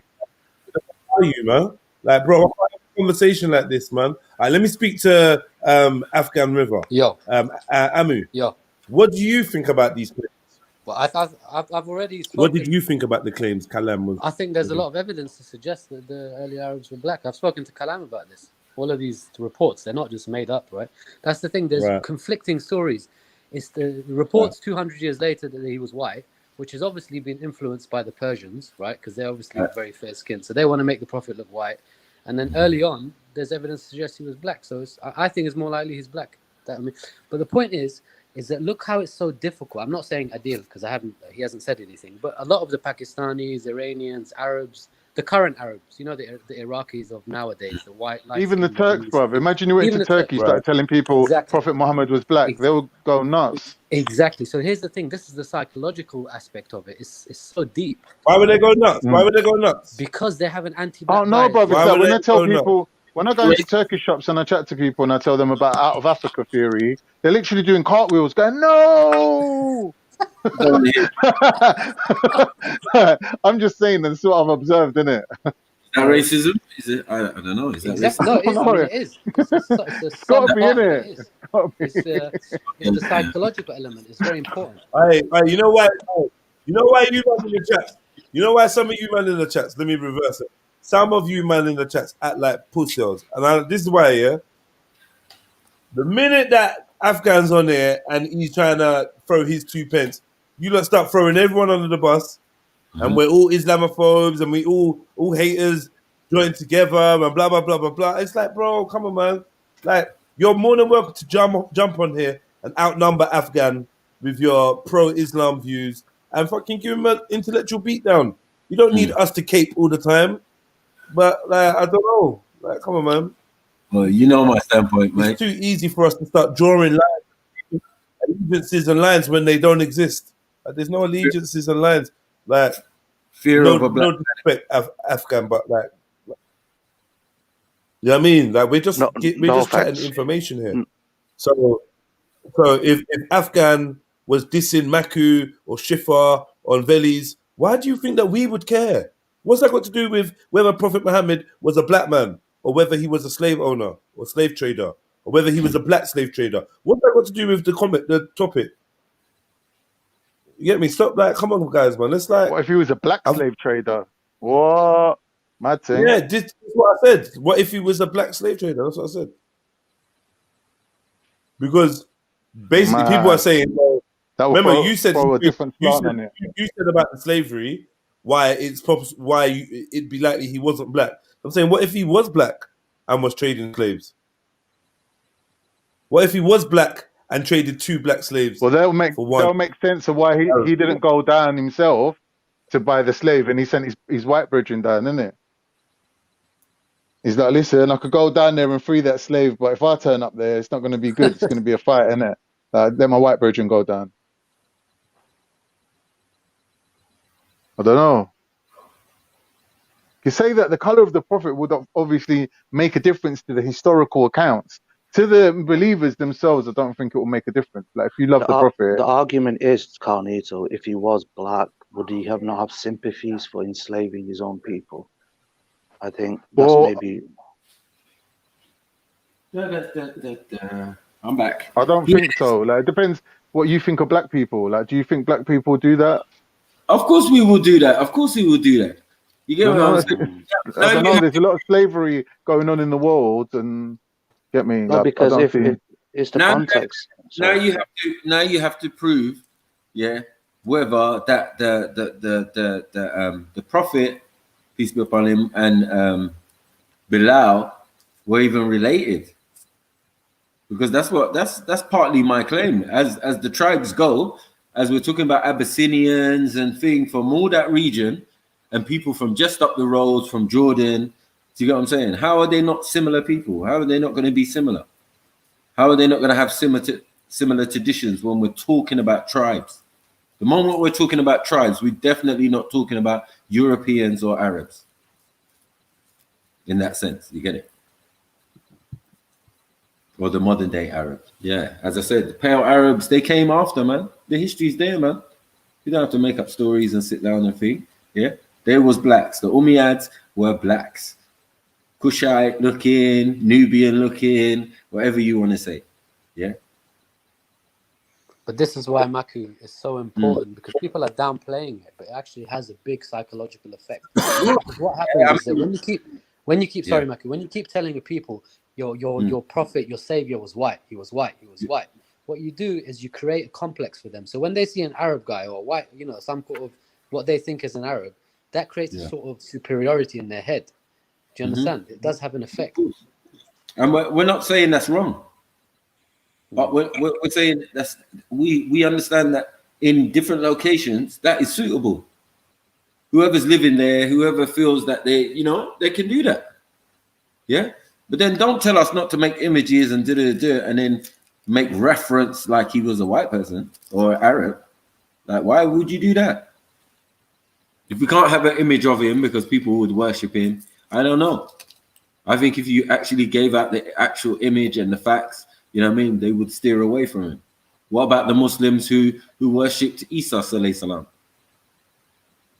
Was it because of the religion, or that he was he an Arab? Was it Israelite? Israelites are seem to be considered black. So why Ishmaelites are not considered black? Having an even more African origin than their Israelite brothers, who have more Kushite or Asiatic origin, coming from all of Chaldea. Do you know what I'm saying? That Abraham did. You know what I mean? And these were all still black people. No one argues that. Sorry? What did the people of the time actually describe the Prophet Muhammad as being? We find in Bukhari, he talks about him being, neither curly hair or straight hair, or just being in between. But when we go into the Sirah, it clearly says that Asma said that the Prophet Muhammad was a very curly-haired man. Ali. Boy. He described him as a very curly-haired man, but surprisingly in Bukhari and other accounts,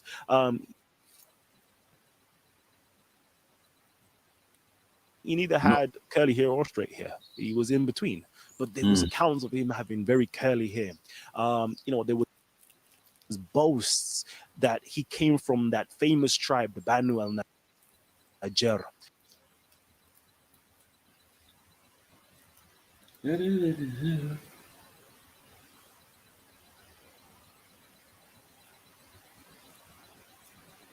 Listen, they've been worshipping black man from the beginning of time. Let's be real. You know what I'm saying? I'm going to tell you in one breath, Adam was a black man. But yet his descendants are not black. Makes no sense. And they're all related. The prophets are all related. From one family. From one lineage. You get it? Show me the dramatic change. You get me? Ishmael, meant to be a wild man according to the Bible. Wild. Yeah? Don't sound like you lot, man. You're gonna be wild in the desert. I mean, maybe he's hairy, he's got a big beard and afro and that type of thing. You know what I mean? Wore animal clothing and that type of thing, Maybe that's what they mean. But yet, these men living in tents and caravan life.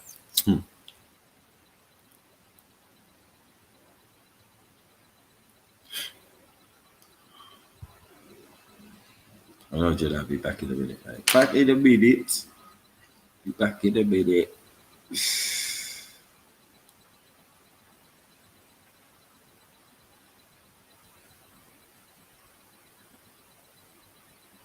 Yeah, of course. I mean, image shape your reality. What do you mean if it makes me feel better? One, it's the facts, and two, it does make me feel better. You get me? Solidifies my thing. You know what I'm saying? So I know what from standpoint my dean is on. It's like, yeah, as a black man said, a black man who lived previously from a family of black men, yeah, a family of nabis and prophets, yeah, it gave us messages and gave us things. Why am I not going to take that?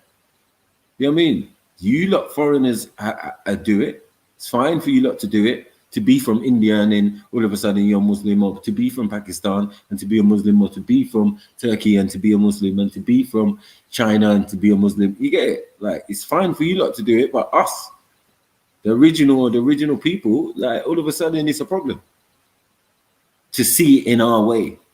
It's the only thing that's been disproved right now, or has been thing. You know what I'm saying?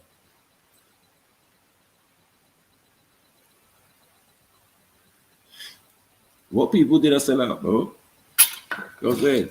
If man are African, bro. You know what I'm saying? If man is from a tribe, you're African like me. And we know about this tribal thing. We know there's desert tribes, there's Tuaregs, there's all sorts. And they're all black. Audiences, it's time to try Taboola. Get exposed to what color is the Prophet Muhammad? He's black. No, he's white. No, he's multicolored. So many people put forth here. We find these sayings in Bukhari. We find them in Ibn Ishaq. We find them all throughout the Hadiths.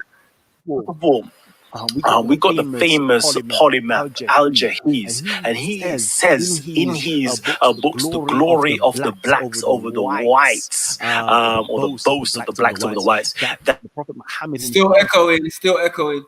Says that his family, his stock, his root of his family originated with being black. It says that Abdul Muttalib fathered 10 lords as black as the night, magnificent, and Al-Abbas was the blackest of them all for the Abbasid supporters out there.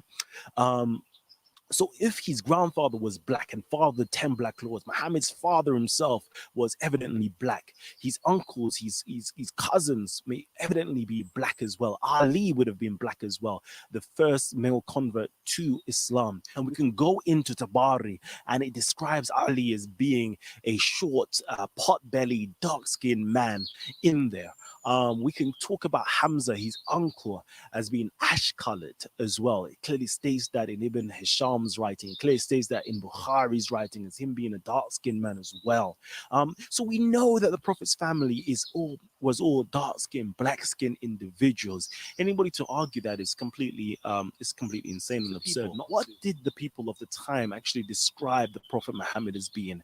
We find in Bukhari, he talks about him being, neither curly hair or straight hair, or just being in between. But when we go into the Sirah, it clearly says that Asma said that the Prophet Muhammad was a very curly-haired man. Ali described him as a very curly-haired man, but surprisingly in Bukhari and other accounts, he neither had curly hair or straight hair. He was in between. But there was accounts of him having very curly hair. There was boasts that he came from that famous tribe, the Banu al-Najjar, from the Najjar tribe, the black-skinned people. It says that they were black-skinned individuals, they were black-skinned people, and they boasted of being black-skinned. So we know this. We know that his family, his paternal uncles were black. We know that his maternal uncles coming from the Bani al-Najjar was black-skinned people as well. But let's go into this. Let's go into his companions. What color were his companions? We find that his companions as well were brown skin or dark skin people. We got Ali, who was the first male convert to Islam, or the first male to accept Islam, was a black skinned man. We've got his stepson or his adopted son, Zayd, who was also a black skinned man. We're going to have this just rolling past at the bottom, so you're going to see it in the quotes, was a dark skinned man in Tabari. We also got Zubair, who was also, you know, one of the earliest converts or acceptance of Islam, was a dark-skinned man. We've got who else do we have? We have Abu Dar, who is known as a very dark-skinned or black-skinned man with hair, very hairy, dark-skinned man. We have so many of these accounts of his companions. His wife itself, Khadija, which is actually a Hebrew word, Kodesha, which actually means the Holy One. She was said to be an Ethiopian Christian, just like her cousin Waraka bin Naful, who is also said to be an Ethiopian Christian that served in the Nagashi's courtyard itself. So we have all these people, all of the companions of the Prophet Muhammad being black-skinned individuals. We have accounts of the Prophet Muhammad being black itself. It's quite crazy to even conceive that he was other than black. Okay, we can go even further into this as well. You know, these people boasted about their genealogy. If it doesn't matter about what color these people are, why did they boast about their genealogy? They kept their genealogical records. We have accounts of Abu Talib boasting about they come from a very favored Ethiopian priestess, who her name as well was called Habashia. When we go into the accounts, and we'll pull that up as well. Okay, we have so many different accounts that they're a favored individual as well, that records go back to the Queen. Yeah, you heard it. Remember earlier when I said, yeah, there's an argument to say that him and Bilal, who's also a Ethiopian Habasha, or, you know, like, listen, it's gonna get sticky, man. Please don't play with me, man. Let me go in my bag, man. Big up Fred Cole for the donation as well. Yeah, guys, don't forget, if you want to support the stream, the interesting different conversations and like the growth of the channel, then please support by the PayPal. We got Cash App, and we have the Super Chat. Do you know what I mean? Show some love, man, or become a member. You know, for as little as £1 a month, and help me to grow this thing. I'm not gonna lie, I missed the part that you was talking about because I was on the phone having a conversation. Okay. And also that Haile Selassie. Yeah, I missed. Is Haile Selassie not Habasha as well? Let me just mute.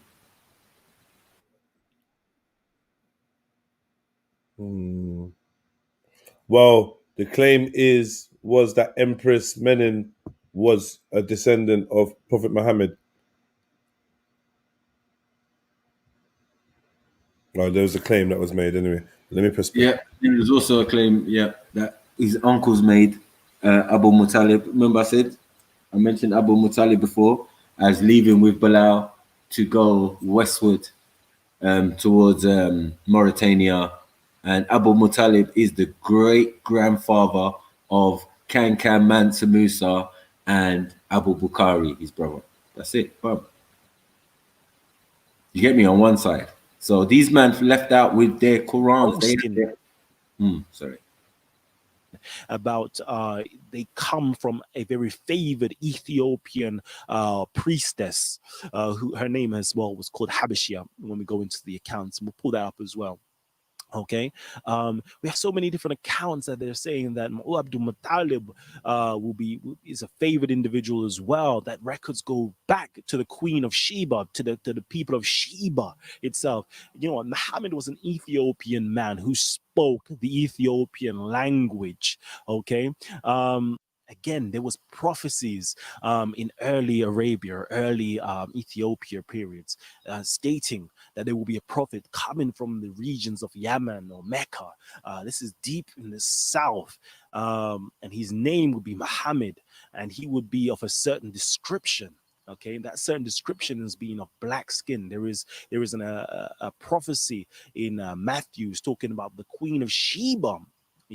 Will now judge the people, the Israelites, in these times to come. And we all know that the Queen of Sheba was a dark-skinned Ethiopian woman. And in talking about the prophecies of this man who will come from a particular location deep in Mecca, Yemen, which we know that he boasted about his family, the Mudar, coming from the south of Yemen. We know that these people came from the south of Yemen and Aden, etc. They boasted about that. They wore the mantelpiece of these countries, or this location. They wore their hair in the two bunches of those people of that location as well. We know these things. Back to the prophecies, we know that his name will be Muhammad. Most people actually think that Muhammad means the praiseworthy or the praised one, but we know that's not even the case. The name Muhammad is actually an Ethiopic name, or Gai's name, that actually means the black one, or coming from the ashes, or burning ashes, or coming from the burning ashes, or it literally means there is even times where the people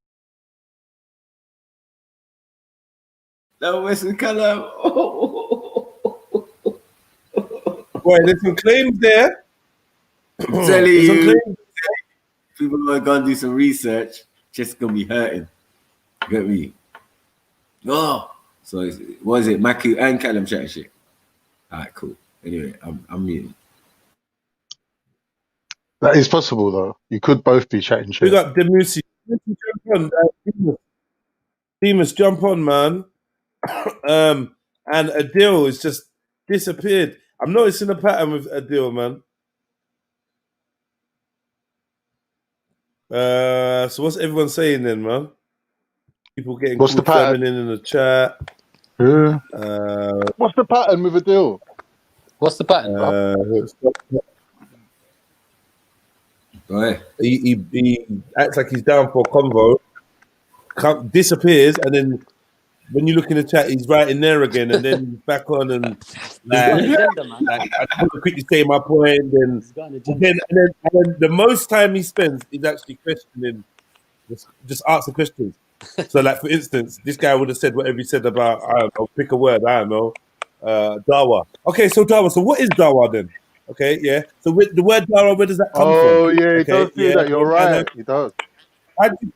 So tell me one thing. How do you spell dawa? And then if you ask him what this is about, he's like, yeah, we're just covering the basics to make sure you know. Then That's the Inquisition. Yeah. You know your stuff, man. You know your stuff. All right, cool. Yeah, like it's like there's no points. Yeah. I call Dogger is the black beefy. That's what I'm now gonna call you. He's the black beefy. Sorry, the Asian beefy. My bad. You know what I mean? The Asian beefy. Yeah. You've got bare questions. I see what's going on.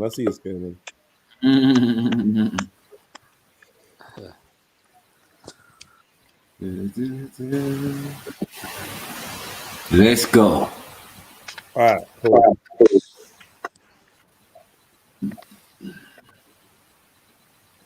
people of the time, his own people would actually mock him and say that he was a dark-skinned man in a type of cursing fashion. They was calling him a mudhammam, which literally means a dark-skinned, black-skinned man. So we've got all these accounts that say that this man was a black-skinned individual, yet we think otherwise. There's actually a story, a deputation that came from the Kinda people. The Kinda people are Ethiopian people that ruled in Arabia. They were black-skinned people that came over. They used to wear coal on their eyes, just like the Egyptians did. And they came to Muhammad and saying, like, we are from our tribe, our people, and said, yes, you're right. We do come from the Akil Murara, the people who ate bitter herbs. The people who ate bitter herbs had a description of being black-skinned with big blubber lips. This was their description. Oh, dear. Is true. We do come from these people. Al-Abbas used to go around in the Yemen and say this because they were proud of that genealogy. But by God, no, we don't go by our mother's genealogy. We actually go by our father's genealogy. And our fathers was from the tribe of Kinana. Now, Kinana is also an East African tribe. This is the same tribe that Al-Jahiz is from. And all the records will tell you that Al-Jahiz was from from East Africa. When we go into the Hansword Dictionary itself, it will tell you that the Kinana tribe actually originated or live in Egypt, this place in Egypt that they actually have control over. So you know, we know the description of these people. We know that Muhammad was a black-skinned man. His genealogy come from the Najjar tribe, the black-skinned people. We also know that he was related to the Najashi, the Negus, hence the reason why his followers were able to take residence there. We have the letters sent from Abu Talib to the Najashi. We have the accounts of the Najashi speaking to Abdul Muttalib, who referred to him as his sister's son or his sister's people. Okay, we know these accounts. We even know when Abdul Muttalib actually came back into Mecca with Muttalib, they called him Abid, meaning slave. Okay, meaning a slave, because he came from the Najjar tribe, and the Najjar tribe were known to be black-skinned people, and this was a term, a slur that they gave to these people. Abid meaning slave, or even actually means priest or servant. Actually, it has a high esteem to it. It doesn't mean simply slave. So we know these facts. We know these facts, and we know that the Prophet Muhammad was black. And I'm speaking of the black Prophet Muhammad, the Ethiopian Muhammad, the Muhammad who is known as Mustafa Muhammad Al-Amin, or Mustafa Muhammad Mu'amun.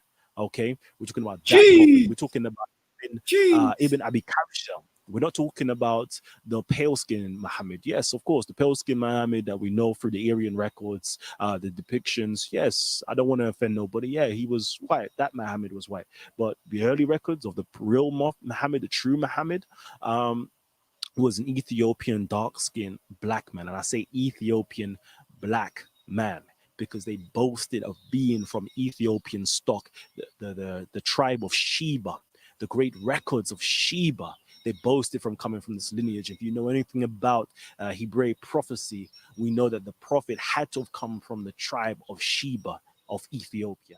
To see more videos like this, subscribe to Titans TV. Bam, bam, boom, boom. Could I add something? Say Nizzy. You know what I'm saying? Like, say Nizzy. Can I chime in? Man. Oh, if you like that type of information and his manner and whatnot, go support Callum over at Titans TV. Give him a subscribe and whatnot. Yeah, man. Yeah, so what we saying? We talking? Yeah. You can just go on. Yo,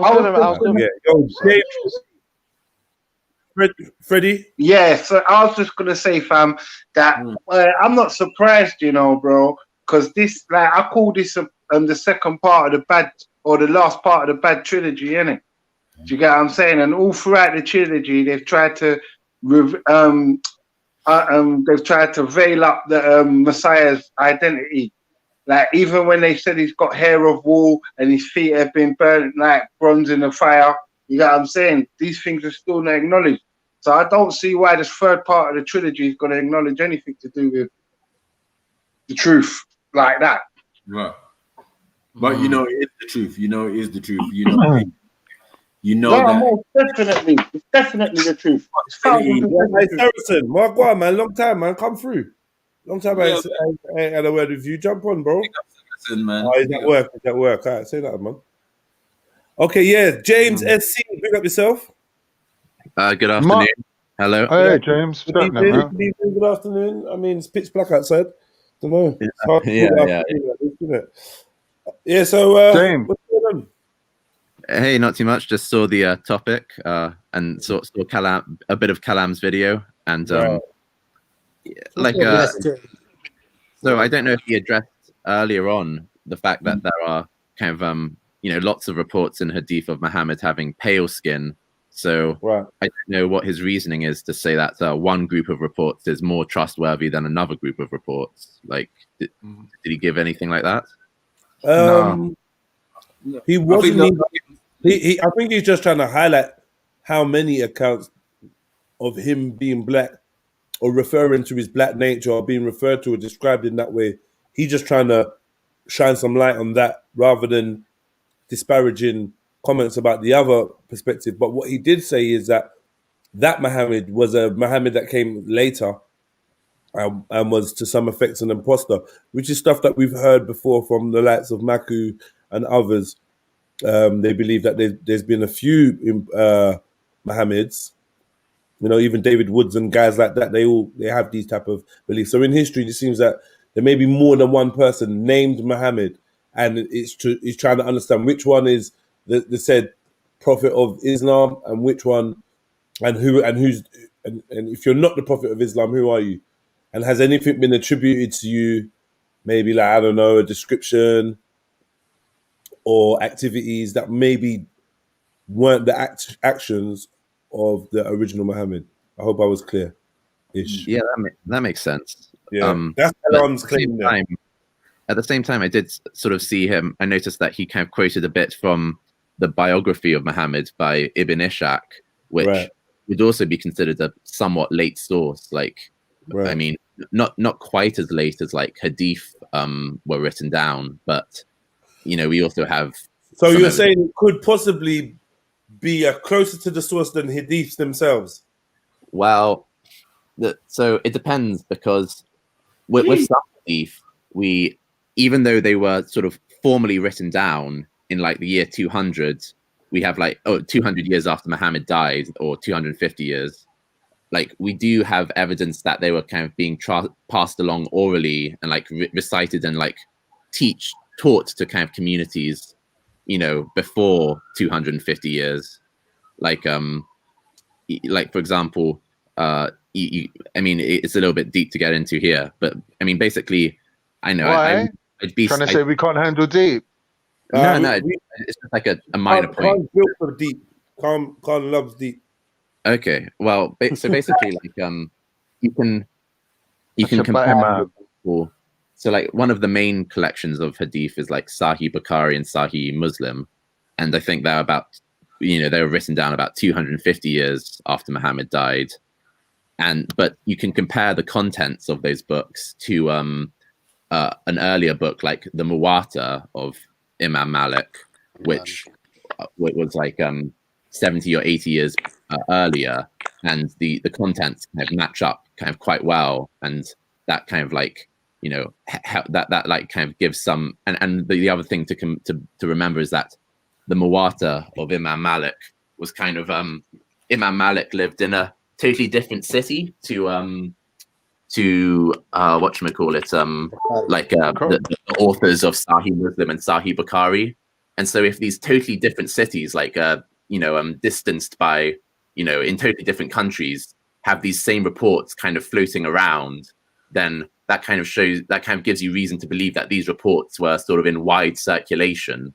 And so it seems unlikely that they could have been made up only 250 years later. Like, they would have to have been made up kind of earlier than that. So, like, but the main point I'm making is that I don't see a particularly good reason to consider like Ibn Ishaq's biography as, you know, necessarily more trustworthy than like the hadith sources.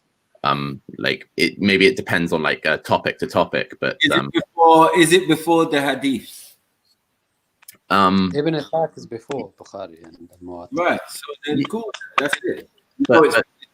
It's slightly earlier than the hadiths, and it's one minute, are we not getting confused here between the compilation of the hadiths and being put into a book called Sahih Bukhari and the actual date of the hadiths?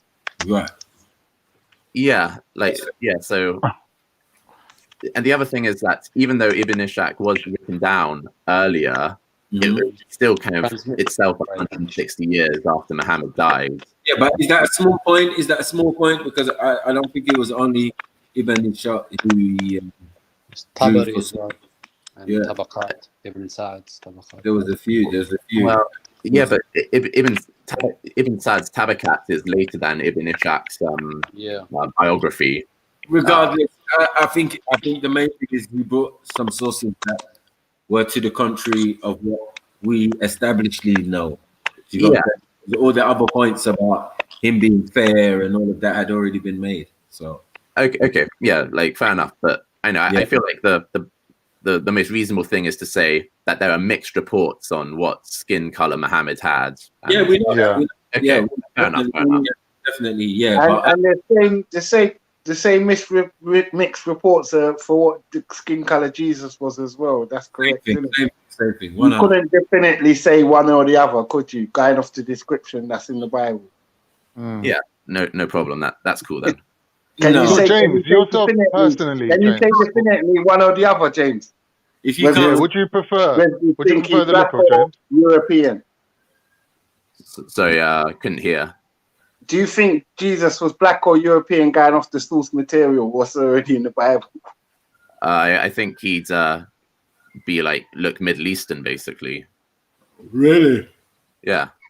And what about Muhammad, though? What about Muhammad?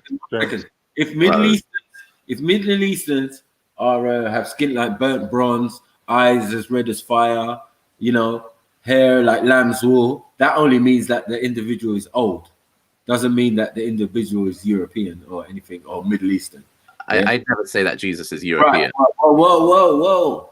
Only a lamb or, you know, lamb's wool or wool resembles Afro hair. So we definitely can, you know, leave out any type of Middle Eastern, European or Arab that you're thinking of. As I said, it would just go back to my point. That I know Arab people with curly hair. 1 second. I know ginger people with curly hair. Most of those ancient. But not like wool. Not like wool. Yeah. Listen to the description, man. Wow. Most of those ancient Middle Eastern people would have been more of the hue that that Kalam described, and I'm trying to describe. If a man's Ethiopian, he's Ethiopian. There's only a certain amount of varieties of Ethiopian you're gonna get, but in the tone, I mean, people are gonna have to refute things like the name, meaning, you know, dark black, you know, shiny black or whatever. You know what I mean? These are the things that people need to focus on rather than saying, "Oh, Ibn Ishaq is not that authentic." It makes no sense. Wow. James, when you say Middle Eastern, like, what do you personally mean? Do you mean like George Clooney, Omar Sharif? Like how kind of like what level? Well, yeah. So that like just name someone that you think that Kim Kardashian's Middle Eastern. No, Kim Kardashian's from the Armenia, or her dad is. So you're ruling out black, basically. Well, yeah. I don't think Jesus was sub-Saharan African. No, I think he was. So like, if I mean, the question is like, we could reframe the question to like, what did the average person living kind of in Jerusalem look like compared in 2,000 years ago? Yeah. But I think the answer to that question would be given by kind of archaeogeology. I mean, archaeogenetics, sorry. So you can take bones, like ancient bone samples, you can date them, and you can extract DNA from the bones. And this is a recent technology. Oh, yeah, like they've done with Cheddar Man recently. Oh, you know. No, sorry, YB. YB, yeah. Just relax. You relax. You take this L. Because right now, you ain't got nothing to defend to say that the Prophet, peace be upon him, is an Arab of European origin. Nothing. South Asian. He's European. South Persian. Yeah, South Persian. Nothing. We're not saying he's European. Nah, well, we want to know what a Middle Eastern is, because in those times... Persians were white back then. Persians were more white than they are now. Not necessarily. I've seen paintings of old Persians. They looked olive-skinned, but not white. Now, but not white. Now not they look more like Turkish looking now. But man's not, because what can I say? Who said Jesus looked like Dolph Lundgren? Who was that said that? No. Turn them up, please. Right. No, I pop my point. Sorry. Now, man, just hating, man, I just know what it is really. Yeah, Jesus looked like BA, man. To a lot of people, they're like, "Oh, it doesn't really matter anyway. What does it matter, even if he is black?" Well, for me, it matters. It matters a lot. Could I add something? I'm saying, yeah, for someone that's not necessarily invested in these spiritual systems, as an outsider, I can see how the archetype, hero, the protagonist, antagonist, if they have colors, if even with your mind's eye, you just through stereotyping or cultural influences, you have a kind of perceived heritage of that person or bias. It's going to affect the way. Listen, if that's your spiritual system, yeah, and you see piousness, you see righteousness, you see mercy, you see wisdom, strength, you see salvation in these characters and in the words and the behaviors of these people, obviously it's going to affect. Like it's gonna create 100%. Bro, so if a man's saying let's give up this paganism thing and go back to a one god scenario, he's more likely to be a black man than a white man, isn't it? Because we know whites love their paganism. Like, come on, show me one white civilization that wasn't based on paganism. That's a great point. That's a great point. Well, look, the whole world worships pagan systems and polytheist systems. Even the Turks, because when you look at the Turks ain't white. Don't try to make out the Turks are white. They were not white. You know, Ultagrol was a pagan, though. He wasn't. Ultagrol was born a Muslim. He was the son of Suleiman Shah. Yeah. The man was the Shah. Let me prove it too, son. Go away. Ultagrol was buried a Muslim. What more do you want? It's got Muslim bloody burial. Don't tell Khan about his thing, yeah. You get me? Yeah, I'm just trying to. But Khan, are you saying that? Sorry. Go ahead, James. Sorry, James. No, I'm saying that if you look at the, for example, if you talk to Somali people about their pre-Islamic tradition, it was monotheist, and you do see very strongly amongst those people that they were very strongly monotheist. No, and even if you look at the Ethiopian version of Christianity as opposed to the European one, again, you see more of a lenience like towards monotheism. Definitely. I'm just saying, like, that's just my observation, James. Like, I'm not bringing any scientific back into the situation. Like, you can correct me if you think I'm wrong.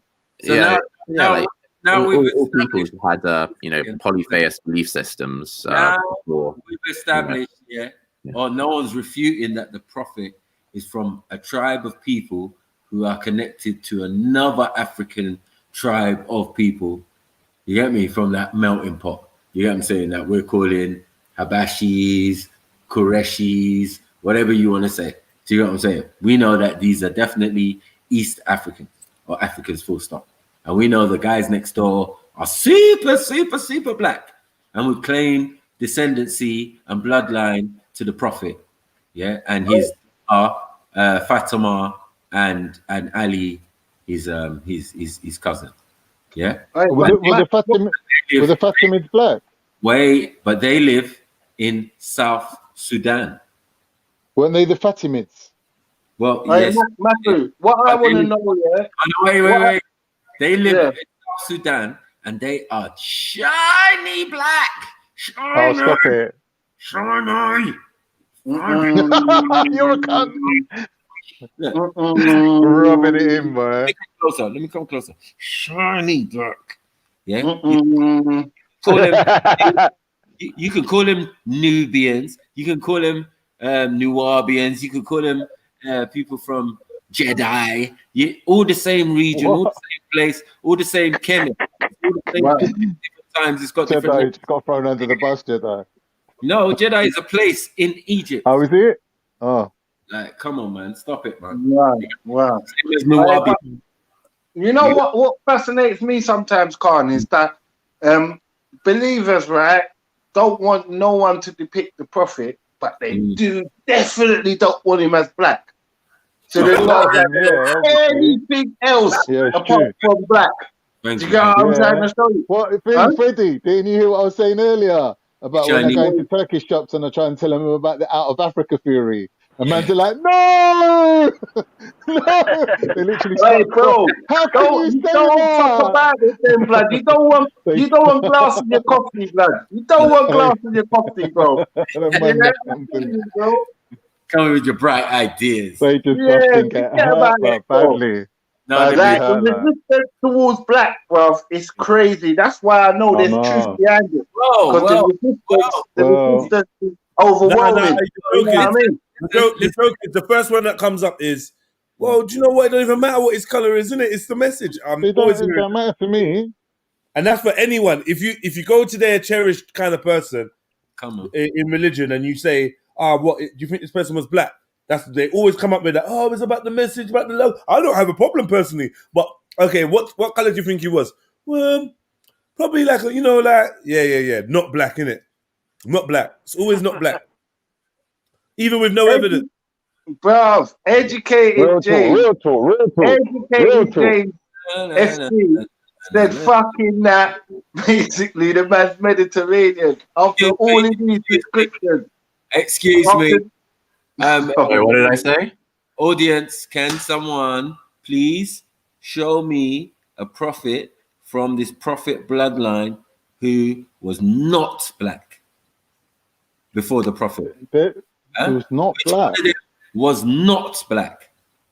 When we go to Abraham, can everyone go and look up if Abraham was a black man? Can everybody go and look up if Moses? Well, that's a stupid question, isn't it? Yeah, leave Moses out. That's the done deal. Noah, yeah, and then we go to the first one. The first one they always draw from me. Wait. What are you trying to say? You trying to say Charlton Heston is black? What are you talking about, Moses? One second. They always draw for me, Jedi. They speaker's corner, right?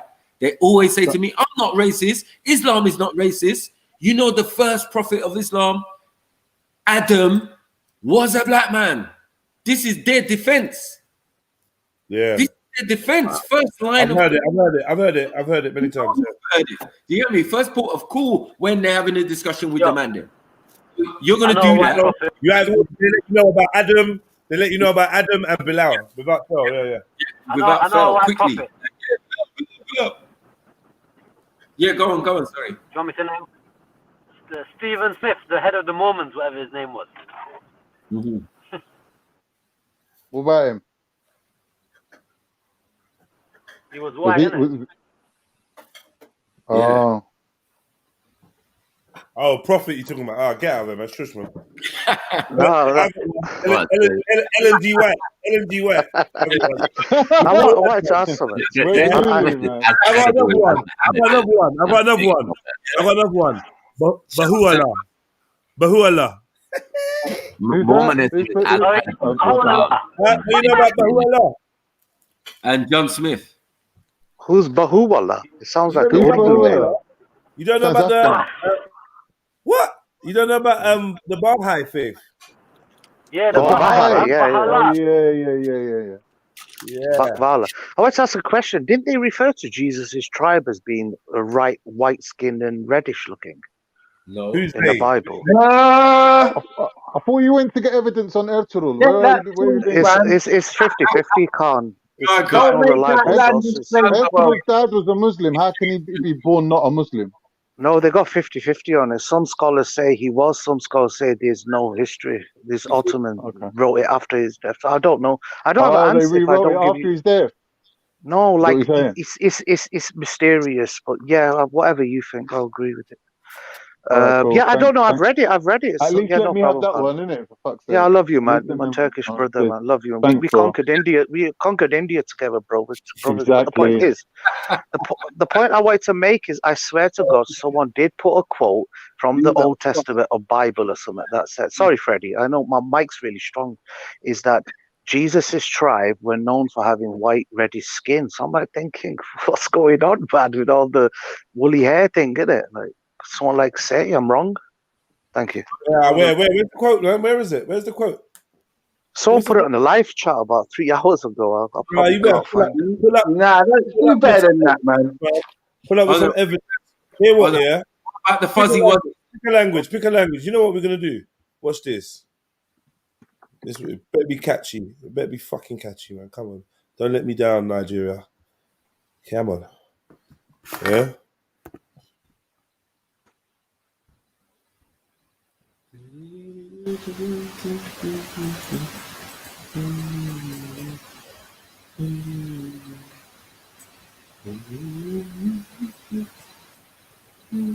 All right, you lot listening. Mute your mic, please, Makuko. You got like you're in the shower, bro. All right, listen to this. Listen to this. Everyone listen. Evidence. Oh yeah, sorry, yeah. That makes sense.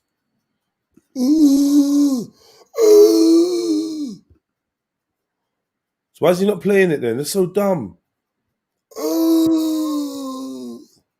Is that Carnito? No, that's Purple Aki.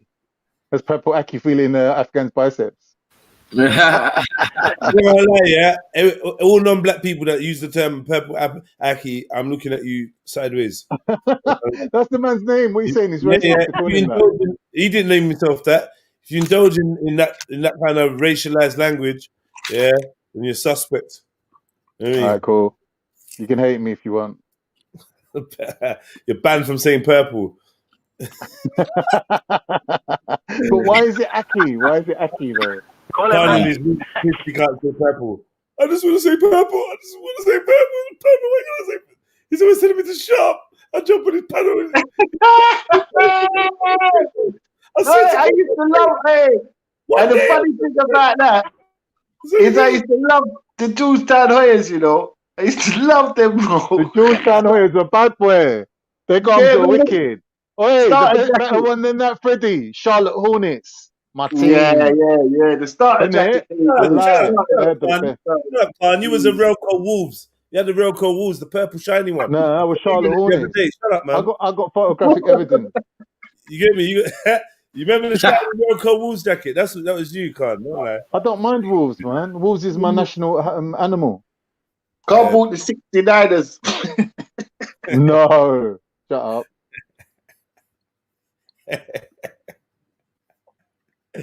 Hey, man. What one?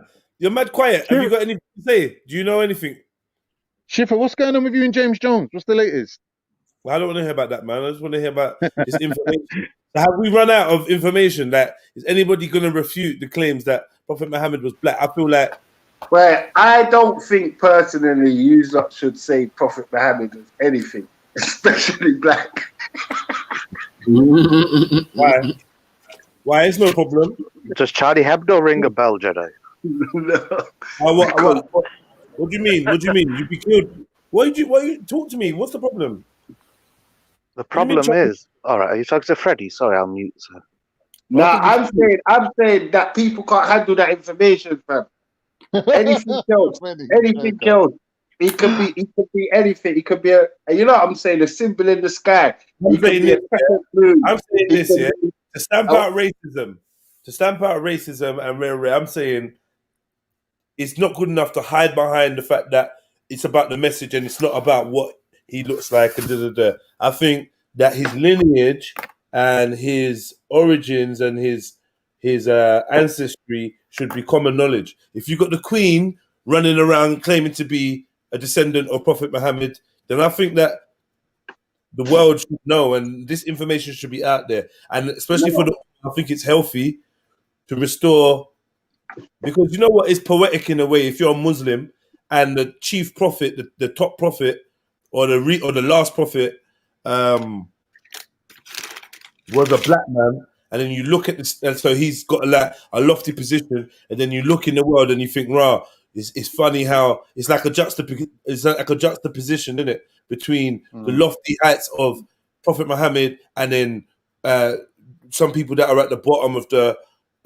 heap, so to speak, in society. So, it would actually be since Islam is supposed to be a poetic religion, I could see that having some poetic points, merit. Do you understand? It's like Prince and Pauper kind of business. Yeah, man. They got half the story right, because they didn't leave out Bilal and a couple of other black influences that stayed. They didn't get to completely whitewash it. Is that what you're saying? Yeah, they didn't get to completely do what the Bible done and burn all the texts and pretend that nothing never happened. You know what I'm trying to show you. James, are you where we come from? Yeah. Hold on, sorry. James, you a Christian? No, I'm agnostic. Agnostic. Okay.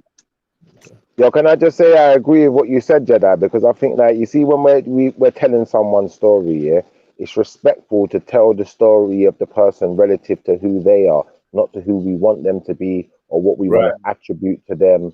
X, Y, Z. But here's the thing, though, Schiffer. Where we come from, we don't distinguish between kind of like Ethiopian-looking people and Arabs. We call them all Arabs. Only when we get to like Africa, then we say Zanj, for example. Then that's where the distinction is between. Put one in the chat. If you're honest. Hold on. Be honest. Put a 1 in the chat. Like even you lot on the panel, find the chat somehow. Yeah, put a 1 in the chat.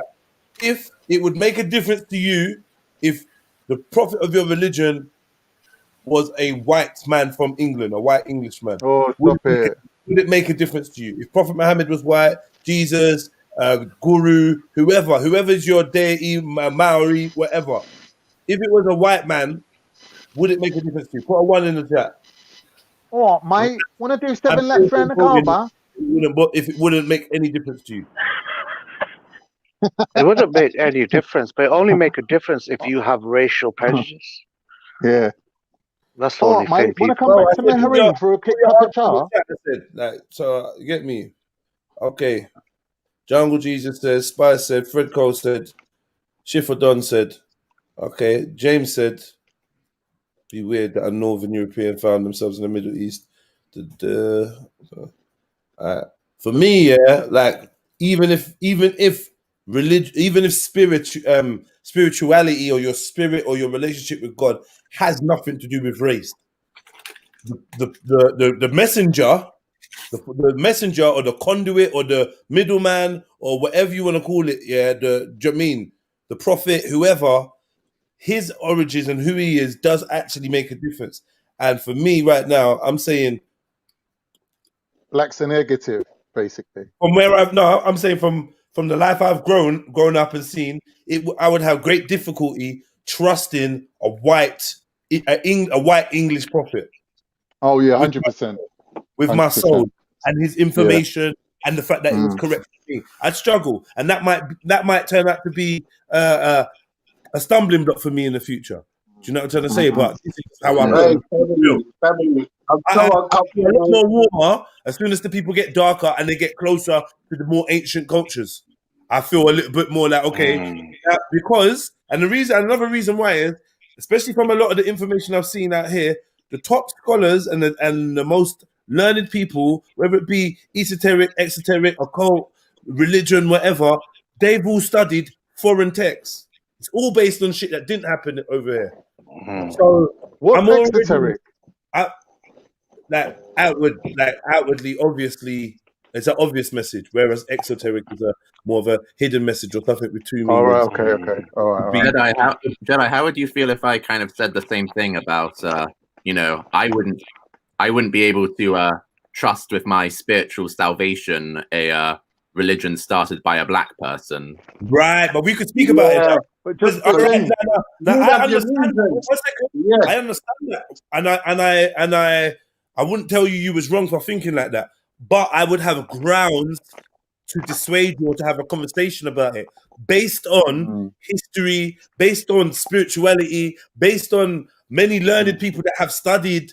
It depends on what aspect you're coming from, but I'm sure we could say that spirituality actually exists closest to the equator, and maybe some of the more powerful, more effective ones actually have all in Africa, Asia, and whatnot. So I think you'd have more reason to be receptive to a spiritual, so to speak, like quote unquote sermon from a black person than you would to a white person, and that's my bias. But I'm being honest. But Jedi, can I ask James a quick question? Like James, even the most racist, like slave-owned, plantation-owning white folks had black women looking after their babies, like wet nursing them. Like, I know you're joking when you say like what you're saying. Like, you're just asking a hypothetical question. Unless you're gonna get into, unless you're considering paganism, and even paganism, all of these things have their roots offshore. Wow. Very little authentically emanates from these lands and these people. So I don't know. Well, I know if you're talking about monotheist religions, kind of, they start from, like, basically they have their origins in Egypt. No, I'm talking polytheist as well. Like even down to the Druids, even down to like who like the early pagans. Who actually were they? The more we get into it, you're gonna see black Stonehenge, African, Hindu fingerprints all over it. Wait. Are you saying that the Druids were black? No, you're going to put fingerprints. Yeah, you say. I'm saying very possibly they had black Druids. Yeah, without a doubt. They had black people in They had black people in the so-called Viking tribes. Well, no Jedi, way. If the Druids were black, then we would expect for there to be African DNA left over in British people, but there isn't. Why? Because you can prove that the British people are the Druids. That was a fallacy. Well, no, we can. We can. can.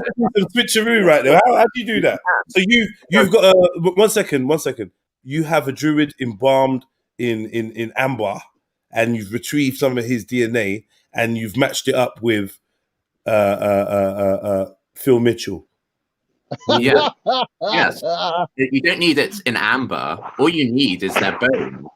So we can look at the bones of British people, up to 3,000 years ago, and look at their bones ages. So who was the European? They aren't black in their DNA. They're European in their DNA. Who was the Druid sample? Well, you can look it up. It's David Reich's research. If you search David Reich, Harvard Genetics Lab, you can look at the archaeogenetics of Britain, and you can find these bone samples that they tested the DNA of, and it's very clear that their genes are European. They aren't African. I'm trying to understand how we've ascertained, without a shadow of a doubt, that this bone sample has been taken from a genuine Druid. Yeah, I was wondering that. The bones, they've carbon dated it. You can date what you like. The person was a Druid, though. I'm not questioning the dating. I'm not questioning the dating or the result. I'm questioning how we know that these results were derived from a genuine Druid. There weren't no other people. There weren't no competition. They never had competition. Yeah, let me lay it out. They were the only people around. Wait. Not true. Are you guessing or something? No. Listen. If we dig up all these bone samples and we can date them, and we know that these are bones from people who are living in Britain, thousands of years ago, all of those bone samples so far, their DNA looks European, and we haven't found a single one where the DNA is African. So this gives us reason to believe that the people living in the British Isles would look like the people currently living in the British Isles because their DNA matches. So we have no reason to believe that the people living in the British Isles 2,000 years ago were actually black. So unless they left. Wait. I'm confused. Yeah, I'm confused because then we deal with Stilton, man. Yeah, I can explain that. Yeah, but to be fair, Jedi, sorry, James, I was just going to add quickly. Jedi, to be fair, Julius Caesar was the one who wrote the earliest accounts of the Druid, but he doesn't mention that they were black, though. Yeah, wait. That top scholar and fucking wait. I did a whole thing on Velivision with Wendy Wu and Jupiter and a few others in attendance about Are you going to put Jupiter on the same level as James SC? Come off it. Let him finish, Carl, man. Come on, let him finish. One at a time. Severus, who was the African Roman, who took over and conquered England. But they mentioned that there were tribes here already. Do you get what I'm saying? And according to the artifacts, like these Africans, because they were Africans, because of the buildings were built in a circular fashion, and no Europeans was doing it. They were building structures, yes, but they were not building them in a circular fashion. So as the deepest rooted buildings you could find in Scotland and all over England and blah, blah, blah, found a lot of circular structures. So we always... Even the castles. Right. Okay, can I respond? The Amazonians build circular structures. They're not from Africa. So they were here. Yeah, they are. Yeah, they are. They're linked. 1 second. There were people, we can't 100% say they were black, but they acted in a tribal way. They had spears. They had certain things that was definitely incumbent to African people. But the Romans is who came to fight against them. So, I would assume that they were populations of people from Africa who settled in England from a long time. Okay, let's respond to Wait, these. brother, can I come in there? Please? Wait, no. I need to No, respond. let me come in. 1 second. I've been waiting for a long time, James. 1 second. James, there's no point. He's going to come in anyway. No, wait, can I respond about All I'm saying is that no population comes in and bigs up the indigenous people or any people that they saw before them. They always but Freddie, he's saying that there were black Vikings. Are you for real? Let him go. Let James go. Let James go. You've got evidence for that, innit? I didn't make that claim. What I'm saying to you is there is no people that currently occupy any land that big up the indigenous people. There is none on the face of the earth. That's true. You know what I'm saying? All they do is come in and genocide and murder and kill them, and that's the European man all over. Let James go now. Go on, James. So the first thing that was mentioned by Jedi was Cheddar Man, and so when you look at Cheddar Man's DNA, it's been known since before Cheddar Man that one of the DNA variants, which is most responsible for light skin tones, originated about 6,000 to 8,000 years ago. And so since Cheddar Man is from before the origin of this mutation, the sensible thing to conclude is that Cheddar Man would not have yet had this white skin. We don't actually. Well, okay, so I need to start again if I was cut off. Please allow him, Carnito, man. Allow it. So wait, all I was saying was basically like, we knew already that one of the main genetic variants responsible for white skin originated 6,000 to 8,000 years ago, and since Cheddar Man is from before that time, the sensible thing to believe is that he probably didn't have this light skin. Okay, fair enough. But the thing is that just because Cheddar Man didn't have light skin, that doesn't give us reason to believe that he was sub-Saharan African. He was still part of this population that moved out of Africa and spread into Europe and spent a long time separated from the peoples of sub-Saharan Africa. And so in terms of who has the more direct lineage to Cheddar Man and to his line, who would be the most genetically similar, it would be the people living in the people of the natives of Britain living here today. We're not arguing that. We're not arguing that. Okay. Cheddar Man, are you? What we saying? But Cheddar Man was a black man, though, isn't it? Well, so it depends what you mean by black. He was dark. He was dark skin, but he wasn't Saharan African in his. It was more like an Arab. Look more like an Arab. Oh, now he's an Arab. Listen. Let's listen. Cheddar Man. The closest thing to Cheddar Man alive today would be if you took a Welshman and you just and his skin was just darker than it is right now. Nah, bro. Nah, you can't do that one, man. White people that have dark skin. No, that's true. If you talk to any of the geneticists involved, James, we heard you, man. We heard you. We understand. Let's get on to the second point, though. The second point was about Shipper saying that people in Britain had round buildings and they used spears, and that these are inherently African. Yes, but this is a kind of every group of people invented spears all over the world. Invented the spears. Secondly, about buildings, similarly, Africa doesn't have a patent on the circle. Every group of people, they're going to realize that if you kind of build things in a circle, then they're quite stable, that kind of way. So this isn't evidence that the indigenous. So what we're saying is, hold on. What we're doing right now is we're ruling out the fact that people teach each other. We're ruling that out, and we're saying that everyone was inventing skills. People at that time, people were traveling. People were traveling the earth. They were traveling. They've been a lot of places. Yeah.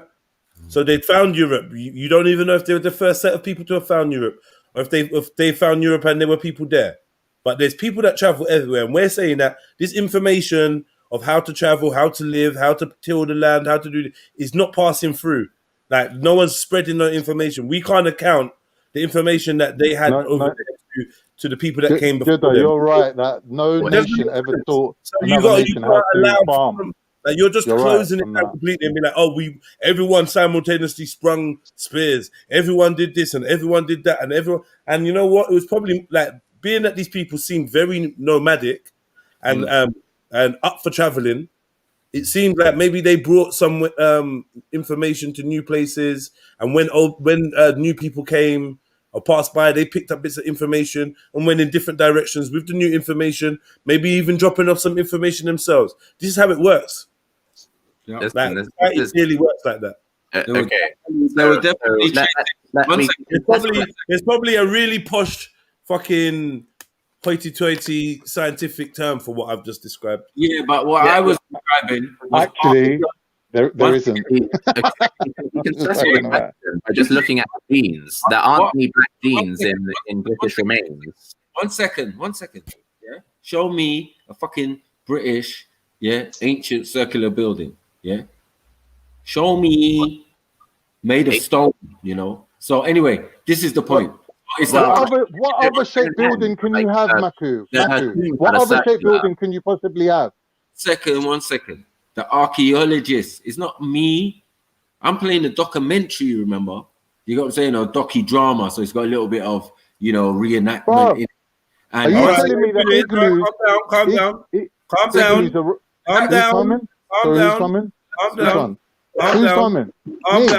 Calm down.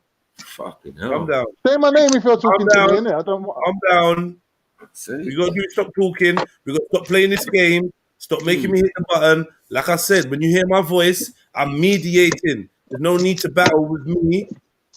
Just stop talking. I'll sort it out. Whoever's in the right seat, I'll go ahead.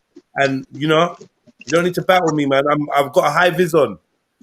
Yeah, I'm the ref. I'm the fucking ref swinging at me. Right, boom. Please finish what you were saying, Maku, and then Khan, you can come in after Maku, please. All right, I apologize for doing that. Sorry. Composure, man. To Maku, I apologize to Maku. Sorry, no problem, Khan. But I'm talking to James, man, because I'm saying like archaeologists and anthropologists and the people who looked at what they were eating, the diet, all of that. That was all done. That was all shown in the documentary. You got what I'm saying? I think even Veli even previewed it, so it's still up. Do you get what I'm saying? But it was very interesting. But they made the point that look, any circular structures in England in the time of the Romans, and this happens to be in the time when this guy brought the biggest Roman army to England ever. So there's no other Roman incursion into England bigger than what this guy did, right? And this guy had to fight against these people. So remember, Romans document stuff. So the good thing is Romans documented their interactions with the people. Right. And kind of gave a small indication of how they got there. Do you get it? Like other people are there also. Like there are what you call Middle Eastern or Mediterraneans there as well, because artifacts being found definitely come from the Middle East and the Far East. Let's make it concise, please. Give someone something to answer back to, please. Yeah. So the bottom line is, the structure thing, the buildings came. This idea of circular structures came from the archaeologists, and the archaeologists are saying it fits in the time period of this Scepter Severus, who came and conquered Black Britain. That was the type of the program. You got okay. Wait 1 second, James. Do you want to respond? I didn't think he was asking the question. To be honest, I thought he was. Do you want to respond? And if you do, I just wanted to say wait, I didn't realize my mic muted. You there, James? Okay. So wait, what I was saying was that just quickly on circles, kind of the fact that Stonehenge is a circle shows that people have thought about using circles for buildings and structures for a long time. Okay, and Stonehenge is very, very old. Secondly, we would expect people from all over the world to notice the shape of a circle and think about using a circle as a structure. Kind of.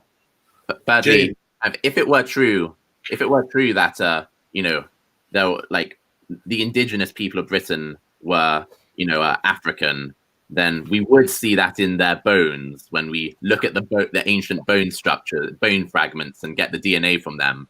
But we don't find that. And so what we find when we look at the ancient bones is that all of them have DNA that's extremely similar to modern day Europeans. So, that's that. Okay. Firstly, can I just quickly say, do we have evidence or do we have facts on who built Stonehenge and when? We know when it was built about, I think. The best answer we would have. What's the guesstimate? What's the guesstimate of when it was built? I'd have to look it up. I can't remember offhand. I would say they say 8,000 years ago. This is the official. No way. The official. No, I have to go and get my phone right now. 8,000. It's about 6,000, isn't it? Is it no, it's 3,000. No way. No. The oldest is in Ireland. The structure in Ireland's well older. No, we're not talking Stonehenge even. There's a structure in Ireland which is well older than Stonehenge, isn't it? And then you've got the Brocks as well. The Brocks are circular houses, and they tried to say that they were where everyone escaped to when the Romans came, but then they predate the Romans as well. Well, the Romans landing here, and they had like double wall insulation. Just look at the Brocks in Scotland on the north coast. Proper round houses. That's where the towers come from in the fairy tales and all that as well. Hold on, were the Greeks not here before the Romans? Wait, no. Possibly there was trade.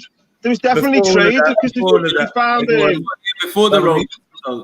Before all of that, can I get the date of the Stonehenge? Well, the Egyptians came before all of that. Right. Before. Hello. Can I get the date for when Stonehenge was built? Mm-hmm. And can I get the evidence to support whoever James SC is about to claim built it? So James, who built Stonehenge? He don't know. So the best evidence we would have of who built Stonehenge would be the DNA of bones from that time, because that would show that those were the people living there. We don't have any other written records. So so let's go with how long are they saying? How old are they saying when are they saying Stonehenge was built? Let's go with that. 5,000 years ago. You've just looked it up, yeah? Yeah. And what's the source for that? So I googled when was Stonehenge built, and the first thing that came up was 5,000 years ago. The guess. Okay, let me look it up. It's a really good guess. It's a guesstimate. And the people had blonde hair. No, I'm just brown hair. Brown hair. Yeah, you know what? One second. Oh, God. Ain't no bloody Romans, no 5,000 years ago. Ain't no bloody Greeks, no 5,000 years ago. So that's who right. the hell was that? Yeah, that's right. Thank you. You're saying it. We're just saying on I wanted to ask one question as well, Matthew. And Romans and Egyptians. All right, bro, you keep shouting out stuff though. One at a time, innit? Can I just say one thing here? Like I agree totally with what Maku said, and I also want James SC to please explain to me what constitutes an invention. Because as far as I know, if someone invented something, say that someone invented it has to be an innovation. It has to be innovative. I got you, but I'm saying, say that's innovative. Bro. Let's say someone invented a cart, yeah? A cart with two wheels. Or someone just invented a wheel, yeah? In Africa. Yeah. And then someone, what you're saying is, someone on the other side of the world just randomly came up with the same idea. They had no interaction. That happened. Now, if there was what do you mean? They don't need interaction. Let me finish. Bro. One at a time, innit? Oh, bro, come on, man. Serious. One at a time. Sorry. One at a time, innit? Like, I'm not going to talk over you, innit? I wait. So you can wait too, innit? All right. Yeah? So, you're telling me that these Africans invented a wheel, and the Europeans had never seen a wheel before, had no interaction with no Africans, just all of a sudden just come out of a wheel. We know this is a lie. You can't lie to forever. Listen, let me show you something. Africa was influencing the world long before any other nation.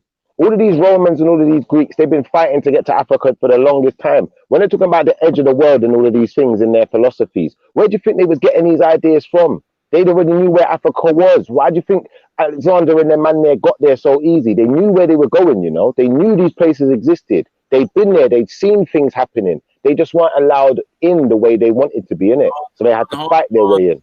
Who's building Stonehenge 5,000 years ago? Can I make a quick point? Can I make a quick point? Some civilizations don't exist 5,000 years ago. Plain and simple. So let's get to it and stop. Let me quickly say something, yeah?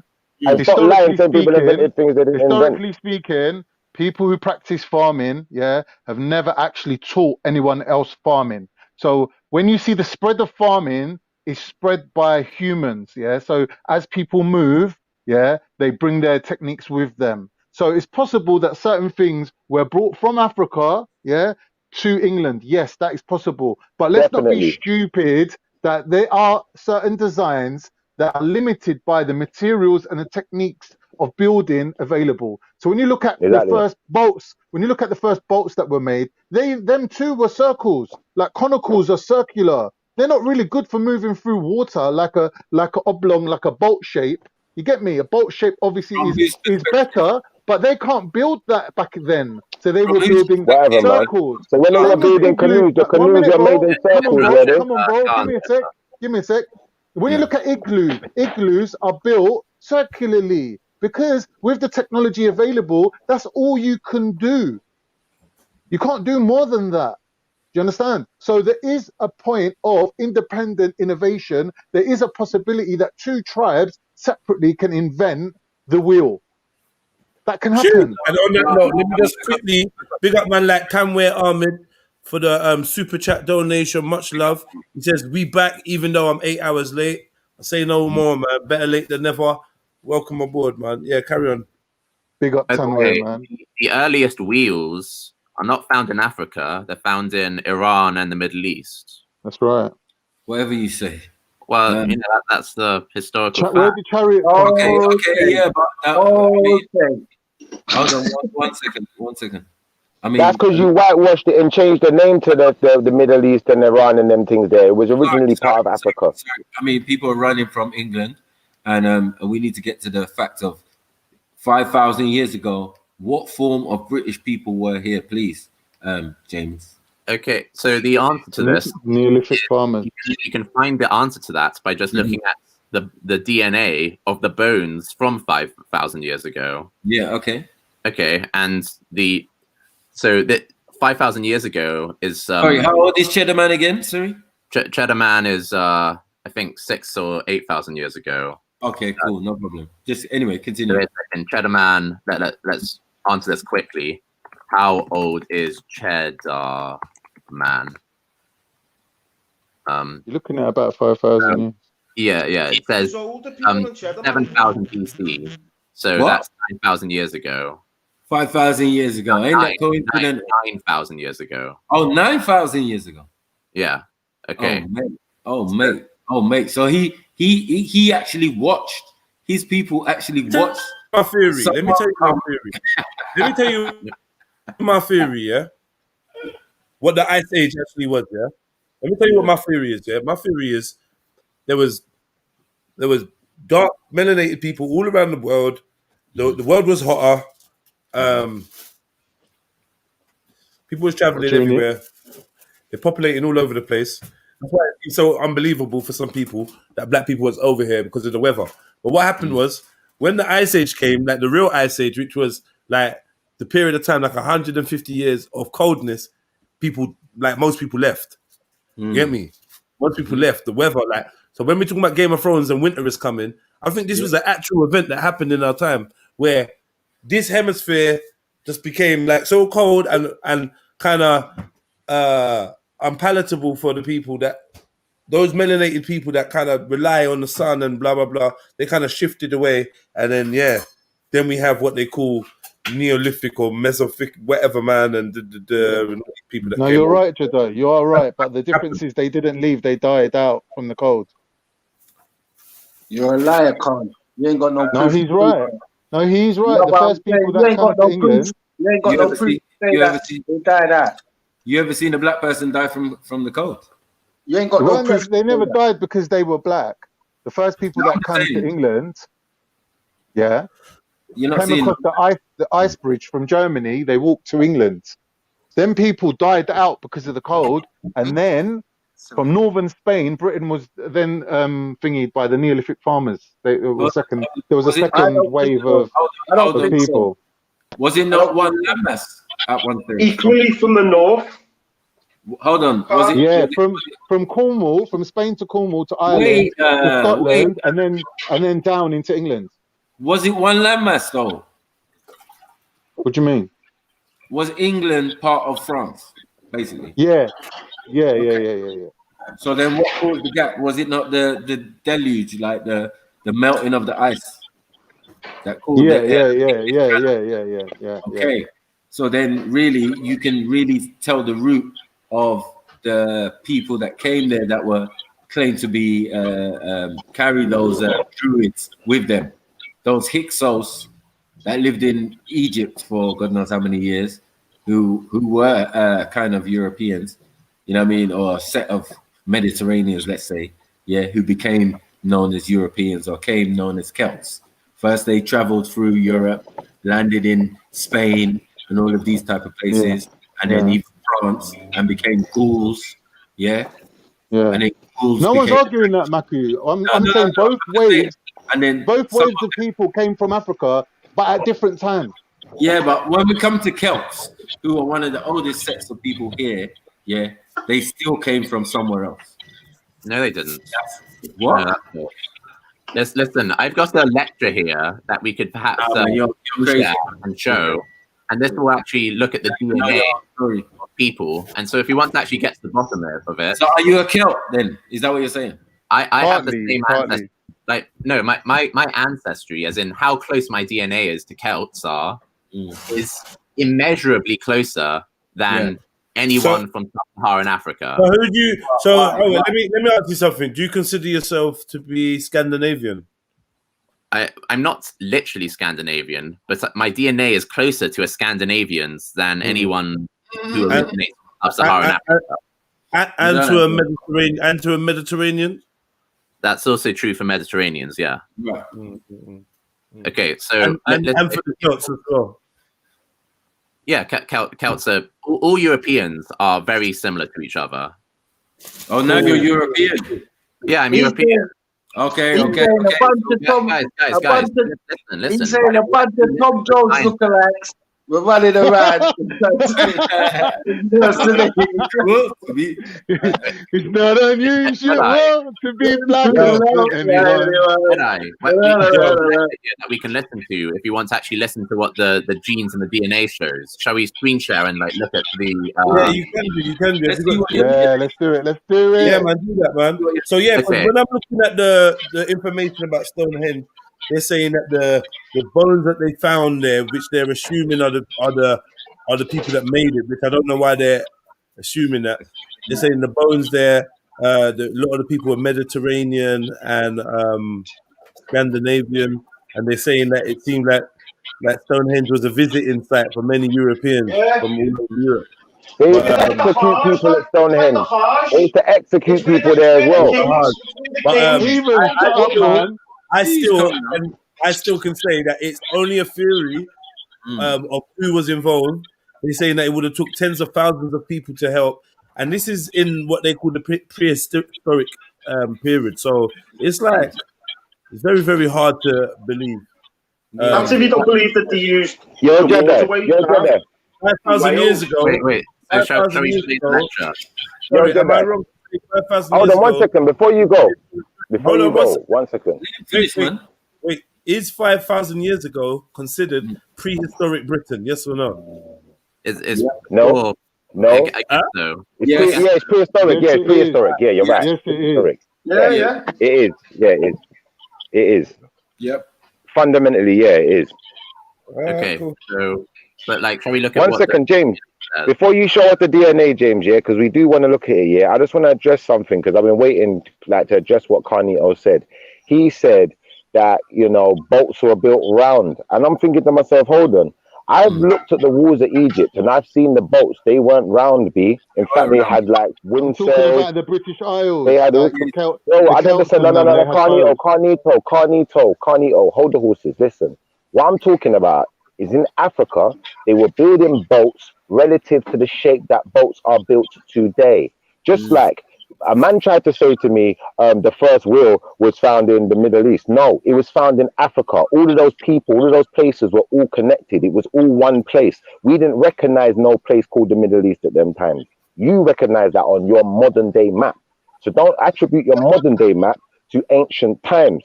And then thirdly, I want to point out this. Realistically, if you're inventing something that you've seen someone else doing, that's not an invention, you're a copycat.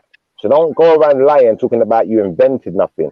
Fourthly, just to address you, James, before you go into playing your DNA evidence, when you're dealing with Stonehenge, let's not forget that Stonehenge was an execution site as well as a ritualistic site. Let me bro, be quiet. Stonehenge, bro, shut up, be quiet. When I'm finished, pull up your evidence and prove me wrong. Stop talking over me, because that's not intelligent. Yeah, let me finish. Yeah, Stonehenge was an execution site, and a lot of these executions probably would have been. I'm saying probably here, so I'm not saying definitely. Probably would have been relevant to the fact that this place has been invaded so many times. And if the invaders were these Germanic tribes and these white people trying to take over the place, and there were black people here, then relatively you are going to find many bones of all of these Mediterranean and whatever Europeans you said, because that's who was getting chopped up in it. All right, Shifa, can I quickly say something, Shifa? Shifa, have you ever heard the saying that necessity is the mother of design?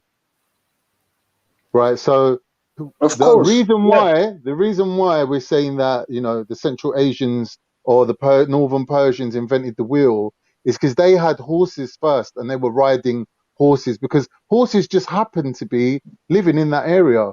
No, like nothing special about the color of the people comes into it. Horses were there. People started riding horses, and then they made chariots to pull them along, and that's when the wheel was invented. I agree. It's got nothing to do with Egypt. Khan, let me say something. When you say that's when the wheel was invented, Khan, one question. Were those people the first people to inhabit that region, or did those people colonize that region? And then understand where they got their information from. No, they weren't. Don't lie. Don't lie to yourself, innit? Don't lie to yourself. The Kurds were travelers, bro. Don't lie to yourself. Who said Kurds? I'm saying Kurds. Nah, Kurds don't go that far back. First of all, nature designed the wheel because the first person who cut down a tree that seen it roll down a hill realised it was a fucking wheel. But second of all, it wasn't an execution site, it was a sacrificial site. People were well within the rights to sacrifice themselves back then, and that's what the bones are there. Well, that's years after, bro. That's years after, bro. Yeah, you're talking about years after. Go on, Maku. Yeah, that could be an execution. Sorry, 1 second, Maku. Just to quickly chime in, yeah. Remember your thought, yeah. The whole point of they're trying to paint it out like, oh yeah, these are the bodies of the people that obviously were here at the time and they built it, but there's no proof that these bodies built it. And like Heathen just said, this is a sacrifice spot. Right. So just because you was there at the sacrifice, we have no idea whether you was willing or not. This is the prehistoric age. Their theories, yeah. We got a bag of bones. So because there's a bag of Scandinavian and Mediterranean bones, don't mean that a bag of African man never threw them on it. Right. You get me? The facts that wouldn't be a sacrifice. I get what you mean, Jedi, but it wouldn't be a sacrifice unless you're willing. I'm looking at claims here that Stonehenge was carved out of deer horns and shit. Like, no, I'm not having this. What? Well, that's not true. No way. No way. Solid rock. Living. I'm not having this. This is what the Natural History Museum's saying. So if you wanna argue that fact, we can take it up with. What did you say, lad? Sorry. Okay. Another thing is with Stonehenge, right? we have such a thing as the winter solstice, right? And they have a rock called the moon rock that on the day of the you're right, the night of the winter solstice, the moon shines on this stone, and basically it represents. It's also a re-representation of the flooding of the Nile.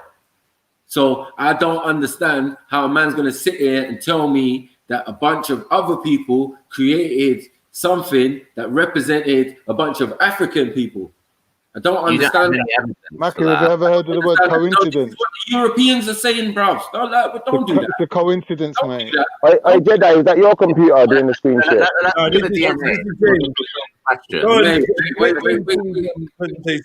Everyone by the seasons. Yeah, let James do his presentation. Can you make it come back to my point?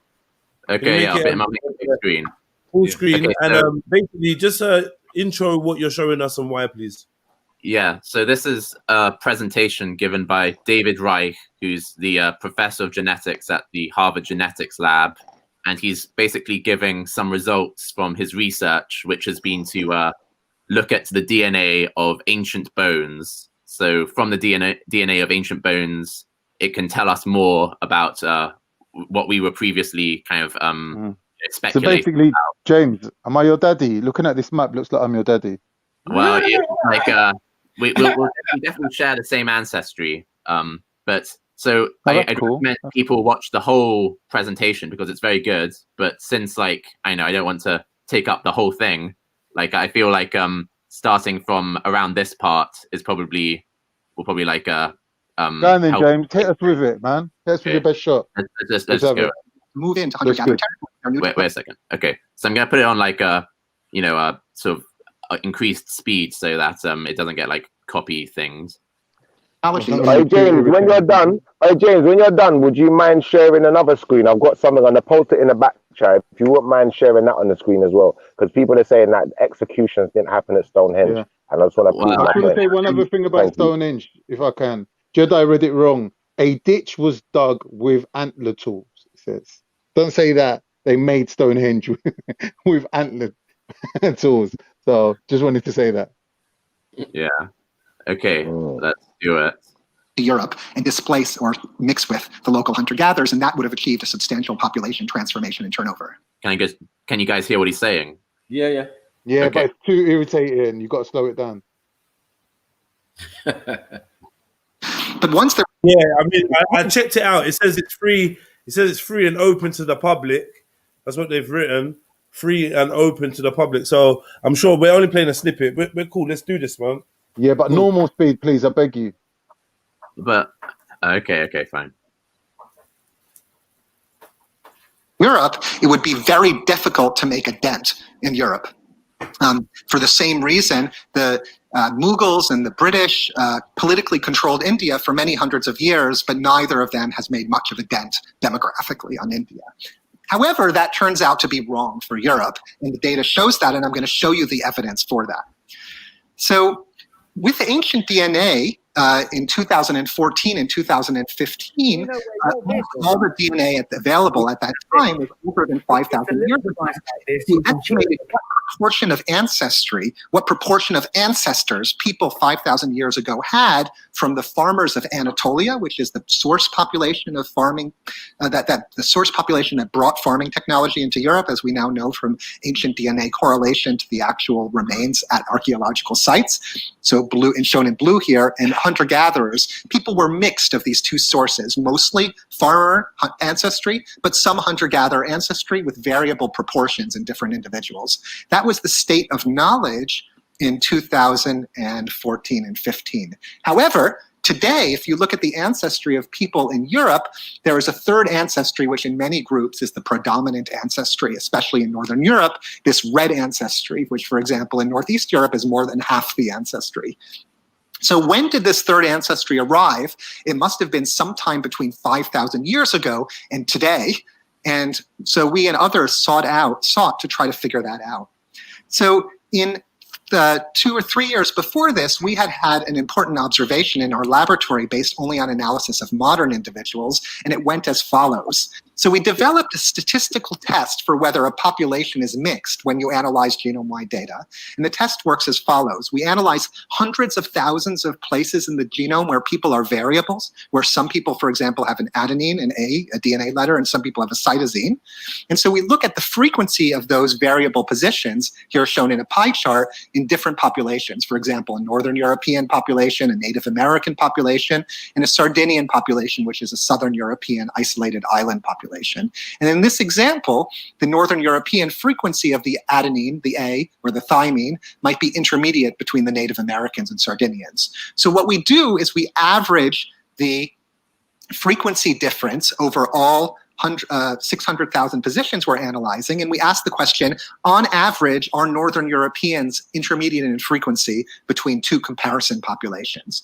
And when they are on average intermediate frequency, it's provable that Northern Europeans are mixed between two groups related, maybe very distantly in the past, to the two comparison populations. So we had this statistical test in hand, and we applied it to all sorts of populations. So for example, for Northern Europeans, we took and applied it to all possible pairs of other populations. We get a huge signal in Northern Europeans, which is maximized when one of the populations is Sardinians. And the reason we think it's maximized in Sardinians, we now know, is because Sardinians are a relatively isolated population descended from the first farmers of Europe who have not been affected by much subsequent movement. So it's a mixture of farmers and something else. And the second population of all people was Native Americans. And that was a real shock to us. It was definitely Native Americans. It was not South Asians or Siberians. It was not East Asians. And we, of course, didn't think that Native Americans crossed the Atlantic and moved into the Americas. Instead, we proposed a new model, a hypothesis, which was that Northern Europeans today are a mixture of ancient farmers from the Near East and a group that we called Ancient North Eurasian, which no longer exists in the world. It no longer exists in unmixed form. Somewhere in Northern Asia. Stop. So he's making them is they're hypothesizing, and then in their hypotheses, they've created a subgenre of people that no longer exist in order to make this new hypotheses. Did they ever exist? No. That's not correct, Jedi. That's exactly what happened. No, he's saying that these people do not exist in an unmixed form. Yeah, no, they don't exist, man. He said they don't exist. No, they more. do exist. So they don't. Rewind them back, man, if you want. We heard it. I heard it. He's talking about the Western hunter-gatherers. Bro, we're all in the fairyland right now. We all know about all this, though. We all know about all this. Jedi, I heard it as well, man. There's no point. It's up to you. Jedi, we heard it. We heard it. We all heard it, man. Yeah, they're hypothesizing now. This is a hypothesis. Exactly. No, his hypothesis was that the Red Indians didn't go from here to there. He's saying that the mixture happened before they went there. No, after he said that, he said we've come up with a new hypothesis. Stop lying, Khan. Play the thing again if you want to lie, innit? Because I ain't got time for this foolishness. Just play the thing again, innit? Rewind it back a bit, James, innit? Because I just ain't got time to play these games to them. It's annoying. Why can't you just streamline things sometimes?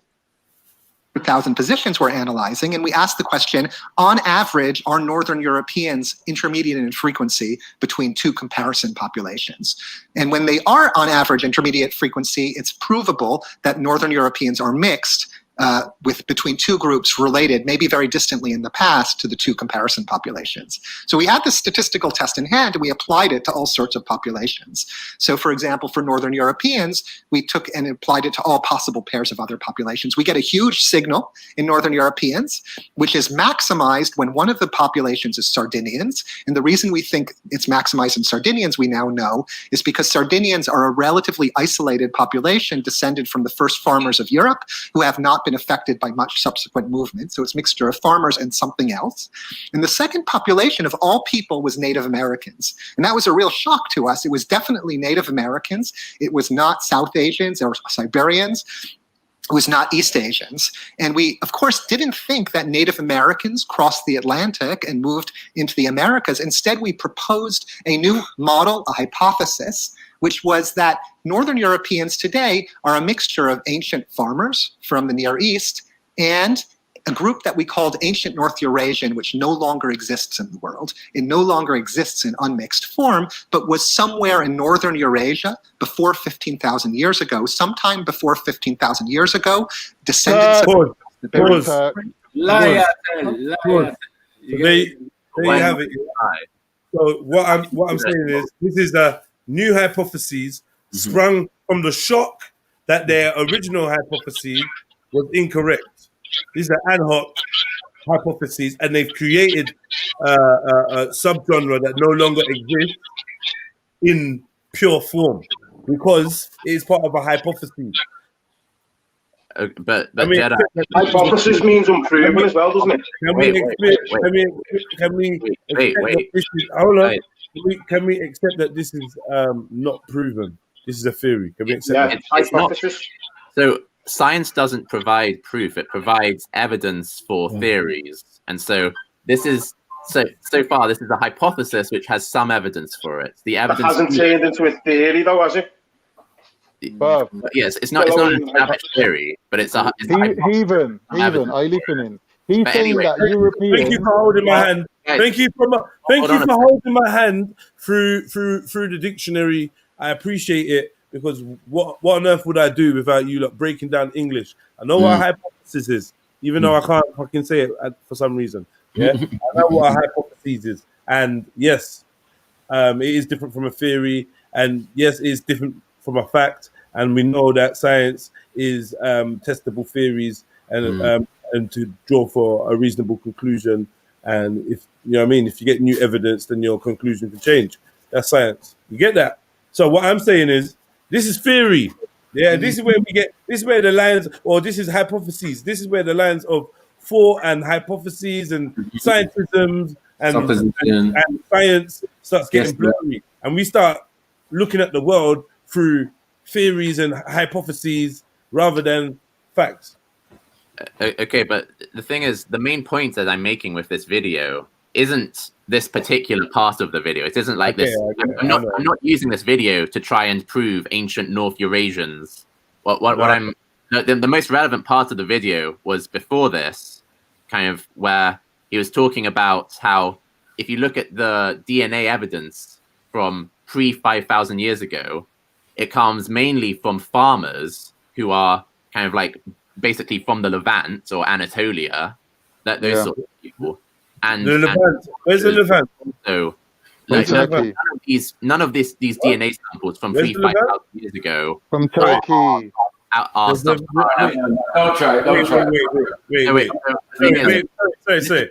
Where's the Levant? Turkey, man. No, don't stop that lie. Stop that lie. Well, it's not a lie, though.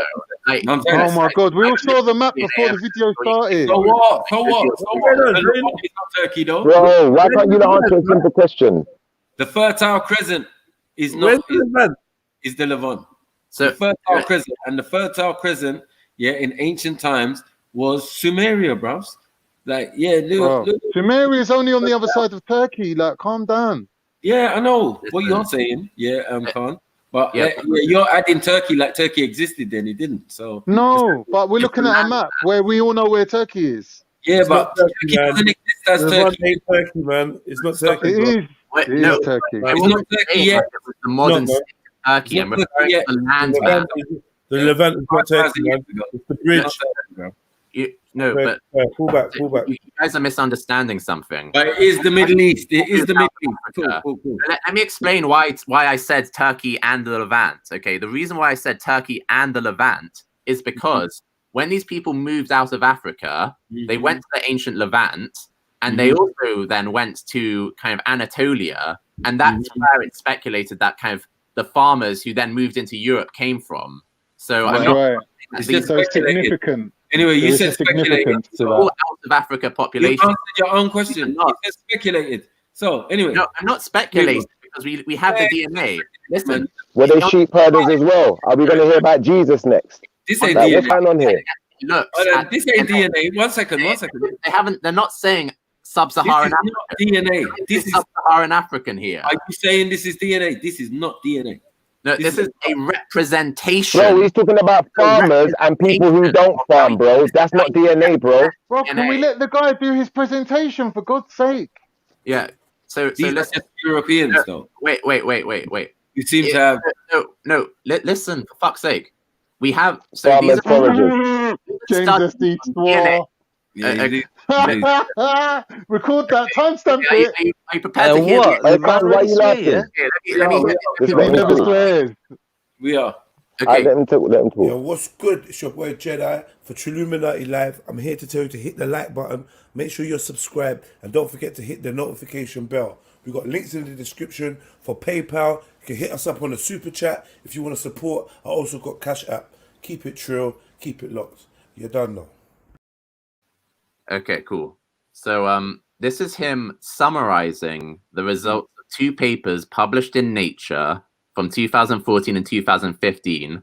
These papers were looking at the ancient DNA of Europeans from 5,000 years ago, and then he's representing these results here and as being kind of admixtures of 2 populations, which he labels as farmer and forager. Okay, and what he's calling farmer is a well-known kind of ancient DNA signal. They're basically the Anatolian farmers that they're often called, and the foragers would be Western hunter-gatherers. That's the proper name. Okay. Can I? No, I'm not finished. I'm not finished. Sorry, one question. No, I'm not finished. All right, go. So, if you instead of like Googling forager, if you Google Western hunter-gatherer, then you'll find this well documented in the literature. But here's the final point. Like, if in these DNA signals they found like sub-Saharan African signals, like people whose DNA resembles the modern day sort of inhabitants of sub-Saharan Africa, they would report that, okay? But it's not found. Yeah, it would be reported as a ghost population. Sorry. Can I be honest with you? Like, nobody was doing agriculture or farming in the Levant 5,000 years ago. Yeah, they were. Now, somebody was doing agriculture in the Levant 40,000 years ago. Well, that's the same thing, isn't it? If they were doing agriculture 5,000 years ago, they were also doing it. Wait. The reason the whole environment changed is because of 11,000 year the ice cap decides to melt. Yeah, so there is no Europe. Europe is under what we're calling ice. Do you get what I'm saying? So everything below northern Mediterranean is non-existent. So we're not having a discussion about who was living there before, because that goes further back, it seems. You know what I mean? So you are making up and claiming things. The people in the Levant were doing agriculture 40,000 years ago. We ask, who the hell was that? Okay, so let's examine that clip. Let's assume that it's true. Okay. Yeah, let's go. Okay. Let's say 5,000 years ago, man, you're connecting it to the Levant. I'm like, what are you talking about? Okay, so suppose that the people living in the Levant 40,000 years ago were African. Okay, let's suppose they looked exactly like they looked similar to Nigerians. Let's suppose no, Ethiopians. Okay, How about Cheddaman? Either way, let's suppose they look either Ethiopian or Sudanese or Nigerian. Let's suppose that. Okay. Then the question is, why is that DNA signal not present either 5,000 years ago or in the present day? The reason would have to be because those people, even if they did live there 40,000 years ago, were wiped out or failed to reproduce. So even if it were true that 40,000 years ago, like it was just a bunch of Ethiopian or Nigerian looking people living in the Levant, they don't contribute to the people living 5,000 years ago. Their DNA isn't present in those samples. Well, hold on. Okay, But are those samples taken solely from England? No, that so far he's talking about all over Europe. Okay. There's not specific then. James, can I point out the error in your understanding, James, if you don't mind? Sure. Well, basically, as we know, genetic mutation occurs on the Y chromosome. So after a long period of time, even if those people did come from Africa and did have African DNA, after like 40,000 years or 35,000 years, they would no longer be so.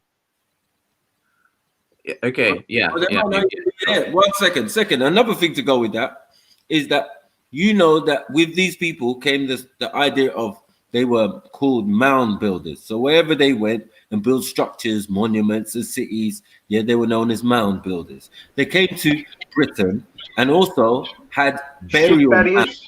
1 second. What England is known for is burial mounds. That the ancient peoples buried their people under what you're calling various hills and stuff now. Whatever hill, Strawberry Hill, I don't know, whatever hill.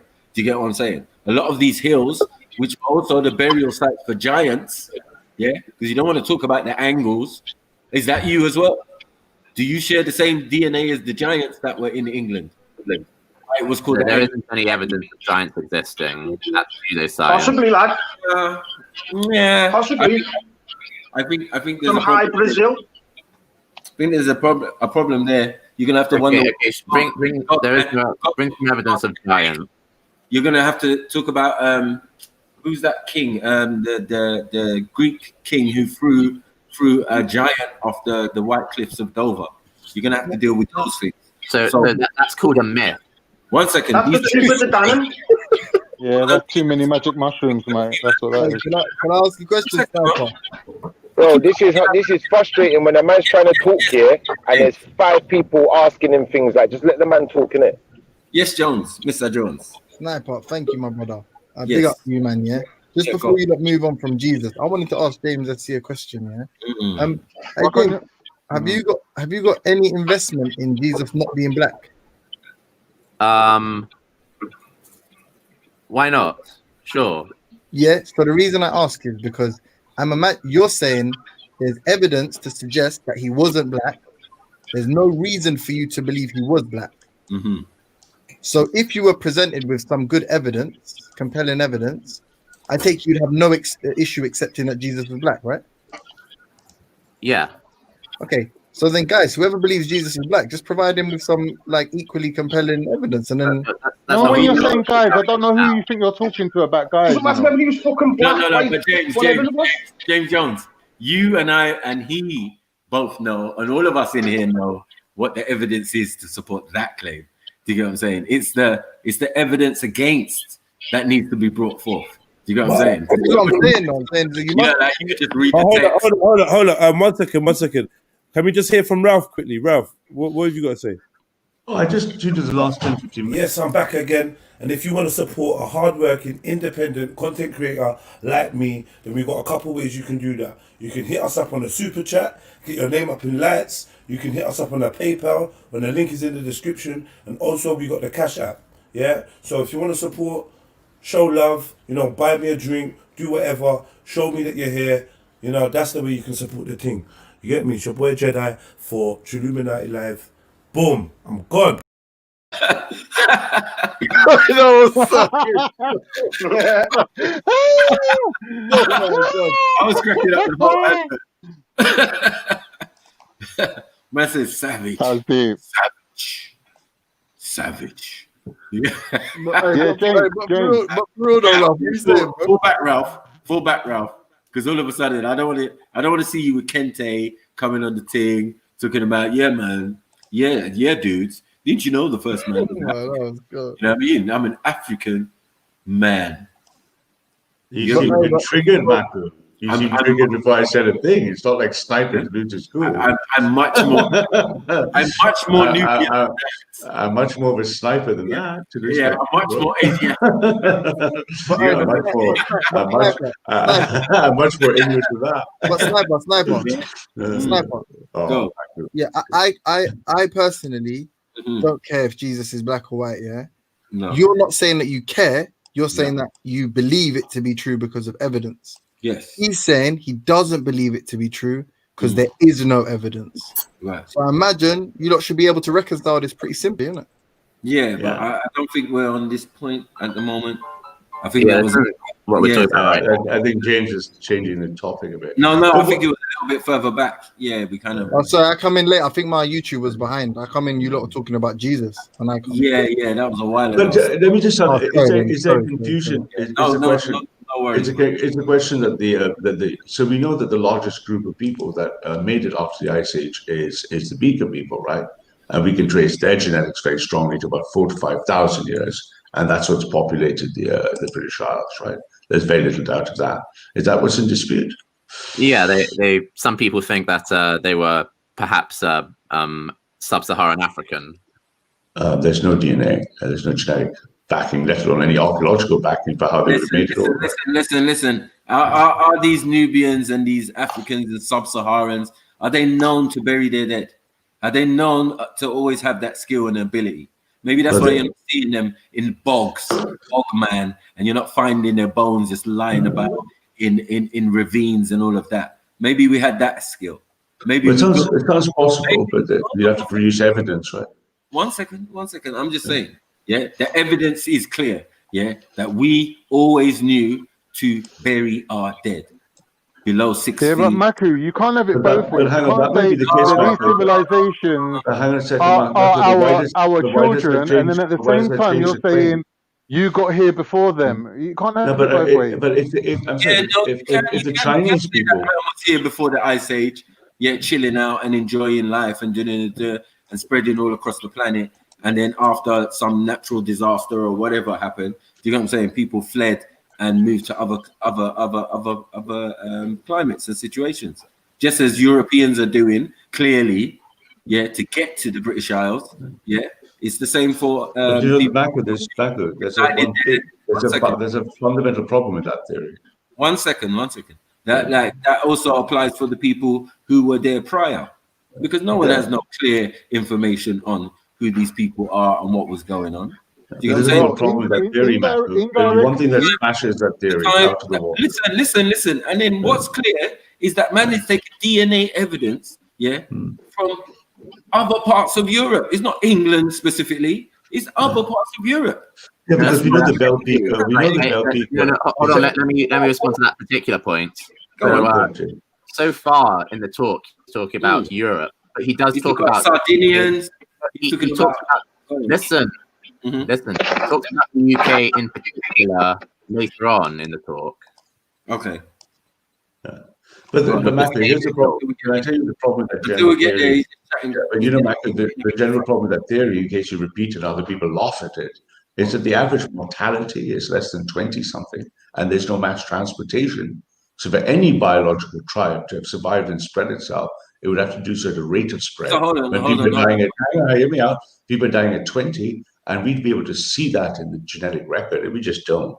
Or we see slow migration of the hunter-gatherers from the Fertile Crescent, clearly through the steppes and across, and you see the R1 R beef split clear. You don't see African DNA there. So they came magically, and they were sharing the love, spreading the joy, or just chilling out. You would see all that chilling out, spreading joy somewhere in the record, and we just don't see it now. Sorry. My friend, we don't see any Chinese people either. My friend, what DNA, is closely related to the Cheddar Man? Where's that relating to? Is that Central Europe? The Cheddar Man has no interest to me. No, I'm just saying. Yeah, Central Europe. Yes, Central Europe. Central Europe, Mediterranean. Yeah. No, Central Europe. But my point is simply, if I expect to see any of the A1, A2, A3 lines, any of the E3 lines, or any even like a force resemblance. Hang on a second. If I were to see any, hey, Marco, just let me go through, man. Just don't be so triggered. So if I expect to see any of the A1, A2 lines, or any of the E3 lines, or even the odd Chad R1B, I'd expect to see this dominant in Europe. But what I see dominantly is no such haplogroup. And because there's no transportation, and because people die with a mortality of something about 20 years, if for them to move, they would have been moving, breeding, dying, and it just doesn't look like it just didn't happen.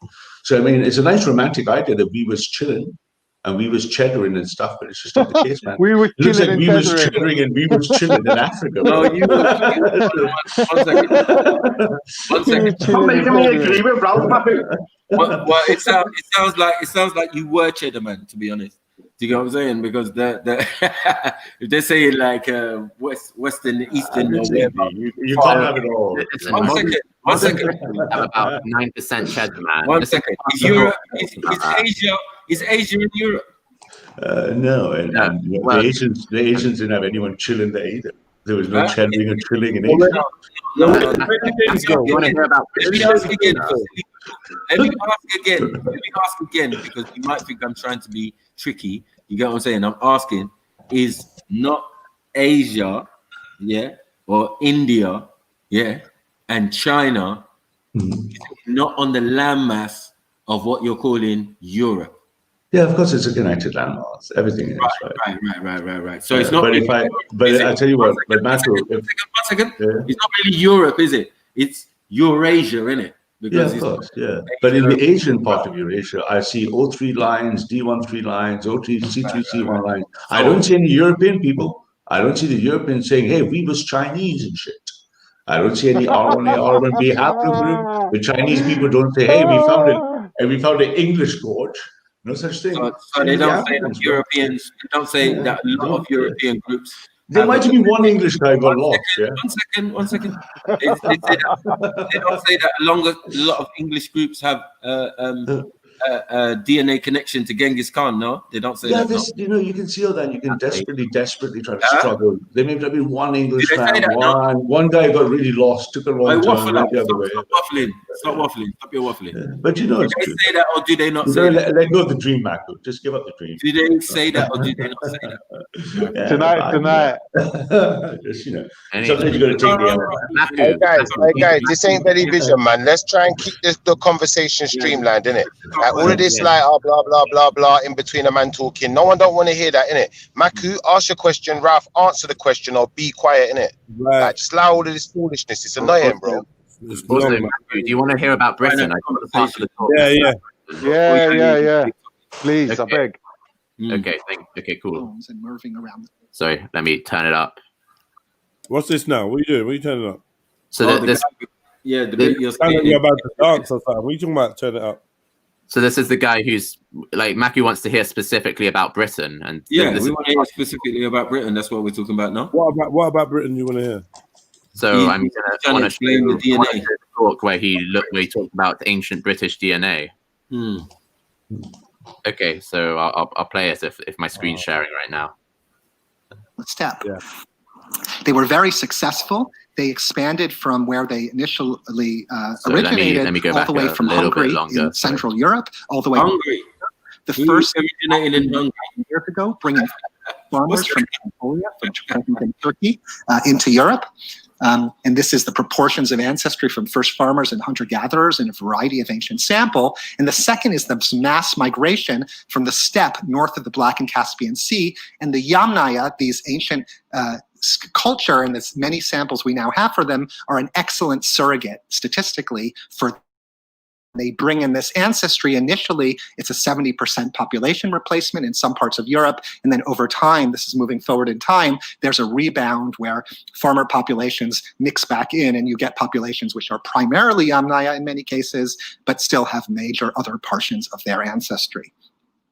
So who are these Yamnaya people? So as I mentioned, this is a skeleton of one of the people we sequenced. This is a big, scary copper mace that this individual had. His head was bashed in. He was basically killed in a violent incident. And this is common for many of the Yamnaya individuals. So the Yamnaya, as I said, were a very impressive and unique archaeological culture.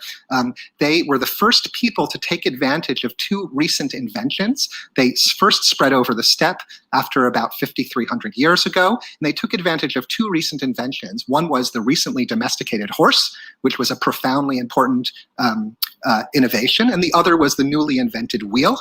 They used horses hitched to wagons to bring their supplies out into the open steppe lands, far away from the river valleys, including water, and to exploit the rich grasslands that were not exploited before. Prior to the Yamnaya, there were many small different cultures spread over this region, which had little settlements. After the Yamnaya, very few of those settlements persisted, and all you see left are big graves. And the interpretation of many archaeologists is that these people were living in ancient versions of mobile homes and moving around the steppe.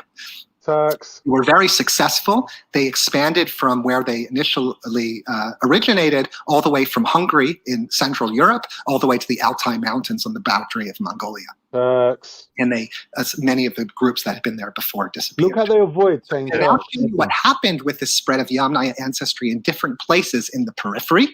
So here's Britain. So from 6,000 years ago, when farming first got to Britain from the continent, to 4,500 years ago, here's the proportion of farmer ancestry on the y-axis, and then bang, 4,400 years ago, this people from ancestry from the east get into Britain. It's a 90% population replacement. Stonehenge is built a little bit before 4,500 years ago by people who presumably, based on this plot, had entirely farmer ancestry. The big stones had just gone up, and the people in Britain today, who primarily descend from people like this, with 90% ancestry from the east, are not the people who built these monuments.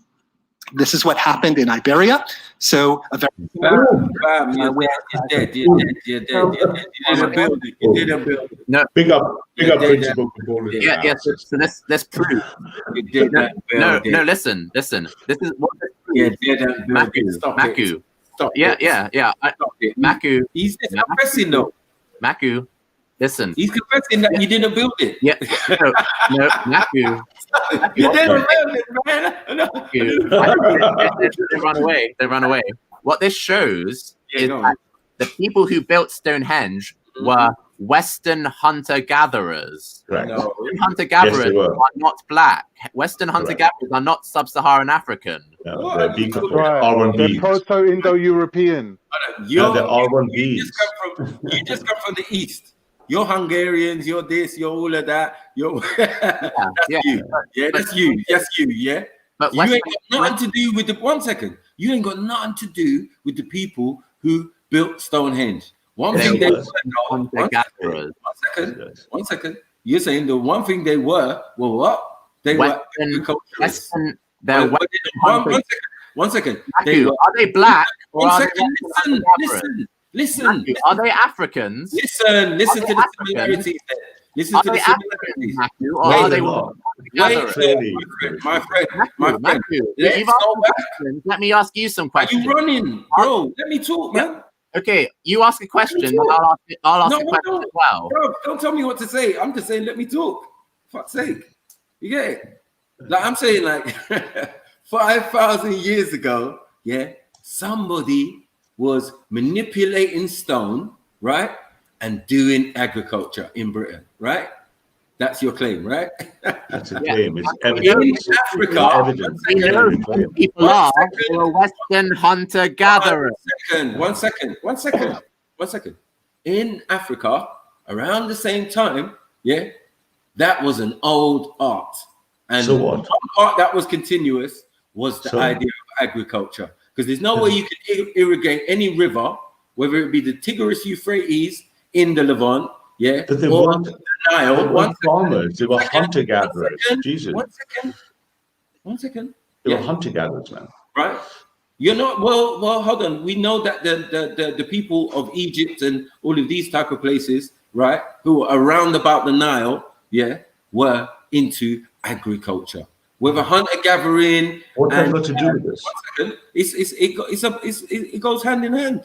No, it doesn't. Because obviously the people who don't live in cities and live in small villages. No, but you understand the difference of hunter-gatherers and farmers. 1 second. But there's no difference in where we come from.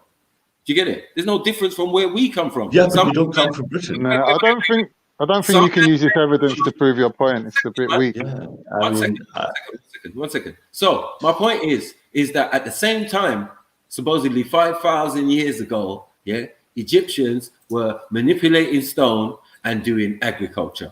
So this is a very things that you can say are very similar and coincide with each other. let alone. Yeah, but they're not connected. Anything. 1 second. So let's say if all the Egyptian people were drinking water, and all the Europeans are drinking water, so what? They both were drinking water. Yeah? That's all you're saying. Don't say more than that, man. That's all you're saying, bro. What we know is that the Beaker people and the people who built Stonehenge come from the original hunter-gatherer stock, which is traceable to about 500,000 years of DNA. So building Stonehenge is the hunter-gathering. Yeah, the Western. No, they're cool. Listen, Matthew. You both sound stupid. Guys, obviously, Matthew, if you're gathering, you need a circle to put all your stuff inside. Matthew can't handle the truth. You guys notice how when Matthew gets presented facts that he doesn't like, he starts laughing and shouting more often. Oh, we know. Don't worry, we know. It's a standard thing. It's a psychological coping mechanism. Yeah. Right, but, everyone knows Baku over here. You're the new guys. You get me? I'm not the new guy. No, actually, Baku, you are the new guy. You're the new guy. And James is actually the old guy. Yeah, James is the old guy. You're both young boys. You go and try. Right, man. Come on, yo. It's too much. Listen, I'm not gonna lie. Yeah, it's too much. Like, let's smack up some information right now, man. Come on, man. Yeah, I'm going to bounce anyway, but can I just make my last point? I'll make my last point and go. We know in the last 11,000 years, the Ice Age recedes. We have two massive formations. Oh, yeah, sorry. So rude. We got Even as well. Sticker. Much love for the donation. Sorry, man, I forgot to say. Big up, much love. Yeah. But so my quick point, but I'm going to bounce anyway, is that we know that the Bell Beaker and the megalithic cultures are about 5,000 years from the last Ice Age receding, and the people that came down from the steppes were different, and they slowly moved farming in slow waves across, finally finishing in Britain. And we know the culture that was here in the British Isles prior to that, as dated by things like Stonehenge, go past the 4,000-year marker. And those people, James's people, were the original people over here, and they built the shit, and everyone else queued up later. And that's backed by a principal component analysis and all sorts of stuff. Peace out, my guys. I think, Ralph, only 10%. We was leaving the children, bro. Only 10% of that DNA is remaining, though, Ralph. While you was in the swamp in India, we was leaving. These things were going on, man. Stop it, man. Get out of it, man. Yeah, you got nothing to do with this. You got no horse in this race. Yeah, but let's not talk about horses. Either way, these people, the Western hunter-gatherers, they're not Africans. Okay, so at no point can you say that Stonehenge was built by African people. Oh, hold on. This data moves, and this DNA moves to England. This is clear from the information put forth.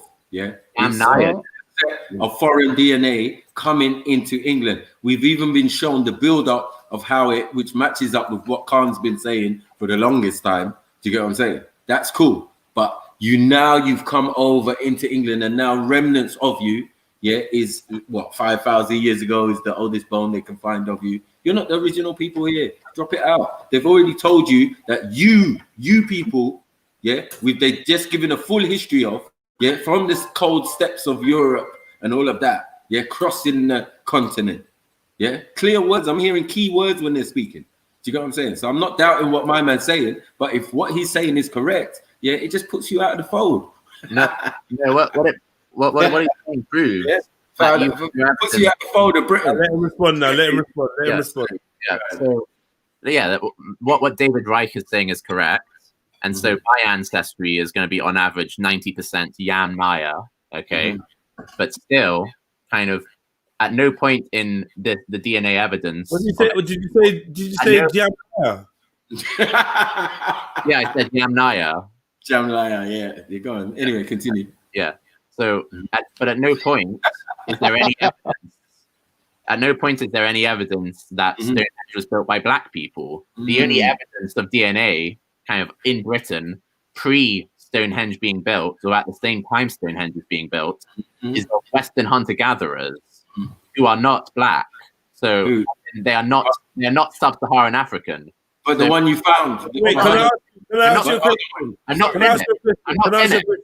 Are you standing by the claim that? Are you standing by a claim that? Are you making? No, I'm not. I sorry. So number one, the claim that sub-Saharan Africans were not present in prehistoric Britain. No. Basically, that the only evidence we have the only evidence we have is that yes, they were not present, because so any claim that, oh, but what about 50,000 years before? What about 40,000 years before? Is nothing but pure speculation. There isn't a shred of evidence of sub-Saharan African people living in the British Isles in large numbers until James, Middle Ages. Until the Romans. James, can I say something? Yeah. I want to thank you for bringing this information, because it was only like, I think 2 days ago I was thinking about how did Boudica have a chariot when she was fighting against the Romans, but now this explains it. Right. So thanks for that. Like I was actually scratching my head thinking, how did the ancient Britons have chariots and things like that? But now obviously it does make sense. Like the evidence that you've shown proves that. Are you saying the Greeks never had chariots and the Greeks never traveled to Britain before the Romans? Well, obviously that is tied to having horses, isn't it? So the people had horses first. No, but I'm saying, are the Greeks not here before the Romans? They're here before the Romans. Then the Romans come here. Then the Vikings, and then the Saxons, and then the Normans. And what we're seeing, Maku. You know what? This is so confusing. Yeah. Yeah. I need someone that's extra clear. Like I can understand every word that they're saying, and like no confusion, straight talking. Who could? I'll just go on mute. No, but you know what? I big up Beefy, man. What on Beefy? You know what's significant? That Cheddar Man is 9,000 years old, and then Yo, Beefy.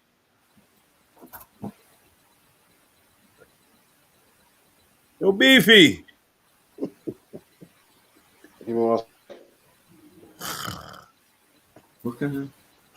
Yeah, that's what I need. Yeah, carry on, family. Say. Yeah, I was saying that Cheddar Man, they said it was 9,000, which is something like 7,000 years ago. You get me? Minus 2,000 years or whatever. Yeah. Anyway, but he's still older than Stonehenge. That's right. Huh? And he's black in appearance, and you're saying there's no black people here. You say there's no black people here in Europe before 5,000 years, but yet you've got Cheddar Man, who's definitely black in skin. Yeah, they're definitely saying he's black in skin. They're not saying he's European. Yeah, he's got melanin. They must have found melanin deposits or thing in his skin to say to reenact and do a model. Yeah, they had his hair type. Do you get what I'm saying? So there's many Africans who have straight hair, so that's not an issue. Okay. Yeah. So right. One second. Can you respond? Well, okay. Are we done? Cool. Okay.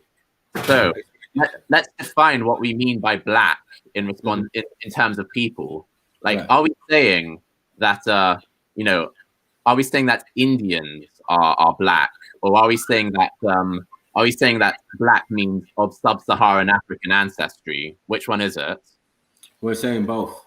We're saying that Indians are black because they have sub-Saharan African ancestry. Okay, that's incoherent.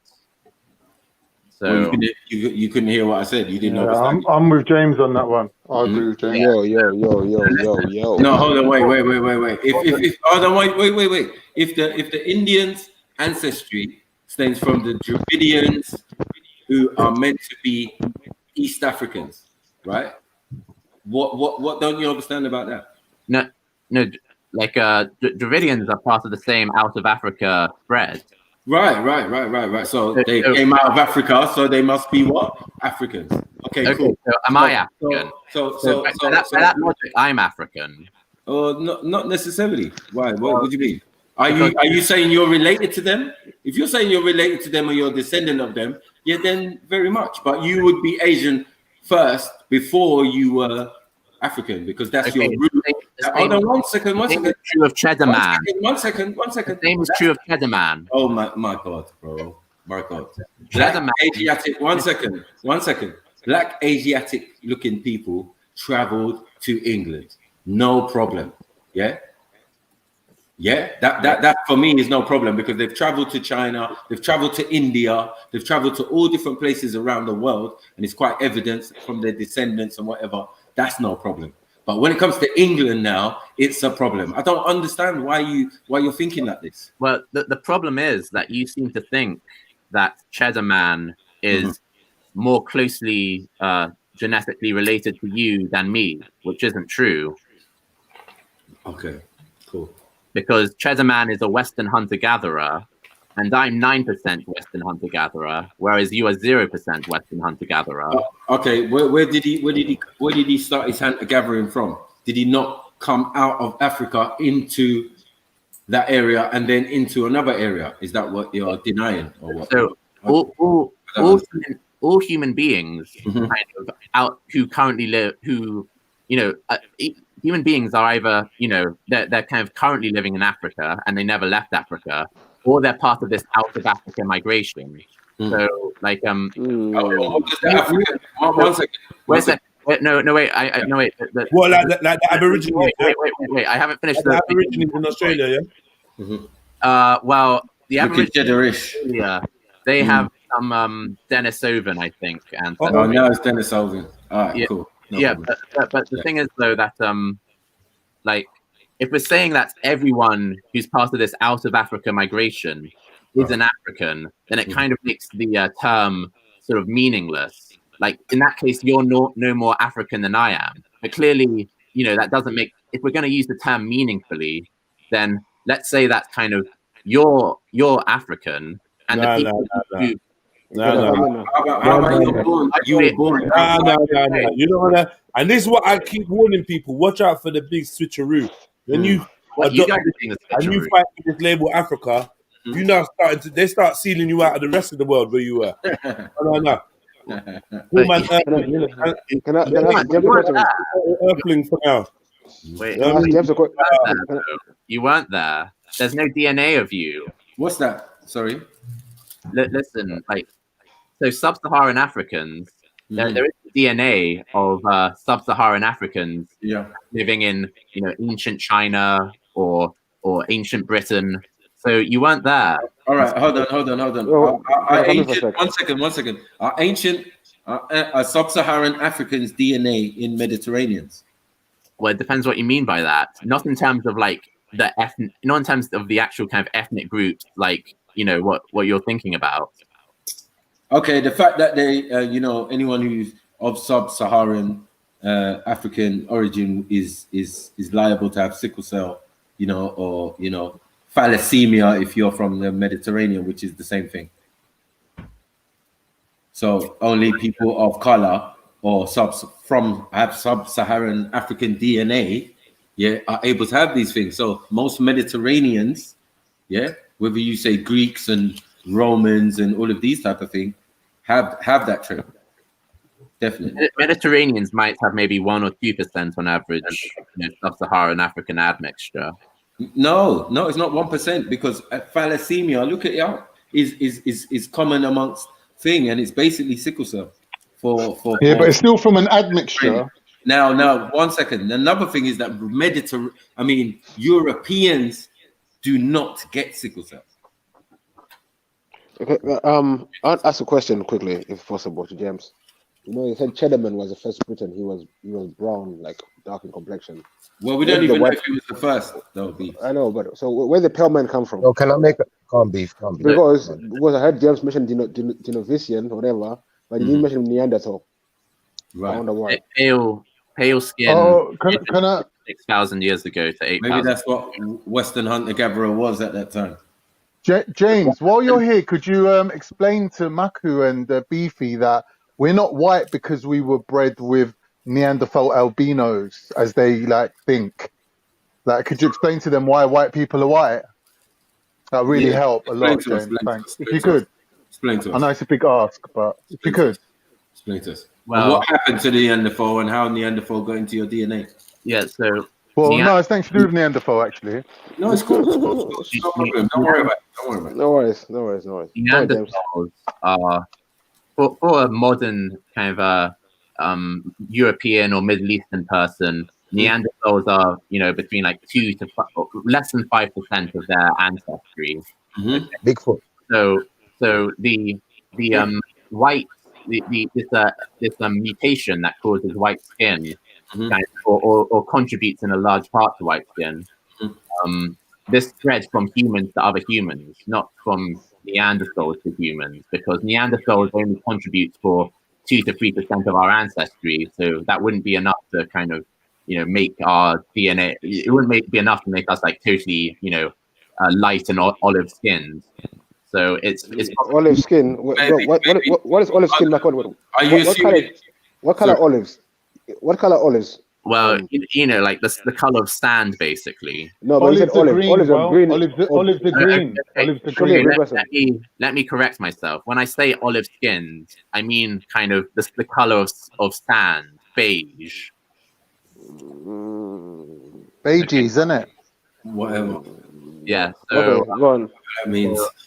So anyway, the point about Cheddar Man. Yes, he has brown skin, but genetically he's much closer to me than he is to any kind of living. That's true. That's the facts, and we can test that. Okay. Sorry. Can we bring up a picture? Can we bring up it? Well, I know what James FC looks like because I've spoken to you many times at Speaker's Corner. Yeah. But what I'm saying is, if we bring up a picture of Cheddar Man and James FC, it's not. No. But that's not a real picture. That's an artist's impression. Yes, that's not a real picture. Based on one second, based on a lot of research and data. No, they don't just do them just because they feel. No, 1 second. They don't just do it because they feel. Thing. It's like when they found some bones in Jerusalem in a cave and blah blah blah, and then they reconstructed it by doing clay and putting it on. All of a sudden, it's got big lips, and then you have to put plaques on it because that was the person living in Galilee around about 2,000 years ago. Do you get it? So it was a black African person, but it is what it is, isn't it? Then now with the Cheddar Man, are still doing the same thing. Okay. You're making sure that the reconstruction, 1 second, is definitely on point. You're never going to do it off point in 2000. Yeah, but you can't argue that Cheddar Man looks more like James and less like you. No, I can't argue that. Wait. No. I can't say that. I can say that he is more closely related to what you're saying is Asians, but that's a joke. And more related to East Africans. Yes, there are. Not East true. Africans. 1 second. We have East Africans who have that aquatic or aquatic features. You know what I mean? Aquiline. Sorry, that's the word I need. Aquiline features. So yeah, straight nose, all of that, wavy hair to straight hair. 1 second. When are you gonna be finished, man? 1 second. And I'm sure, even Khan can attest to that. Do you get it? Like, if we're looking at Cheddar Man, it's going to look like an East African. That is definitely... No way. Cheddar Man look like an Arab. He looks like an Arab. Maki, are you finished? Okay, but Arabs are also East Africans. All right. Let James go now. Yeah. Okay. So we don't need to just look at an artist's reinterpretation. What we can do, we can look at the DNA. We know that Cheddar Man was a Western hunter-gatherer, and we have Western hunter-gatherer DNA. We can look at Western hunter-gatherer DNA and compare it to modern living populations. The modern living populations that are most similar to Western hunter-gatherers are people living in Sardinia and places like what is it, like the back. James, we've heard this already though, James, man. I'm not being funny. We've heard this a few times. Can I time in, please? I'm not finished. Hey, let me talk. Go on, finish though, but let me type in after, please, bro. Maku has been blathering on about facial features of reconstruction for like 3 minutes. I can just quickly tell you about the DNA, which will actually answer the question. I'm listening. Yeah, so like I said, we know that Cheddar Man was a Western hunter-gatherer. The Western hunter-gatherer DNA is most similar to European populations like the Basques or the Sardinians. Yep, I said that as well. Yeah, and so these people, the Basques and Sardinians, are much more genetically close to modern British people than to sub-Saharan Africans, even like Ethiopians. Okay. Yeah. And finally, kind of the Western hunter-gatherers. There was one other point I was going to make. Well, anyway, this basically settles it that Treasure Man is going to be genetically more closely related to me than to any sub-Saharan African. Okay. Go through. Can I, Michael? Can I come in after you, please? Okay, quick. I just wanted to say, the Sardinians you were mentioning, obviously, Sardinia is Spain. Spain obviously is a mixed population, but an early out, especially Sardinia ain't part of Spain. Didn't you hear the scientists saying that they're an isolated population? They're not nothing to do with Spain. Forget about it. Let's stick to the point. Let's carry on.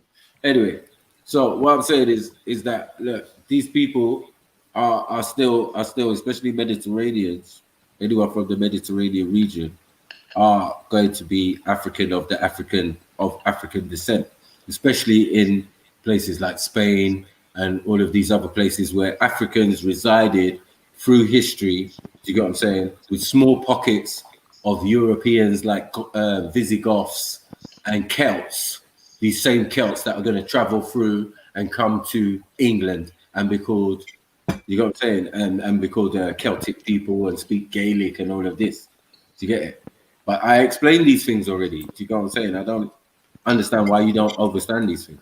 So they're even going to be people who are Europeans who act like Africans, like Vikings, who live in villages, who cut the center of a tree and use that as the spine for their ships. This is an African tradition. This is an African thing. So these things, the braiding of their hair, living in villages and all of it, it's a long story, but yeah, definitely. If you look into it, you will see that the Vikings have more relations to Africans and how Africans live than Europeans. Can I say something though? Can I say something on that point? One sec. You can't take credit for something that people inherited. They inherited that. They are Africans as well. They might not be black, but they're still African. So they inherited that. So you can't then take credit for that and say, well, we gave it to you. That's like me saying to my son, I gave you those blue eyes. They're his eyes. No, I never said that about the Scandinavians. I'm saying they have a different origin to some other people from that region. Do you get what I'm saying? So people are claiming, I'm this, I'm British, but you're not. You're Scandinavian. You're Hungarian. You're Turkic. You're Ruski. And then Beefy and then Shiva. Come on. Shiva was before me, so I'll go after Shiva. Yeah,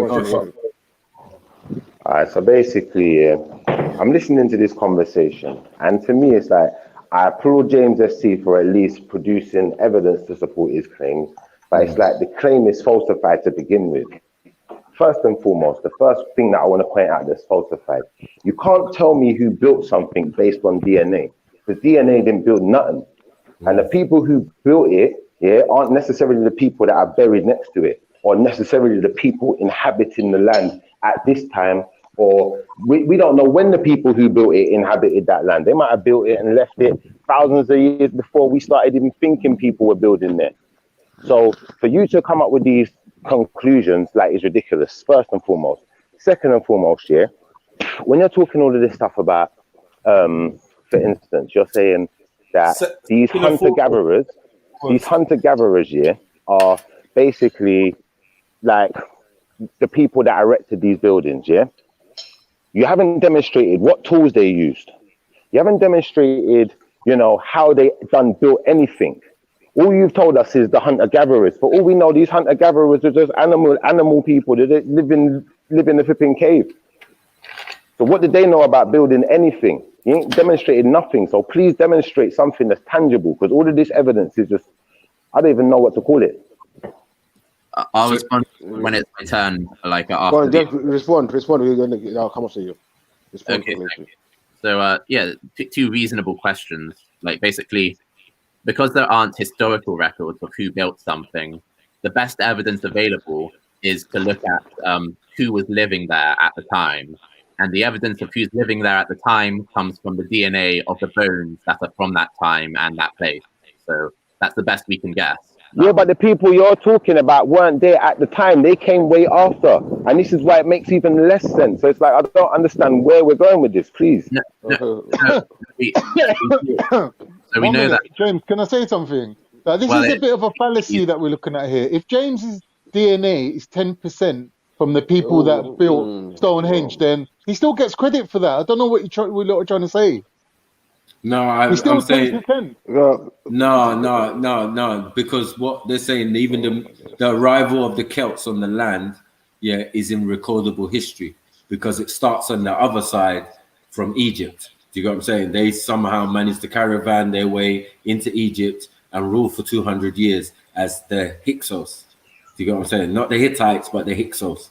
Do you get what I'm saying? Then someone came from the south, kicked their ass out. They crossed the Mediterranean, as I said. Do you get what I'm saying? Through Spain. Some stayed, some continued, ended up in what we're calling France or Gaul. Do you get what I'm saying? At the time, and became the people there, which are now going to become French. Some continued the journey and crossed over into the Angles, which you're calling England. Do you get what I'm saying? And then we know that the Celts, that's when their history starts here, and the stories that go with that. Do you get it? But we still know that the Celts are foreigners. They're not from England originally. They came to this land, and at a much later time than what we're talking about, Stonehenge, Germanic, even Cheddar Man. Because when we get to Cheddar Man, we get into a whirl of problems. Someone can't explain the time schedule for me. So one quick thing, Schiffer said Western hunter-gatherers. That even though they're called Western hunter-gatherers, the reason they have this name is because when the hunter-gatherer genetic signal is kind of first identified, that's a long time ago. That's like 40,000 years ago. But so during that time, 40,000 years ago, they were hunter-gatherers. However, that same group of people eventually moved into farming. So it's not as if throughout the entire history of Western hunter-gatherers, they were always hunter-gathering. That's just the name that they have. When they were first identified 40,000 years ago, that's what they were doing. So, no, I asked about the tools they were using though, James. How did they erect those, how did they construct it? Talk to me. What tools did they use? How did they do it? Well, like we don't know, but like I said before, the only evidence that we have. Thank you, brother. That's what I need to hear. Thank you. Done. The argument's done. Because you telling me about DNA, don't tell me how something was built. And unless you can tell me how it was built and tell me the building techniques, you can't tell me who built it. Because who built it is relevant to the building techniques, not to DNA, bro. So I'm coming up on mute again. Credit for building the pyramids then, if we don't know how that was built either. Also, like one relevant thing is that other European a long time ago, there are other kind of big European stone constructions, like there are big tombs in like Breton and made out of stone from a long time ago. I can't remember their names right now, but yeah, but the people you're thinking built them didn't build them. It's all lies, bro. Everything you're talking about, all of them castles, all of them things you're talking about, they didn't build them. We know who built them, but that's what I'm asking. Where did the building techniques come from? And when you can explain that, then you can expect someone to believe one word that's come out of your mouth in this whole conversation. Okay, Schiffer, like building techniques. The only records we're going to have of building techniques would come from written records, and we're talking about before written records. So there are no written records of how kind of a place like, for example, Göbekli Tepe in Anatolia. Or Egypt. Or Samaria, because like I said, bro, when you're coming into, when you're bringing out all of these things, let me finish. Carnito, don't interrupt. When you're bringing up all of these things, bro. Schiffer, I wasn't finished though, and you just interrupted me. So, true. With Egypt, they have like a preserved written language for their buildings, but we didn't have written language at that time, and so there aren't going to be any written records. Okay, you finished, James? You don't know. You haven't got any written records, but I'm saying to you, bro, at the time you're talking, when these monoliths were built, the only people who were constructing things at the time, the only people who were building stuff at the time were people like the Egyptians, people like the ancient Sumerians. Yeah. So when you're talking about construction, it's quite obvious where Maku has pointed out, that these people were heavily influenced by, it's evident because they were the only people doing it. That was the only place you could have got influence from. You think that people just come up with ideas out of nowhere, but I think you're just a fraud. Wait a second. If you're saying that kind of Stonehenge was influenced by the Egyptians or the Sumerians, kind of, where are the Stonehenge-like constructions in Egypt or Sumeria? Like there aren't, like, Stonehenge isn't. There is one actually. Go and look it up right now. Go online, type it in right now. Type in Egyptian Stonehenge. Go and type it in right now. Everyone type it in. Put it on the screen. Same way you put that other information on the screen. Put it on the screen right now. Okay, but the other thing is that if we are, but I'm going on mute. Okay. Okay, cool. He's a joker. But also, James, I mentioned the winter solstice, the ceremony done at Stonehenge, that represented the flooding of the Nile. You got what I'm saying? The 28-day cycle.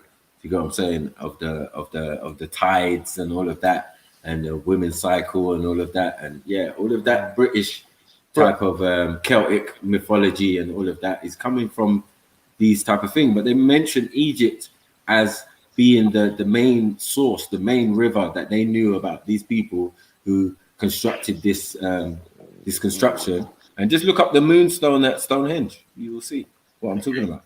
Exactly. Thank you, Maku. Thank you. So you can't lie, bro, because we will point out the facts. You can't deny the facts, bro. So refute the facts, please. No, well, you guys are making claims that aren't supported. For example, like just now you said, you know, the solstice of Stonehenge kind of refers to the Egyptian, like, Nile River mythology, all that kind of thing. However, kind of the fact that you state that it's about the winter solstice shows that what these people were noticing was the fact that the day was shortest at this time of the year and longest at another time of the year. So this is a universal phenomenon which human beings would observe. They'd observe, oh, at this time of the year, that's when the days are shortest, and oh, look, it's the same this year as well. Like, let's build a monument about that. There's nothing Egyptian about noticing the winter solstice.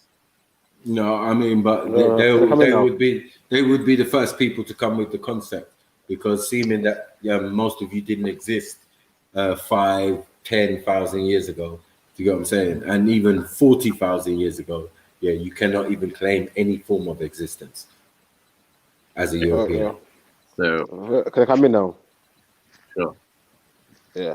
First of all, I haven't said no one tell me a date when Stonehenge was built, so everyone's just speculating when. They said 5,000. They said 5,000 years. They say they don't know. They said they don't know. They're not sure. Yeah. So no one knows what time when they were built. And what I want to come back to James as well, like about you talk about Cheddar Man and this man, but it's true. I'll try to pinpoint you on the 5% Neanderthal, because we know, according to your science, the Neanderthal was a pale-skinned people. Yeah. Jedi, I'm jumping on the computer, yeah, so you can like put me back in the room, yeah. Sorry. Yeah. If everyone is melanated across everywhere else, and you got Neanderthals who are pale skin, and you people carry this 5% Neanderthal gene, I'm going to find where the admixture come in. When did it happen, James? Do you know? What time period? I can't remember. So what's the point? No. But Beefy, if we worked out the population of Africa and then we introduced 5% as a white gene, let me make my point now. Do you think that the whole of Africa will turn white? No, because it's the weakest gene. It's the weakest gene of the family. Let me make my point. It's got the weakest gene. Only ones who can breed with everyone else and can't come back to themselves. Yeah. The reason why I'm saying this was we know that the earliest people in what do you call, like, Rome and that were Etruscans, which were black people. Right. Then if you look, that means there was no Romans people. The Romans came in after. The Sardinians are actually Romanians who came in. The Romans who came in were the Sardinians and them people. The ones who came in to the area. And they found, how did they find barbarians? Is it barbarians and Vandals and savages living over yonder? I don't know if were they still Neanderthal then, or did they then mix with the Romans, become more European or so I'm trying to figure out when did the Neanderthal disappear out of the area? When they were there, there's evidence that they were there, but when they can't just disappear, then Europeans appear from nowhere. Something happened. When and what time? Do you know? So I'm trying to figure out. Well, I want to fact check one of your claims. Go on. So one of your claims was that the Etruscan people were black. Yeah. I know. I don't know what you mean by that. You simply mean the Etruscans were Central Asian people. Yeah. What do you mean by black? Go and check out the Afro. Go and check out the artwork. The artwork is there. You can see the problem. People can try to change the whitewash thing, but the art leave behind when they represent themselves was they didn't look like you or Khan. Definitely not like Khan. But they maybe look a bit like me with the big fat lips. Ouch. Oh no, what's this? Egyptian Stonehenge discovered. Oh mate. Okay, so sorry, James. Go on, James. This is the genetic research on the Etruscans. Mitochondrial DNA study from 2004 stated that Etruscans has no significant heterogeneity and that all mitochondrial lineages observed among the Etruscan samples appear typically European. Okay. That's fine. Okay, what haplogroup are they from? And Shedderman, can you tell us what haplogroup they're from? Well, I don't know. It's easy to ask these questions, man. You're talking about DNA. It's easy. Asking questions is easy, man. Let him talk, man. Yeah, but you can't expect people to walk around with this evidence in their back pocket. No, that's a madness. Bro. If you don't know, why you wait for yourself? No one's asking Remember, you. man's making claims, innit? So let him do his thing. So all I'm saying to you, you only decided to bring out. People you saying DNA. So DNA is about haplogroups and everything, isn't it? So I'm asking you, what haplogroup were these people from? Since you're reading about DNA. So it says that the mitochondrial DNA of Cheddarman was of haplogroup U5B1, 65% U5B1. U5E1. B1, U5B1. So 65% of Western European Mesolithic hunter-gatherers had haplogroup U5. No, wait, don't go there. Where did the haplogroup originate from? How did you get? Was no haplogroup? Say Africa theory. Then tell me the roots that haplogroup took, please. So you just asked what haplogroup Cheddarman? Yeah. And I've told you now. Where does it originate? Because the original groups are L1 and L2 and but then that particular, once you go into haplogroups and we go into the E1, B1s and the JHs and all of this type of stuff. Okay. So U5, haplogroup U5 was the predominant mitochondrial DNA of Neolithic Western hunter-gatherers. Neolithic, did you say? Mesolithic. Oh, Mesolithic. So it goes on to say U5 has been found in human remains dating from the Mesolithic. I'm asking you where it came from. You're saying where it is now. I'm asking you where it came from, bro. Where you keep on asking the question. I'm telling you where it came from. Listen carefully. Okay. U5 has been found in human remains dating from the Mesolithic. Okay, so dating from the Mesolithic in England, Germany, Lithuania, Poland, Portugal, Spain, France. So, there it is. Okay. Where does it originate from? So, yeah. He just told you. No. He's saying that that's the DNA of all the people that it represents. But it doesn't say where it originates from. A DNA haplogroup has to originate from another haplogroup that originates from another haplogroup that originates from the original haplogroup. So let's go. So U5 originates from U, and the earliest basal U found 26,000 years ago in the remains of an ancient North Eurasian, the Malta boy. So ancient North Eurasian is the origin of the U haplogroup. He's called the what? Present day what, James? Present day where, roughly? Sorry, say his name again. The Malta Barrett boy is from a Malta Barrett culture, which is an archaeological culture in the upper Angara River of of Siberia. Caucasus. Fuck's sake. Okay, we're moving far away from Britain. We're moving far away from Britain right now. No problem. It's still not African, though, is it? Don't worry. It's not even British. Well, yeah, because people moved around in the ancient past. Okay, so then cool then, innit? You said it. People, one second.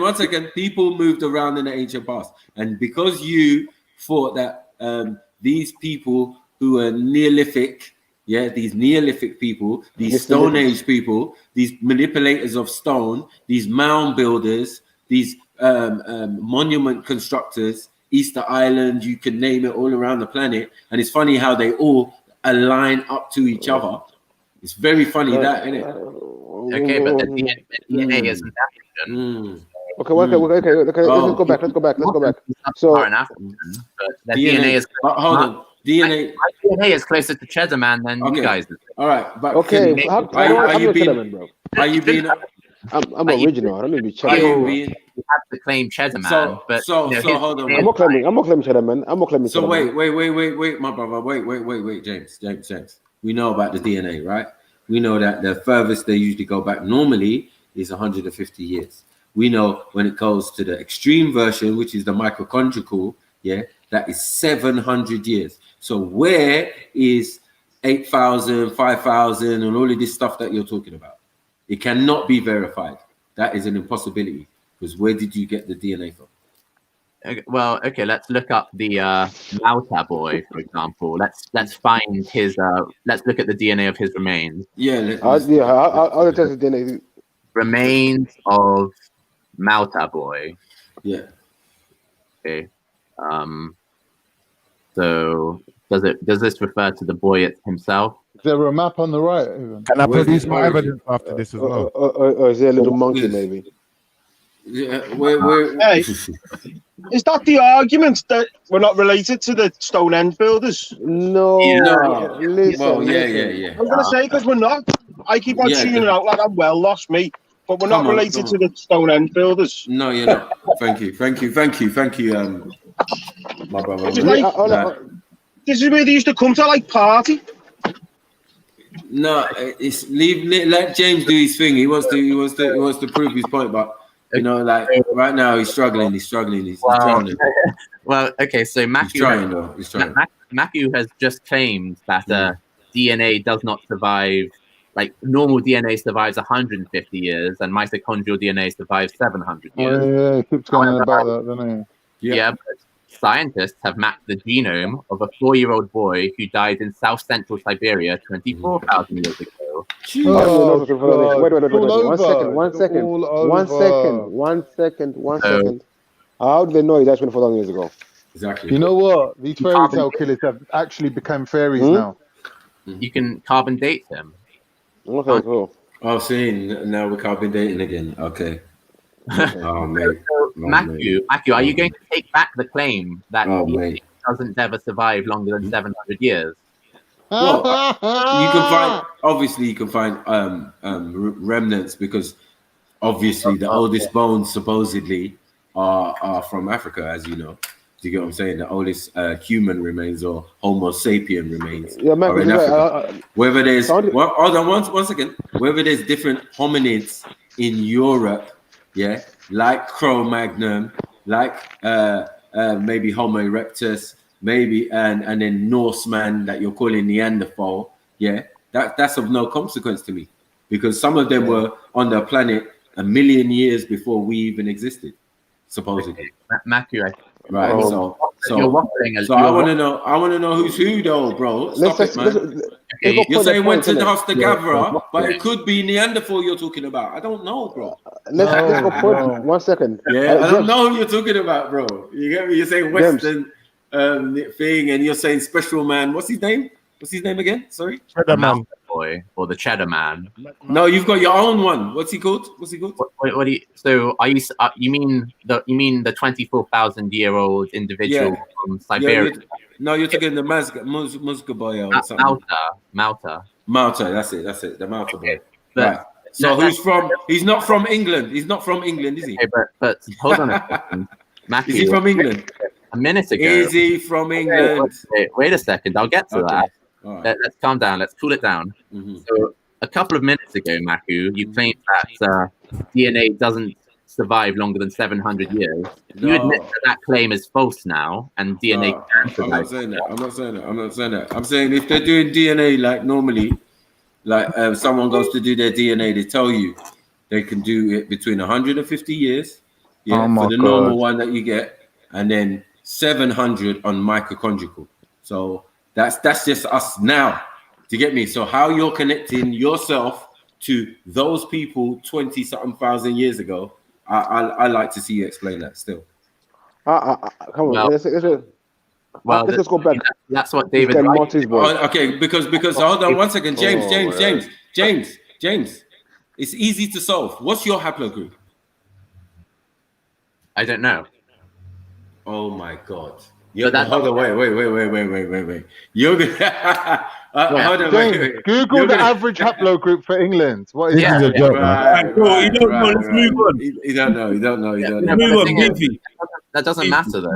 Like I think it does. Beefy. Yeah. Thank you. Move on. Yo. Beefy, let's go, man. So now, James, forget about Maltese boy. So we want to go from cheddar man, to Neanderthal. Can we now figure out what time the Neanderthals left Europe, or what time was they in Europe, and what time they died out? What did you just say? Neanderthal. From cheddar man to Neanderthal. What are you talking about? What do you mean? What am I talking about? Bruv, what have you been listening to anything? What are you talking about? You heard what I said. You heard me. When did the Neanderthals die out of Europe? Neanderthals were living near Israel. Yeah. So when humans left Africa, they were then mixed with the Neanderthals and then carried that gene all around the world. Understand? Who said that? The Neanderthals themselves were living near Israel. Khan. There were no Neanderthals in England. Khan. All right. So Khan, thanks. Let Beefy make his point, and then you go. I don't want to hear the argument. I don't want it to be an argument. I want to James know. Just like he mentioned the DNA, 5% Neanderthal DNA in his body. I'm only asking. You definitely got Neanderthal DNA, but there's no sign of Cheddarman DNA in your body. So can you tell us when Cheddarman was and when Neanderthal was in Europe or around Europe? What time period? Do you know?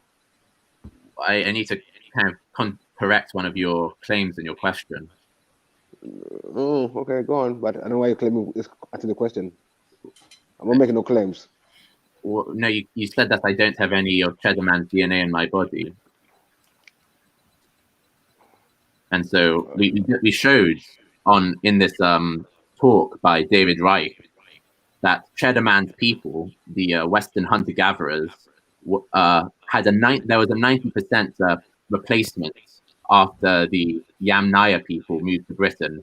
And so even though 90% of my DNA comes from Yamnaya people, still 10% of it comes from these Western hunter-gatherers who are the Cheddarman's people. So I'm 10% Cheddarman. Sorry. Okay, cool. One question. But now, let's deal with the other 90%, the other Neanderthal part of it. Let's deal with it. Where did you say you came from? This other 90%? Yamnaya. Where they come from? It's like the steppes, basically. The steppes of where? Sorry. Of sort of parts here. Can you see this? Can you see this picture? No, I can't see nothing. Can see the steppe is Central Asia. Yes, Central Asia. Thank you. Okay, cool. Central Asia. That's it. Not England. That's all right. Anyway. Sorry. I'm confused. Yeah, it's all right, man. It's all right. Don't worry about it. What were you thinking? I'm saying what is Schiffer. Sorry. Got you waiting there, bruv. You want to do your presentation. Do your thing. You know what? I pushed the mute button by mistake. I was trying to actually talk as well. Weird one. Go on. James, I think interesting, James. Now that we've spoken about the speculative information and evidence, we can dispel some of the mythos about, this Stonehenge thing starting in England. Yeah. Because if you look on the screen, James, I'm sure you can see the Egyptian Stonehenge was erected 7,300 to 6,800 years ago, and they predate Stonehenge by more than 1,000 years. Now, I would suggest to you, James, that the Egyptians were more than capable of moving a few stones and arranging them in an arrangement, just like you see with the Great Pyramids. Unfortunately, your hunter-gatherers failed to demonstrate these abilities. So unless you can show us that they have any ability to construct anything in the time that you're saying they were doing it, unfortunately, you're going to have to go crawl back into the cave and just pay homage in it. Thank you very much. Okay, but well, why don't you pay homage to? If it were, deserve the clap, man. Okay, if it were, I know the Egyptian people who built Stonehenge, then expect that the Egyptian people would be the ones who had populated that area, and then you would expect to find Egyptian bones and Egyptian DNA, but you don't find that. So it's do you even find that in Egypt? Yeah.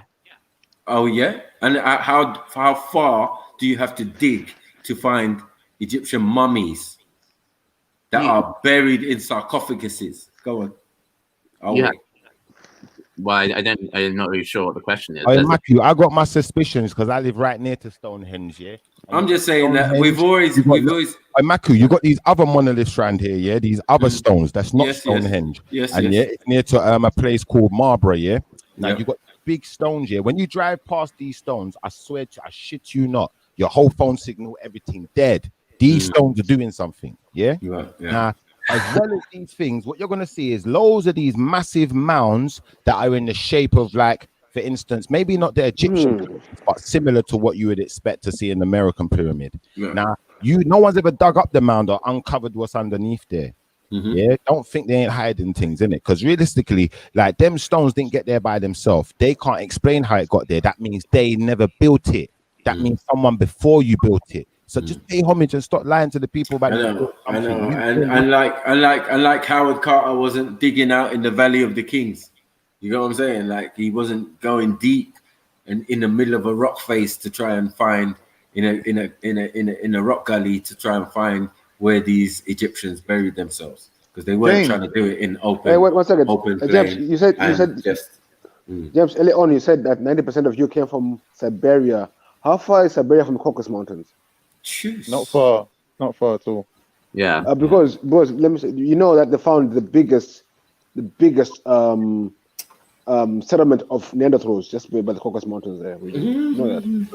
Sure. I don't know why you're obsessed with Neanderthals. They're 2%, 3% of the gene pool. Like, they're not 3%. No, Rav, listen.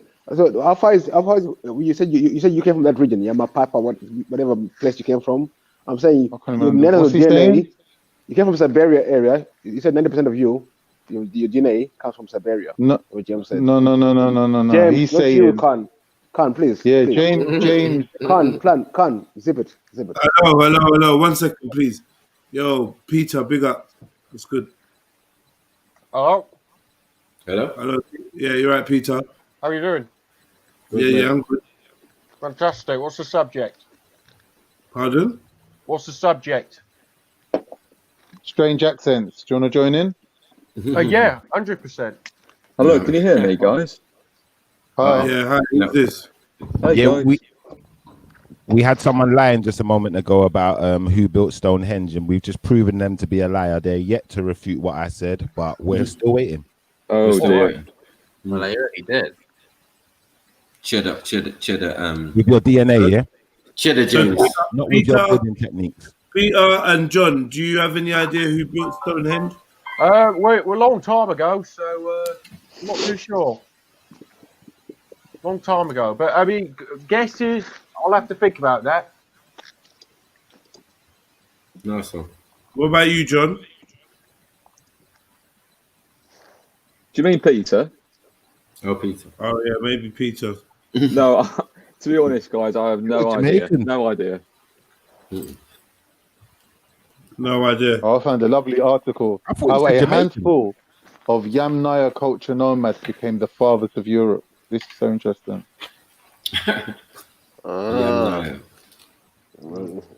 So, yeah, like I was saying, like you said that Maya people came from Siberia. You know the biggest settlement of Neanderthals. No, the Yamnaya didn't come from Siberia. Bro, what did James say? They came from the steppes. They came from the steppes. What are the steppes? Europe. Siberia. No, it's not Siberia. Where are the steppes? The steppes. Russia. Steppes is that Kazakhstan. Russian steppes. One second, guys. Please let James answer, please. James, where? Sorry. North of the Caucasus. North of the Caucasus. Oh. Okay. Lot of mercy. But you like I was saying, you know, the biggest settlement ever found of Neanderthals was in this Caucasus, near the Caucasus Mountains. So why do you keep going on about Neanderthals? 1 second, let me make a point, bro. 1 second. So if I thought 90% was a dead person, though. 1 second, bro. If 90% of you is kind of DNA from Napaya man, could you think that you people were mixed with Neanderthal, then moved into Europe? We possibility. Well, I already admitted we have 2%, 3%, 5% Neanderthal DNA. You have Neanderthal DNA in you. Yeah. In Europeans and I get you right.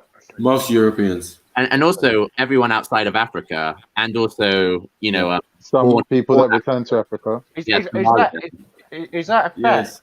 See, that's why we say you're not African. Yo, family, can we try to let the new guys like chime in and that? Be aware that, so we can hear what they're saying. Sorry. No, go for it. Oh no, I would just find it fascinating that you're mentioning people outside of Europe also have a bit of DNA in them. Yeah, everyone outside of Africa has Neanderthal DNA. I don't think it's everyone. Yeah. Well, like East Asians do. East Asians, they're not all. They say all Asians. We know East Asians. We know where they come from. East Asians, isn't it? Mongolians, isn't it? So that's different. I remember a scientist saying that everyone outside of Africa has some Neanderthal DNA. No, it's not everyone out of Africa. The people with the pale skin carry that trait. Nah, that's not true. Yeah, not true. If anything, Chinese and them lot got Neanderthal plus Denisovian plus next one. Like, come on now. No, there's they got Peking much man. more. What? They're less human than we are. Wait a minute. There's this Peking man. James, what color? What Neanderthals pale skin or melanated? Festive color, right? I don't know. Huh? You guys, do you think it's relevant to just keep talking about DNA for the next hour or something? I'm trying to move it on to things we can see in it. No, let's see DNA. We can see skin color. You see people of different colors, and I don't know where the people are. If everyone was melanated in the whole world. Well, like what I'd like here is if we can each give each other a chance to speak, and like I've said twice now, we've got 2 new people on the panel. We're trying to find out what they're saying. So if we could please engage, that would be of a help. On the subject as well, on who built Stonehenge. We're not talking about DNA. Yeah, that's something tangible. I'm going back to this. It's all connected, Shifa. Please, I beg. Where do you want to go, BP? Just answer the question. I'm asking if he's saying if just say he built Stonehenge. I'm trying to say when did these people come in? What time period? Maybe we can figure out. He says 90% of him came from somewhere else. 5,000 years ago. Yeah, we did. A long time ago. We did all of that, Beefy. I don't think they came from. It was wasn't it in the 17th and 18th century? I think it's a little bit later than that. No, it wasn't. It was in the 17th. Are there any settlements in Europe that old? Anyway, James? Yes. Yes, there is. Where? So there's a place in China, and is there? I said Europe. I said in Europe. Europe. Okay. Eurasia. Same thing. You're absolutely right. I never said Eurasia. Eurasia. I never said Eurasia. I said Europe. Europe. There is no such thing as Europe. It's Eurasia. And how old are you looking for, Beefy? Tell me the oldest one, innit? Please. The oldest what? Settlements. What do you mean by sediment? Settlements, where people live. Oh, settlement. Well, let's see here. I'll Google that. James, what's your background? I studied chemistry. Right. Bro, let him Google. James, I think he meant racially. Yeah, racial. He's a white boy. Yeah. He's a white boy. You can tell. He's a white boy. Lads, we can still discuss stuff while he's Googling. Let him Google for a sec. Do you guys care to tell us who you think built Stonehenge? Because we're still waiting to hear from you guys. What's your background, Peter? Me? Yeah, or John? Me or John? You and John. John, you go first, mate. Well, London. Born in Do you London. know each other? No, I don't know him. Who? James? No. James, I've no idea who James is now. Do you know who? Peter, do you know John? John, do you know Peter? No, no idea who he is. Okay, yeah. So what's your background? Well, from right there, I worked on a building site for some time.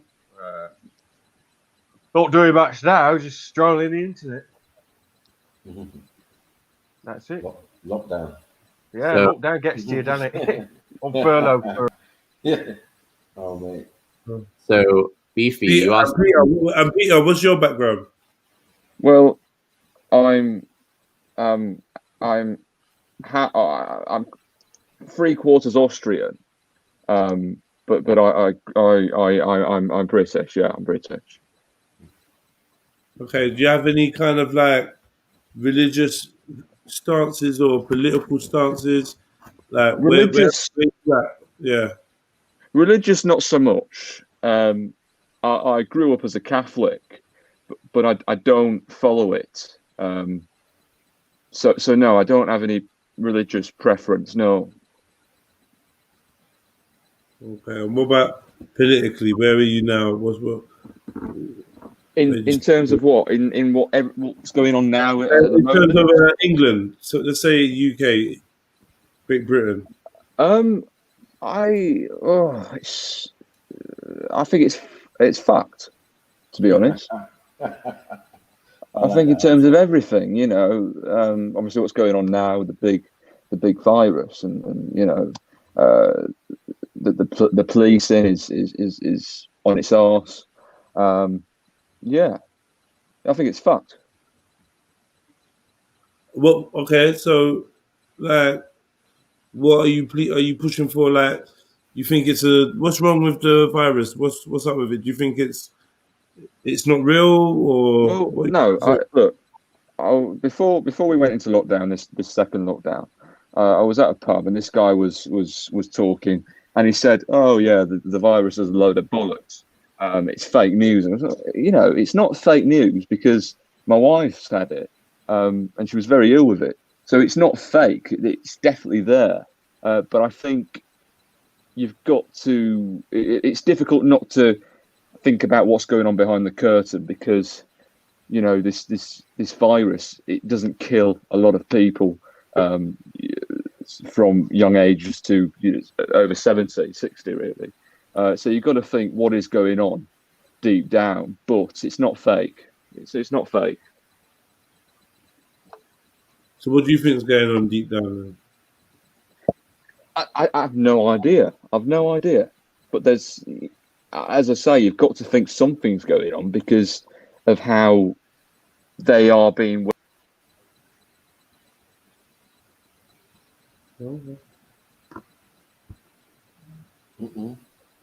Yeah, John, turn your camera on. Yeah. Yeah.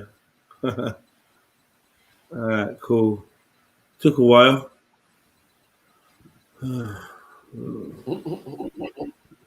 Sorry, everyone. That was a big fucking distraction. Devils, man. What do they do? They're just trying it, man. Trying their chances. Show the world their bums and stuff. They've tried it already earlier today. Oh, is it? All right. Fuck's sake. So much People for really man. do this, yeah? They really do. They got time for that. Yeah, man. It's what happens when you fuck up the heritage, Robs. The FTK, the heritage, Robs. And when I'm saying to you, lot, I'm saying to you, lot, like, yo, we got new people. When I was telling you that, then you have to engage them, so we just know what they're on, so we can get on with it. There's no point trying to have a convo where you can see what's up on the screen, bro. You know what's going on. Like, maybe come on, fam. The hedge. Yeah. I don't want to see no bum. No, maybe spell it out to you, though, innit? That's what I'm saying. That's good. Yeah. What was that? Yeah. I clocked late. I'm not gonna lie. I clocked on late. Them man, they don't know. That's all I know. Them man, they don't know. They warrantly don't know. Purposely don't know. You Don't get know me? shit. Oh, yeah. Like, what? No political views, no nothing. Man, fuck off, man. Yeah, Man's from Scan. Where's man from? Man's from deep Europe. 3/4. 3/4. Yeah, man, it's 3/4 Austrian and that. Yeah, that's it. Austrian. I told you, better people from England act like that. They know where they're from. You get me? I'm British, yeah, but my people are from Austria. My people are from Scandinavia. My people are from Romania. My people are from this place. My people are from, bruh.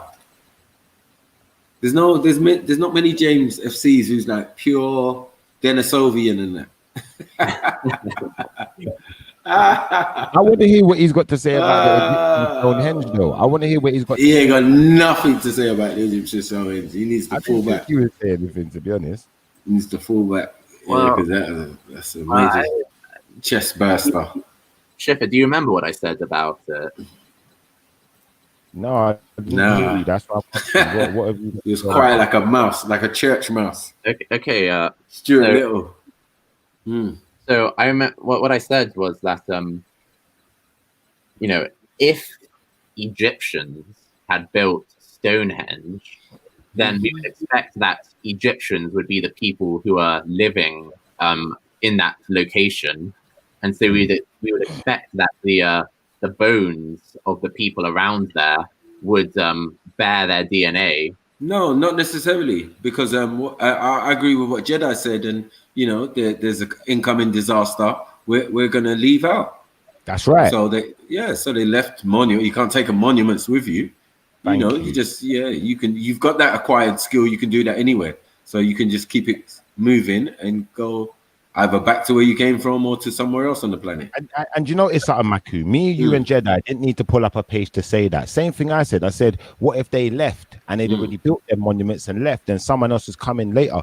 We've all got the same information for a reason, because we all learned about this. And you're coming here to the table like, really, someone's fed you to the lions today, because you came here unprepared. There's a lot of, anyway, at the end of the day, there's definitely a lot of theories around Stonehenge. It's definitely not set in stone. But can I understand what you're saying? So it sounds to me like what you're proposing is that Egyptian people or Egyptian-like people kind of made their way to Britain and built Stonehenge, and then kind of. No, I never said that. You know what I'm proposing? I never said that at any point. Sorry, Jedi. Wait. I propose that Stonehenge still be marked architects unknown, and we leave it at that. But I don't think that we can lay claim to it being the British people. I don't think we can lay claim to that. We don't have any evidence to support that. Yo, Jedi. I wouldn't even say sorry. And then 1 second. Finding remains by Stonehenge only points towards sacrifices and rituals and shit. Right, at a particular point in history. That's it. Cool. No problem. And if it was a pilgrimage site, maybe people wanted the honor to be built to be buried next to such a holy site or ancient. You know what I mean? Important site. Yeah. So I don't know. You don't know. Some people maybe just died there. Wow, I know. I mean, James is not talking about when he arrived there. You know what I mean? What did these ancestors think? You know what I mean? These. I mean, put it this way. When they found all them bones in Cromwell Street, they didn't think that those people were the ones responsible for the patio, did they? So, but I could say the same. In that case, I could kind of say the same thing. In that case, I could say, well, did you know that the British were the people who built this ancient monument in this totally different part of the world? And then you'd say to me, well, what's the evidence? Could be true. And then I'd say, well, but there isn't much good reason to believe it if there aren't any kind of British DNA. Why? Around. Because Britain don't really build a lot of monuments, do they? Like notable. They're not really known for that. What? But it wouldn't be that. They built Stonehenge. Stonehenge. No, you're big in that. You're big in that. Oh my God! There's so many. It's not begging when we have no idea who was responsible for that. Miscellaneous. The DNA. Architects. The DNA is evidence. Anonymous. Anon. You have to put a big anon on that. You can't. Creative Commons. You can't put copyright on that. I mean, that's fair use. Okay. on the land. Jedi, if I showed you that there are other. If I showed Conan the Barbarian. Can you see the picture? Wait. If I show James, can you see the picture though? Yeah. Do you see what that is, James? That's an execution happening where? That's right, because they done executions there, didn't they, James? Yeah. You see what I'm saying? What's weird about that? And you talking about the bones. About the bones because there's about been the DNA. Certain criminal bones there. That means you built it. That's a fallacy. James, and they'll soon, and when they're ready to bring out a little bit more truth, they'll soon tell you that we once believed. Do you know what I mean? But now studies show fuck it, man. Where's the rock from anyway? Where's the study? And again, it's from a quarry quite far away still. Jedi, if I were to show you, if we could show that there are other British sites of similar age that also were kind of, stone kind of monuments. Yes. This would show that it's not sort of, this would give us more reason to think that it's something that British people were doing. It would show that it's built by the same people. Like I told you. One second. Not far from my house. These people don't know who put them there. I'm killing you. They don't know who built it. Just like Stonehenge, and these things, you drive past it, your phone signal's dead. It's finished. No more phone signal. The stones are large, just like the ones at Stonehenge, similar types of stones, but different arrangements. They're definitely all over Britain. Yes, definitely. There's monuments all over Britain. Stone monuments. That don't prove nothing, James. But my point was, I never any one time said Egyptian, only relating to the winter solstice. What I did say though was that these people were considered mound builders, right? So that is the main point I was trying to make. And I said they buried themselves because they buried themselves in mounds. So there's people in England who've done archaeology that keeps finding these mound burial sites. Do you get what I'm saying? In England, this is an old process from way back in Africa that man used to do that. So, I'm just like, listen, I don't know. Lots of different people have buried their people. And so, just saying like, oh, look, they're burying people as well. And they're burying it so that there's like a mound of earth on top. Kind of that there's nothing kind of so distinctive about that you can say it can't have been done by other people. Secondly, like, I've just searched kind of ancient stone circles. And, like they're lists of 1,303 stone circles in Britain, Ireland, and Brittany. And so, I mean... Sorry to cut in. Sorry, James. Sorry to cut in. Well, you can wait. I just want to chime in and add my little 2 pieces about Stonehenge. I've done some research about Stonehenge, and I found out that Stonehenge is to do with the dead, which is symbolized by the stone. And there's another monument further down, which is made of wood, which is a circle of living, which concentrates on the living, which is symbolized, like I said, on the wood. Which basically I saw in a documentary, and I think it was a Zimbabwean man who basically went over there and he said, yeah, I know this. This is to do with the dead, and that's how they found it out. There's a documentary, I think, on YouTube to do with. I've seen that. And then a Turkish man went in the middle of the circle, dropped his trousers and got his wood out, and he went, "This is my woods." Such a thing, man. I don't expect nothing less from you. Yeah, where's Kanye when you need him? But I mean, where's Kanye when you need him, man? Where's that Kanye gift? So with any other sort of group, with any other geographical region, you find ancient stone sites there. The normal thing that you'd assume is that it was built by the people living, you know, native to that region. That's the default assumption. But suddenly when it gets to Britain having an ancient stone site, then you say, no, it can't be the native British who built this. Oh, it must be someone else. Yeah, it can't be because you never existed. What do you mean I never existed? You never existed. I mean, you're coming from Saxon, Norman, Celts, and Vikings and all of that. That's later. Like we're talking about things before even the Celts got here. And we say got here, we've already established that they traveled to these isles. You get it? So like everybody traveled to these isles, Romans, Greeks, you know, Mediterraneans, all sorts of Mediterraneans. Bro, that doesn't refute what I said. Yeah, but it does refute because it's like, which one are you? Because James, remember, am I getting remember, this right, one second, Khan. Because remember, you're saying you haven't even taken your DNA, so you don't even know which one of these groups you are. Listen, consider me. Unless your father was an American GI, it's safe to assume that your DNA is going to be the average DNA of the UK. Like, what is the big deal with DNA? But what I'm trying to say, James, is that people left Africa, traveled the whole world, and ended up in Britain.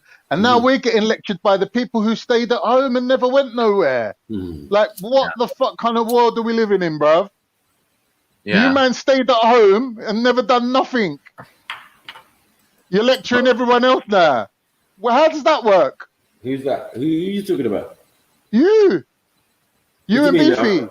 People left Africa, traveled the whole world, circumnavigated the globe. Right.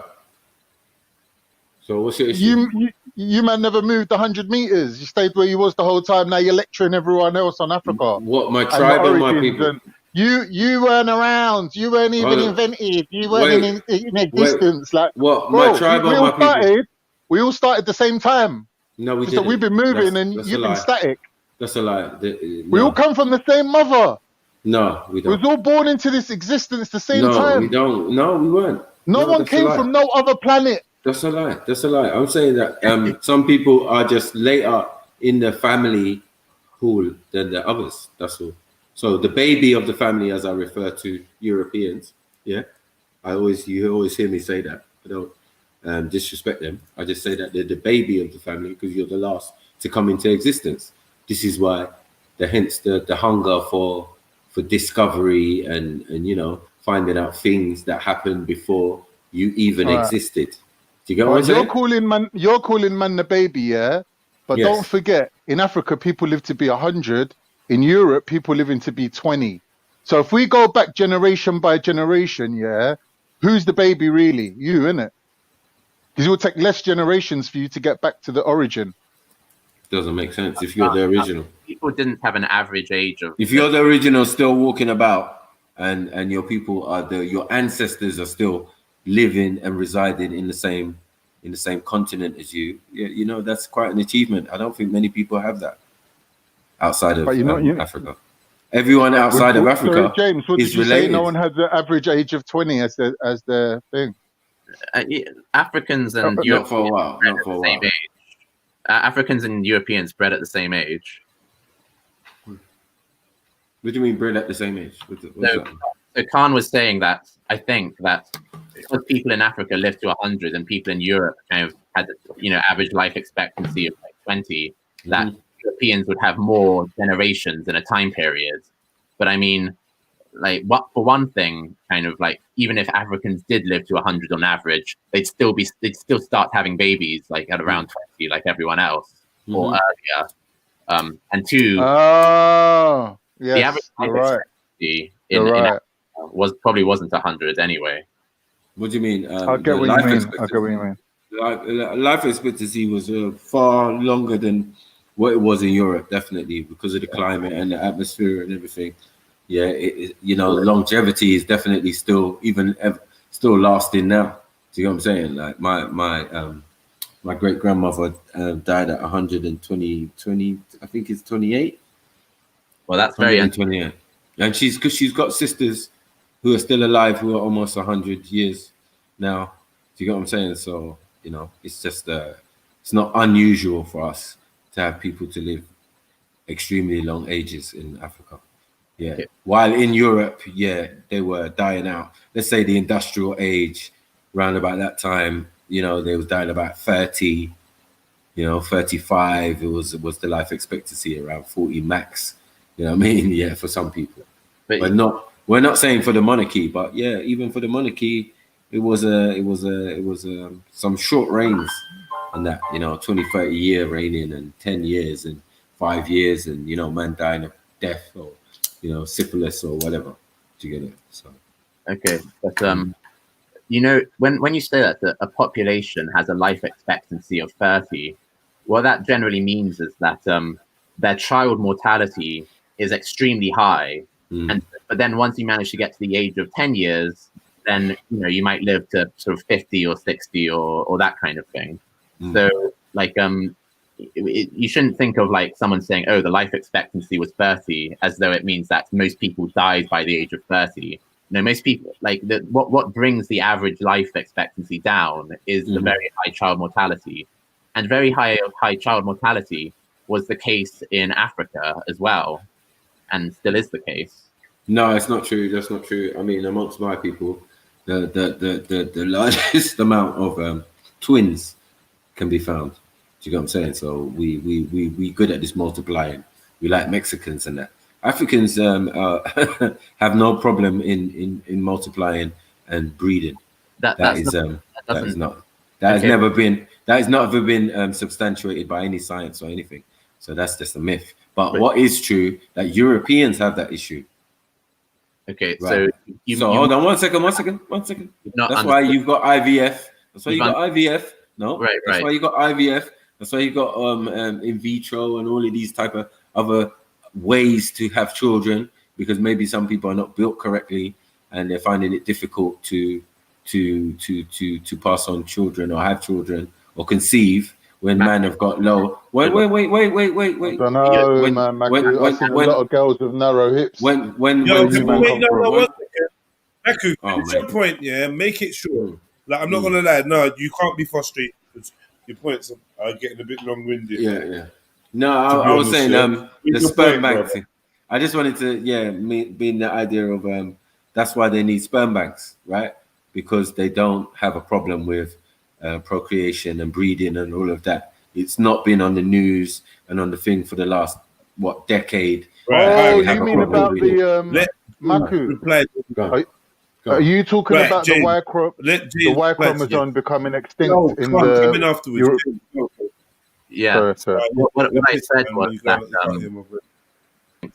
Thank you. What I said was that Africans have a very high child mortality. What that means is that kind of if you're a child born in Africa and you have a high chance of dying, it doesn't mean that Africans can't breed. It doesn't mean that Africans don't have a high fertility or that they have troubles growing their population, because you can have a high fertility, i.e. your population can grow while still having a high child mortality. So imagine half your children die before the age of 5. You would just need to have even more children and then per family, and then the population would still grow. So what Matthew brought up about Europeans having low fertility in comparison to Africans does not refute the point that Africa did have a high child mortality. When? Sorry, when? So throughout history. During the period, What period? Yeah. Not throughout history. Yeah, like when? It means that even till now. Even now. From a period. What I mean is that So we encapsulating. Hold on. Are we encapsulating the whole of African history? Or are we saying from a certain period in time till now? When are we saying throughout? What do we mean by that? So I quantify how would this mortality, this child mortality, throughout history or since a certain date? Throughout world history, most child mortality has been very, very high until modern medicine became widespread and even then it's only widespread in a small number of countries, and it's starting to kind of spread more to other countries. Racism. In every country, he said widespread. He didn't say widespread. No, I said racism. In every country 1,000 years ago, let's say, the child mortality rate would be extremely high, i.e. a child who, if a pregnant woman is giving birth, she's whatever she goes through pregnancy, is likely to die before the age of 5. And that's true throughout the world, throughout history, until very recently. All right, stop. Right. Let's break that fact down first.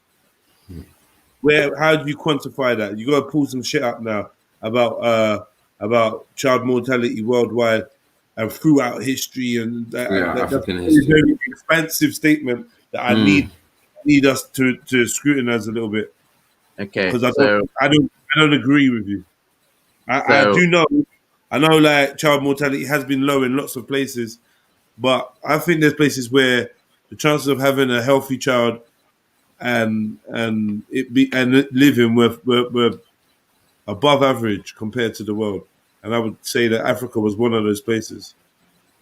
So I want to know at what time did it become a place where it was? Because I think that's very recent history.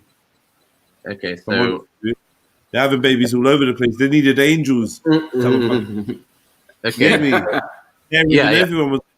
So much babies, they're shipping us out. Babies, bro. Shipping us out to the Europe, the river, isn't it? Down the river, isn't it? So, Jedi, this is something that I heard an anthropologist say some time ago, and so I can't remember the exact. Was it? What did he say it at a bar? No, it was on a. No, it was. But I've googled just now child mortality rate in history, and the first result, I'll post it in the back chat now. Posted in the back chat now. The first result that came up said, child mortality in the past from the website Our World in Data, around half died as children. Summary: many researchers have independently studied mortality rates for children in the past in different societies, locations, and historical periods. The average across a large number of historical studies suggests that in the past, around 1/4 of infants died in their first year of life, and around half of all children died before they reached the end of puberty. So, what kind of data would you like? Where was this? Fair enough, man. I'd have to look into it, but yeah, man, fair enough. Where was this happening, though? Is this Africa or Europe? The whole world. So when they went around doing the surveys around the world about. Okay. Yeah, that could have been only in the 18, 19. I think I popped to the shops when they knocked on my door still. So, I was out, man. Let me share the screen. I'll show you the data that they're looking at.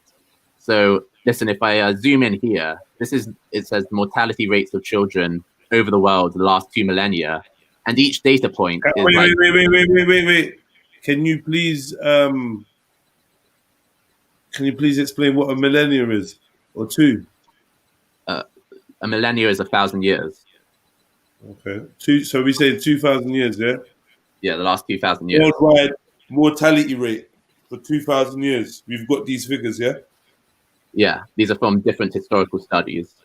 Okay. And so, so we have, for example, in Rome, kind of 33% of children died in their first year.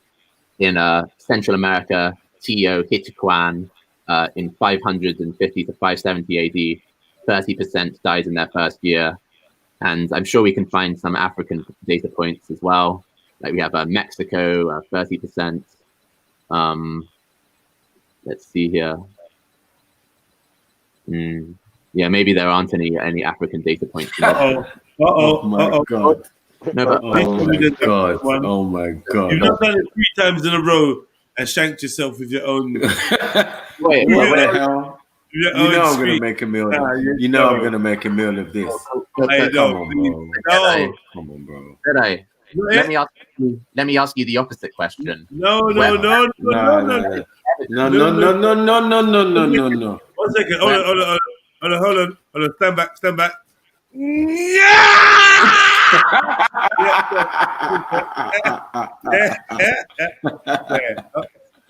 I was saying, Super Saiyan. You were Super Saiyan. What's going on? I was Super Saiyan, man. What's going on, James? Man? Why isn't there African data in there? That was funny still. Probably. Yeah? Probably. Come on, there must be one. There aren't any historical records in African society. Okay. Ouch. What's going on here? What's going on here then? So wait. Does that mean you can't quantify your claim then? Well, so we have data for the rest of the world. Wait a second. Listen, if every other society in the rest of the world kind of has this trend, if every other society in the rest of the world has this trend through history, and we don't have any reason to believe that,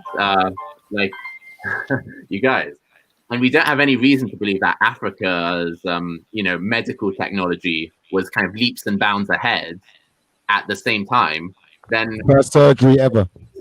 First medical papyrus. Yep. Most reasonable thing to conclude is that Africa would also have similar child mortality rates at the same time. I hear you, but then like the Romans, it all makes sense until you get to the Romans sharing a sponge for them to all wipe their bums with. Then you think, how smart was these dudes really? What was actually going on? What's going on? I just don't understand. Get me? Well, what was the age? What was the Enlightenment age? What was that? Because these lot are building monoliths and megaliths, but they're getting smallpox and bovine fucking flu and shit from sleeping with the cattle in the yard. What's happening there? Slopping out of the windows, like directly out of their fucking windows. Throwing shit out the windows. What are the Black Death again? Somehow, aligning the constellations and the fucking astro, whatever, all of it. Fucking sacred geometry, ley line, everything. Doing all sorts of fucking things. Mate. And like, I don't know, man. I just feel that stuff is not matching up. Oh no, who's this on the screen? Who's this sharing? It's not Shifa. me. That's me, man. Okay, Shifa. What are you saying? Sorry. I'll be honest with you, like I'm listening to what James SC is saying, but as I said to begin with, and as he's failed to challenge me on it, I thought I'd move on from my first point to another piece of non-circumstantial evidence. Please.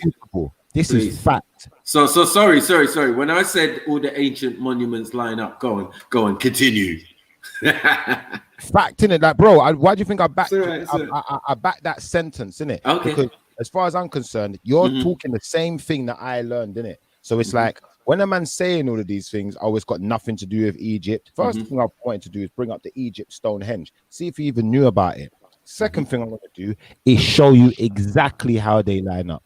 So regardless of DNA, regardless of whatever area you want to go into, my people, our people, built these things, innit? They line up with what we did. Nothing you did lines up with it. You don't have the tools. You don't have the know-how. You have nothing to substantiate your construction of these monoliths. So please stop lying to people. Tell the truth. All right. We'll let you go. All right, pause now. Please, James, please respond to that, man.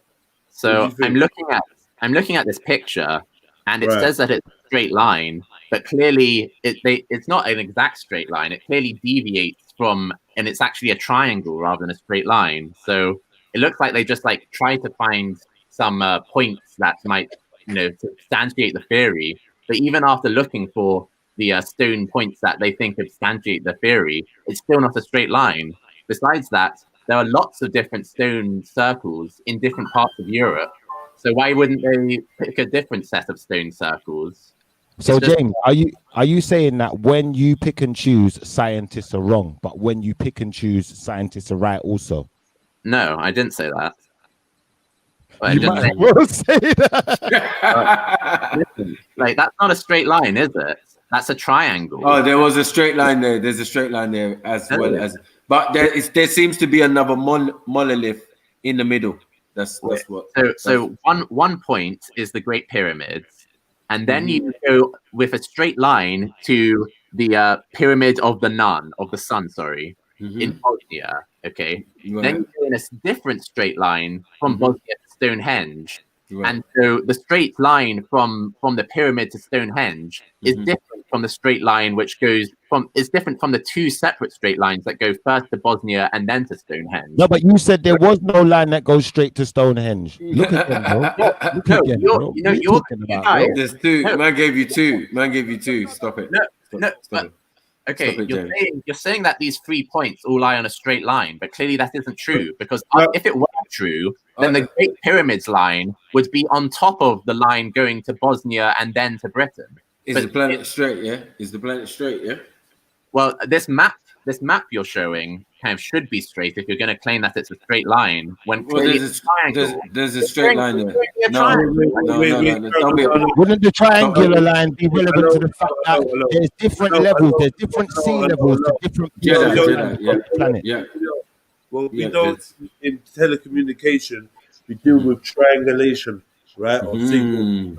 So, like, one thing I do see is direct line between the Great Pyramid and Stonehenge. That's a direct line. So we can tick that off the map. Then we do see that Stonehenge also not only has a linear correlation with the Great Pyramid, it also has one with the Bosnian Pyramid of the Sea.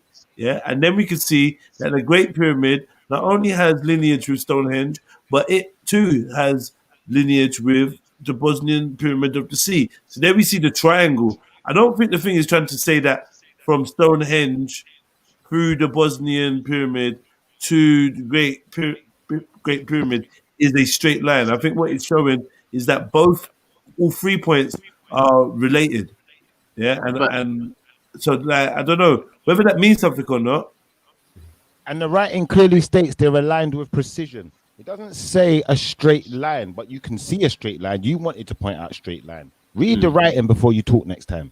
Okay, so Jedi, like, by this same kind of logic, what I could do is I could say, look, I can draw a straight line from London to Lagos, and I can, and therefore there's like a linear correlation between London and Lagos. And if we could, but there is.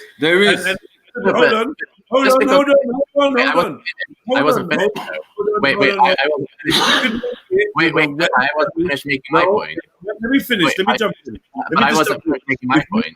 All right, let me just finish this quickly, though. Yeah, if we could link it with a well-established monolith or structure that was also lined up astronomically, then I would say, okay, look, we have a case here.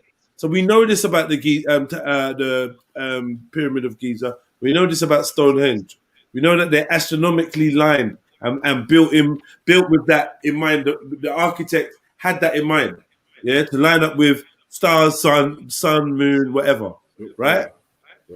So if we can agree on that, then if that was happening in Lagos, if something in Big Ben lined up with something in Lagos, and they both had some kind of significance in terms of the astronomy, then I'd be with you, because I'm sure they are things like that.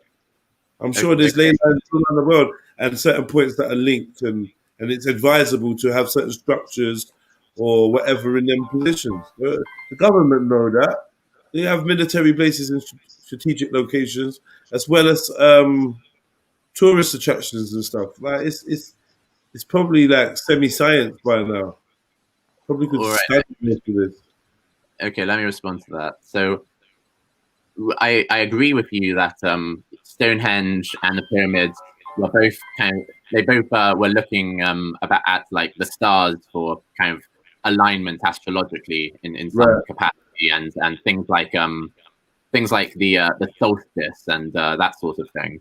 Right. But the thing is, though, that many civilizations across the world have looked at the stars and kind of tried to seek significance in them, and kind of looked at the solstices as a kind of source of significance, and kind of built monuments because of those stars and solstices.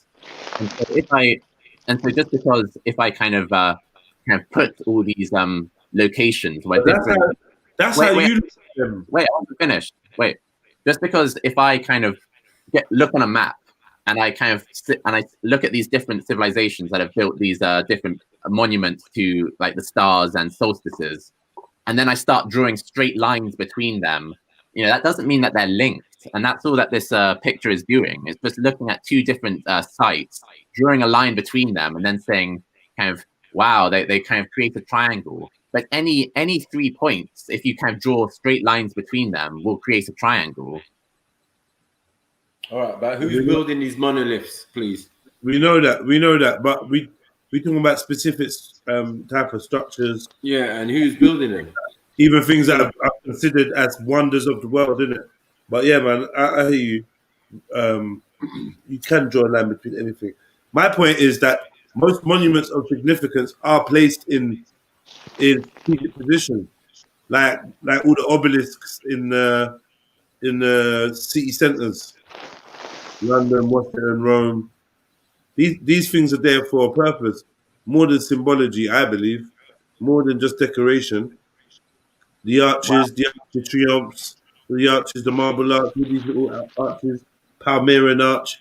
Yeah, I believe geometry and architecture and geography are all intertwined in a very important way that we maybe we skip over. Why some yards? You what's on the screen, Jed? Yeah. Can you read that? Is it readable? Not for me, no. Do you want me to read that out for you? Yes. This is just I'm going to read the last bit so I don't take long, because I don't want to long out this thing. So how can hold on? Let me go back onto the original. James was on a long thing still. So how can cultural astronomy explain the pyramid's alignment? A study from 2001 proposed that two stars, Megrez and Fad, in the stellar constellation known as Ursa Major, may have been the key. These stars are visible through the entire night. Their lowest positions in the sky during a night can mark north using the Merket, which is an ancient timekeeping instrument, composing a bar with a plumb line attached to the wooden handle to track stars' alignment. Now, we know that our people are masters of time and space. Mm-hmm. Yeah? So that's how we know we built these things. Yeah. What was your people dealing with, Mr. James SC? Please talk to us. Jeez. Okay, so what you just read out, saying that the pyramids were looking at these two stars.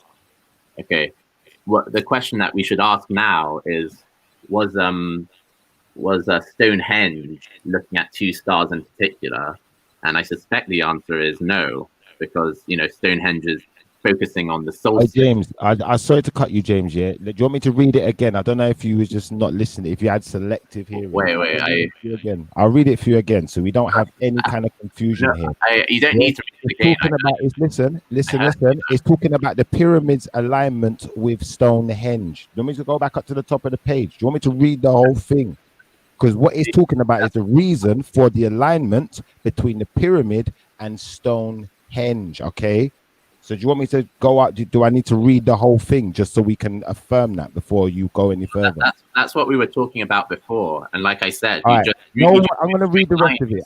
James, I'm going to read the rest of it before you start making a massive mistake. Look, no one knows what exactly the meaning of Stonehenge is. As with all the other sites in this collection, the explanation is not aliens. Instead, scientists, your people, your scientist friends, remember? Your friends? have demonstrated it's actually possible to build such a thing using technologies that would have been around 5,000 years ago. Like I said, who was around then? Was Egyptians around then? I think so. I think so. When the earliest structures at the site were built. They're not saying they're guessing it, they're saying it was built then. And now it appears as though the stones are aligned with solstices and eclipses, suggesting the Stonehenge builders were at least keeping an eye on the heavens, even if they didn't come from above. So how can cultural astronomy explain the pyramid's alignment? Yeah, so it's in reference to Stonehenge, like I said. Yeah, a study from 2001 proposed that two stars, Megrez and Fad, in the stellar constellation known as Ursa Major, may have been the key. Yeah, the key to all of this. These stars are visible through the entire night. Their lowest position in the sky during the night can mark north using a merket, an ancient timekeeping instrument, composing a bar with a plumb line attached to the wooden handle to track stars' alignment. Where do these technologies come from, bro? Like, Plumstone. Oh, no. Okay, this is saying that the pyramids are aligned. The pyramids are aligned using this star kind of gazing, instrument. Okay. Whereas what it says about Stonehenge is that it is built with the solstice in mind. Okay. So checking where the eclipses and stars. So looking at the solstice isn't the same as looking at the Fad star or that kind of thing. So what's that? What's that? Solar biology, right? So people all across the world would notice, oh, look, at this time of the year, the sun, the amount of daytime gets short, and then it gets bigger. Is that what you think the solstice is? Is that what you think the solstice is? No, mate. Yeah, you got it wrong, bro. You got it wrong. Hold on. The shortness and the longness of the day. Is that what you think the solstice is? It's something like that, isn't it? No, it wasn't. It wasn't. It definitely does encompass. That is definitely one of the things. But it's like we talking about equinox. We talking about they're following stars and moon, and they're following the travel across the sky, putting a little astronomical story in it. But let me read the definition. The equinox is a long period of time. Yeah, I do agree with you. 24,000 years. It does coincide with harvesting and seasons. It does. Do you know what I mean? But it's longer than just, it's dark hard right now, or it's a long period from, like, for instance, the solstice would start from like September, and it will go all the way through into like about February. And the height of the solstice, the equinox, of the winter solstice would be December 25th. Jedi, that's why Kanye run. And that's why the end of the year. Hold on. Excuse me. Can I correct you? Oh yeah, go for it. So the solstice is the time or date at which the sun reaches its maximum or minimum declination, marked by the longest and shortest days. Right. So who's are you saying the Egyptians or these? So what you're saying? What you're saying? When these Druids and these pagans and stuff like that, people around the world, when they celebrate the solstice, you're saying that they're just celebrating the shortness of the days. That's how they. That's what Wiki's telling you. Read it again. Where did you read it from? So I've just read what the definition of solstice is. That's what I mean. You don't know what the solstice really is about. Did you read it from? Bro, from Oxford Languages. Okay. Just read it again. Read it again and and please tell me if there's any other options under that, like a option B or C, or you know how it goes. Well, all that it says here is solstice, noun, the time or date in brackets twice a year at which the sun reaches its maximum or minimum declination, marked by the longest and shortest days, then in brackets it says about the 21st of June and 22nd of December, and it doesn't give any other option. Right. So okay. So yeah, there's different periods, isn't it? There's two different solstices. They gave you the end dates. Yeah, so they're telling you about the end dates, but then it's kind of like a contradiction because they're telling you that the solstice is the longest day, but then they're saying it's marked by days. Yeah, so it lets you know it's a period of time. No, it's not just. It's not just the day. It's not just the day where the longest day or the longest night. It's not just that. No, it is. Let me. That's the pinnacle. That's like I think what you call the equinox or whatever. That's the pinnacle. That's it. No, that's the. But it's not the entirety. It's a process, bruv. They celebrate the solstice. Yeah, for months. It's a process, brother. Like, don't know. Maybe like. Well, you're not getting what I'm saying. Correct. Let me correct. It's not just the 22nd of December. It's not just the whatever of June. It is a period of. Fuck, man. Well, okay, Jed, new screen share. Let me clear this up. So, the equinox, first of all, that's when the day is halfway between the winter solstice, which would have the shortest day in the northern hemisphere, and the summer solstice, which would have the longest day in the northern hemisphere. So halfway between those, you have the two equinoxes. You know, one in September and one in March. And so the equinox in September marks the beginning of the solstice celebrations. Yeah, in all ancient traditions, and these celebrations under the guise of all sorts of things, whether it be Saturnalia or this or that or that, carry on throughout All Hallows Eve, whatever, Bonfire Night, all of these things, Christmas, New Year, carry on until into February. Yeah, this is when all like. I know that September 23rd is one of the most powerful nights, especially like, I just know I've been studying this shit, so it's longer than just one day. The equinox, okay, maybe the equinox is the gateway to the beginning of that season, but it's a definite. I'm saying that once the equinox kicks off, they start celebrating winter solstice from then. Okay, so and why is the winter solstice so important? We need to make it. Wait. There's a difference between when you celebrate a solstice and the actual day of the solstice. So the solstice, the days of the solstice are the 2 days when the sun has the longest day and when the sun has the shortest day. That's those are the two solstices, the winter and the summer solstice. And then how long did they start? All right, cool. Hold on, let me ask you a question. Yeah. The Norses, their celebration, Yuletide. Yeah. Was a celebration culminating on the 25th.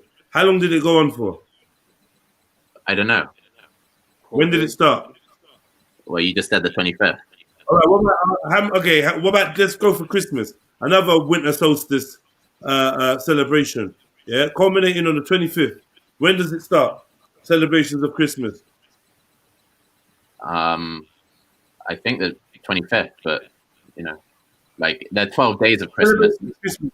Christmas Day. Is that what you're saying? Well, the 12 days of Christmas start with Christmas, right? Yeah, but I gave you a hint with you. You should know, man. How many days is Christmas? 12 days of Christmas, right? Yeah, at least. No, that's Yuletide, right? This is what we're celebrating. It's all the same shit, right? Yeah, they like. Yeah, and it's days, weeks, and months before the actual thing. It's a run of festivities. It's the festive season. You don't even know. Like, I'm not challenging. Bonfire night. What's the other one? Halloween. These are all solstice celebrations, man. You don't even want to fucking learn it. You don't want to hear what I'm saying. I do. No, I'm hearing that for you, the solstice culminates on 2 days. We've agreed that. Yeah. Okay. We've also agreed that there's another period. There's another period. They call it the equinox, which also marks the same traveling of the sun and the hemispheres, or whatever you want to call it. Yeah, these things are heavily entrenched with spiritual practices and observations of these times. Yeah, with different festivities. Yeah, and holy days throughout cultures that have celebrated different parts in time. Some say it's the travel of Odin across the sky. Some say it's taking over, whatever. Some say it's the green man. Some say it's this and that. Like this, but if you look at, you put on a calendar and you put each date on top of each other, you will see the pattern. We're following the pagan calendar, yeah, and the pagan calendar definitely marks the solstice as not just being one day, but a series of days, and each day having a different energy and a different whatever, what do you call it? I don't know, a different potency. Nah, you know what I'm saying? So, they're following astrology.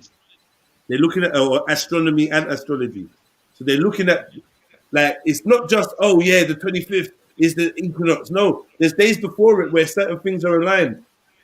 There's days before it where those right. Sorry. So, like, I'm not challenging that there are different days when you kind of celebrate different things, and those celebrations might be in preparation for Yule or in preparation for these other events, like kind of clustered around the 22nd of December. But that still doesn't change that, you know, the solstice itself is, you know, those 2 days, and in midsummer and in sort of midwinter, and so, you know, I don't think we have much to disagree on. It's just that, like, that's it. Thanks, James. Can I present this information quickly, Jeds? It says the winter solstice, was immensely important because the people were economically dependent on monitoring the progress of the seasons. Starvation was common during the first months of the winter, January to April. Yeah, hence why people had to therefore store food and do things, because they understood the seasons. Now, when Carnito tried to pull out this fallacy earlier on that people weren't sharing farming techniques, that's a clear description of how people could share farming techniques, because farming would depend on seasons. So when you try to say that Jedi didn't know what he was talking about, Diana wanted to find out. Yeah, she said something about I'm trying to link Halloween with Christmas, and what I say to you is, you say Christians would never associate with Christmas. So do you say and would never associate with pagans? But you celebrating Christmas is a pagan celebration. There's no reference to a Christmas, no reference to Jesus being born on the 25th. You're celebrating Tammuz and Mithra and Odin and many other different entities that are born around that date, that time. That's what you're celebrating. Yeah, you're told explicitly in your Bible not to bring in, like, not to cut down a tree from outside and decorate it or adorn it with gold and silver. You're told not to do many things. Yeah, you like eating the Yuletide log and doing your 7 days of Christmas, your Advent calendar, all pagan. Christmas gifts, Santa Claus, stockings, candy cane, tinsel, all of it, pagan, mistletoe, pagan, holly, pagan. What's Christian about Christmas? What's Christian about Christmas? What's Christian about celebrating the birth of Christ on the wrong day? Come on, that's just too easy. But yeah. Well, can I? Peace and blessings to the panel. Big up to the family. Audi. Yeah, I defend the Christian claim here a little bit. So apparently, the earliest source stating the 25th of December as the date of Jesus. James, are you going to deal with any of my claims today? Well, I have, but I was in the middle of. You can ask me again after I finish this point, I guess. like so the earliest source of stating the 25th of December as the date of the birth of Jesus is likely a book by Hippolytus of Rome, written in the early 3rd century, and he based his view on the assumption that the conception of Jesus took place at the spring equinox, which Hippolytus placed at the 25th of March. Equinox again. There we go again. Equinox. Remember, imagine the sun was born during the spring equinox. Imagine, what does that mean to you? Is that factual, or is this more allegory, more astronomical allegory, and hiding of pagan celebrations in the mask of Christianity that the Romans were famed to do? Did the Romans not already have a deity that was born on the 25th at the time of his hypothesis? Even the Babylonians. I think James is in a position now where it's going to be hard to be genuine and accept that, you know, his information is more than refutable, because he's fighting for position in it, and he's fighting to believe what he believes, what he's been told in it. And it's hard sometimes to unbelieve what you've been told in it, or to unlearn what you've learned. Well, so what I'm attempting to do is that, you know, I just want to point out that within kind of Christian sources in the early church, like 3rd century, kind of, well, I guess that's a comparative term when you say kind of early as 3rd century, but still it's not, you know, it's at least that early that Christians were saying these types of things. So, like, even though I think kind of ultimately it's probably more likely that, you know, they were kind of taking some inspiration from previously existing festivals, kind of, you know, they do kind of come up with some sort of justification themselves in their sources, but you know, probably Jedi is like more likely to be correct, but it's not like you know, they do try and address it. Yeah, it's fake. It's fake. The thing is, if we take this this third person perspective, or this bird's eye view at the way that the okie doke, how the religious okie doke has gone, we see what you do. You come in, you invade the land, you see their belief system, you introduce your belief system, and you adapt elements of theirs, especially their celebrations, that you share. Whereas it don't matter whether it's Mithra or Cocoonus, yeah, or Mithra, I don't know, whoever, yeah. If you're born on the 25th, then you're already celebrating around that time. You're already giving energy around that time. Whether you understand the truth behind the mysteries that you're embroiled in, that's a different thing. But to go to a new land and get them to celebrate or see that they're celebrating around that time, it's common sense just to amalgamate it and integrate it into what you're doing. So it's simple math for them to be like, okay, yeah, Jesus was born on this day. They're celebrating it anyway. And it's more important that you're celebrating than you actually knowing why you're celebrating. Was even the Passover is summer equinox, isn't it? You see the problem though you're having with James here. The problem you're gonna really have here, James, is that your whole argument is based on an appeal to authority. But once we've shown that we have a higher authority to appeal to, now that goes out the window. The only thing left to do is fight for position or concede. It's the only thing you can really do here. On what position? Because your appeal to authority is your historians, but your historians are trumped by the fact that, like I've pulled up and shown you on the screen, the Egyptian Stonehenge outdates yours by 1,000 years. Egypt Stonehenge not only outdates it by 1,000 years, but Egypt's actual monoliths line up with Stonehenge. Yeah, one of the monoliths at least, perfectly. Yeah. Now, on top of that, these things are lined up with astrological or celestial bodies. Yeah. Now they are lined up with the same celestial bodies to help us tell the time. The same way the Great Pyramid that he was talking about helps us tell the time. So for you to then say you can disconnect these connections, it's just really it's preposterous, really. But at the end of the day, our authority is higher than yours because it goes back way further, like thousands of years further. Michael, Michael, can you give us a time period from? One second. One second. Me. Can I respond to him really quickly? Like, I mean, this idea that there's a direct connection that's been shown between, you know, the Egyptian stone circle and Stonehenge in Britain. I could as easily say, oh look, here's Göbekli Tepe in Anatolia, and here's Britain, Stonehenge. I'm going to draw a straight line between them, and then I'll say, oh look, there's a straight line, direct connection.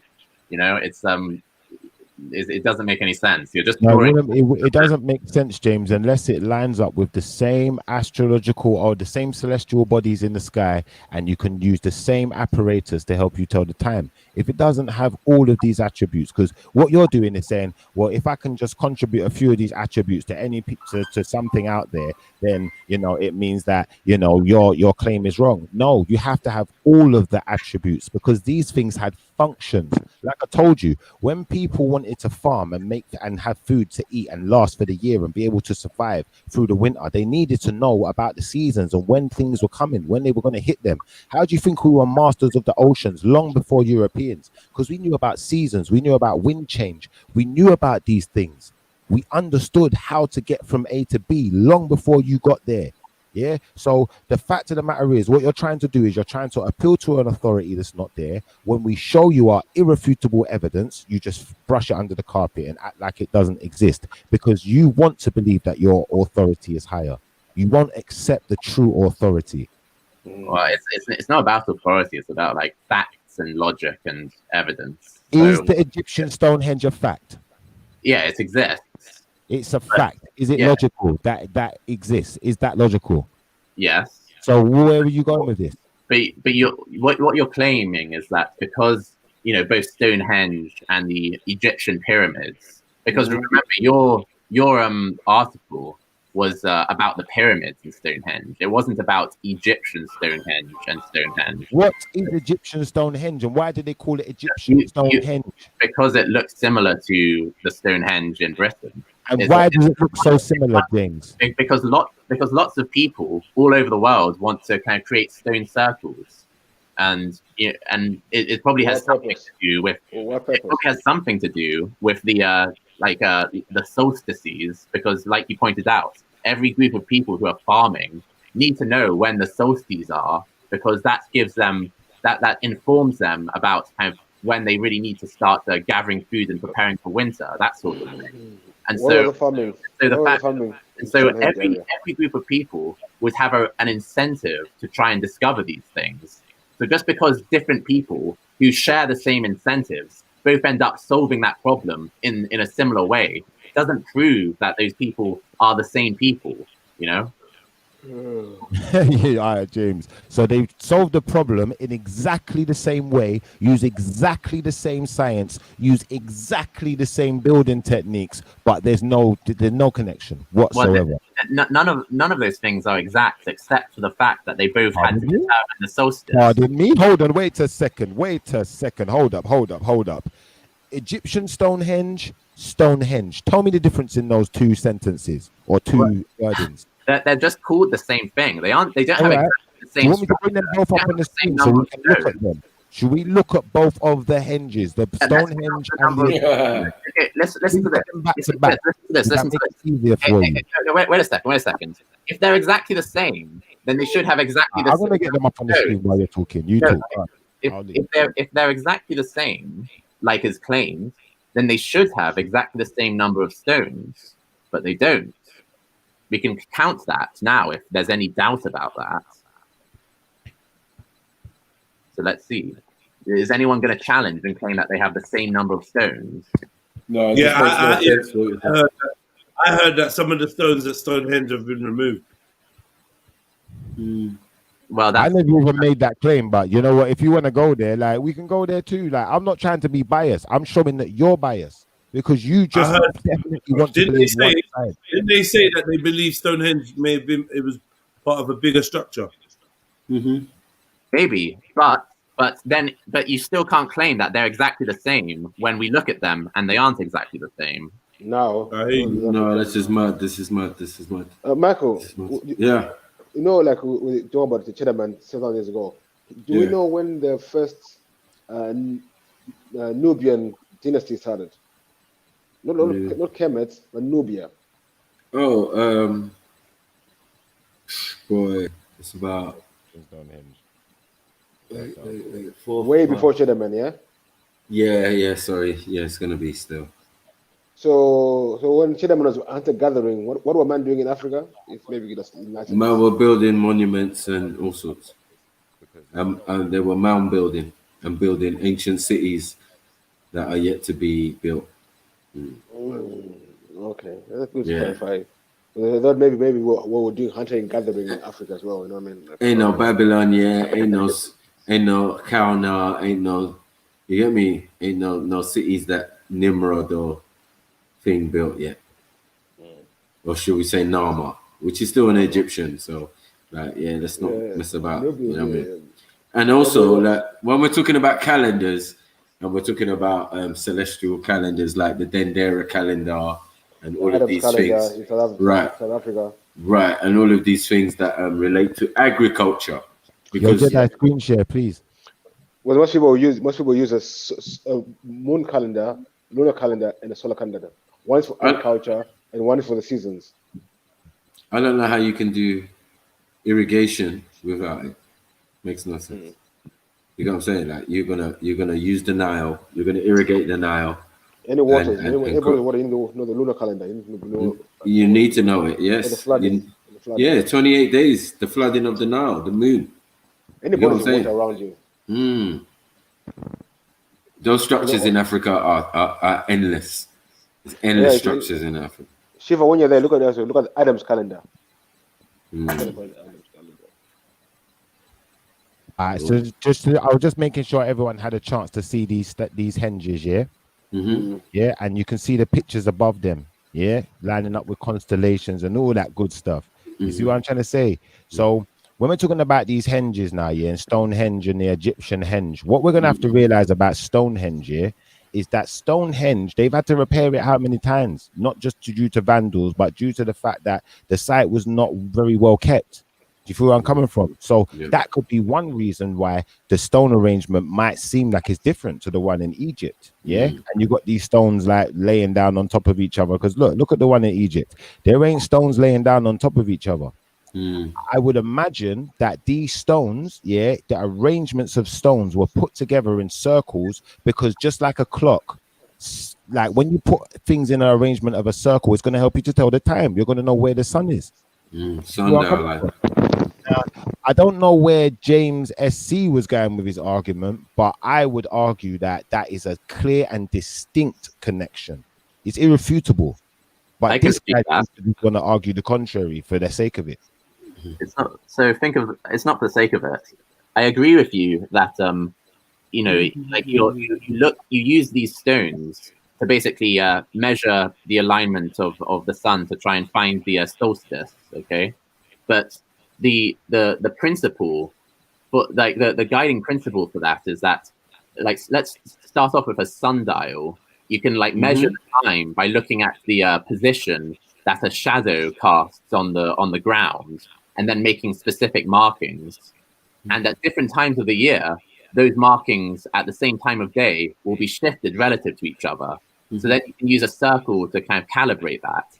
And so it's not hard to imagine that different groups of people would notice, hey, these sundials that we've first they'd notice, hey, if we just like put up a straight stick, then the shadows will change according to the time of day. And so we can use that to measure the time. And then all that they need to notice is that at different times of the year, the shadow positions will be at slightly different positions at the same time. And so this can... Now we're on the same page. Now we're on the same page. Wait a second. James, who done it first? Wait a second. And then that gives you kind of that then you can like judge the calendar from that. You can, like, 100%. James, I agree with you. I'm saying who did it first. So it's you don't need clearly different people. I'm not asking you what you mean. I'm saying different people could have noticed that. Is what I'm saying. Yeah, well that's not how we do things, though. That's not how we do things. Who did it first? Yeah. Like the very earliest one, I think, is Göbekli Tepe in Anatolia. Are you sure? Yeah, I think that's 11,000 years old. Okay, is that a henge? Well, it has a stone circle somewhere in it. Yes, it is. It's very similar. It's very similar, definitely. Very similar. Okay. But again, the language that is related to that is cuneiform. So they've got archaic cuneiform that they found around there. So that relates to the Sumerians. Again, it's not far from where the Sumerians are. So we can just leave that alone. We want to know what your people were doing. Were they building stone monuments, or were they just climbing out the caves of the Caucasus Mountains? I didn't say caves. I'm not putting caves in this. I'm just saying who did it first. Weren't you? Was it? You were copycats, or we did it? No, they were leaving the steps. Yeah. Remember, it's the steps. Yeah, just because one group of people did something first doesn't mean that the later group of people copied it. They could have just noticed the same thing themselves later. Mm-hmm. So you're assuming that's done, but like if it were the other, if it were the fact that the Egyptians invented these stone sundials to tell the calendar, and then they transmitted. Then they arrived in Britain and transmitted the same technology.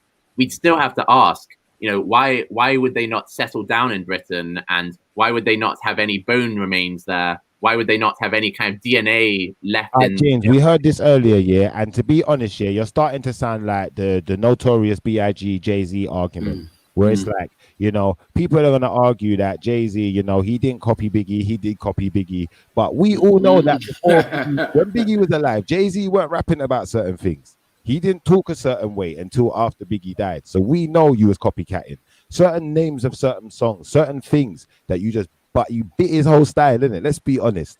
You can't, it's undeniable. But what you're going to sit there and do as a Jay-Z is try and lie to us and try to throw us off the scent. No, it would never work. No, he revealed everything. He told us he told us the truth. What we supposed to do now? We can't go back to the lie, James. I'm sorry. The situation's a better lie. Wait, so you just compared what I'm doing to what Jay-Z and Biggie did.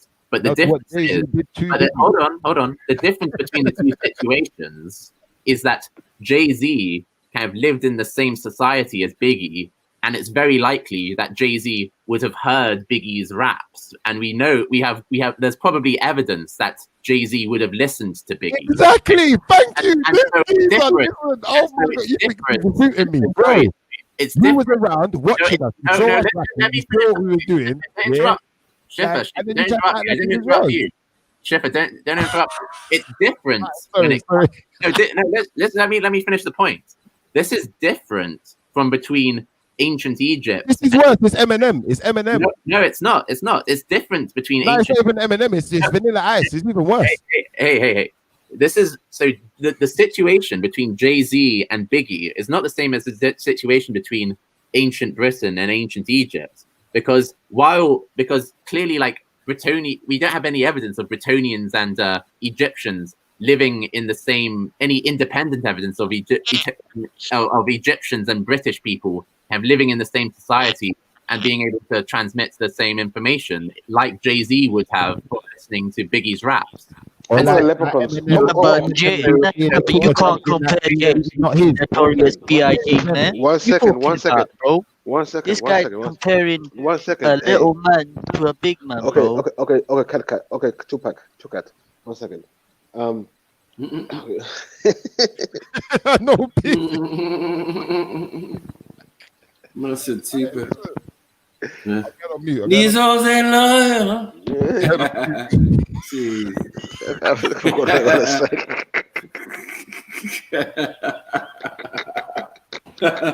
Come on, lads, say it with me.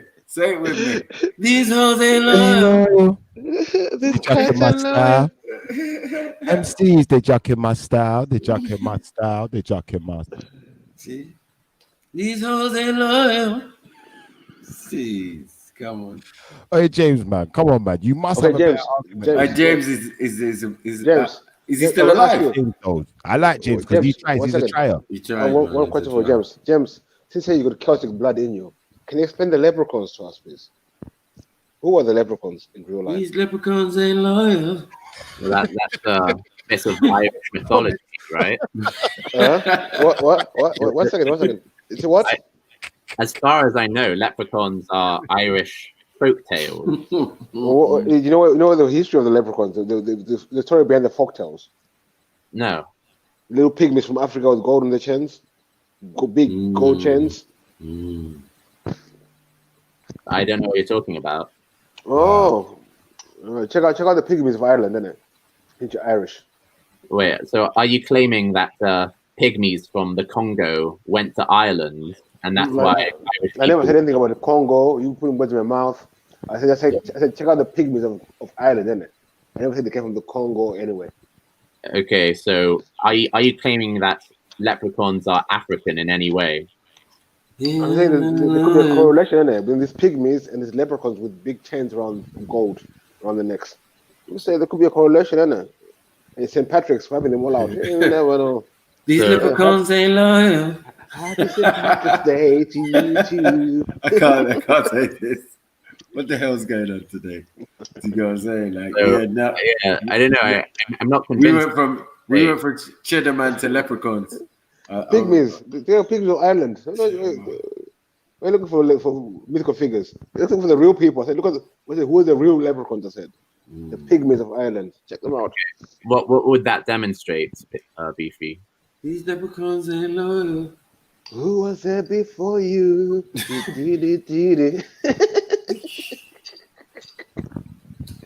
Now we know where Ptah was a master mason, isn't it? So if these pygmies are an island, maybe the ones who built Stonehenge. Maybe it could have been them. Okay, but this is the speculation. Some Irish claim lineage back to Egypt. That's not a lie. Okay, so like this is as though I could say, well, did you know that maybe there's a pink elephant floating around Mars? No, this is maybe. And maybe I said to you, look at the pygmies of Ireland. I never said look at leprechauns. No. I tell you what maybe is your ancestry. That's what the biggest maybe. I have evidence of. You ain't got no evidence, man. You don't even know what your DNA is, man, or what your haplogroup is. I'm talking on behalf of the average Briton here. The average. Oh, okay. The average Briton who says he's 75% Austrian and stuff. Well, that's one person you're talking about. Oh, all right. Or the ones that say they're Saxon or they're Norman or they're from fully Scandinavia or they're Neanderthal and they're from different parts of Europe and Mediterranean. Caucasus Mountains. Caucasus Mountains and all sorts. Those ones. Those British people you're talking about. So hold on a second here. So James, one last question. I wasn't finished. One last one. Please. You've been talking a lot. You've been talking about please. One last question. He has been talking for ages still. Please. I'll tell you. I'm answering Maku. Wait a second. I want to know when. Listen, I just want to know how are you. Wait a second. Oh, wow. So what does it mean to be indigenous to somewhere? Like, obviously, Africa is where humanity originated. And so, therefore, we could say that, for example, kind of Indian people aren't indigenous to India. And we could say that Chinese people aren't indigenous to China.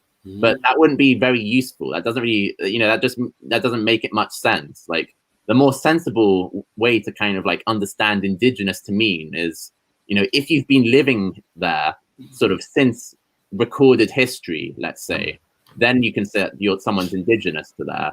So Britain has been inhabited since before recorded history, and the sort of the DNA of modern English people to kind of these prehistorical samples. Can you see the screen? Who's sharing the screen? Who's sharing the screen? Oh, that's what Schiffer's showing. What does it say? What does it say? The Torah of Ireland. What does it say?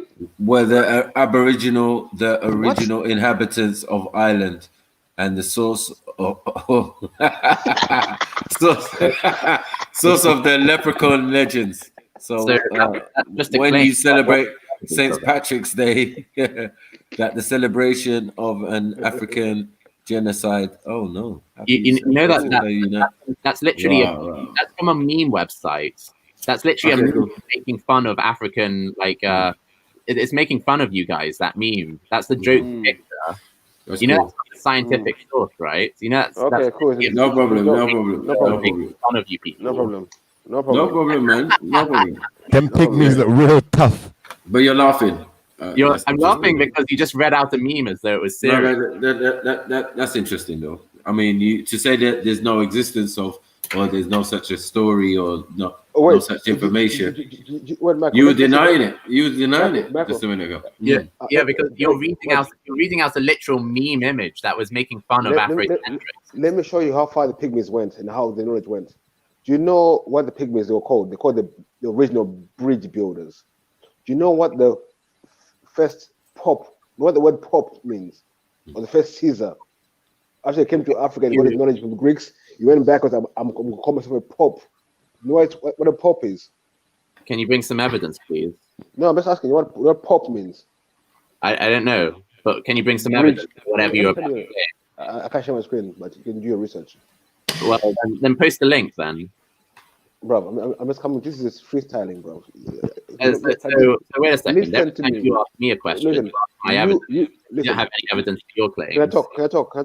Please don't cut me off. But you're just talking without any evidence, though, aren't you? Listen, you ask a question, you don't even know what you're talking. You just use Google. Press Google for every answer. You don't know nothing what you talk about. Listen. I'm giving my perspective. That's the difference between me and you. I don't have to use Google. I know things. Yeah. I know something, but I'm gonna Google it. No. If I'm wrong, I'm wrong, innit? That's my perspective. Let me talk, bro. You're just making things up then if you can't provide any. Okay, if I'm making things up, we'll see, innit? Then, okay. Right now, that method that you used has backfired on you about 6 times. You're using Google and you're still making things up. Come on, bro. It's backfired about 6 times on you today. How can you be using Google and still making things up?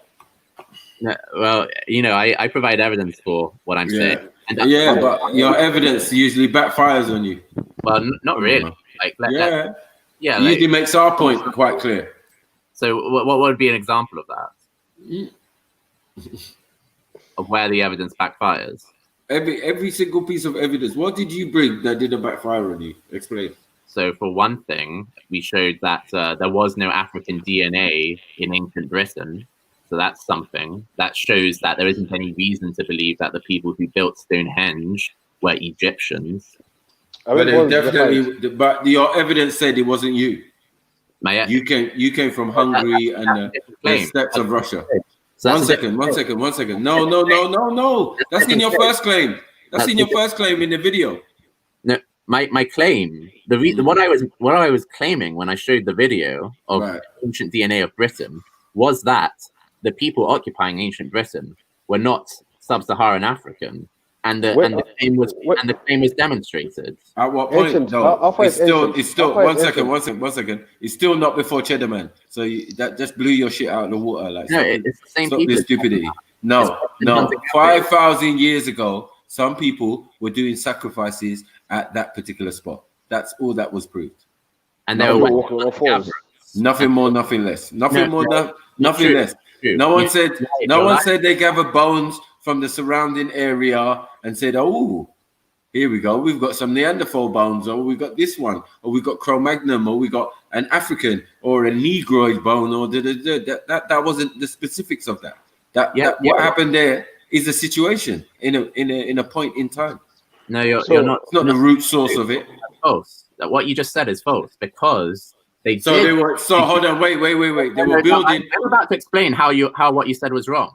The reason that what you're saying is wrong is that in the evidence that they were citing, they were literally looking at bones from prior to 5,000 years ago from Britain, and they found the DNA from those bones to match Western hunter-gatherers. And Western hunter-gatherers, again, are not an African people. They're not a sub-Saharan African people. But the study was done from most of Europe. No, not for Britain. Hold on. You're going to read it. Stop lying. Wait. Stop lying. Wait. You started with a survey. 1 second, man. You started with a survey. 1 second. You started with a survey or information that suggested that certain sets of European Sardinians, this one and that one. Do you know what I'm saying? Britain was not mentioned. You had to go further down in the video to get the specific thing that said, look, this is me, Maku. I am these people. And then we looked up those people, and then they led to this other individual. Do you get what I'm saying? Who we've got no bones or no actually physical evidence and not even an image of. No, that's not true, because show me an image of your Baffer man. No, what you said was that there was no DNA of the individual, and the individual you're referring to is the Mautu boy, and we showed you that. Show me a picture. Show me a picture of a Mautu boy, please. You didn't show me one. We have the DNA though. That's what we're. No. Well, you said that there was no DNA. And now you ask him, what do you look like? James, what do you look like? You said that there was no DNA, and we looked at we looked at an article. Okay. That's fine. Was it Mongolian? That's fine. Whenever you make a claim that's false, and then I correct you, you just say, okay, that's fine. No, I'm listening to you, but what I'm saying to you is that I'm not trying to make an argument. It's nothing false in what I'm saying, right? What I'm saying to you is, the same people you're saying, like, can we get an image? Because if we ask for a Neanderthal, we can get an image of a Neanderthal. If we ask for a Denisovian, we can get a motherfucker in a hoodie, right? If we ask for Homo sapien, we're going to get an image of a Homo sapien. So please provide us an image of this individual, because I did not see that. What I saw was a piece of artifact. Or some clothing. Probably, something. I don't even know what that was. No. Just please. I literally read an article to you saying that they analyzed his DNA from 24,000 years ago. Well, they find one bone or a few bodies, just one bone. It's over, man. It's over, man. Like, come on, James. Just I'll ask him. Did they find? Is it a bone? Is it a body? What is it? A body. Yeah, but we keep giving him 10 points and he's escaping. Don't let him escape no more. He's not escaping. He said that the leprechauns were not those Twa people. He said it's just a meme. Remember your words, because you're going to eat them now. Remember, it was just a meme, yeah? You want to read, or should I read? Who wants to read? You read, please. Says, Saint Patrick, born Maywin Succat, born circa 375 AD, was a Roman Brit who completely murdered the Twa out of Ireland. The Twa Druids, in brackets. Oh shit! An ethnic group of small African people. Who are the original Celts again? Who are the original Celts? Who are the original Celts?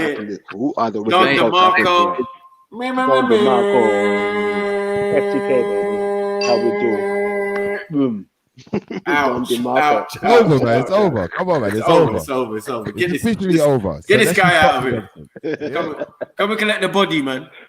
Don DeMarco. Come and collect the body, man. You want me to post the link? No, we've been fucking around with this guy too much anyway. I'll post the link. I'm not even reading. I'm gonna post you the link, man. I usually don't play with my food. But go on. Continue. Sorry. Continue, Schiffer. Finish. I'll read. If you want me to read it, I'll read all please. Can I respond yet? Or no. I don't think there's a necessity for it. There's a necessity. Sorry. You're right. You're reading out Reddit as though it's. Let him finish. You're reading Reddit as though it's science. Well, it's cool. You read what you wanted to. Why are you just trusting whatever you find? Waiter, because you said that other information wasn't good enough for you. So let's continue. So far, you've read a meme website and you've read Reddit. Right. So the meme wasn't good enough. Don't worry, we got the sources at the end of it. We got sources for you. Right. You can do some more reading after. All right. Continue. The Twa Druids, an ethnic group of small African people, wore a headpiece with a snake on it. This ethnic group is now thought to be the original inhabitants of the majority of the earth. The snake worn on their headpiece, Twa also wore the West African, also were the also were the West African descendants of ancient Kush and Kemet. Both wore the emblem of the Earth Mother snake on their headpieces. Is the meaning behind Patrick chasing the snakes out of Ireland? Saint Patrick committed one of the largest genocides, mass murders of more than 200,000 Africans, again ordered, sanctioned, and funded by the Eastern Orthodox Church by Pope Celestine I. He then taught Christianity to the land. He was sainted posthumously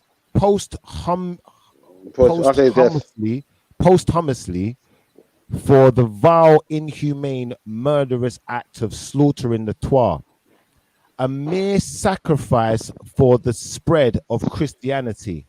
The leprechaun is our African ancestor, originally from Guinea.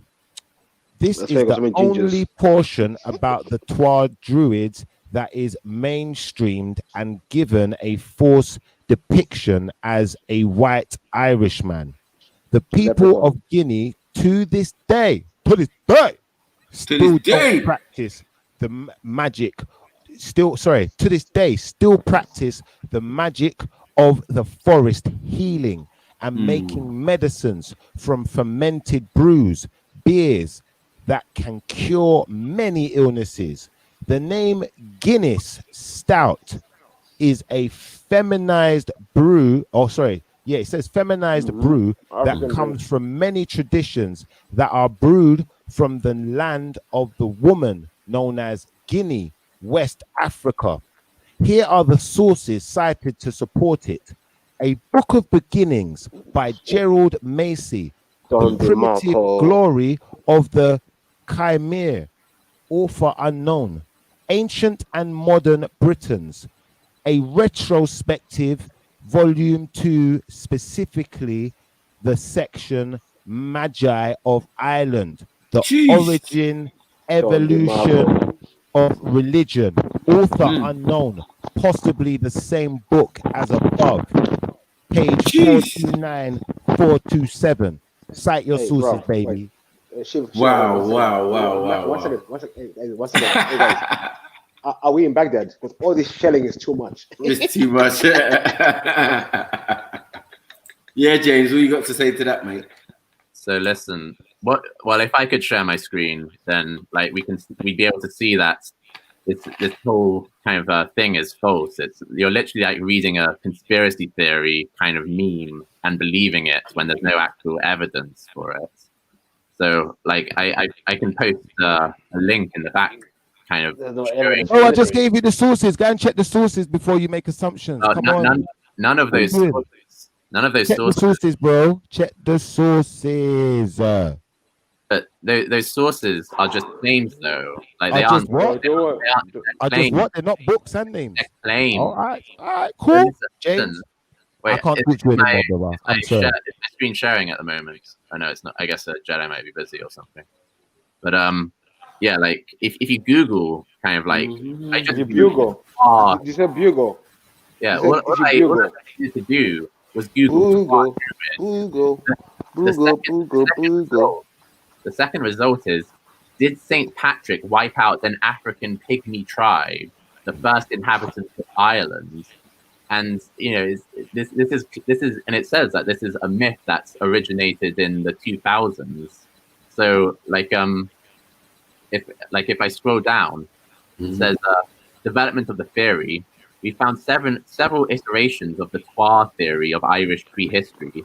One version published in 2007 on the website of the Arm and Ankh community, like a sort of i.e. like a sort of Hotep community in America, in Kansas City, Missouri, offered the following outline.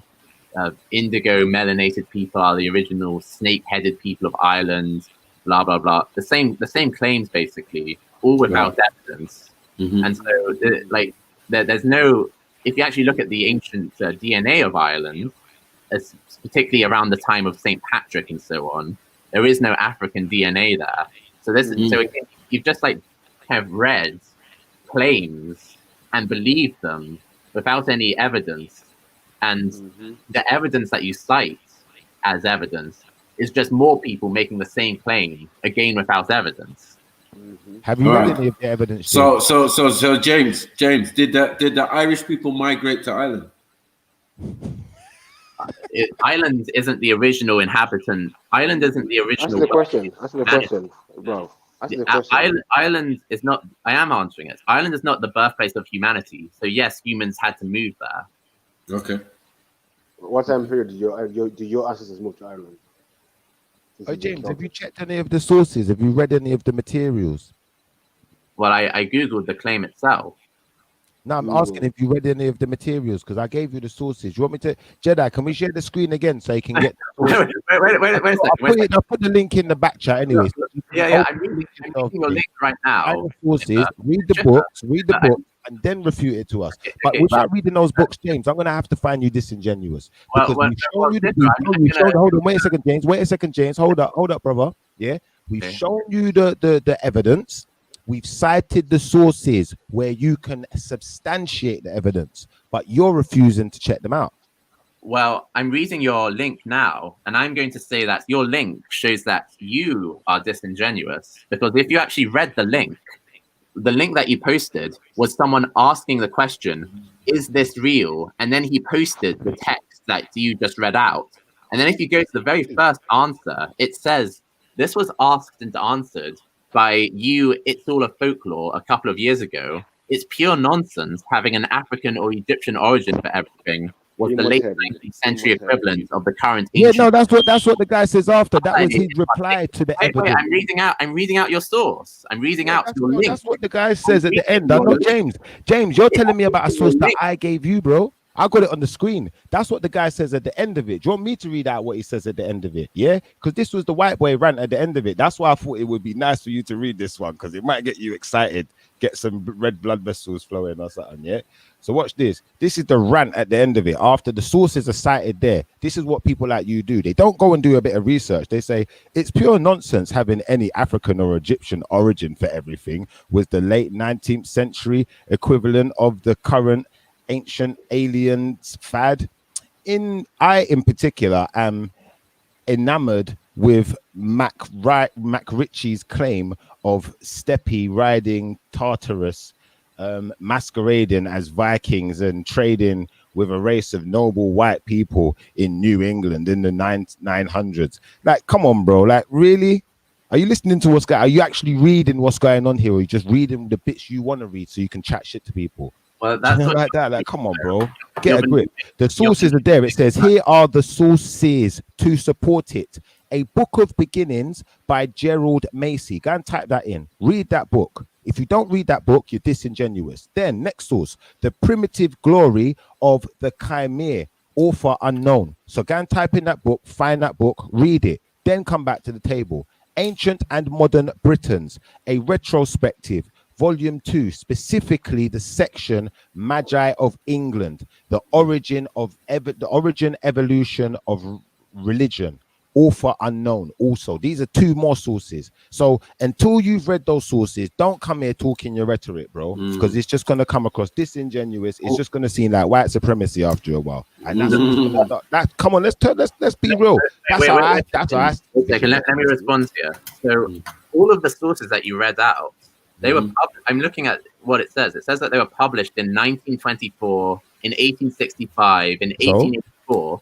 So all of these. Read it then, don't it? Why are you telling me when they were published? So I wasn't finished. So all of these people were making these claims before they had any idea what the DNA of ancient peoples were.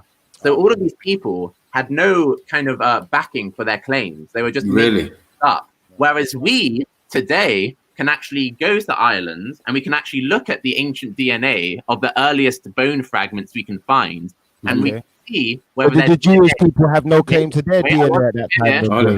The Jewish people have no claim to their DNA at that time as well, then, James. Did nobody have claim to their DNA at that time, then, James? Are we just going to go round and round in circles, James, until you're satisfied? Don't overtalk me. I wasn't finished my point. So we, in the modern day, don't need to rely on kind of speculation and folklore and just claims made without any scientific evidence. We can actually look at whether the ancient DNA of the people of Ireland matches modern day Irish people, or whether it matches Twa Pygmies. Yeah, but James, I've already told you that's where you're going wrong. James, DNA can't prove everything, James.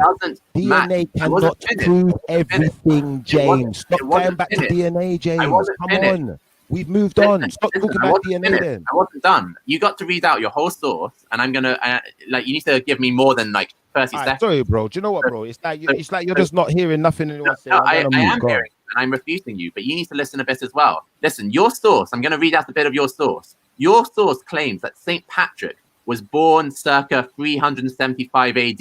Okay, and we have bones from well before 375 AD in Ireland, and so. Like, we can look at Irish people, all the Irish people from before 375 AD. We can look at it from 0 AD, from 1000 AD, long before. And so if it were true that before 375 AD, Ireland was populated by Twa Pygmies, then there would be DNA evidence from these ancient bones showing that all these ancient bones... James. No, James. That's a lie, James. I wasn't finished. So if it were true that before 375 AD, Ireland was populated by Twa black African pygmies, then all of the Irish bone samples we have from before 375 AD would match black African Twa pygmy people, but they do not. James. They in fact look like just normal Europeans. James. You're lying to yourself again, James. Listen to the lie you just told. Let me show you why you're lying, James. Yeah. Who was Saint Patrick? He was a Roman, wasn't he? He was a Roman. Are we going to tell a lie and say he wasn't? Yeah, he's a Roman. Who was here before the Romans? Were they Europeans too? Were they living side by side with them? Shut your mouth then, innit? And stop chatting rubbish. I can't, bro. If you're going to keep doing this rubbish talk and just using big words and thinking you're smart, you're just going to come across disingenuous, like you're some kind of white supremacist out here with an agenda. If you can be genuine, go away and read those books, then come back and tell me who's right. Right. That's it. So you're just ignoring DNA evidence there. Yeah. We are. Thank you. That's right. We're ignoring DNA and evidence because it's not good enough. Compared to artifacts. One second. Ignore science. One second, man. To ignore the folk tales and the mythos of the Irish people themselves. Do you get what I'm saying? Would be disingenuous and not unfair.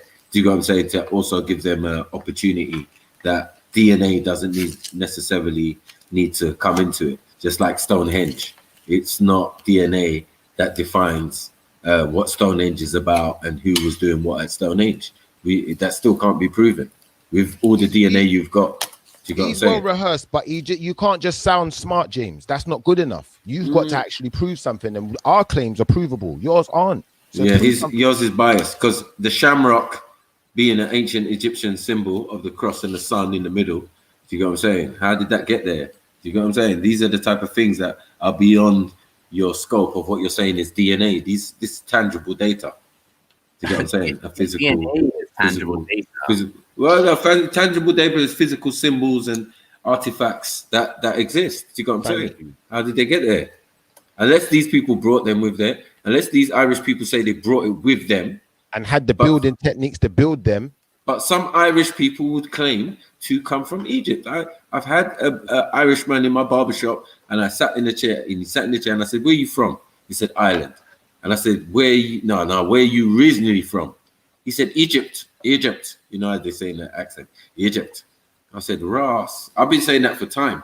Yeah, but it seems like I didn't know that Irish people themselves also made these claims. Then I started to look into it. Then we see the Irish causeway and all of that for the giants and all of that. That matches up with what they're saying in England about giants being in the angles before. Why do you think some of the ancient kings were so tall? I mean, so short. Sorry, not tall. They were so short because they were pygmies, isn't it? Little black man running things with their little strong arming man. You get me? And then Romans come in and started doing some shaggeries. Well, as we know, it was black Romans. As I said, the documentary. As well, yeah, there was black Romans. Severus brought the biggest army to England.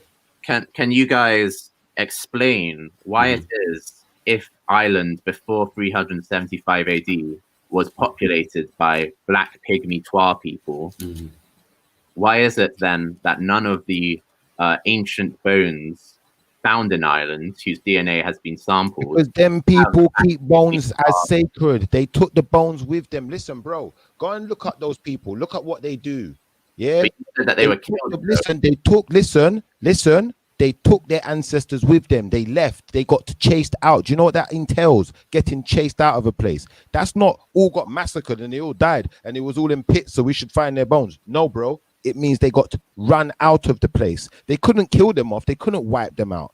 They had the ability to leave and the capabilities. They had means of travel. So when you're talking all this rubbish about we weren't traveling around the place and traveling around the 7 seas, who did my man chase out of there then?